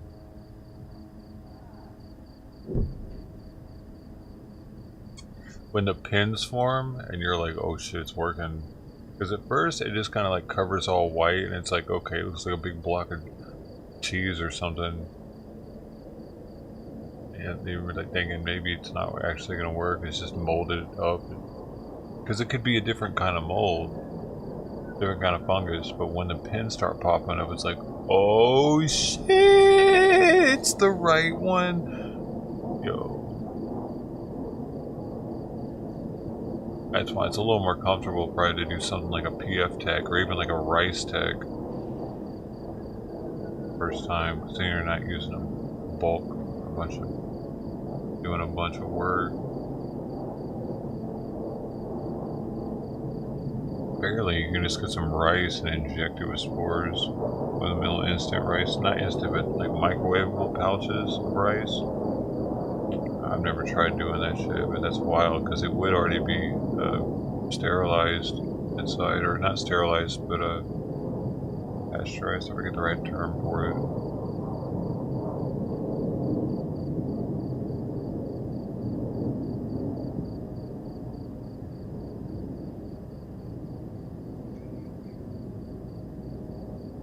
You can just inject Uncle Ben's rice, microwavable rice pouches with mushroom spores and use that for grain spawn or something. You ever tried that?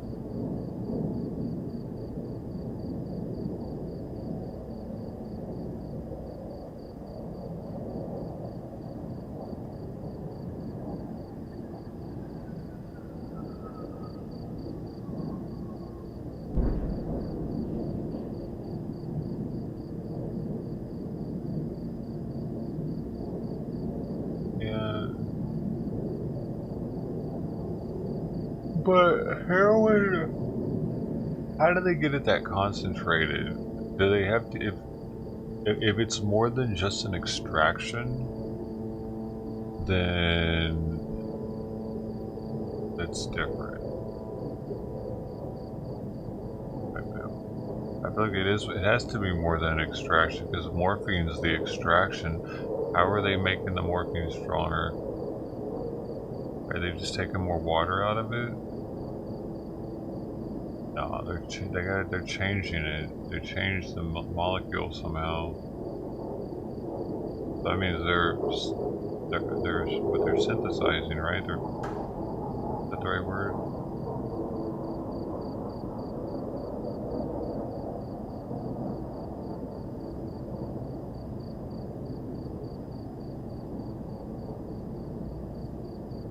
Oh no, is it opium? Opium's the extract, isn't it? How do they get it to morphine? Do they just extract it out of the opium with the... They reduce the fat content of it, maybe?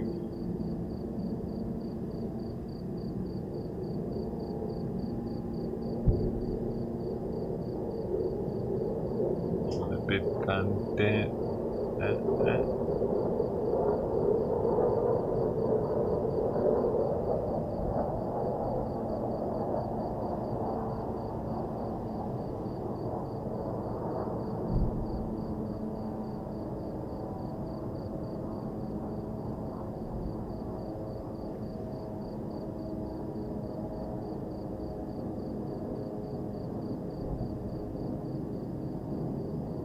Oh, it's chemically converted into morphine. So yeah. Okay. So it's not an extraction; it's a conversion to morphine. So once you're converting a molecule, that's kind of like a no-no for me. Actually, like probably not good. Like, be on as few of those as possible, unless it's Demerol. That's always good in short spurts, ain't it? That's fully synthetic, completely man-made. Yeehaw! Apparently, it's really not good for your liver or something though. If you're too old, they won't give it to you, I think. I always had to make sure they always had to make sure something's good before they give it to me.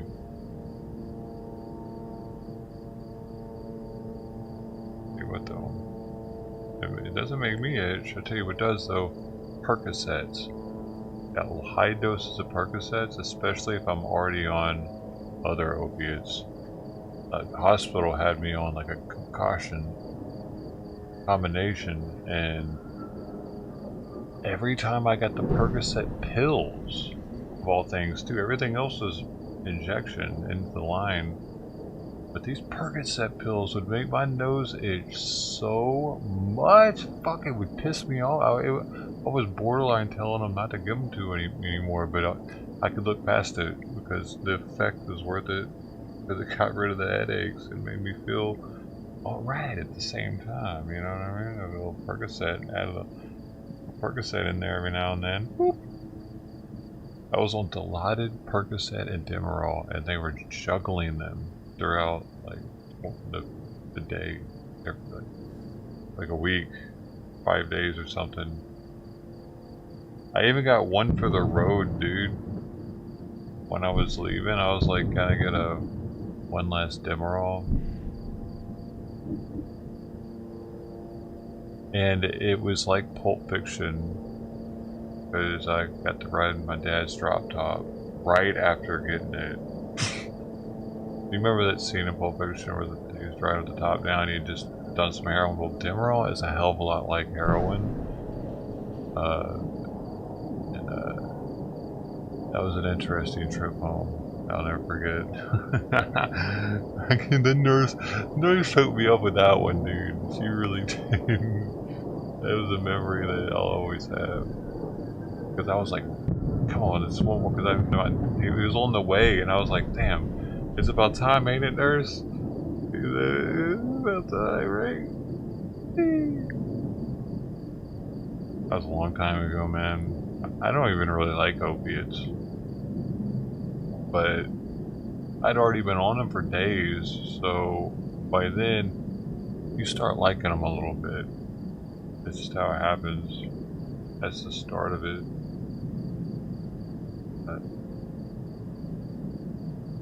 Nope. I didn't get all strung out on them. I could have. Dude, I was prescribed morphine and Vicodin for my back, but I started smoking weed a bunch once I could instead, and I don't need that shit anymore for some reason. I don't know if it does something with my pain nerves. I don't know what it does. My back doesn't hurt as much. Not to take opiates. I still have them. They've been sitting just in case. 30 milligram extended release morphines, and I think there were 5 milligram Vicodins every day. And multiples. And like, I don't know, man, I didn't like the way they made me feel. I was a little strung out, though, probably.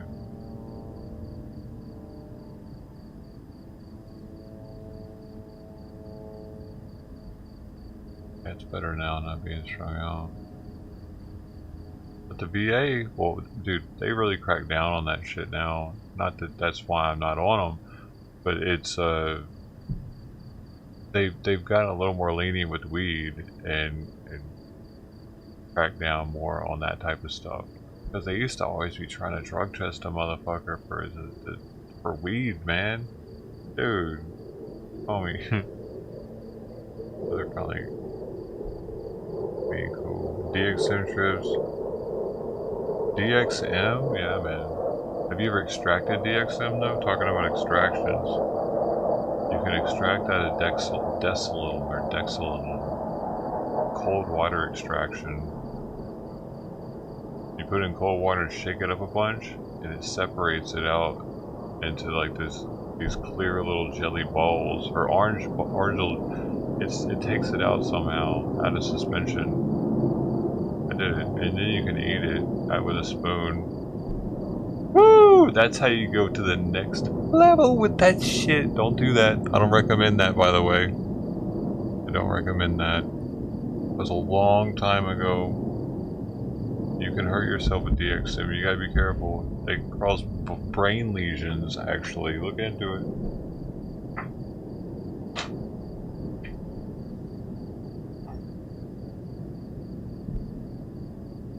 Yeah, you know which one I'm talking about though, the Desilum. It's the long-acting one. The reason why you're able to do it is because it's coated in a poly-like coating that makes it extended release.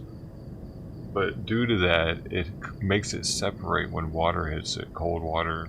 Yeah. It's trippy science, man.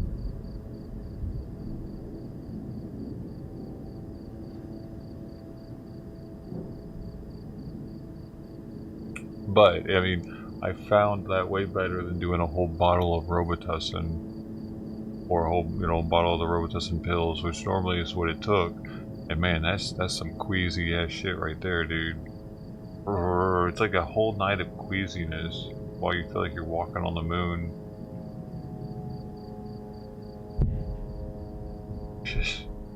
That's some dude, that's some like hillbilly redneck, like podunk, small town getting high shit right there.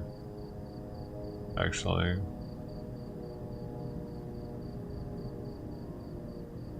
No. That's what DXM is, Robotrip. Dextromethorphan.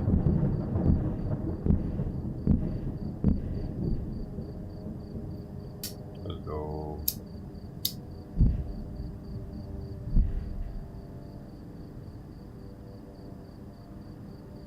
But like shit, cough and colds? Are you talking about the Cetamin or the... It was the one for heart? Like... Wait. Oh, about a sheet. You remember those other ones though? The first time I did it, this chick had them. Oh, that wasn't the first time. Actually, I think it was. Yeah. She had the ones that were for like people who had heart conditions. Remember those course seating or something? Ends up those are really dangerous to do.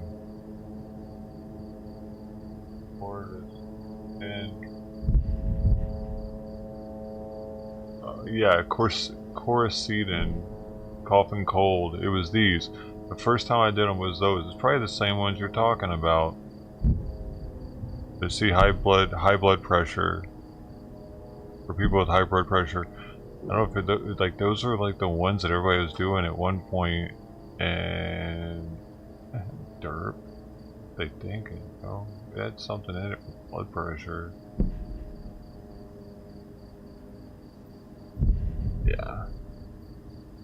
Yeah, that's. I did that once with those, and I got. That was a crazy night. Actually, I don't remember much of it. Pretty sure lots of She was a college girl, and she liked to have lots of fun. She was introducing me to stuff like that, so you can imagine it was just us there, and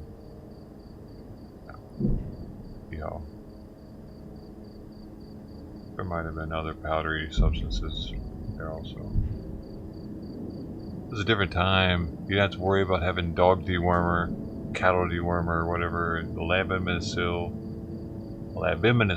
You didn't have to worry about that or fentanyl back then. That's crazy, man. Now you gotta worry about dying if you snort something. I'm glad I got that out of my system. Water is safer? Why? Why do you think that? Not if it's embalmed. That could kill you. If it's bitter, it's a spitter.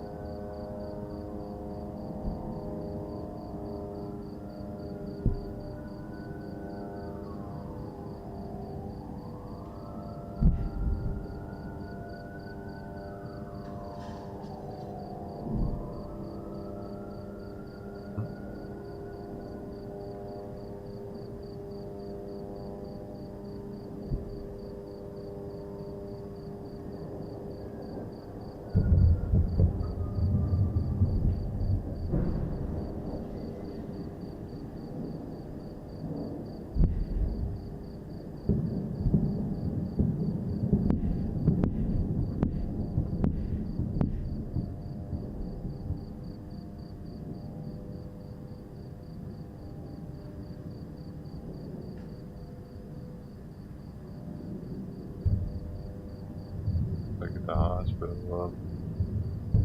Is the hospital doing it? Yeah.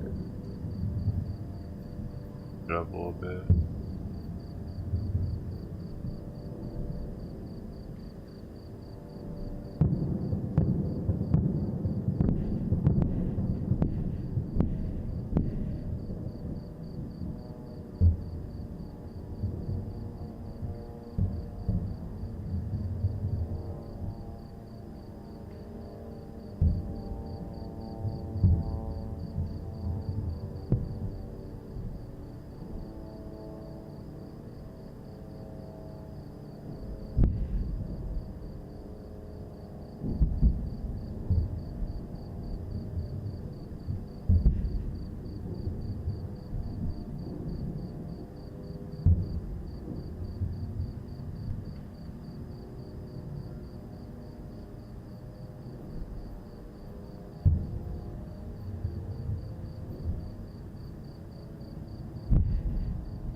Oh shit. What's going on, man?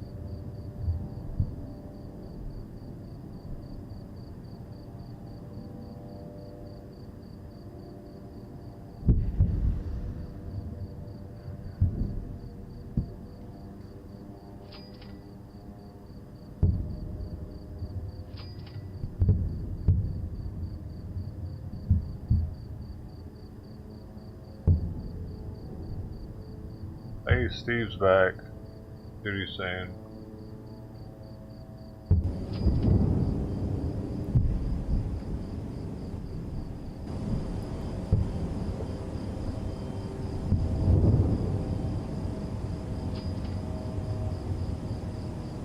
Are you ready?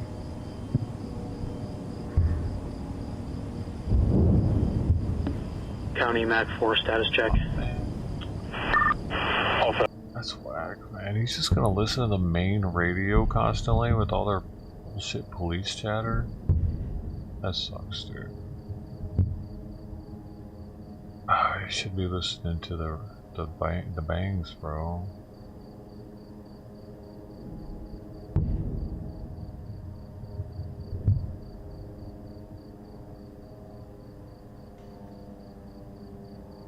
Why isn't United Nations live again?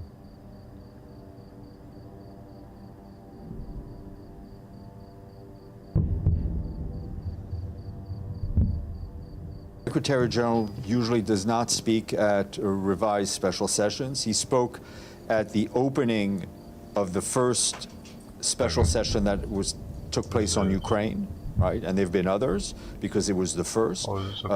This particular. I need to rewind. Is this website, but different? Conditional. Is it a different one than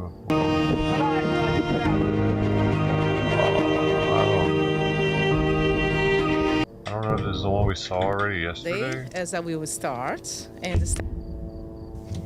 What did that say? Noon briefing from earlier today. Wait. Good afternoon. How much earlier? We see this? I don't remember seeing it today. I saw maybe yesterday. I have 3 notes for you today as we will start and the step will follow, okay? But first of all, we used to do that here, and somehow I got lost after I returned. But we have to say hello to 2 new colleagues who joined us from all the way from Russia. Our colleagues from TASS, Denis Akshev and Margarita Tamaeva.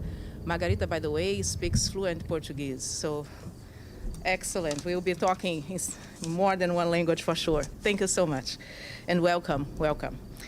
Okay, the General Assembly has decided to take action on a draft resolution at 3 p.m. today during the 10th Emergency Special Session on the Middle East. This is a change to the initial schedule to have the vote towards the end of the debate. The decision followed a motion by Jordan, which was announced at the start of the meeting this morning. And I think you all received our update. If not, let me know. The GA will consider the draft resolution introduced by Jordan, which is co-sponsored by 42 member states, and an amendment proposed by Canada. The amendment will be put to vote first. And neither one of them There passed. are 113 speakers inscribed to deliver remarks during the debate, which is taking place as we speak, and which will run until 1 p.m. and will be resumed at 3 p.m. for the General Assembly's action. In order to be adopted, the draft resolution will have to receive 2/3 of votes, yes and no.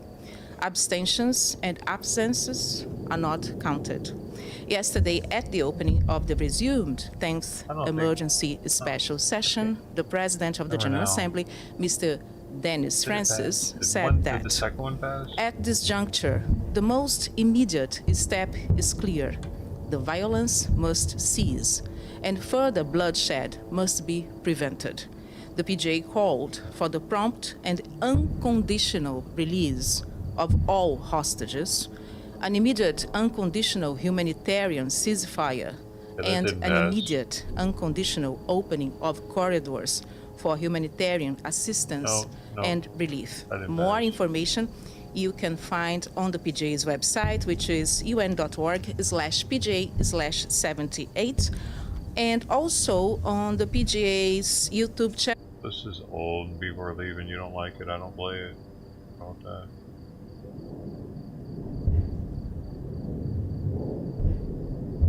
You probably don't like her voice. She's kind of annoying sounding.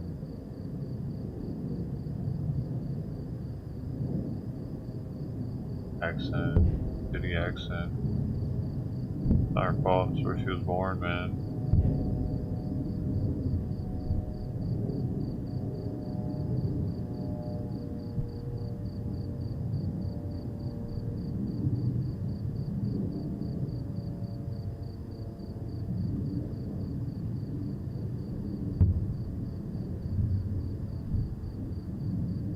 Bad accent. Our fault.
It's 4:44.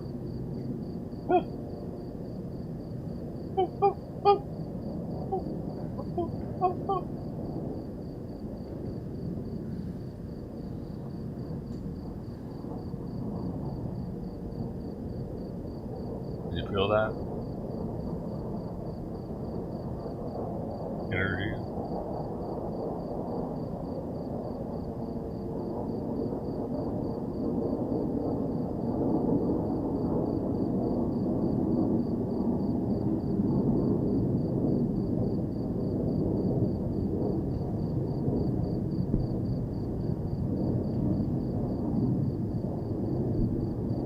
I bet you did.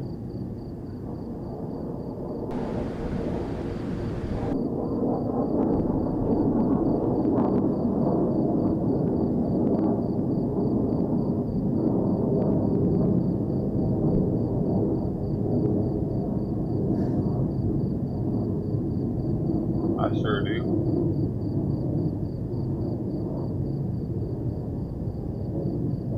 Don't look at my meat. Look at it. I do this right now.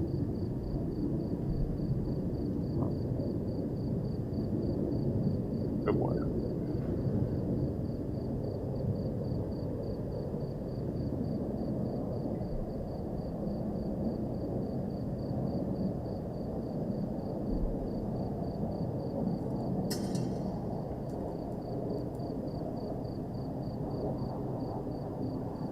The sweet meat. That's right, strange.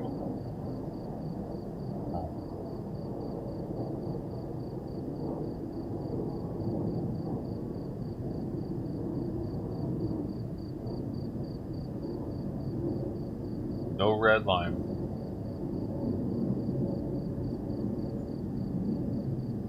On the sweet meat.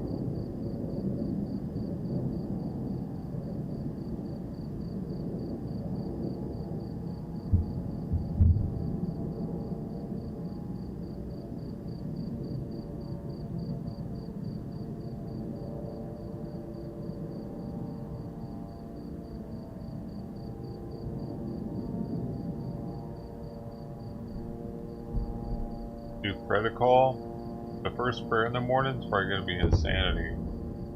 That's coming up. After these messages, we'll be right back.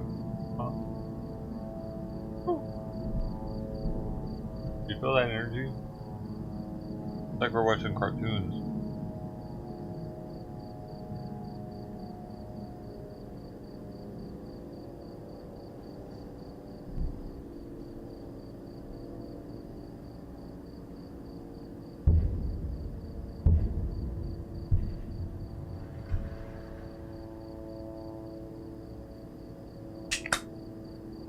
Dude, judge me on my meat in my mouth. Not when I got the meat in my mouth. Dude, so many Skyline streams are coming out. Like there's another one in Ashkelon.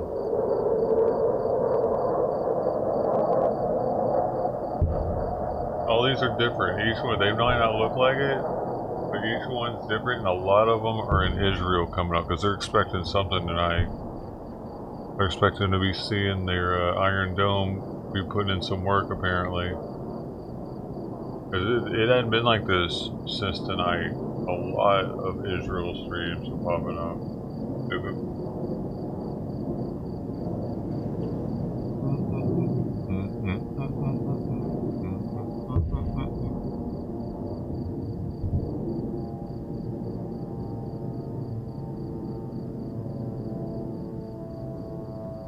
I know what you mean.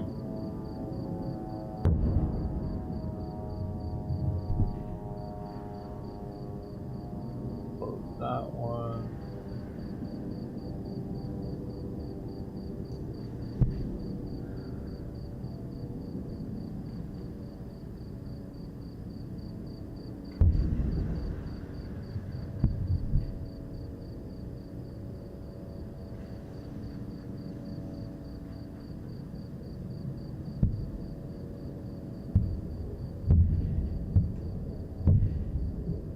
Yeah, this is pretty empty, actually.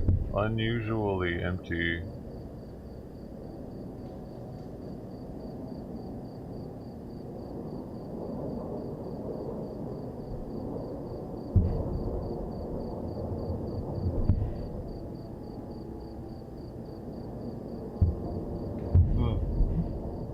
So 8 hours ago, the IDF went on YouTube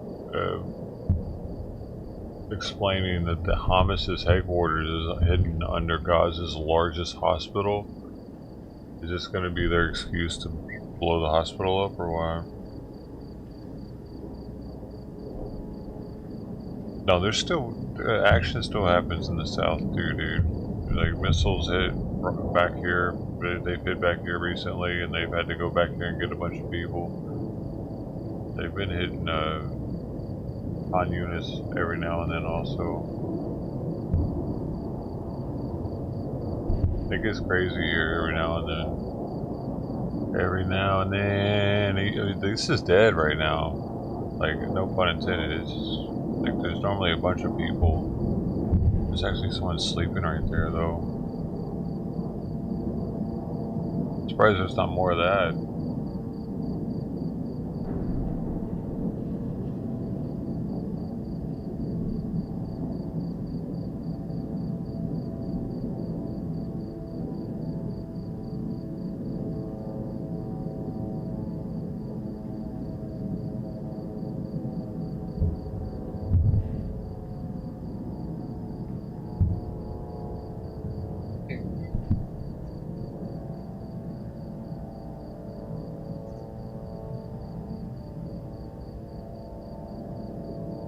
Too much, man. That's why I'm not liking it. It's sleeping so much.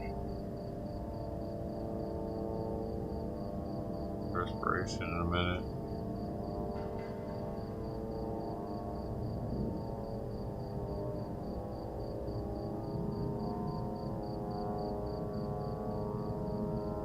Maybe it's a good thing. Oh, this one repeated now. I don't remember this being the same before.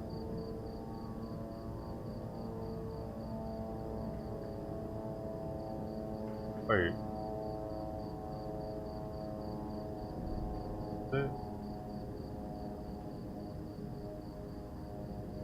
Yeah. But not though, is it?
W. Bush, there he is, there he goes.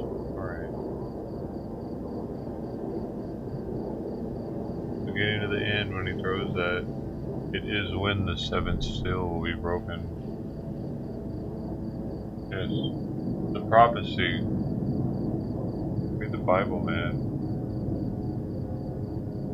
Oh, come on, bro. Oh, dude. Yo. Oh. That. No.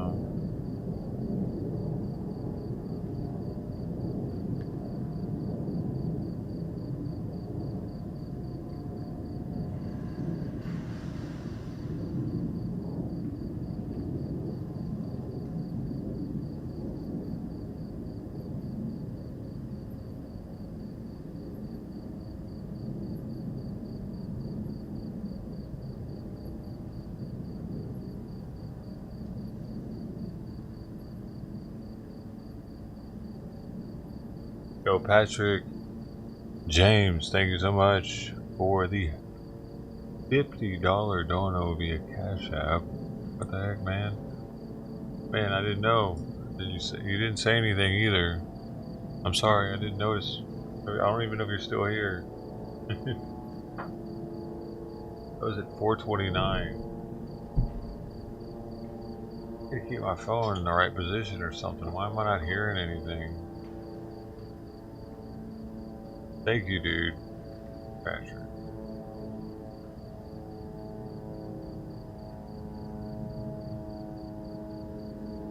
Very much appreciated, man. You MVP of the day so far. I think you're the MVP. I think it makes you the MVP. We got dollars, hey, hey, hey, hey. MVP VIP.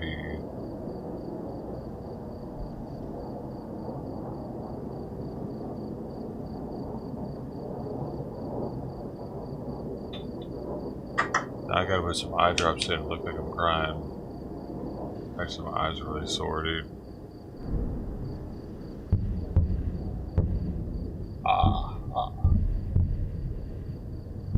So,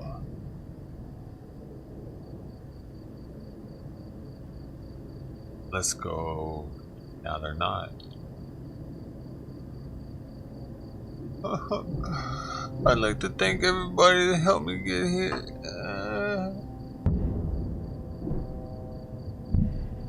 Tear.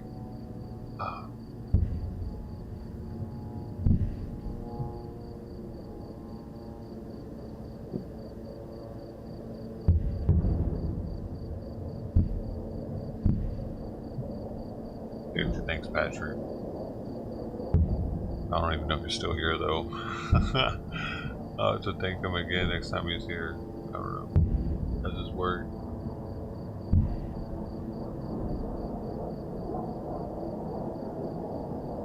Oh. My booger. Do that. And eye boogers.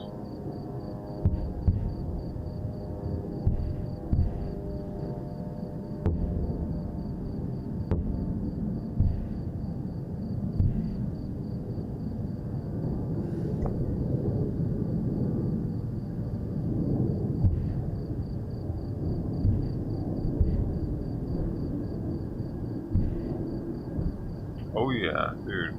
I gotta just wash the windshield or something. By the way, Acapulco really got slammed.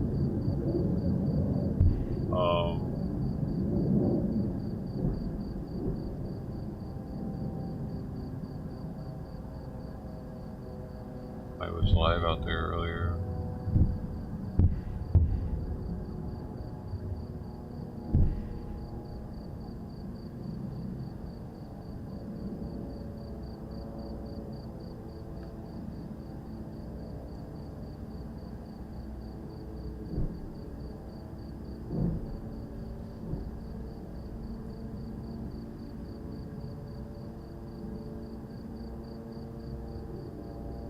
Pretty bad.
time is breathing now.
Alright.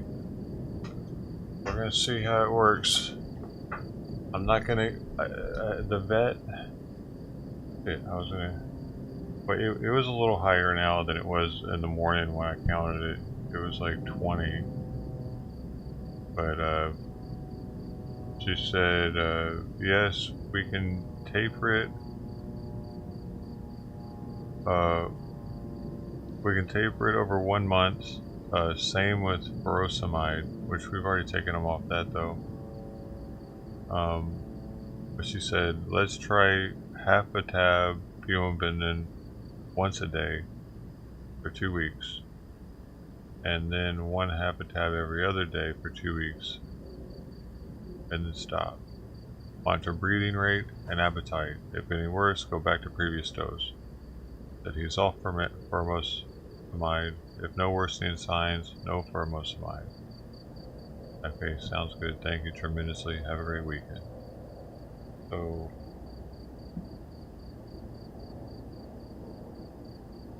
dude, if I can get him off that one, that would be awesome. We'll see. I won't give it to him tonight. And I'll check his respiration in the morning. I'll see how he's acting in the morning.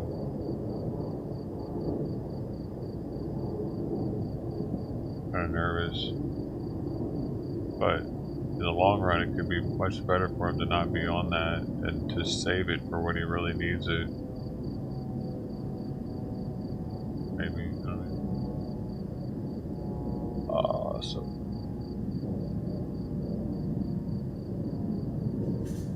It could extend his life. Oh, but what? Oh, maybe she wants to go through this before we. Because I also mentioned iodine.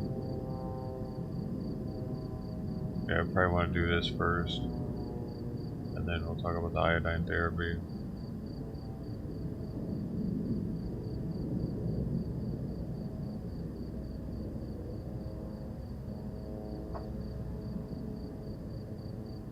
I'm nervous though, because he could start getting worse as I reduce the medicine. We'll see.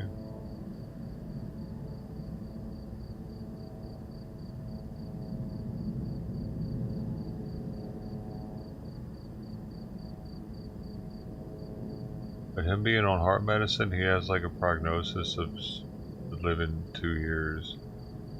Him not being on heart medicine, he could live for 5 years. Supposedly. Like that.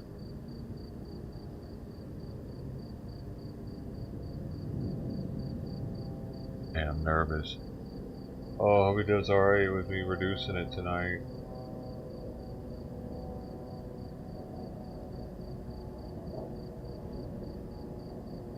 Wish I could take his pulse easily.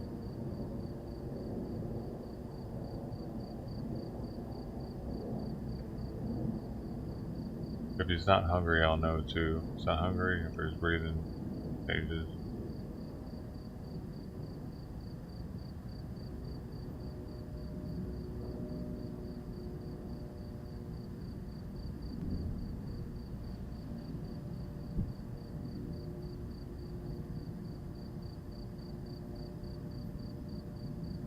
Longer, yeah.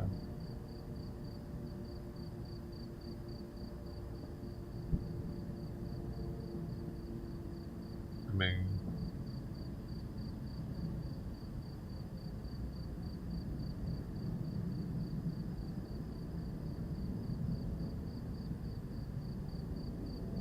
man, I'm kind of nervous though. It's been a while.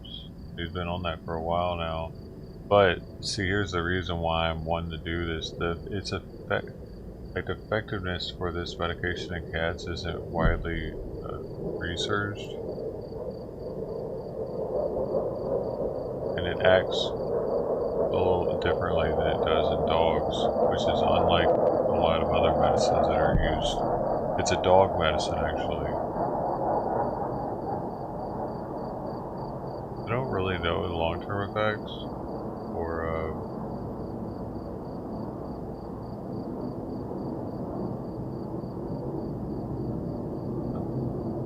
Better not having to take it.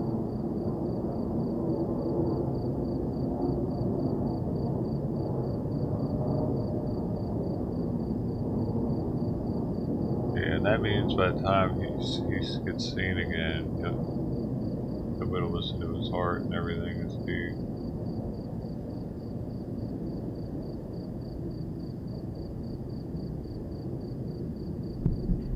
I wonder if it's done, and hopefully it hasn't done damage from it being on it, not needing it or something.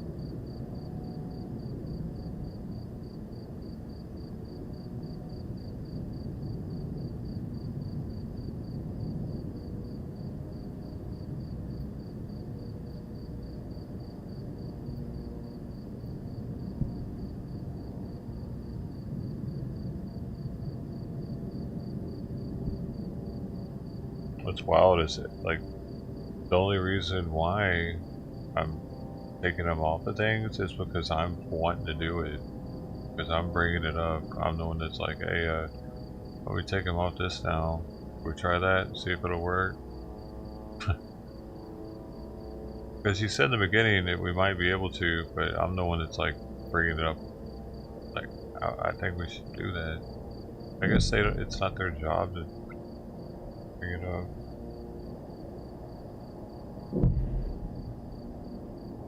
But he's already been off the for most of mine since this.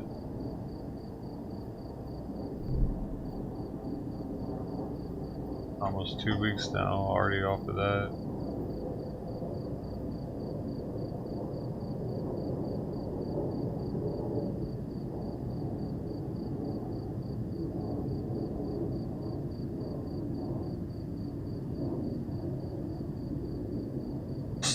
I'm nervous, man. Nervous about what's gonna look like tomorrow.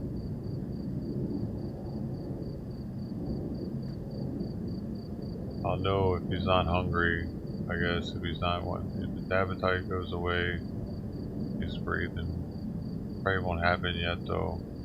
The half-life in it's much longer in cats than it is dogs. Probably won't see anything until tomorrow or day after tomorrow.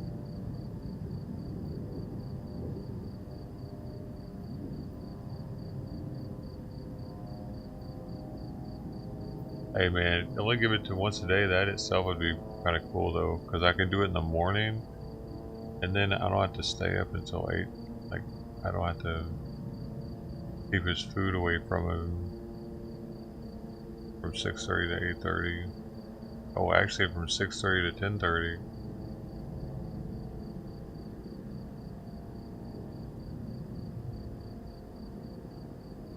Doesn't really matter at night though. He doesn't mind it.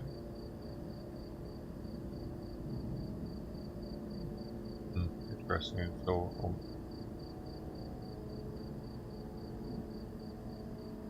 I should give it to him at night.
He was going to escalate the Afghan war.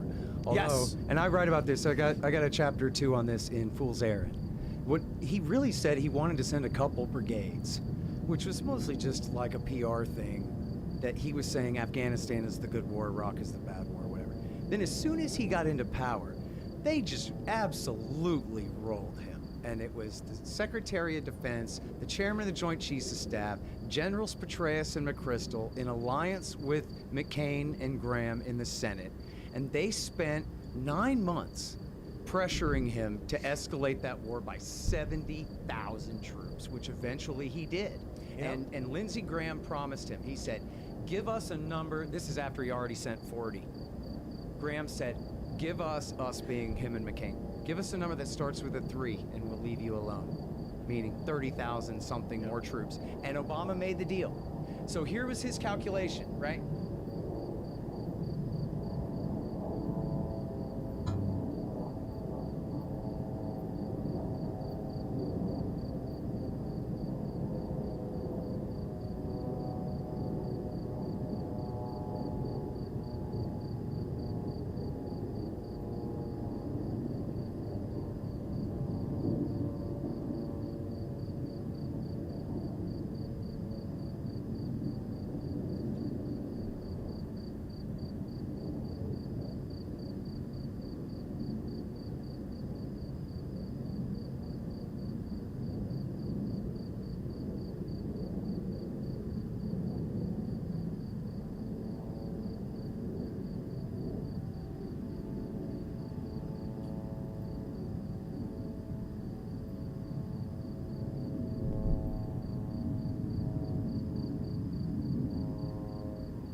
Hey, Patrick, there you are. Thanks again, man. I gave you a shout out earlier. I don't know if you heard it or not. Thanks again, man, for your extreme generosity with the $50 dono. Actions speak louder than words. Thanks for being here with us, man. Hope you're having a good night. Yeah. Patrick's back. Thought he left us.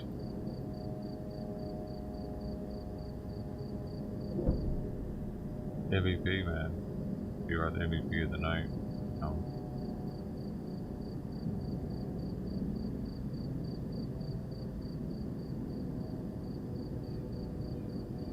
I got the whipped cream in the fridge.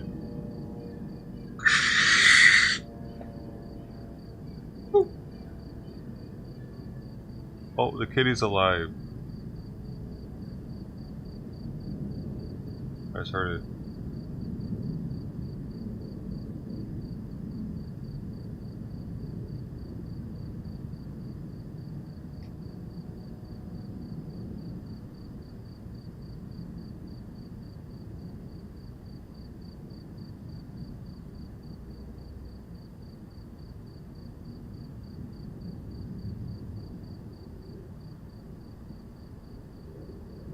The screaming demons, the screaming Betty jumpers.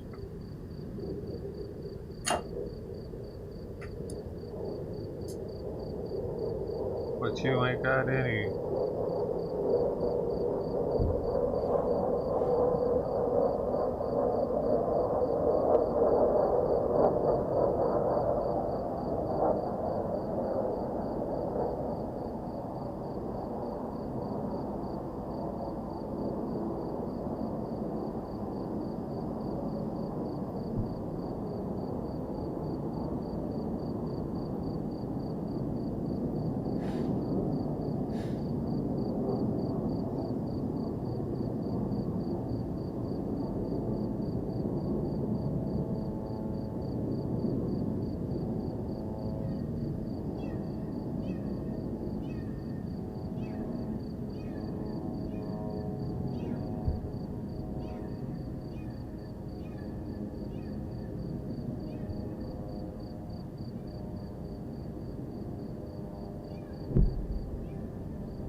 I'm thinking of cracking open a Japanese whiskey, one I've never had.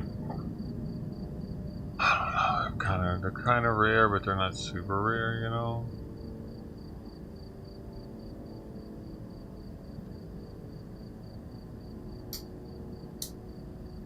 But they're pretty rare.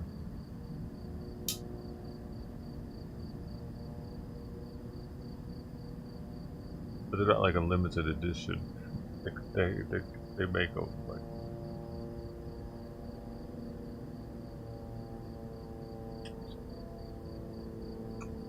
I was thinking about popping open the gold spot, but it's actually it's kind of limited. I only got one of them.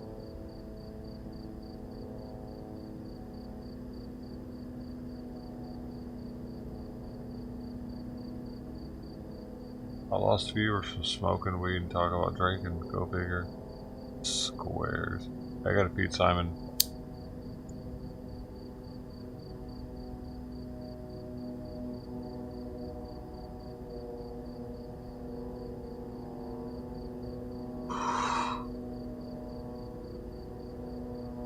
What you smoking on, man? This is some grape pie.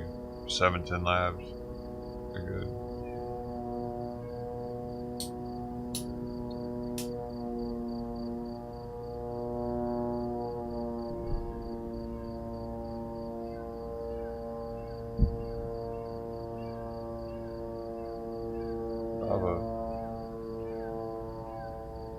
Weed by good value. What does that mean?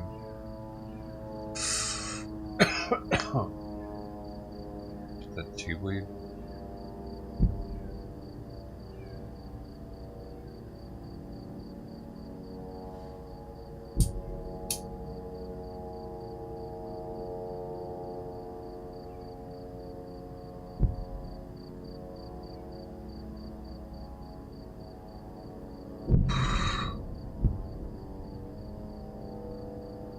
See, I show my leg and people left. Every time I show my leg like this, people nut. They get off. They were edging the whole time. They were like, and I show my leg and they're like, oh, he did it.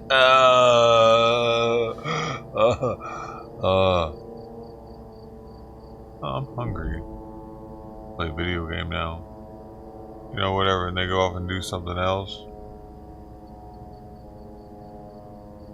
They finally released it. They saw my sweet sucking leg all up here. They wanted to touch it. Touch it.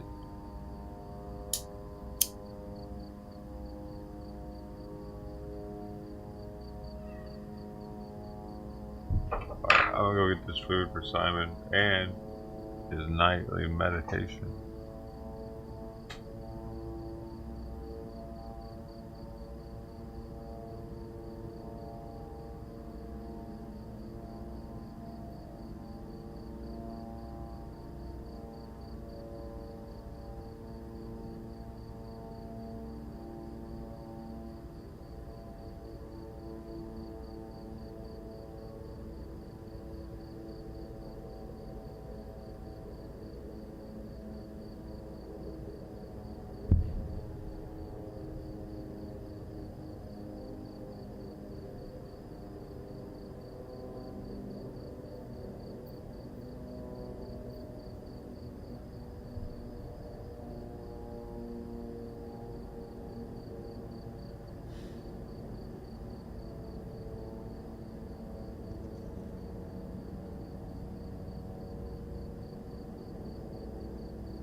No, come here, Simon. You know I want you to go here. Going everywhere but here.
Dude, if I didn't live with headphones on, my neighbors would annoy the shit out of me every day.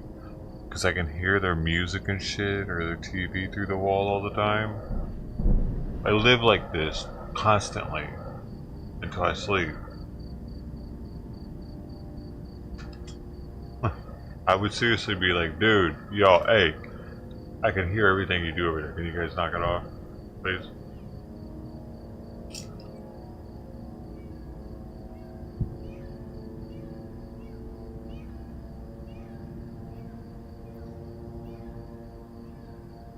I'm eating seaweed.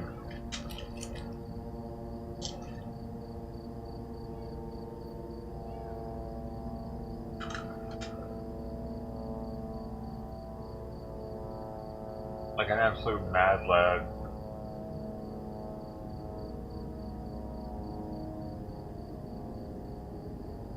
Dude, remember, it wasn't that long ago, but people would look at you like you were fucking crazy if you were eating some seaweed.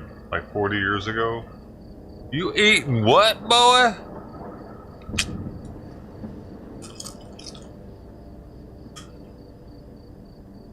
Dried seaweed strips. What? Like tar, nigga, what?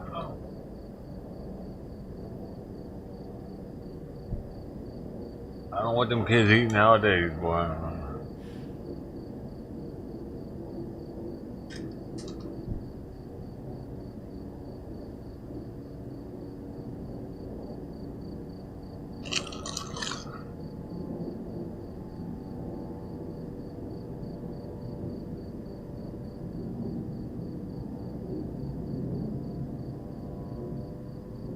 It's a very odd snack, isn't it?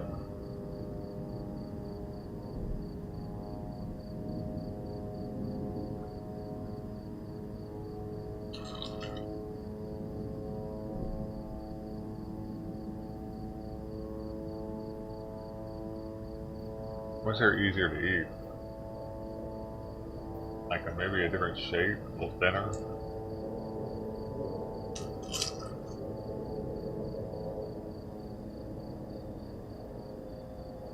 And you gotta fold it.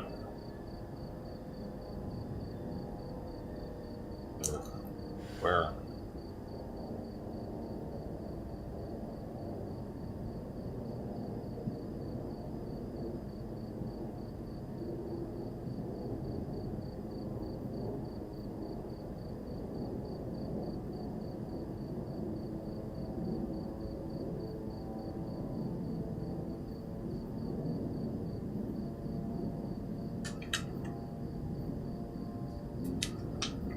Down.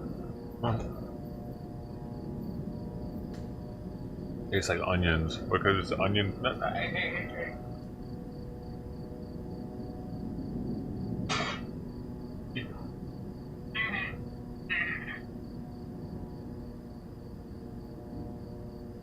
Buddy, I'm probably some go ahead.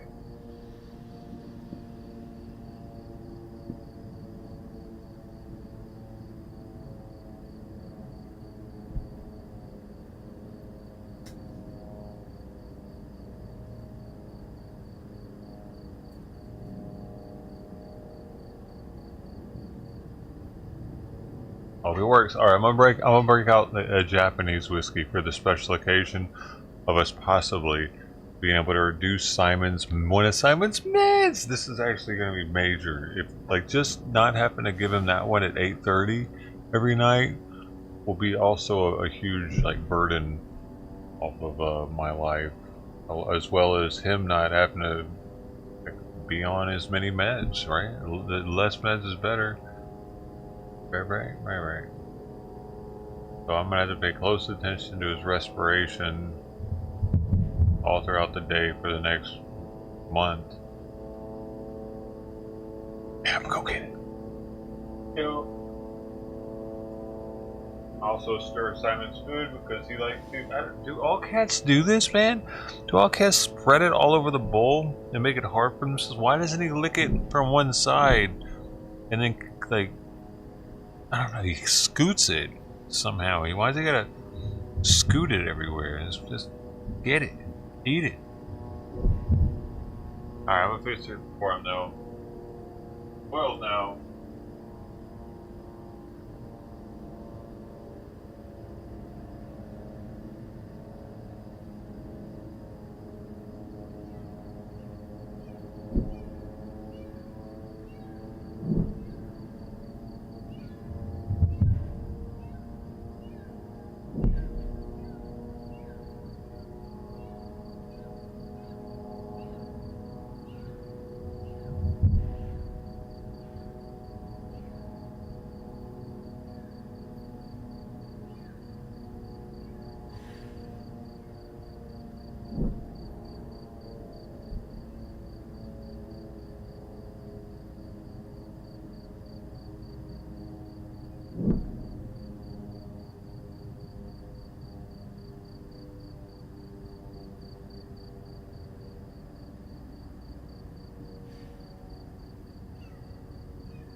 Okay, I might have driven for an hour or two to get this, and like they're charging $156 to even get one of these from a whiskey club that I'm in. And if I were to get that, then like to get that ticket, I have a bunch of choices here, but to get that ticket, I would have to.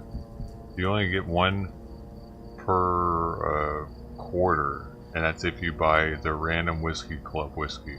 But I'd have to, like, they don't even list these. These things go up, and they're sold out within hours or whatever, at the places that I've seen them go on sale for online. It's a Hakushu 12 Japanese whiskey. I never had it before.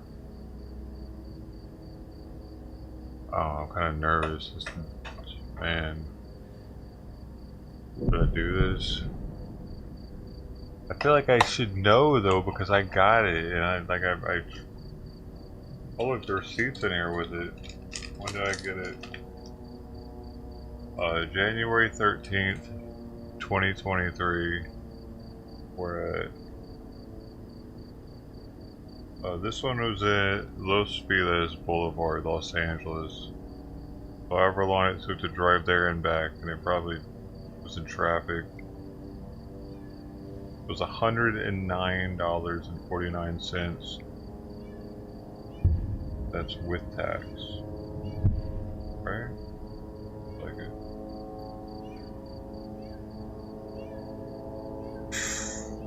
Yeah. They went up in price dramatically shortly after I bought them. I got 2 of them. So that's why I'm like, I feel like I should at least try one of them so that I know what the heck the other one tastes like, right? It's kind of weird having to do something I don't. I mean, I got a bunch of these, but these are different. I always looked at those as investments. These, I always kind of looked at them like I'd probably crack them one day. They're not that rare.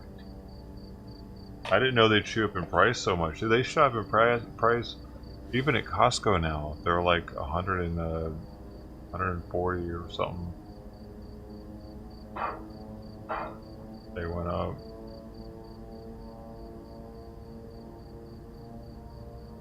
Nice box, really nice presentational box. The Japanese whiskeys are always packaged very nicely. Like the boxes are robust because it feels very sturdy.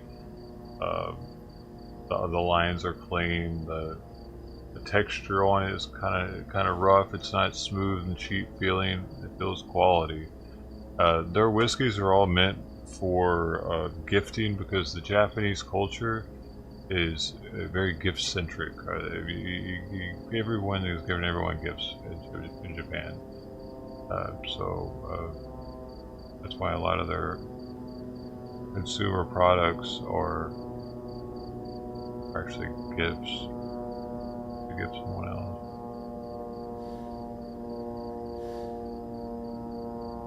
Hey Dive, what's up man? Welcome back.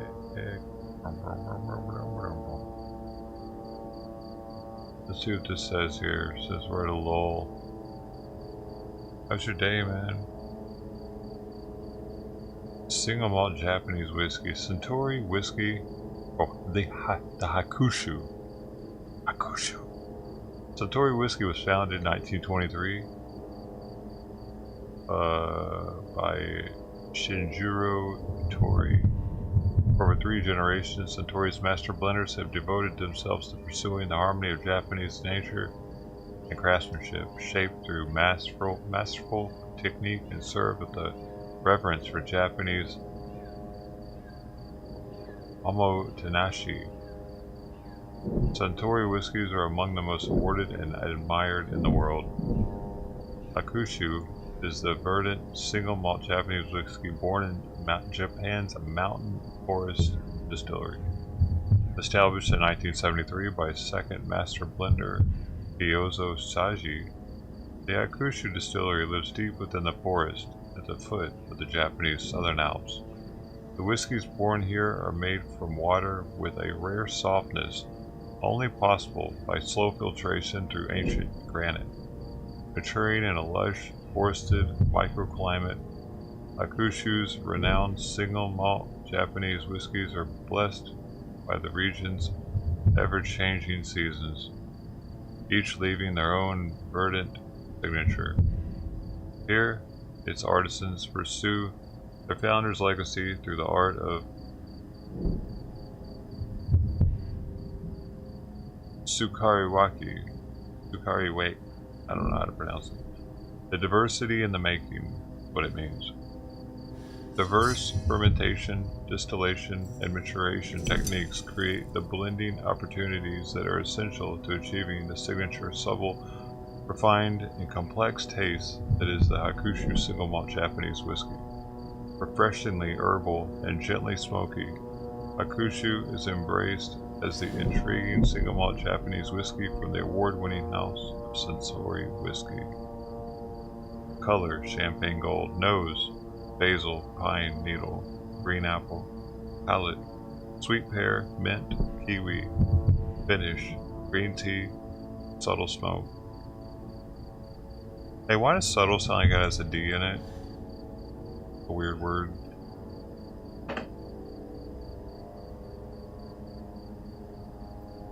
Dude, my eyes are still working. Look how small that print is. Yeah.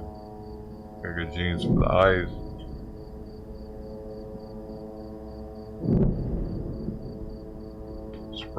Spirulina.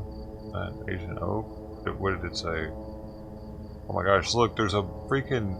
Look at this thing on it. Got a, some sort of holographic type of...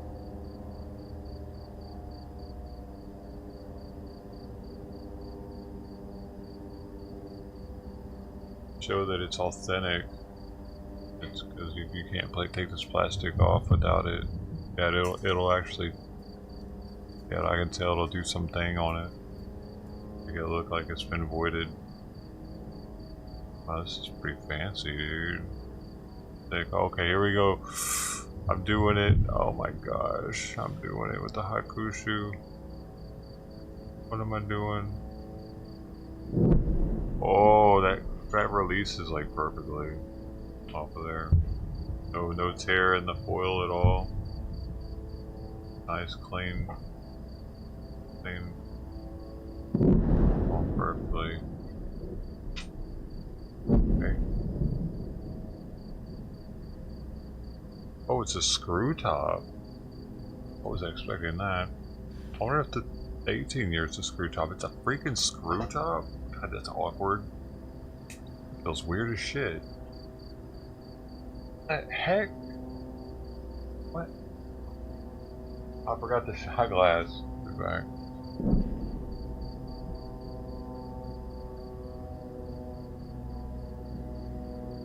Well, Lonnie, be safe, man. Gonna wax the Nova. What, is that dangerous? Thanks, JD. Me too, man.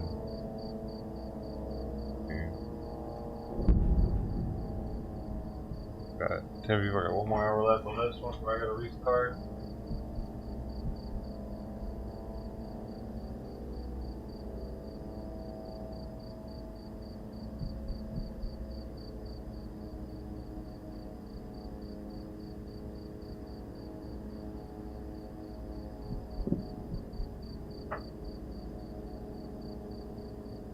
Going.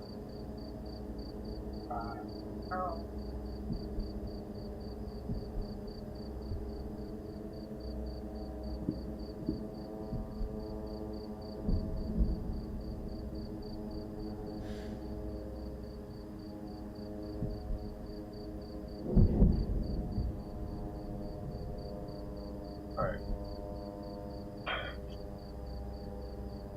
Here we go. Okay.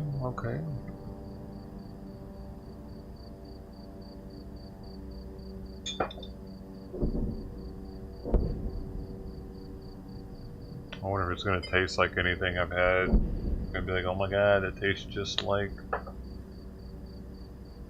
I'm just gonna soften it up just a little bit.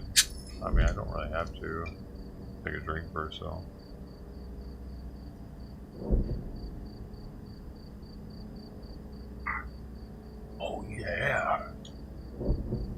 refreshing, dude. I didn't used to like the sparkling stuff.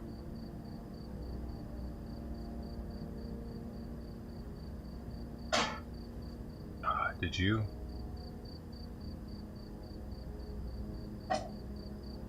Right. First impression, it kind of smells like Johnny Walker Green. A little fruitier. Oh wait. There's an interesting fruitiness to it.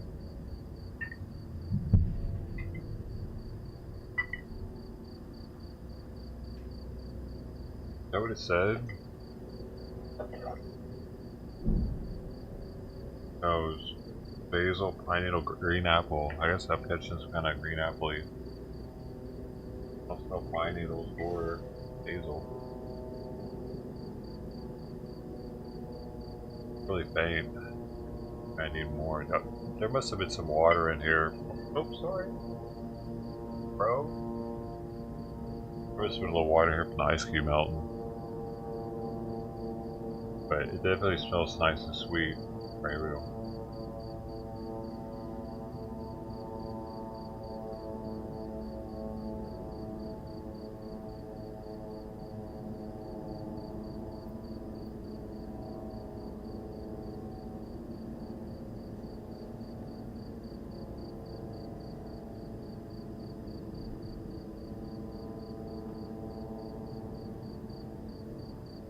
It does have some legs on it. It lasts for the finish.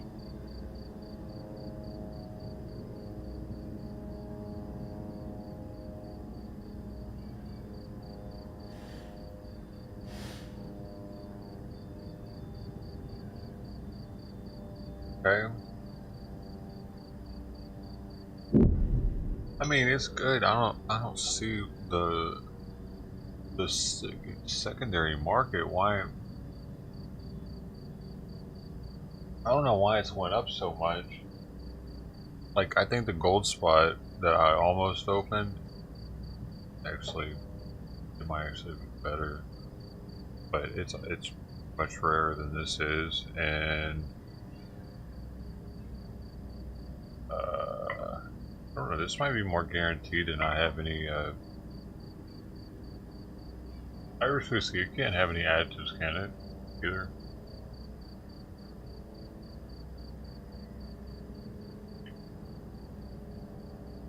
It reminds me a lot of Green Label though, but with less smoke.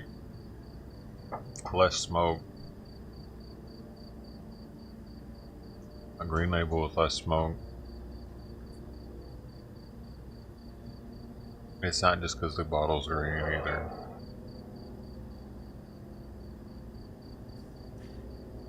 Both of them are no additives. I know Japan's gonna be no additives. It's not bad. It's not bad. It's like I think people go for it mainly because the presentation. The bottle's really nice. Box is really nice. It makes for a very nice gift, and it's high quality. And you know what? We gotta hit the button.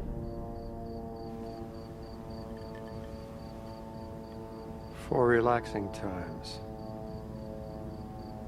make it Suntory time.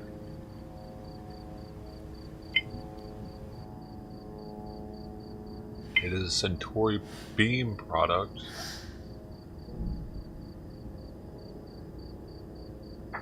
You guys had that sound command too. If you ever want to Suntory it up with me.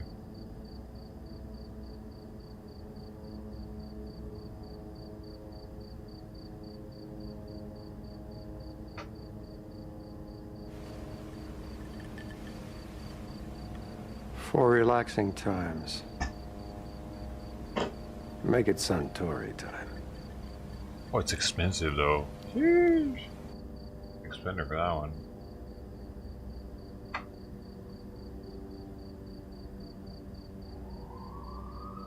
That's Bill Murray from Lost in Translation. I don't think I've even seen the movie. I just know it's from a movie that he was in. It was one of those kind of quirky movies.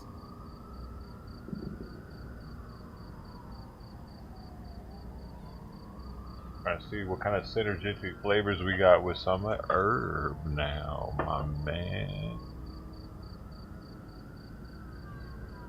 12-year. This is my first 12-year aged Japanese whiskey that I've ever tried. Also, I've had a lot of Hibiki Harmonies, and Hibiki Harmony it's a mixture of multiple distilleries juice in one. That's why it's called Harmony. So it's not guaranteed to be aged a certain age. It has no age statement, or NAS as it's called in the whiskey world. And then this is my first actual age stated Japanese whiskey that I've ever had. Pretty cool. Thanks for being here.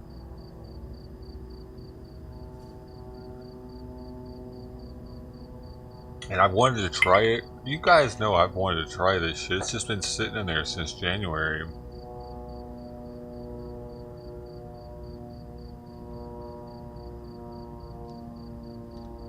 The bottle really is nice, though. The label and everything. Classy.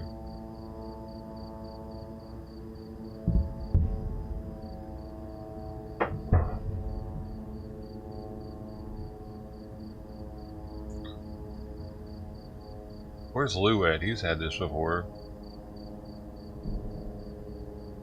Whatever's clever, man.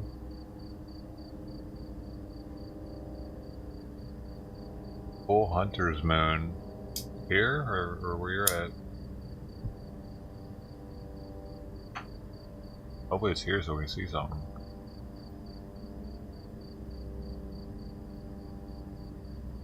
Maybe that's what they're waiting for the invasion. Full moon. I mean, maybe though. Their night vision would work like, they would probably look like daytime.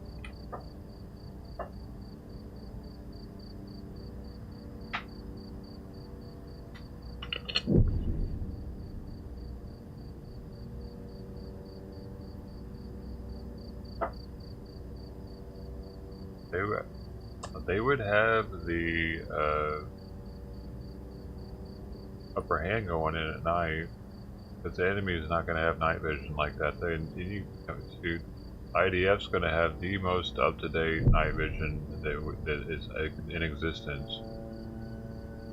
If they need it, they're going to have it. We'll give it to them.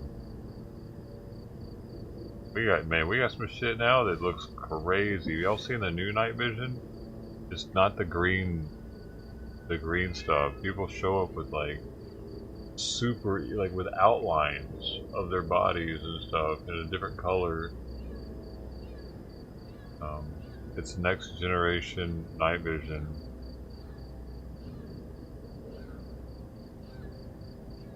What are you doing? Oh, dude.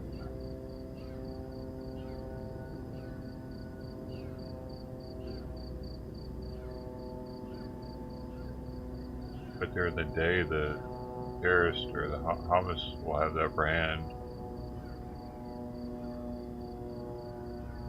Because you can't use night vision at night, but they would still be able to hide in the dark, in the shadows.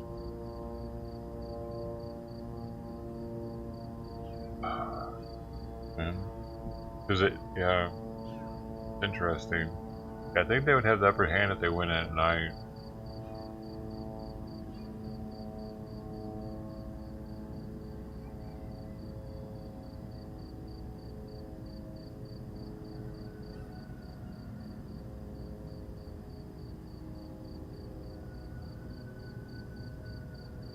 Technology gives them that.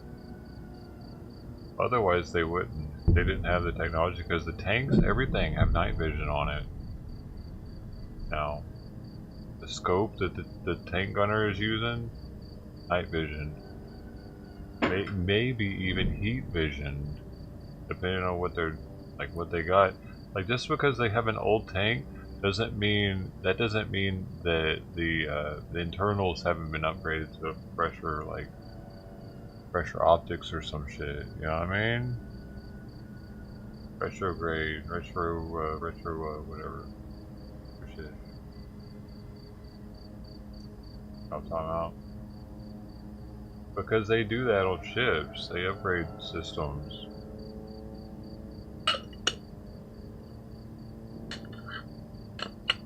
Old tank with like old mechanics could have new electronics, new guts put in.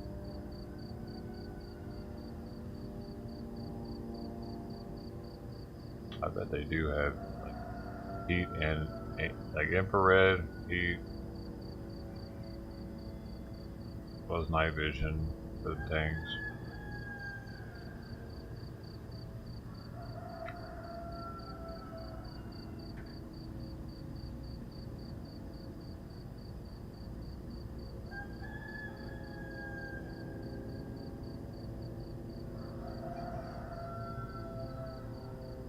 And there do seem to be a lot less people at this hospital outside than normal. For whatever reason, maybe they heard that. Dude, a lot of people are scratching their nuts right there. You see that? Two guys were scratching their nuts at the same time, and this guy's trying to fan his. There's a third one. Please stop. What was that?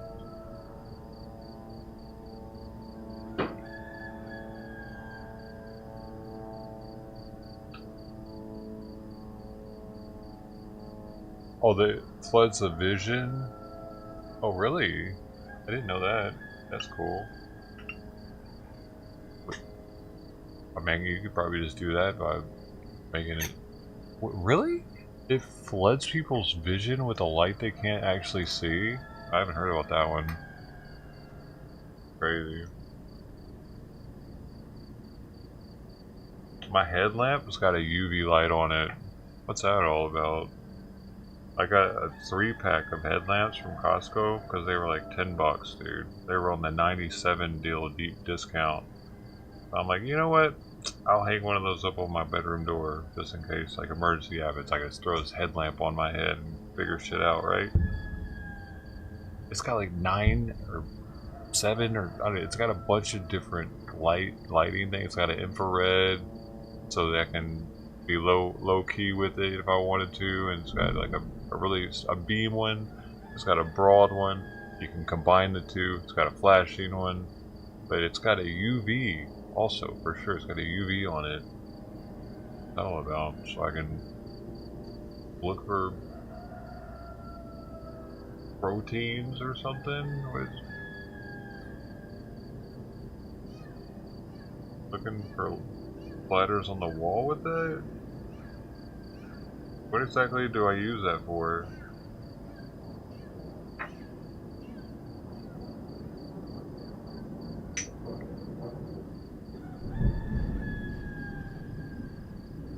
Oh, to light up the area. Scorpions. Yeah. Oh, there's some scorpions there. Hello.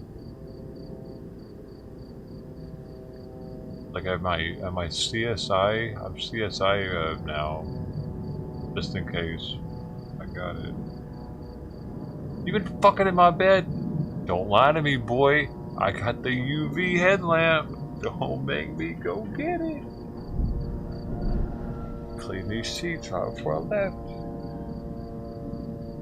And wait, how many use cases could that thing possibly have? Why are people using it like as a headlamp? UV headlamp.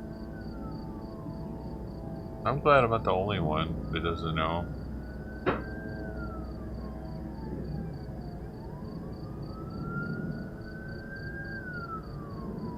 Right, cheers, y'all. Grape pie, pretty tasty.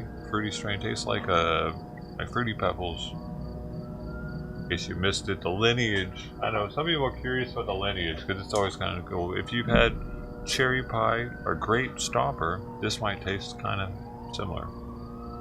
That's the parents. This was a year in the fridge. I cracked it this morning. It's got that cold cure goodness going on. Nice and smooth. My pipe's kind of dirty though, so that's messing up the smoothness just a tad bit.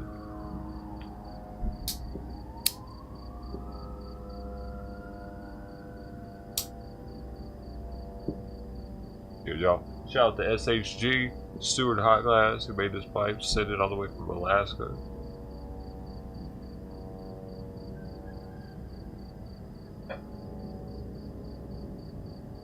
I gotta give him a shout out.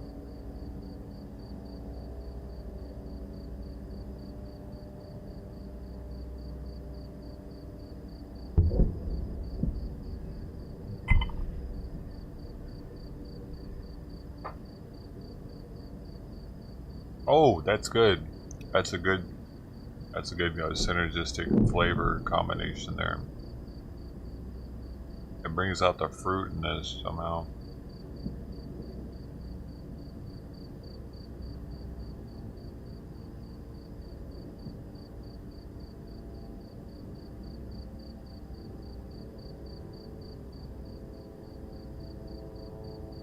"18 holes of golf. Are you sore after you do that, man? I've never played 8 holes. There's an 8-hole course out here at the West LA VA.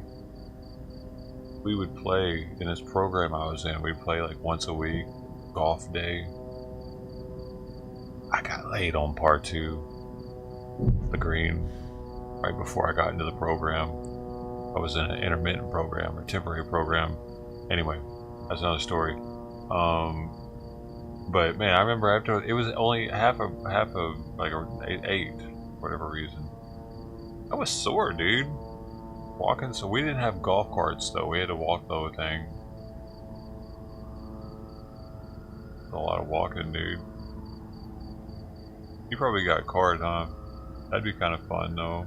You get to drink and golf. I was actually in the opposite. I was in a program for not drinking, so we were all sober. And I learned that I suck at golf. But I'll always have my green on the second whole story.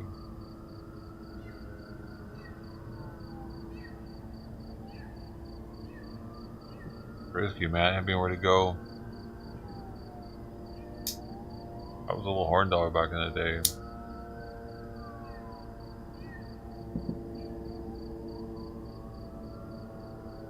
It was out of hand. I think I had an addiction. I was addicted to sex, dude.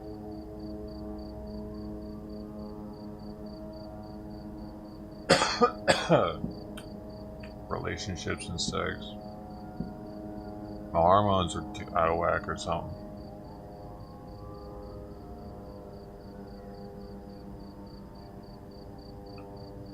Seems so important.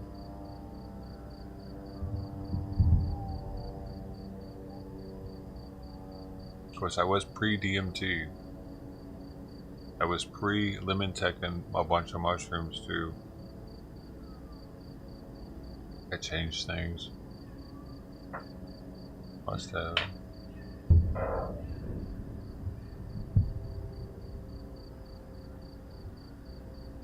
Says it's still going. Are you still going, bro? Ham?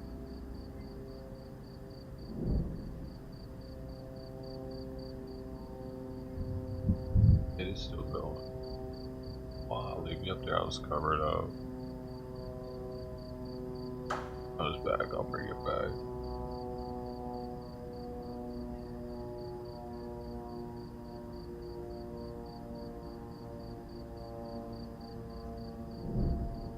You're sore, but do you walk it or do you ride around a cart? Dude, I need you to walk the whole thing and tell me you're not sore.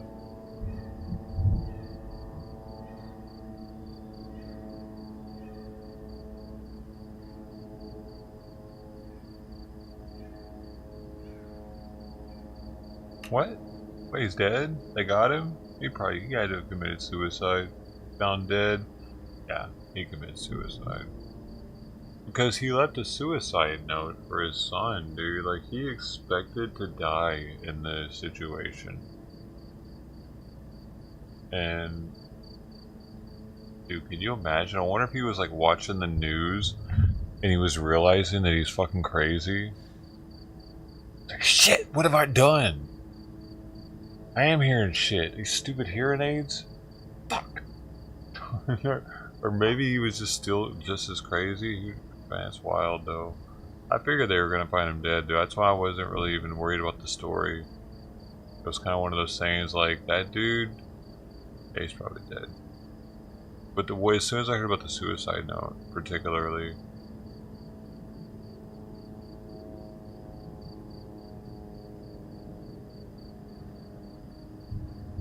and like no one else was dying. Does that make sense?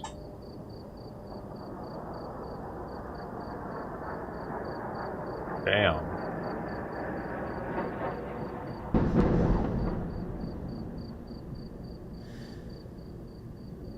So, no one had died so long after he went on his rampage. I figured he's probably dead.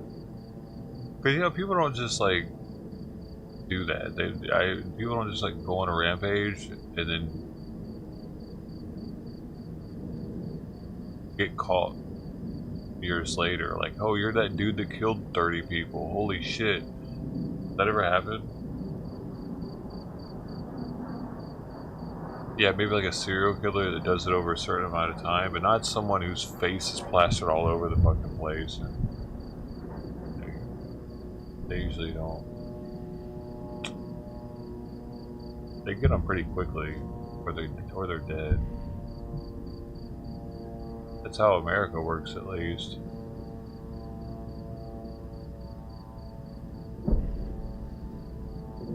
Some countries might not work like that.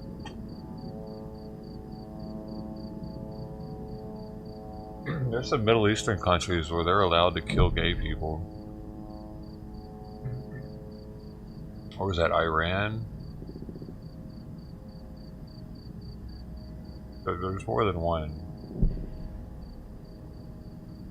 Gaza might be one too.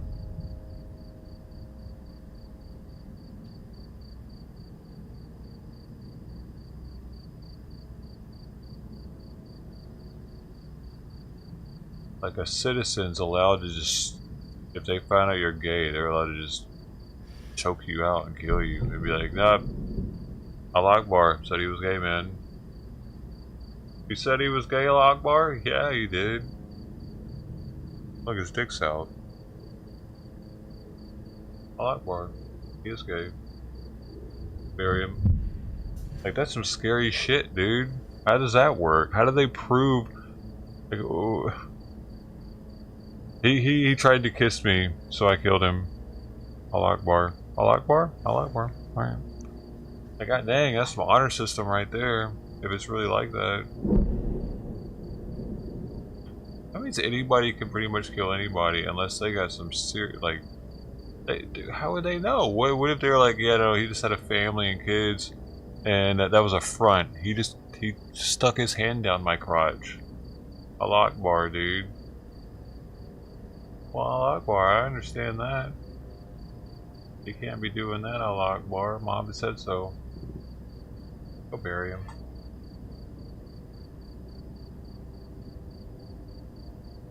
That's a pretty wild religion, man, that they allow people to kill each other over certain things. Scary, man. And the way that nurse doctor has his legs wide open like that upsets me for some reason. The way he keeps thrusting them.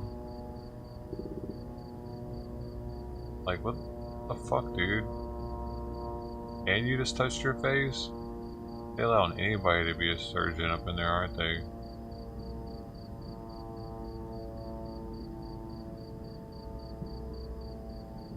You got the leg thing going, dude. He done seen some things, man, but he's just gotta keep control of his legs, dude.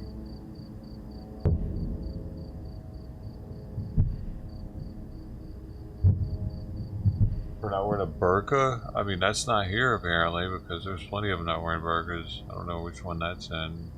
Is that Iran too? Which one's the scariest? I'm looking at what scariest Middle Eastern country. Let's see what we got. What do you guys think it is?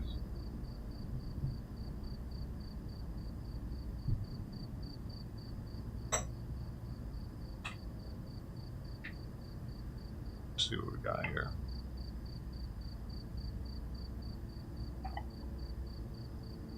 Okay, the most dangerous. We have a list of most dangerous countries in the Middle East. Syria, okay, that's a good guess. I definitely see it on the list. I'll be cheating now. See what y'all really think. Give a consistency of what we think. Let's see. For me, I don't know if I saw it or not. Did I already see it? Can't remember. It's too late now. Oh, it's not Syria though. I forgot what it is, but I can't think of it now. For now. Alright. It goes from safest to the least safe. So, is that the direction I should go? Okay, we'll do that. Qatar, Kuwait, United Arab Emirates, Oman, Jordan. Oh wait, why is it going to most dangerous all of a sudden? Okay, or the most dangerous. Sudan, Libya, Iraq, Yemen, Syria. It looks like Syria might actually be it, dude. I might need to stand corrected here. Syria is no longer the world's least peaceful country, with Afghanistan sinking to the lowest spot on the ranking in 2019. Also, Afghanistan must be the most dangerous. Especially now, dude. Bro. It's gotta be Afghanistan. The Taliban are in control. God, that's gotta be crazy. You can't... Can Americans even go there? Let me see. Hold on. Afghanistan. Can you imagine going to Afghanistan as an American right now? American travel.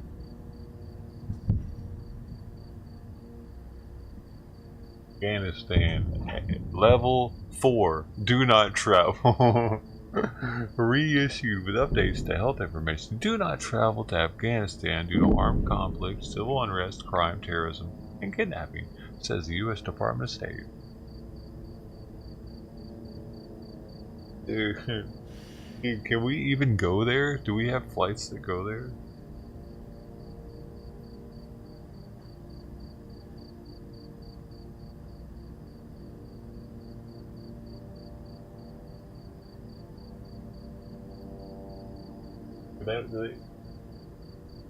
Flights to Afghanistan. I'm gonna get put on a list right now, dude. Looking at Turkish Airlines, see what we got. Book your ticket now from LA.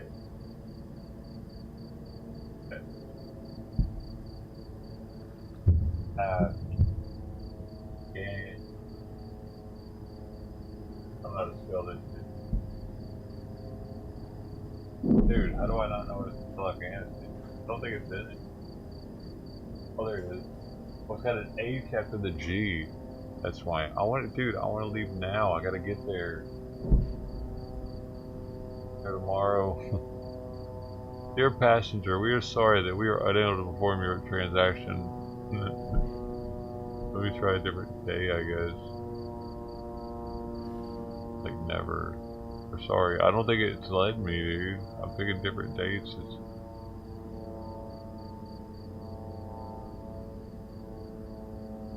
I can't get a ticket from Turkish Airlines to go to Afghanistan, y'all. You know what? That's racist.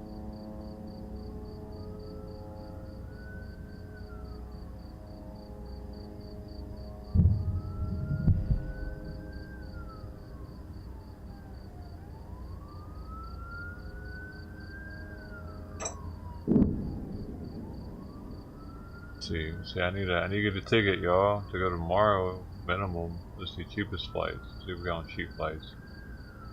LA to Afghanistan. What do we got? Nothing. There's nothing, dude. I need to get there.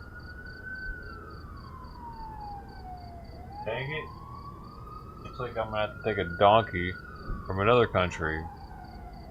Unless I can rent somebody's super old beat up car to get me across the desert. I gotta get to Afghanistan to save Muhammad. He was our interpreter.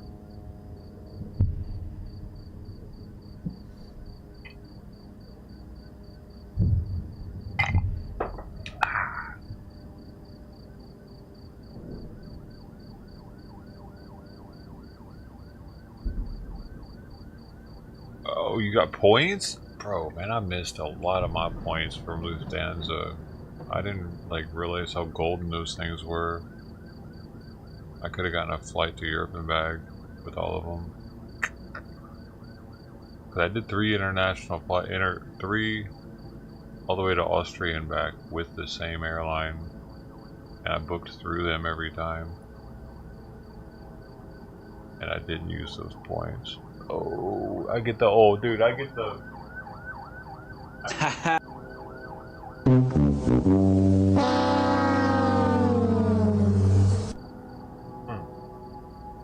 Something. I almost used them. I forget what happened. I was like, they got a time limit on them. My thing.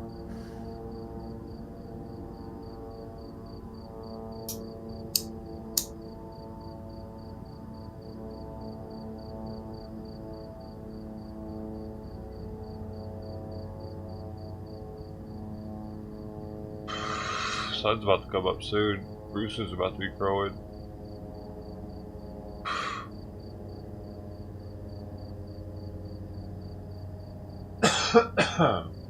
Okay.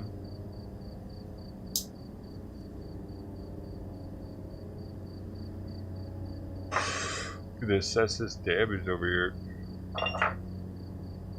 Let's get another one of these going. This right here. Japanese 12-year-old Centauri. Little Centauri time. Grizzly wet.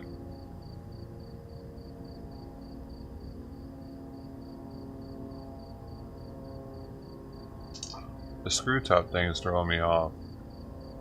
Oh, what am I doing? Nah. I'm just gonna pour a cup full. That's how much I like it. I just started pouring it straight in the cup. I'm a professional. I know what I'm doing here, bro. I know what it looks like in the cup. It's right there. See?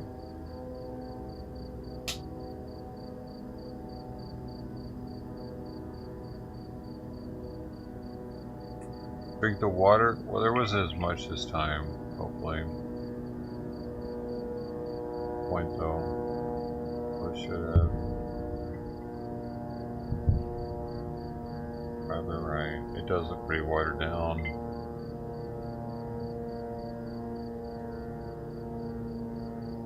It smells nice. Just sweet. Bang. I don't know, I don't have the nose to be able to be smelling basil and pine needle. But I don't have that. Where they're getting that.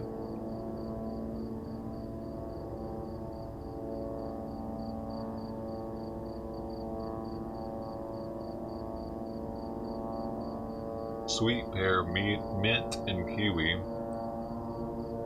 Green tea, subtle smoke. Yeah. Well, I'm also getting really thrown off by the actual smoke here, for sure. I don't exactly have a neutral palette, I guess it would be called. This box though is so quality, it's almost a shame to throw it away.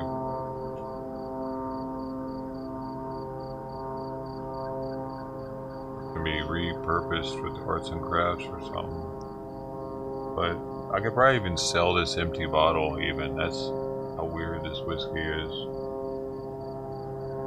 Somebody might buy one, say they'll go in 50s with a friend or something. and they'll get one of these for like 200. Actually, secondary, some places. These bottles get weird, man. It's actually, so maybe even more, depending on where the fuck they're at. So if they could spend like $20 extra to have a spare bottle, and that way they both actually have a bottle of it to put up in their liquor cabinet with the whiskey in there. That's why there's a market for them. Having spare bottles of them. But so many people just throw the bottle away. I keep a lot of the bottles to my rare whiskeys, just in case I really get hard up for cash. Like all the Hibiki Harmony bottles, I have them. Like a whole case of them. Like the lower ones I don't. Like all the illicit still, Glenlivet illicit still, there's not going to ever be a market for those bottles.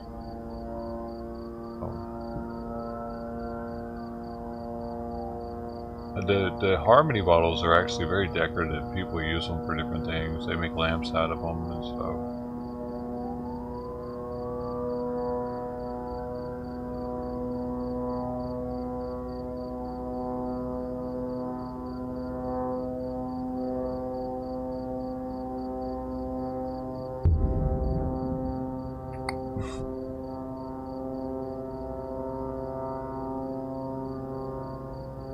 Hard to believe after Pearl Harbor, sitting here drinking Japanese whiskey and drive a Japanese car. Grandfather's probably rolling in his grave.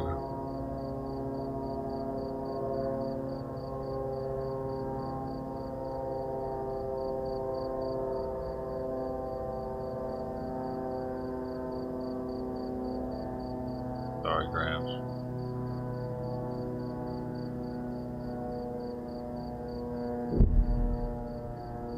Focus on us, maybe.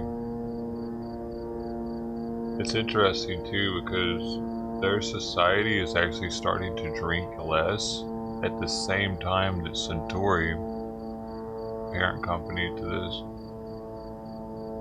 has partnered with Jim Beam. It's now Centauri Beam Company.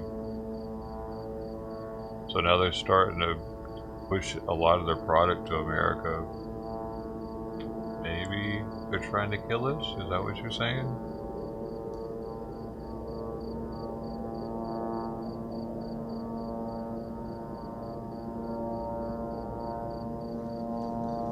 It is pretty tasty though. But I don't know about the...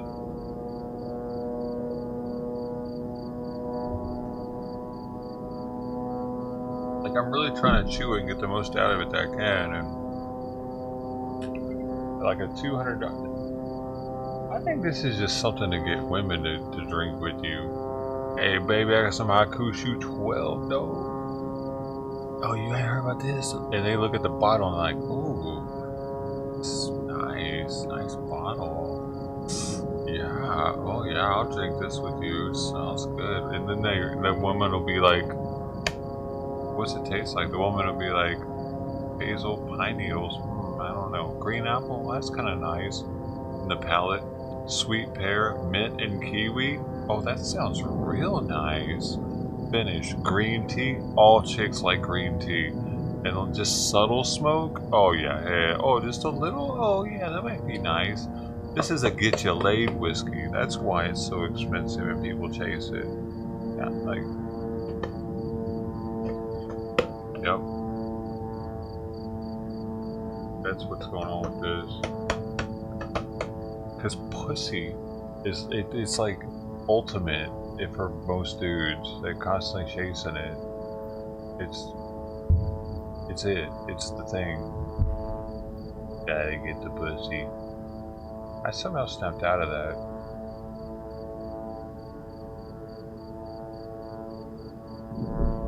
Amazing. Hey, Blue, it's my first one. I was just talking about you, dude.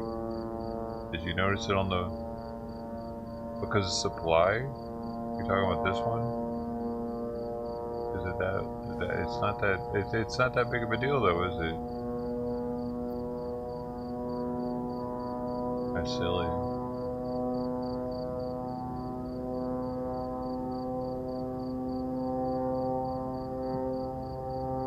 what do you think it tastes like? I thought it kind of tasted like Green Label.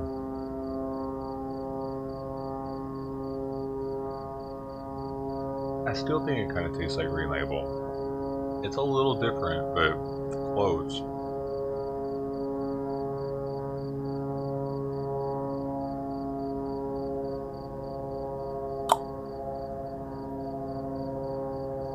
Guys, it's about to be go time on this motherfucker. The sun's gonna be coming up. Rooster's gonna be playing. Yeah, they overpriced what they are. But I got it for 100, dude. 109. Or 109 with tax. In January. Back when they were cheaper. Oops, I gotta make this other stream real fast.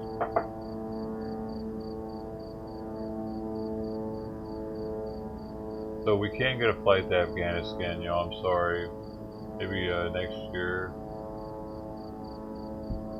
they'll let us fly in.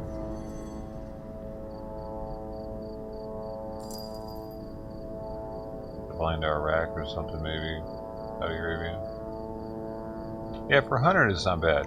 For 100, it's I still feel like it could go for less than 100 for what it's offering. But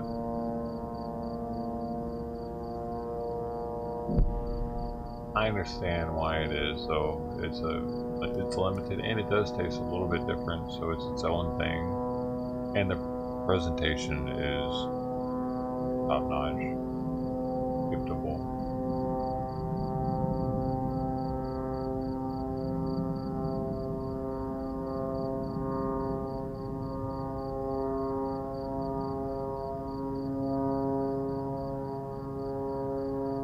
Yeah, that's just silly. For it to be that much for an 18. Can't be that much different, dude. Right? Have you tried them side by side?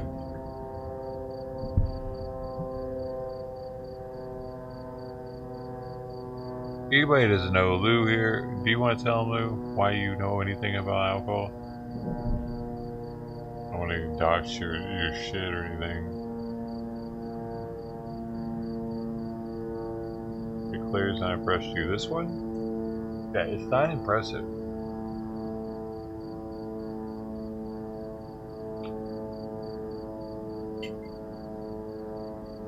It's extremely drinkable though. But it's not far off. If I were to have paid what some people are paying secondary for this, I don't know. I need to do a side by side with Green Label to know for sure how much different it is. It does have me sticking my pinky out. Did you notice that just then? I was like, whoop, what am I doing? I had to put it back. I gotta start this stream, bro.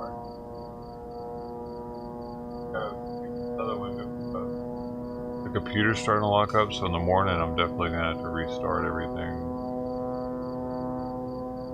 Try and get some freezing. I gotta go ahead and do this while I'm thinking about it.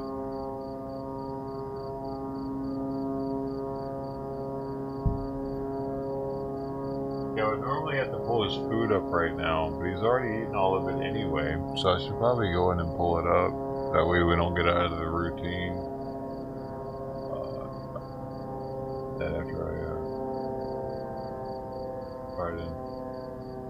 Got for the collectors. But for 100 you wouldn't drink it? What would you sell it? How much do you sell this for American? The 12 now. Man, it's just not worth it for me to sell it. I don't have a store or anything, you know what I mean? I gotta pay a commission to any kind of consignment or auction house or whatever, you know what I mean? Like, so it doesn't, like, I mean, it doesn't really, it's not really worth it. Unless it's something like this Utopias, it's super limited. or that Crown 29 that I got that I know is super limited. Those I'm definitely gonna. Oh, and the Blossom I'm gonna hold on to.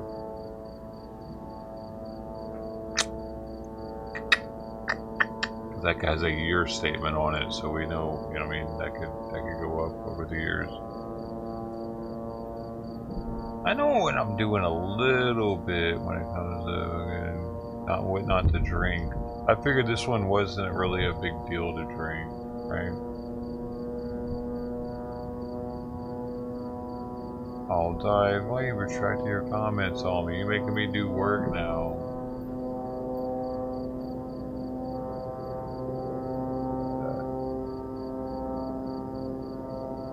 Back and look and see what it said. Right, we've been live for. So I think I got 15 more minutes. Oh, you know, yeah, roughly 13 more minutes. But 10, so 7 o'clock. But pop. Here it is. Pop to the max. That wasn't even gay, dude. It could have been much gayer if I wanted it to.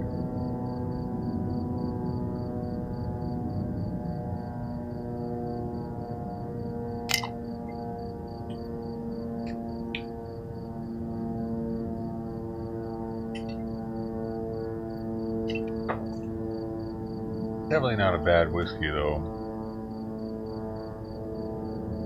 1,000? Oh, AUD. Okay, that's all different.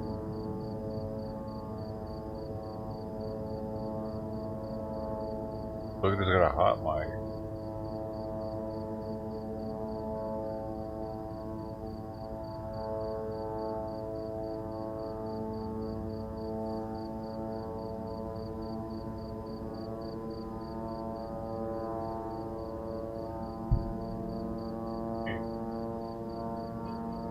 I don't hear anything.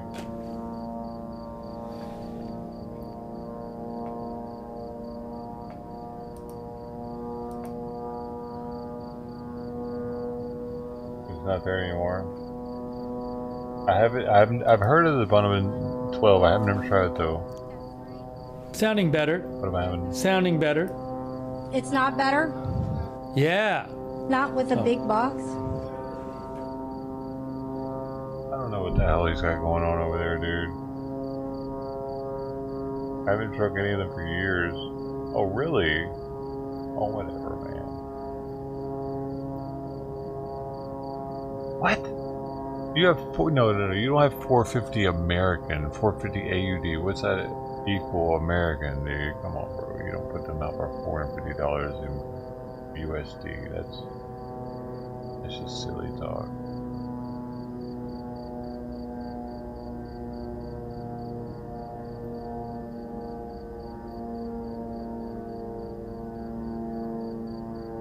That even made me feel kind of stupid for opening it. We set? Are we good? Sorry. Test 1, test 2. Wrong. Still test sound. Oh. So he's saying something. But okay, so he test 1, test 2, test 3.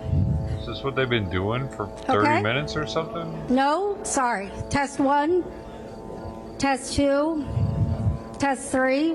Why are they testing so much? 280. I'm drinking. We're good. Whoa. 10, 9, 8, 7, 6, 5, 4, 3. The fuck was that? 1. Better? No. Jimmy? Better? That? I think my voice went lower. 10, 9, 8, 7, 6, 5, 4, 2, 1. Is that better? TV? TV, radio, print? Better? Bad. I've got a thumbs down.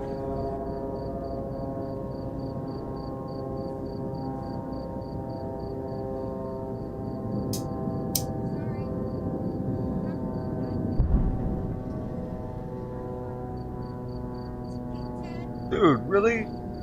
280?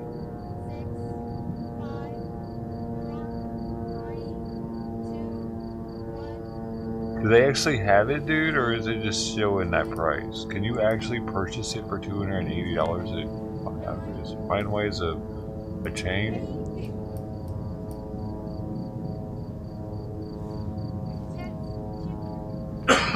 Yeah, now it's like too low. That's insanity. Whoever don't do that ever. Just get green label. Like $50.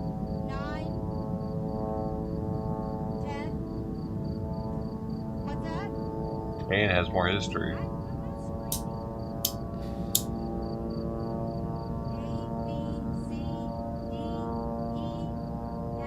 Free Label is a mixture of like 5 different distilleries in Scotland, and they put it all together. Too good. It's kind of like a Mickey Harmony. 10:57 now. Better. Why am I off on my time? Johnny Okay. Walker. Green Label. Okay. Thank It's you all. it's one of my go-tos. Heck yeah. Good picture. Alright, well, hopefully they got the sound figured out. Hopefully. Okay. Thank you to Mick Jen. I Well, that appreciate it, was, Mick Jen. Thank you. Mick Jen is in Maine. Hey, everybody in Maine must be. Oh my God! Shut up. Thanks, Mark. That was entertaining for a second. Thank you, service here. Everybody gets paid because Mark did something smart.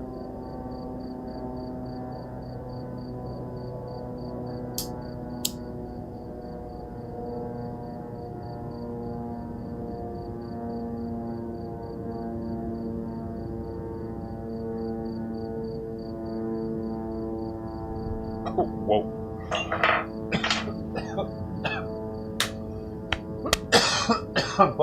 but I haven't tried it unadulterated. Or unadulterated? Which is it? Which is it? Unadulterated or unadulterated? Dude, I need to blow my nose. Alright. If you put ice in it.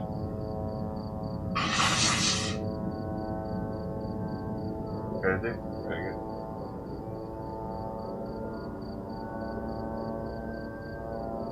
Oh! Y'all don't know either?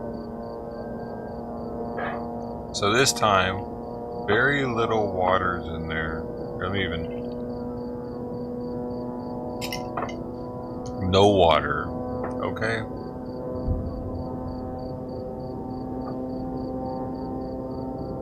I'm gonna swig a bunch of water though before I try it to get my palate nice and cleansed.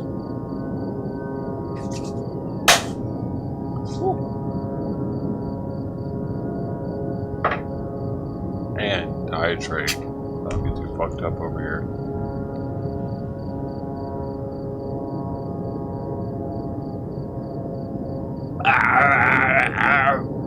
I'm Arnold Schwarzenegger. One time. Alright. That didn't even make sense to me, dude. I'm sorry I did that. Let's go. Now I'm doing a spin. Now I'm doing a spin. Getting a little ice cube going around. It's so little, dude. Look, it's actually gonna be melted by the time I bring it up to the camera, probably. It's miniature. So we got very little ice, very little water. Now we're going in hard. We're going in hard on the hakushu. Little sipsy.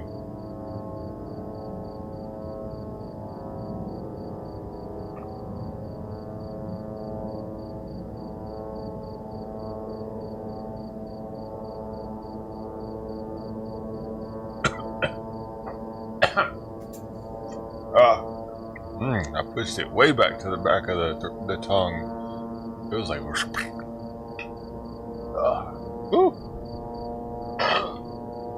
it almost went too far. A full coating. It was a full coating.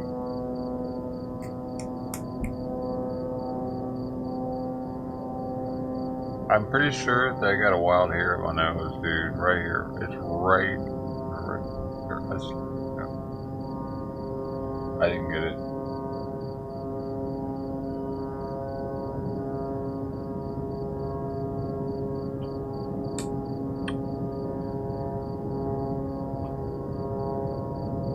I guess it's just super smooth is this the thing with this, because, you know, I may get used to drinking bourbon.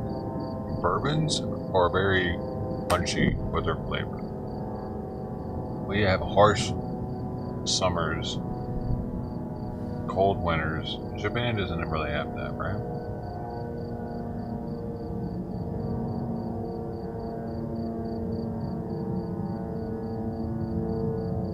The tannins aren't there. It's more just a really easy drinking.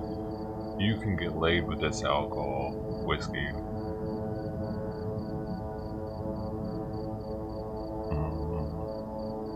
Because what flavor there is here really hides the alcohol. Now that I'm sipping it without any water in it, it's like, whoa, it's just dangerous, dude.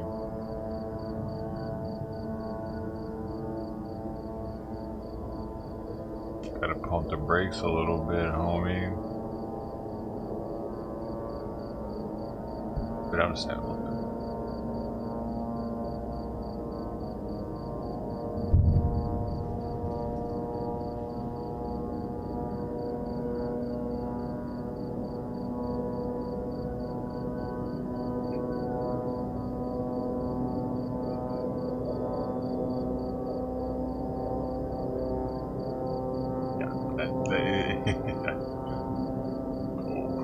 Woo! You gotta stay away from that one, dude. Like, it doesn't even really hardly burn at all. It's molecularly changed to a different type of alcohol that doesn't burn anymore. How do they do that? That's some samurai wizardry, dude.